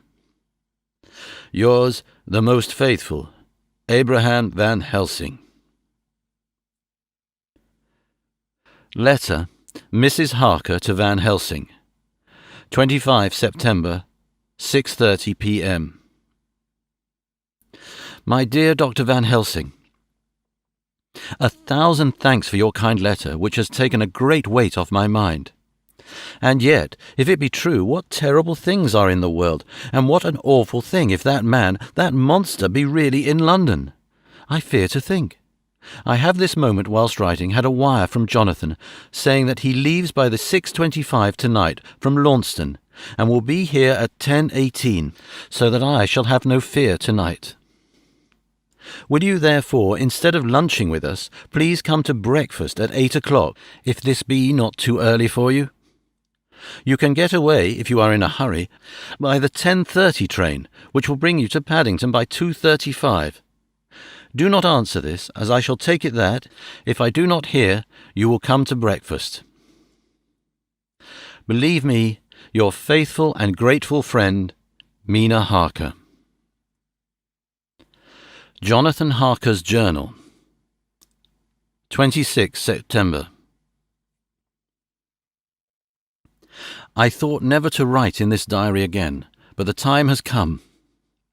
When I got home last night, Mina had supper ready, and when we had supped she told me of Van Helsing's visit, and of her having given him the 2 diaries copied out, and of how anxious she has been about me. She showed me in the doctor's letter that all I wrote down was true. It seems to have made a new man of me. It was the doubt as to the reality of the whole thing that knocked me over. I felt impotent and in the dark and distrustful. But now that I know, I am not afraid even of the Count. He has succeeded, after all, then, in his design in getting to London, and it was he I saw. He has got younger, and how?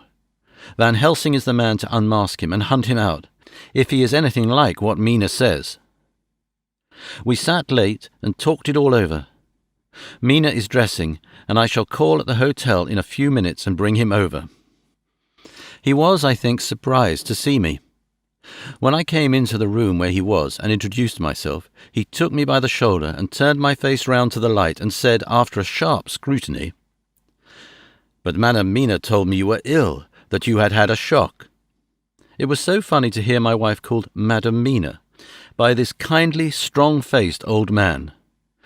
I smiled and said, "I was ill. I have had a shock, but you have cured me already." "And how?" "By your letter to Mina last night. I was in doubt, and then everything took a hue of unreality, and I did not know what to trust, even the evidence of my own senses. Not knowing what to trust, I did not know what to do, and so had only to keep on working in what had hitherto been the groove of my life. The groove ceased to avail me, and I mistrusted myself. Doctor, you don't know what it is to doubt everything, even yourself. No, you don't. You couldn't with eyebrows like yours." He seemed pleased and laughed as he said, "So, you are a physiognomist. I learn more here with each hour.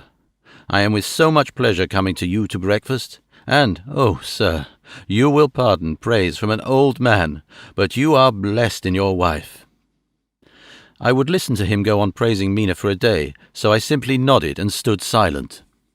"She is one of God's women, fashioned by his own hand to show us men and other women that there is a heaven where we can enter, and that its light can be here on earth. So true, so sweet, so noble, so little an egoist, and that, let me tell you, is much in this age, so sceptical and selfish. And you, sir, I have read all the letters to poor Miss Lucy, and some of them speak of you, so I know you since some days from knowing of others, but I have seen your true self since last night. You will give me your hand, will you not?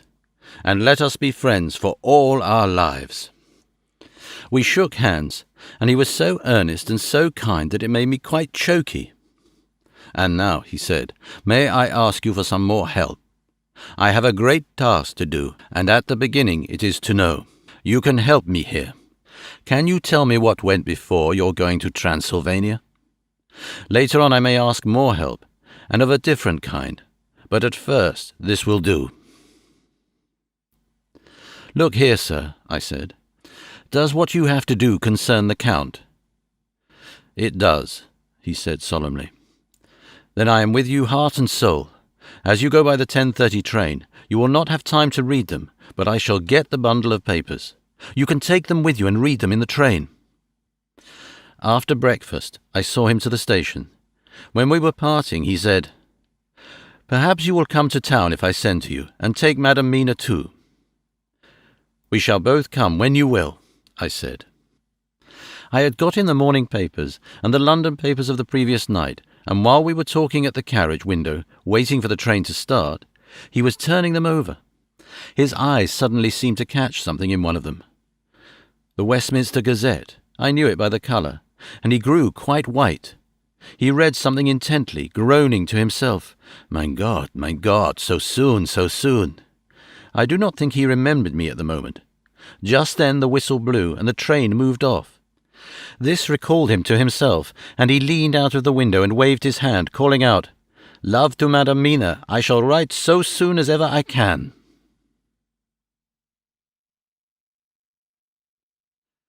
Dr. Seward's Diary. 26 September. Truly there is no such thing as finality. Not a week since I said "fini," and yet here I am starting afresh again, or rather going on with the same record. Until this afternoon I had no cause to think of what is done. Renfield had become, to all intents, as sane as he ever was. He was already well ahead with his fly business, and he had just started in the spider line also, so he had not been of any trouble to me. I had a letter from Arthur written on Sunday, and from it I gather that he is bearing up wonderfully well. Quincy Morris is with him, and that is much a help, for he himself is a bubbling well of good spirits. Quincy wrote me a line too, and from him I hear that Arthur is beginning to recover something of his old buoyancy. So as to them all my mind is at rest. As for myself, I was settling down to my work with the enthusiasm which I used to have for it, so that I might fairly have said that the wound which poor Lucy left on me was becoming cicatrized. Everything is, however, now reopened, and what is to be the end God only knows. I have an idea that Van Helsing thinks he knows too, but he will only let out enough at a time to whet curiosity. He went to Exeter yesterday, and stayed there all night. Today he came back, and almost bounded into the room at about 5:30, and thrust last night's Westminster Gazette into my hand. "What do you think of that?" he asked, as he stood back and folded his arms. I looked over the paper, for I really did not know what he meant, but he took it from me and pointed out a paragraph about children being decoyed away at Hampstead. It did not convey much to me until I reached a passage where it described small punctured wounds on their throats. An idea struck me, and I looked up. "Well," he said. "It is like poor Lucy's." "And what do you make of it?" "Simply that there is some cause in common. Whatever it was that injured her has injured them." I did not quite understand his answer. "That is true indirectly, but not directly." "How do you mean, Professor?" I asked. I was a little inclined to take his seriousness lightly, for, after all, 4 days of rest and freedom from burning, harrowing anxiety does help to restore one's spirits. But when I saw his face, it sobered me. Never, even in the midst of our despair about poor Lucy, had he looked more stern. "Tell me," I said. "I can hazard no opinion. I do not know what to think, and I have no data on which to found a conjecture." Do you mean to tell me, friend John, that you have no suspicion as to what poor Lucy died of? Not after all the hints given, not only by events, but by me? Of nervous prostration following on great loss or waste of blood. And how the blood lost or waste? I shook my head. He stepped over and sat down beside me and went on. You are a clever man, friend John. You reason well, and your wit is bold, but you are too prejudiced. You do not let your eyes see nor your ears hear, and that which is outside your daily life is not of account to you. Do you not think that there are things which you cannot understand, and yet which are, that some people see things that others cannot? But there are things old and new which must not be contemplated by men's eyes, because they know, or think they know, some things which other men have told them. Ah, it is the fault of our science that it wants to explain all, and if it explain not, then it says there is nothing to explain. But yet we see around us every day the growth of new benefits, which think themselves new, and which are yet but the old, which pretend to be young. Like the fine ladies at the opera. I suppose now you do not believe in corporeal transference, no? Nor in materialization, no? Nor in astral bodies, no? Nor in the reading of thought, no? Nor in hypnotism? Yes, I said. Charcot has proved that pretty well. He smiled as he went on. Then you are satisfied as to it, yes? And of course then you understand how it acts, and can follow the mind of the great Charcot, alas that he is no more, into the very soul of the patient that he influenced. No? Then, friend John, am I to take it that you simply accept fact, and are satisfied to let from premise to conclusion be a blank? No? Then tell me, for I am student of the brain, how you accept the hypnotism and reject the thought-reading. Let me tell you, my friend, that there are things done today in electrical science which would have been deemed unholy by the very men who discovered electricity, who would themselves not so long before have been burned as wizards.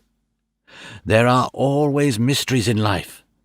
Why was it that Methuselah lived 900 years, and old Pa 169, and yet that poor Lucy, with 4 men's blood in her poor veins, could not live even one day? For, had she lived one more day, we could have saved her. Do you know all the mystery of life and death? Do you know the altogether of comparative anatomy, and can say wherefore the qualities of brutes are in some men, and not in others?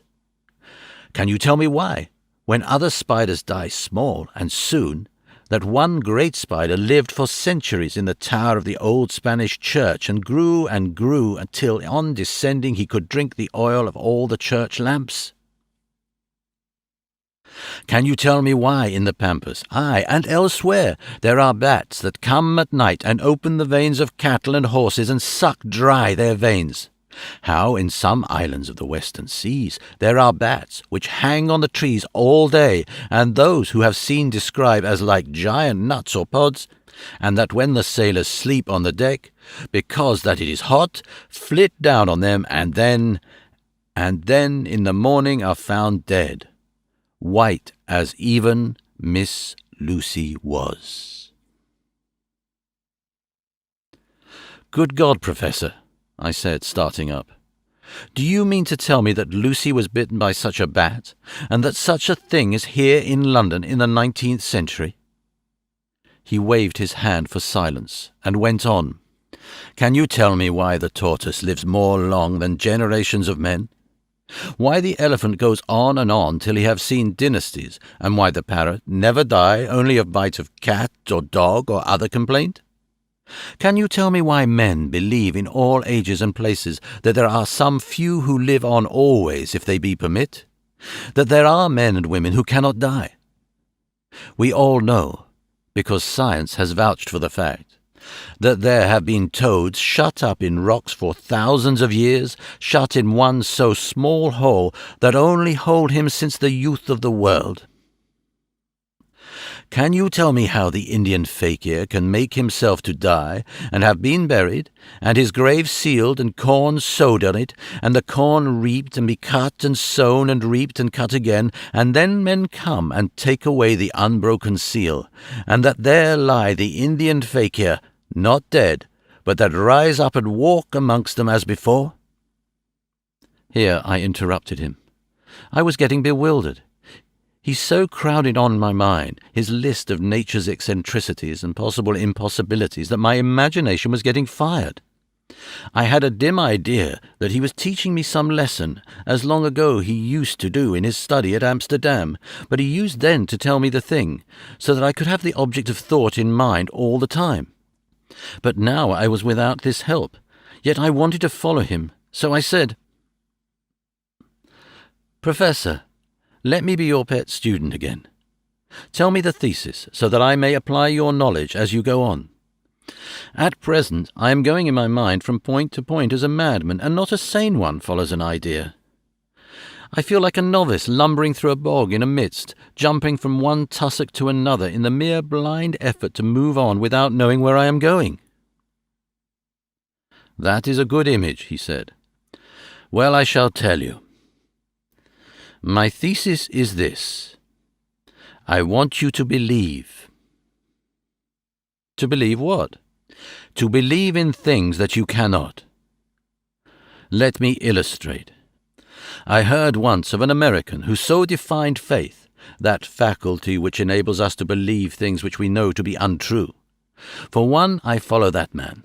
He meant that we shall have an open mind, and not let a little bit of truth check the rush of a big truth, like a small rock does a railway truck.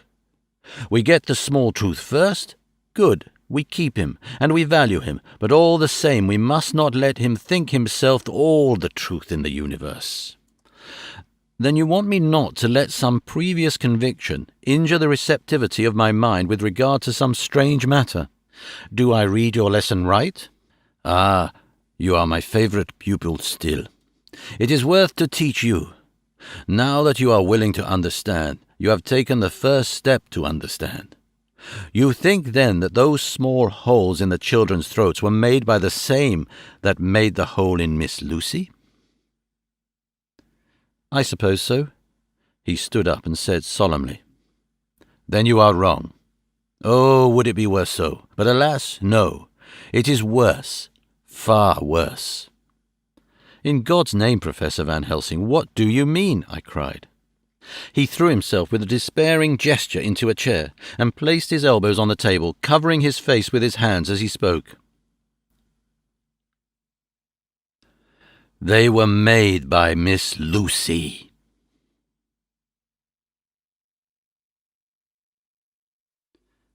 Chapter 15. Dr. Seward's Diary.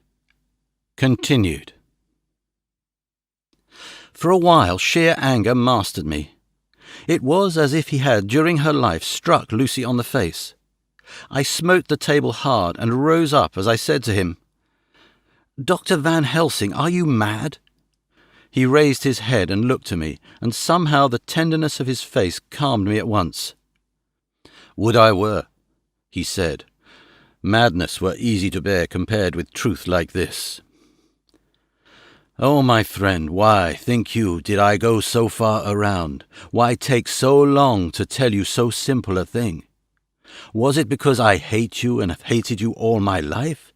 Was it because I wished to give you pain? Was it that I wanted, now so late, revenge for that time when you saved my life, and from a fearful death? Ah, no." "Forgive me," said I. He went on.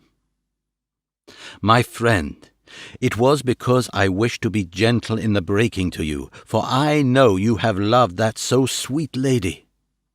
But even yet I do not expect you to believe.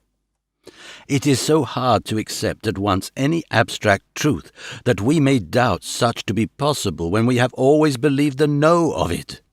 It is more hard still to accept so sad a concrete truth, and of such a one as Miss Lucy. Tonight I go to prove it. Dare you come with me?" This staggered me. A man does not like to prove such a truth, Byron excepted from the category, jealousy, and prove the very truth he most abhorred. He saw my hesitation and spoke. The logic is simple. No madman's logic this time, jumping from tussock to tussock in a misty bog. If it be not true, then proof will be relief. At worst, it will not harm. If it be true, there is the dread. Yet very dread should help my cause, for in it is some need of belief. Come, I tell you what I propose. First, that we go off now and see that child in the hospital. Dr. Vincent of the North Hospital, where the papers say the child is friend of mine, and I think of yours, since you were in class at Amsterdam. He will let 2 scientists see his case, if he will not let 2 friends. We shall tell him nothing, but only that we wish to learn. And then... He took a key from his pocket and held it up. And then we spend the night, you and I, in the churchyard where Lucy lies. This is the key that locked the tomb. I had it from the coffin man to give to Arthur. My heart sank within me, for I felt that there was some fearful ordeal before us. I could do nothing, however, so I plucked up what heart I could and said that we had better hasten, as the afternoon was passing. We found the child awake. It had had a sleep and taken some food, and altogether was going on well. Dr. Vincent took the bandage from its throat and showed us the punctures. There was no mistaking the similarity to those which had been on Lucy's throat. They were smaller, and the edges looked fresher. That was all. We asked Vincent to what he attributed them, and he replied that it must have been a bite of some animal, perhaps a rat. But for his own part, he was inclined to think that it was one of the bats which are so numerous on the northern heights of London. Out of so many harmless ones, he said, there may be some wild specimen from the south of a more malignant species. Some sailor may have brought one home, and it managed to escape, or even from the zoological gardens a young one may have got loose, or one be bred there from a vampire. These things do occur, you know. Only 10 days ago a wolf got out and was, I believe, traced up in this direction. For a week after, the children were playing nothing but Red Riding Hood on the heath, and in every alley in the place until this Bloofer lady scare came along, since when it has been quite a gala time with them.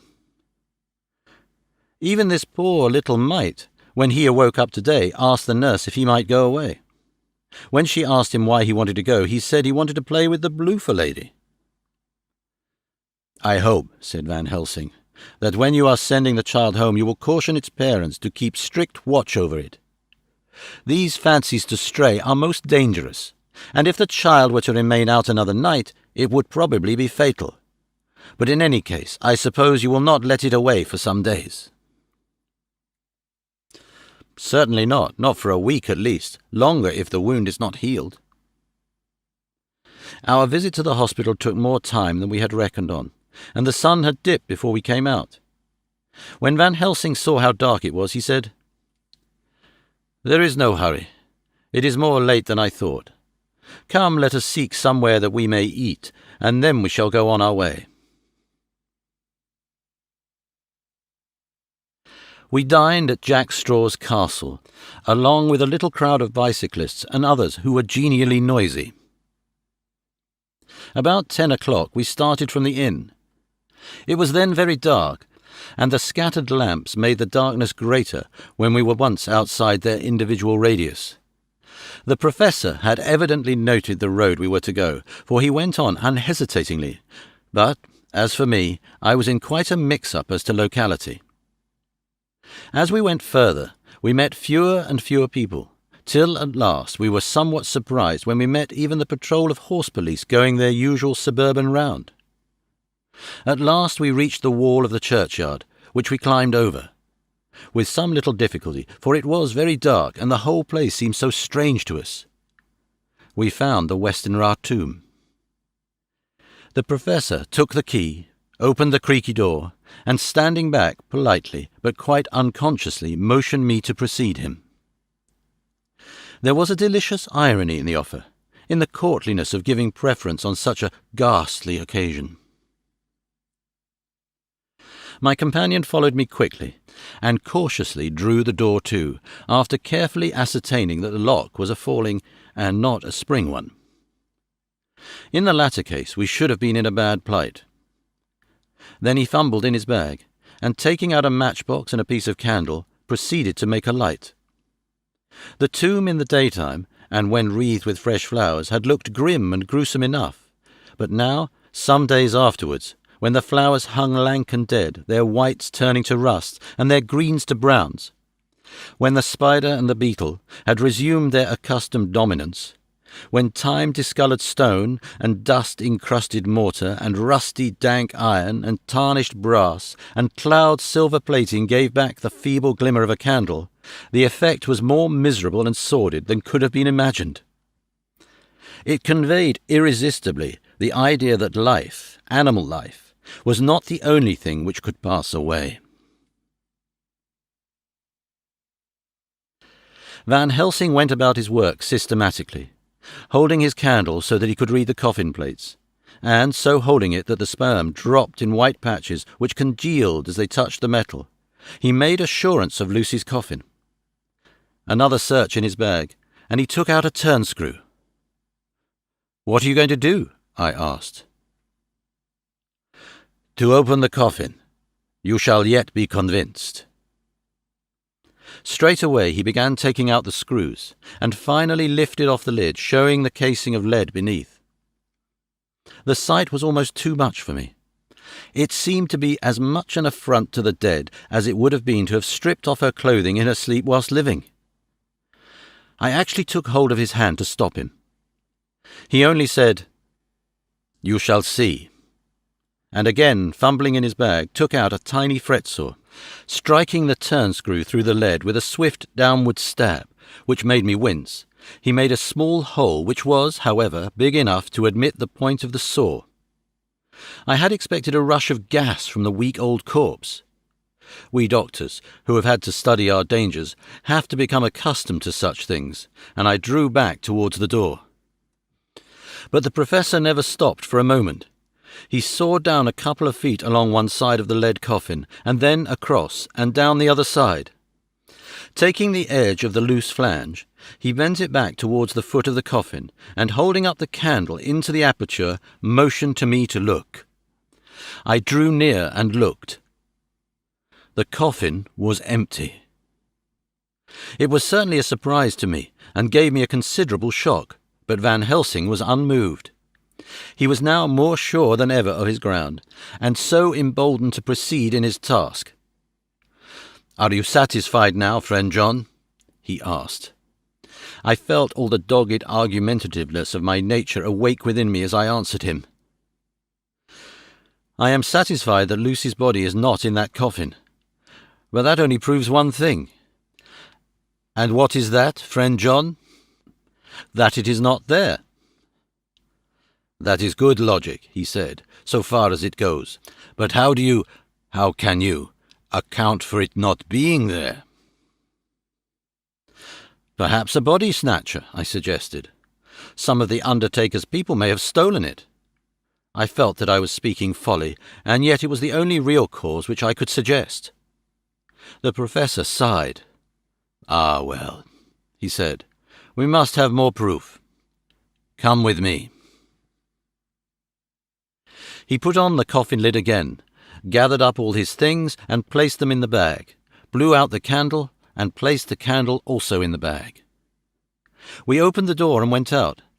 Behind us he closed the door and locked it.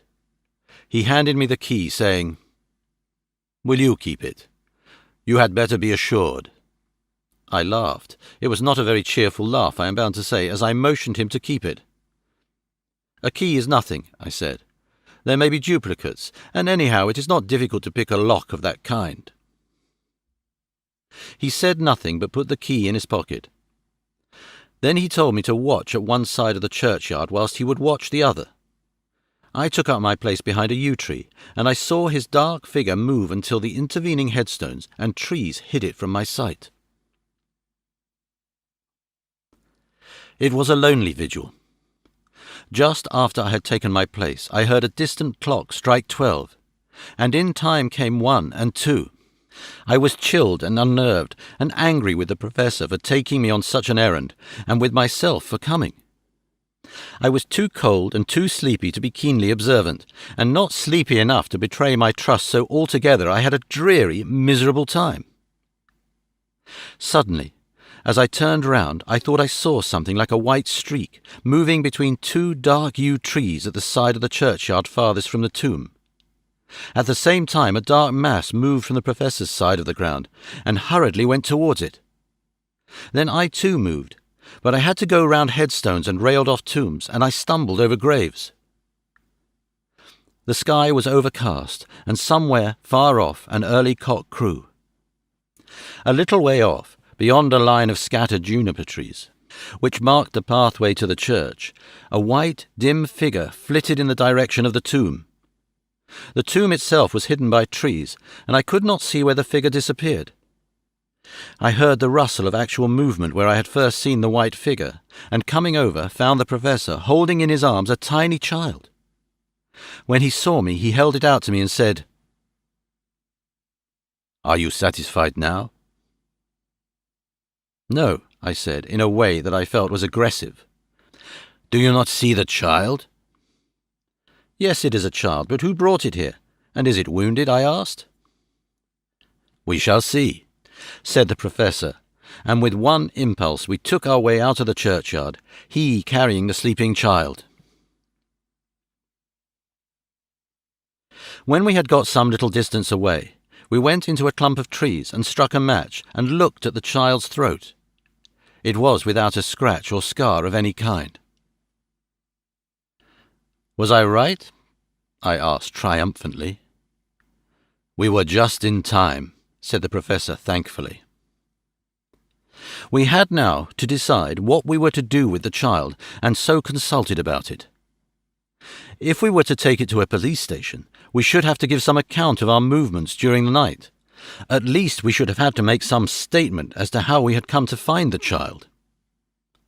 So finally we decided that we would take it to the heath, and when we heard a policeman coming, we would leave it where he could not fail to find it. We would then seek our way home as quickly as we could. All fell out well.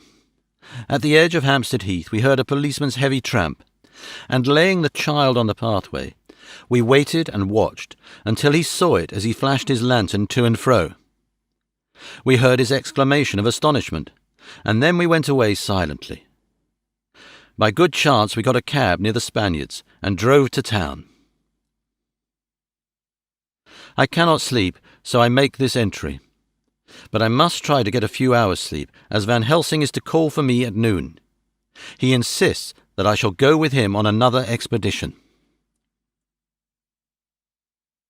27 September. It was 2:00 before we found a suitable opportunity for our attempt.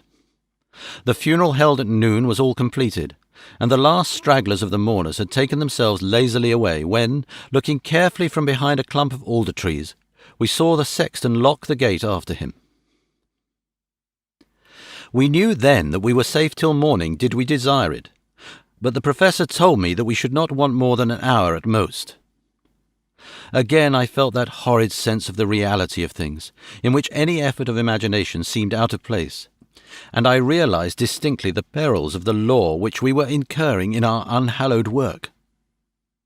Besides, I felt it was all so useless. Outrageous as it was to open a leaden coffin, to see if a woman dead nearly a week were really dead, it now seemed the height of folly to open the tomb again, when we knew from the evidence of our own eyesight that the coffin was empty. I shrugged my shoulders, however, and rested silent, for Van Helsing had a way of going on his own road, no matter who remonstrated.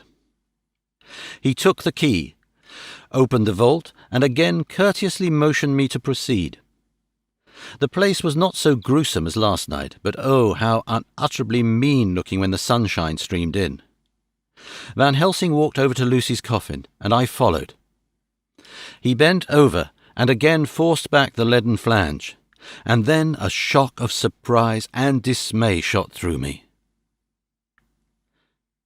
There lay Lucy, seemingly just as we had seen her the night before her funeral. She was, if possible, more radiantly beautiful than ever, and I could not believe that she was dead.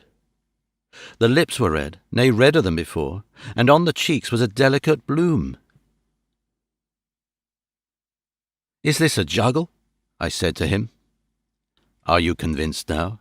said the professor in response, and as he spoke he put over his hand, and in a way that made me shudder, pulled back the dead lips and showed the white teeth.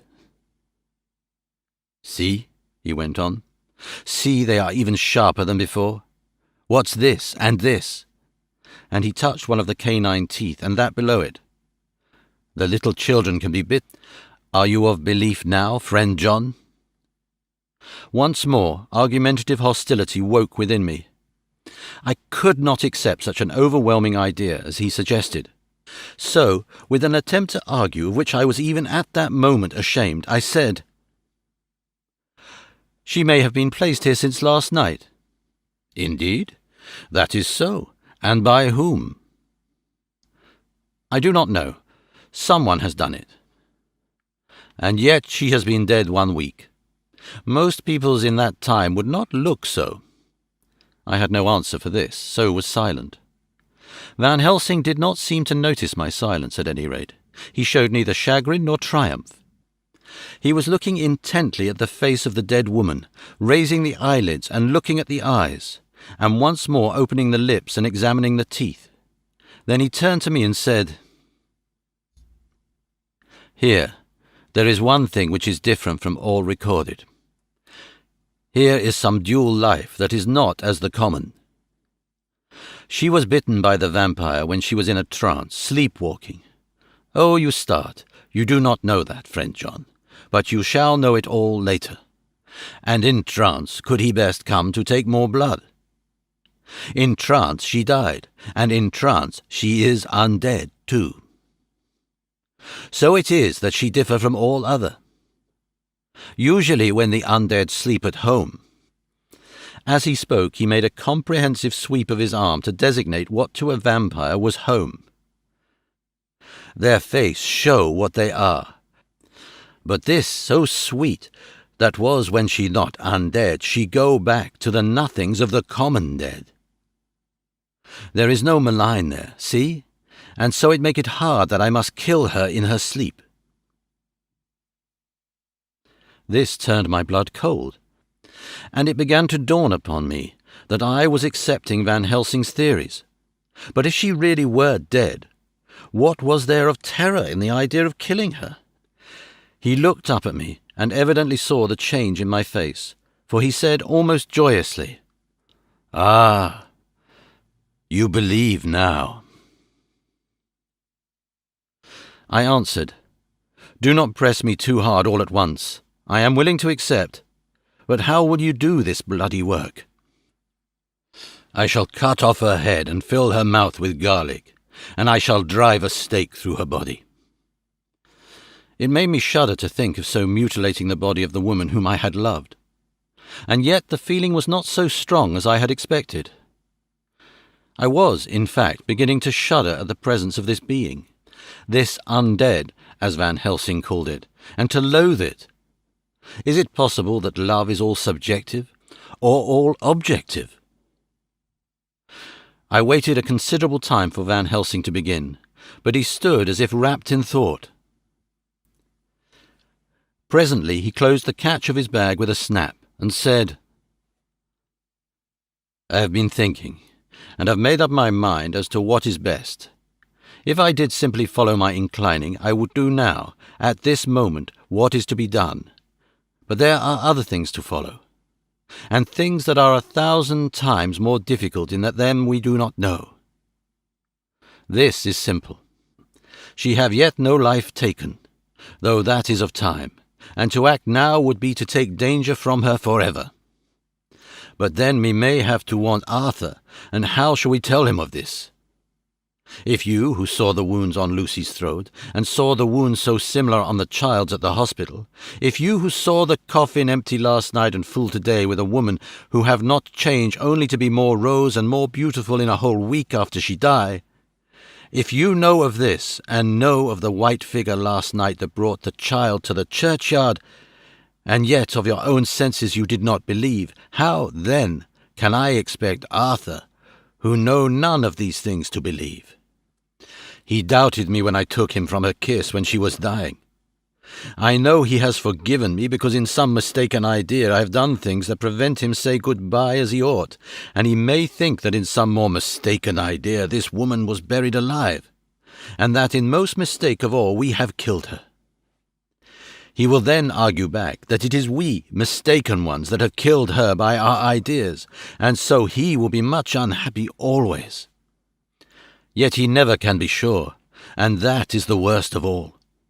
And he will sometimes think that she he loved was buried alive, and that will paint his dreams with horrors of what she must have suffered, and again he will think that we may be right, and that his so beloved was, after all, an undead.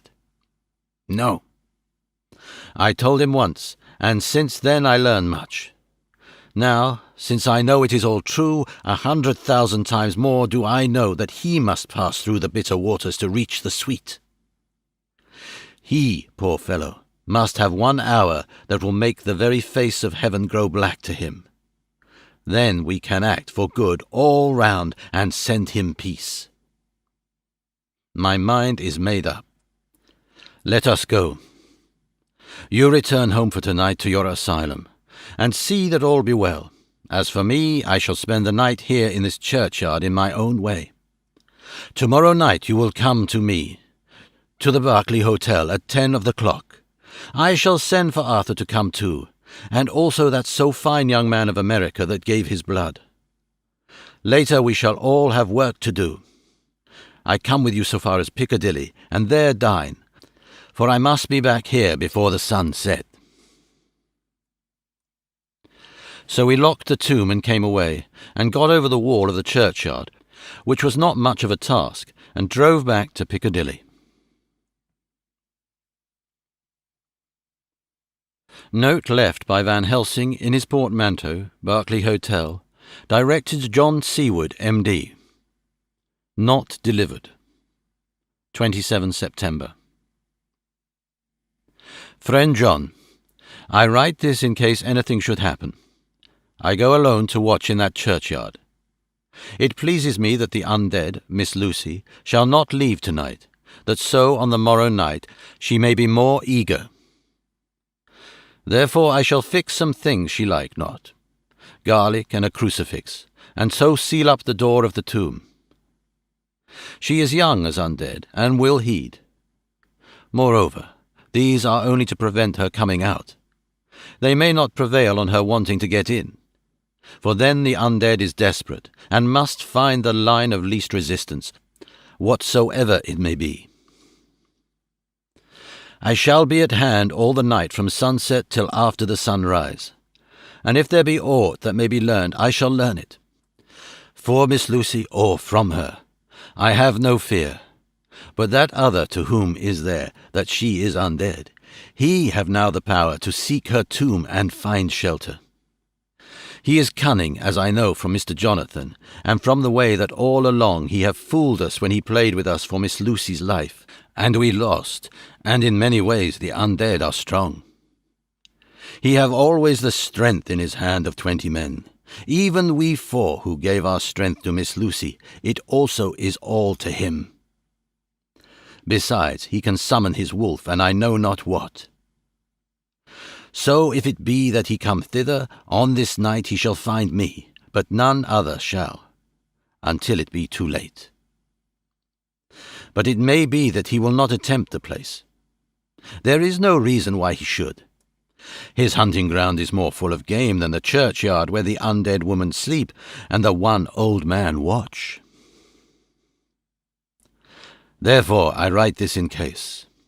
Take the papers that are with this, the diaries of Harker and the rest, and read them, and then find this great undead, and cut off his head, and burn his heart, or drive a stake through it, so that the world may rest from him. If it be so, farewell. Van Helsing. Dr. Seward's Diary. 28 September. It is wonderful what a good night's sleep will do for one. Yesterday I was almost willing to accept Van Helsing's monstrous ideas, but now they seem to start out lurid before me as outrages on common sense. I have no doubt that he believes it all. I wonder if his mind can have become in any way unhinged. Surely there must be some rational explanation of all these mysterious things. Is it possible that the Professor can have done it himself? He is so abnormally clever that if he went off his head he would carry out his intent with regard to some fixed idea in a wonderful way. I am loath to think it, and indeed it would be almost as great a marvel as the other to find that Van Helsing was mad. But anyhow, I shall watch him carefully. I may get some light on the mystery. 29 September, morning. Last night, at a little before 10 o'clock, Arthur and Quincy came into Van Helsing's room. He told us all that he wanted us to do, but especially addressing himself to Arthur, as if all our wills were centred in his. He began by saying that he hoped we would all come with him too, for, he said, there is a grave duty to be done there. You were doubtless surprised at my letter. This query was directly addressed to Lord Godalming. I was. It rather upset me for a bit. There has been so much trouble around my house of late that I could do without any more. I have been curious, too, as to what you mean. Quincy and I talked it over, but the more we talked, the more puzzled we got, till now I can say for myself that I am about up a tree as to any meaning about anything. Me too, said Quincy Morris laconically. Oh, said the Professor. Then you are nearer the beginning, both of you, than friend John here, who has to go a long way back before he can even get so far as to begin. It was evident that he recognized my return to my old doubting frame of mind without my saying a word. Then, turning to the other two, he said with intense gravity, I want your permission to do what I think good this night. It is, I know, much to ask, and when you know what it is I propose to do, you will know, and only then, how much. Therefore may I ask that you promise me in the dark, so that afterwards, though you may be angry with me for a time, I must not disguise from myself the possibility that such may be. You shall not blame yourselves for anything. That's frank, anyhow, broke in Quincy. I'll answer for the Professor. I don't quite see his drift, but I swear he's honest, and that's good enough for me. I thank you, sir, said Van Helsing proudly. I have done myself the honour of counting you one trusting friend, and such endorsement is dear to me. He held out a hand, which Quincy took. Then Arthur spoke out. Dr. Van Helsing, I don't quite like to buy a pig in a poke, as they say in Scotland, and if it be anything in which my honour as a gentleman or my faith as a Christian is concerned, I cannot make such a promise. If you can assure me that what you intend does not violate either of these two, then I give my consent at once, though for the life of me I cannot understand what you are driving at. I accept your limitation, said Van Helsing, and all I ask of you is that if you feel it necessary to condemn any act of mine, you will first consider it well and be satisfied that it does not violate your reservations. Agreed, said Arthur. That is only fair. And now the pourparlers are over, may I ask what it is we are to do? I want you to come with me, and to come in secret to the churchyard at Kingstead. Arthur's face fell as he said in an amazed sort of way, Where poor Lucy is buried. The Professor bowed. Arthur went on, And when there? To enter the tomb. Arthur stood up. Professor, are you in earnest? Or is it some monstrous joke? Pardon me, I see that you are in earnest. He sat down again, but I could see that he sat firmly and proudly, as one who is on his dignity. There was silence until he asked again, "And when in the tomb?" "To open the coffin." "This is too much," he said, angrily rising again. "I am willing to be patient in all things that are reasonable, but in this desecration of the grave of one who—" He fairly choked with indignation. The professor looked pityingly at him. "If I could spare you one pang, my poor friend," he said, "God knows I would. But this night our feet must tread in thorny paths, or later and forever the feet you love must walk in paths of flame." Arthur looked up with set white face and said, "Take care, sir, take care." "Would it not be well to hear what I have to say?" said Van Helsing. "And then you will at least know the limit of my purpose. Shall I go on?" "That's fair enough," broke in Morris. After a pause, Van Helsing went on, evidently with an effort. "Miss Lucy is dead, is it not so?" "Yes." "Then there can be no wrong to her. But if she be not dead—" Arthur jumped to his feet. "Good God!" he cried. "What do you mean? Has there been any mistake? Has she been buried alive?" He groaned in anguish that not even hope could soften. "I did not say she was alive, my child. I did not think it. I go no further than to say that she might be undead." "Undead? Not alive? What do you mean? Is this all a nightmare, or what is it?" "There are mysteries which men can only guess at, which age by age they may solve only in part. Believe me, we are now on the verge of one. But I have not done. May I cut off the head of dead Miss Lucy?" "Heavens and earth, no!" cried Arthur in a storm of passion. "Not for the wide world will I consent to any mutilation of her dead body. Dr. Van Helsing, you try me too far. What have I done to you that you should torture me so? What did that poor sweet girl do that you should want to cast such dishonour on her grave? Are you mad that speak such things, or am I mad to listen to them? Don't dare to think more of such a desecration.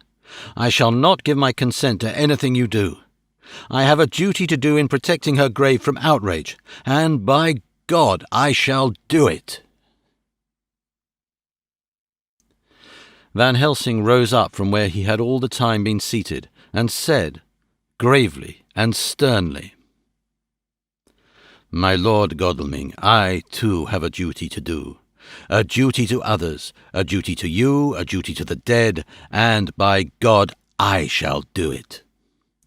All I ask you now is that you come with me, that you look and listen, and if, when later I make the same request, you do not be more eager for its fulfillment even than I am then I shall do my duty, whatever it may seem to me. And then, to follow of your lordship's wishes, I shall hold myself at your disposal to render an account to you when and where you will." His voice broke a little, and he went on with a voice full of pity. "But, I beseech you, do not go forth in anger with me. In a long life of acts which are often not pleasant to do, and which sometimes did wring my heart, I have never had so heavy a task as now. Believe me that if the time comes for you to change your mind towards me, one look from you will wipe away all this so sad hour, for I would do what a man can to save you from sorrow. Just think, for why should I give myself so much of labour and so much of sorrow? I have come here from my own land to do what I can of good, at the first to please my friend John, and then to help a sweet young lady whom too I came to love. For her I am ashamed to say so much, but I say it in kindness. I gave what you gave, the blood of my veins. I gave it. Who has not, like you, her lover, but only her physician and her friend? I gave her my nights and days, before death, after death. And if my death can do her good even now, when she is the dead undead, she shall have it freely." He said this with a very grave, sweet pride, and Arthur was much affected by it. He took the old man's hand and said in a broken voice, "Oh, it is hard to think of it, and I cannot understand. But at least I shall go with you and wait."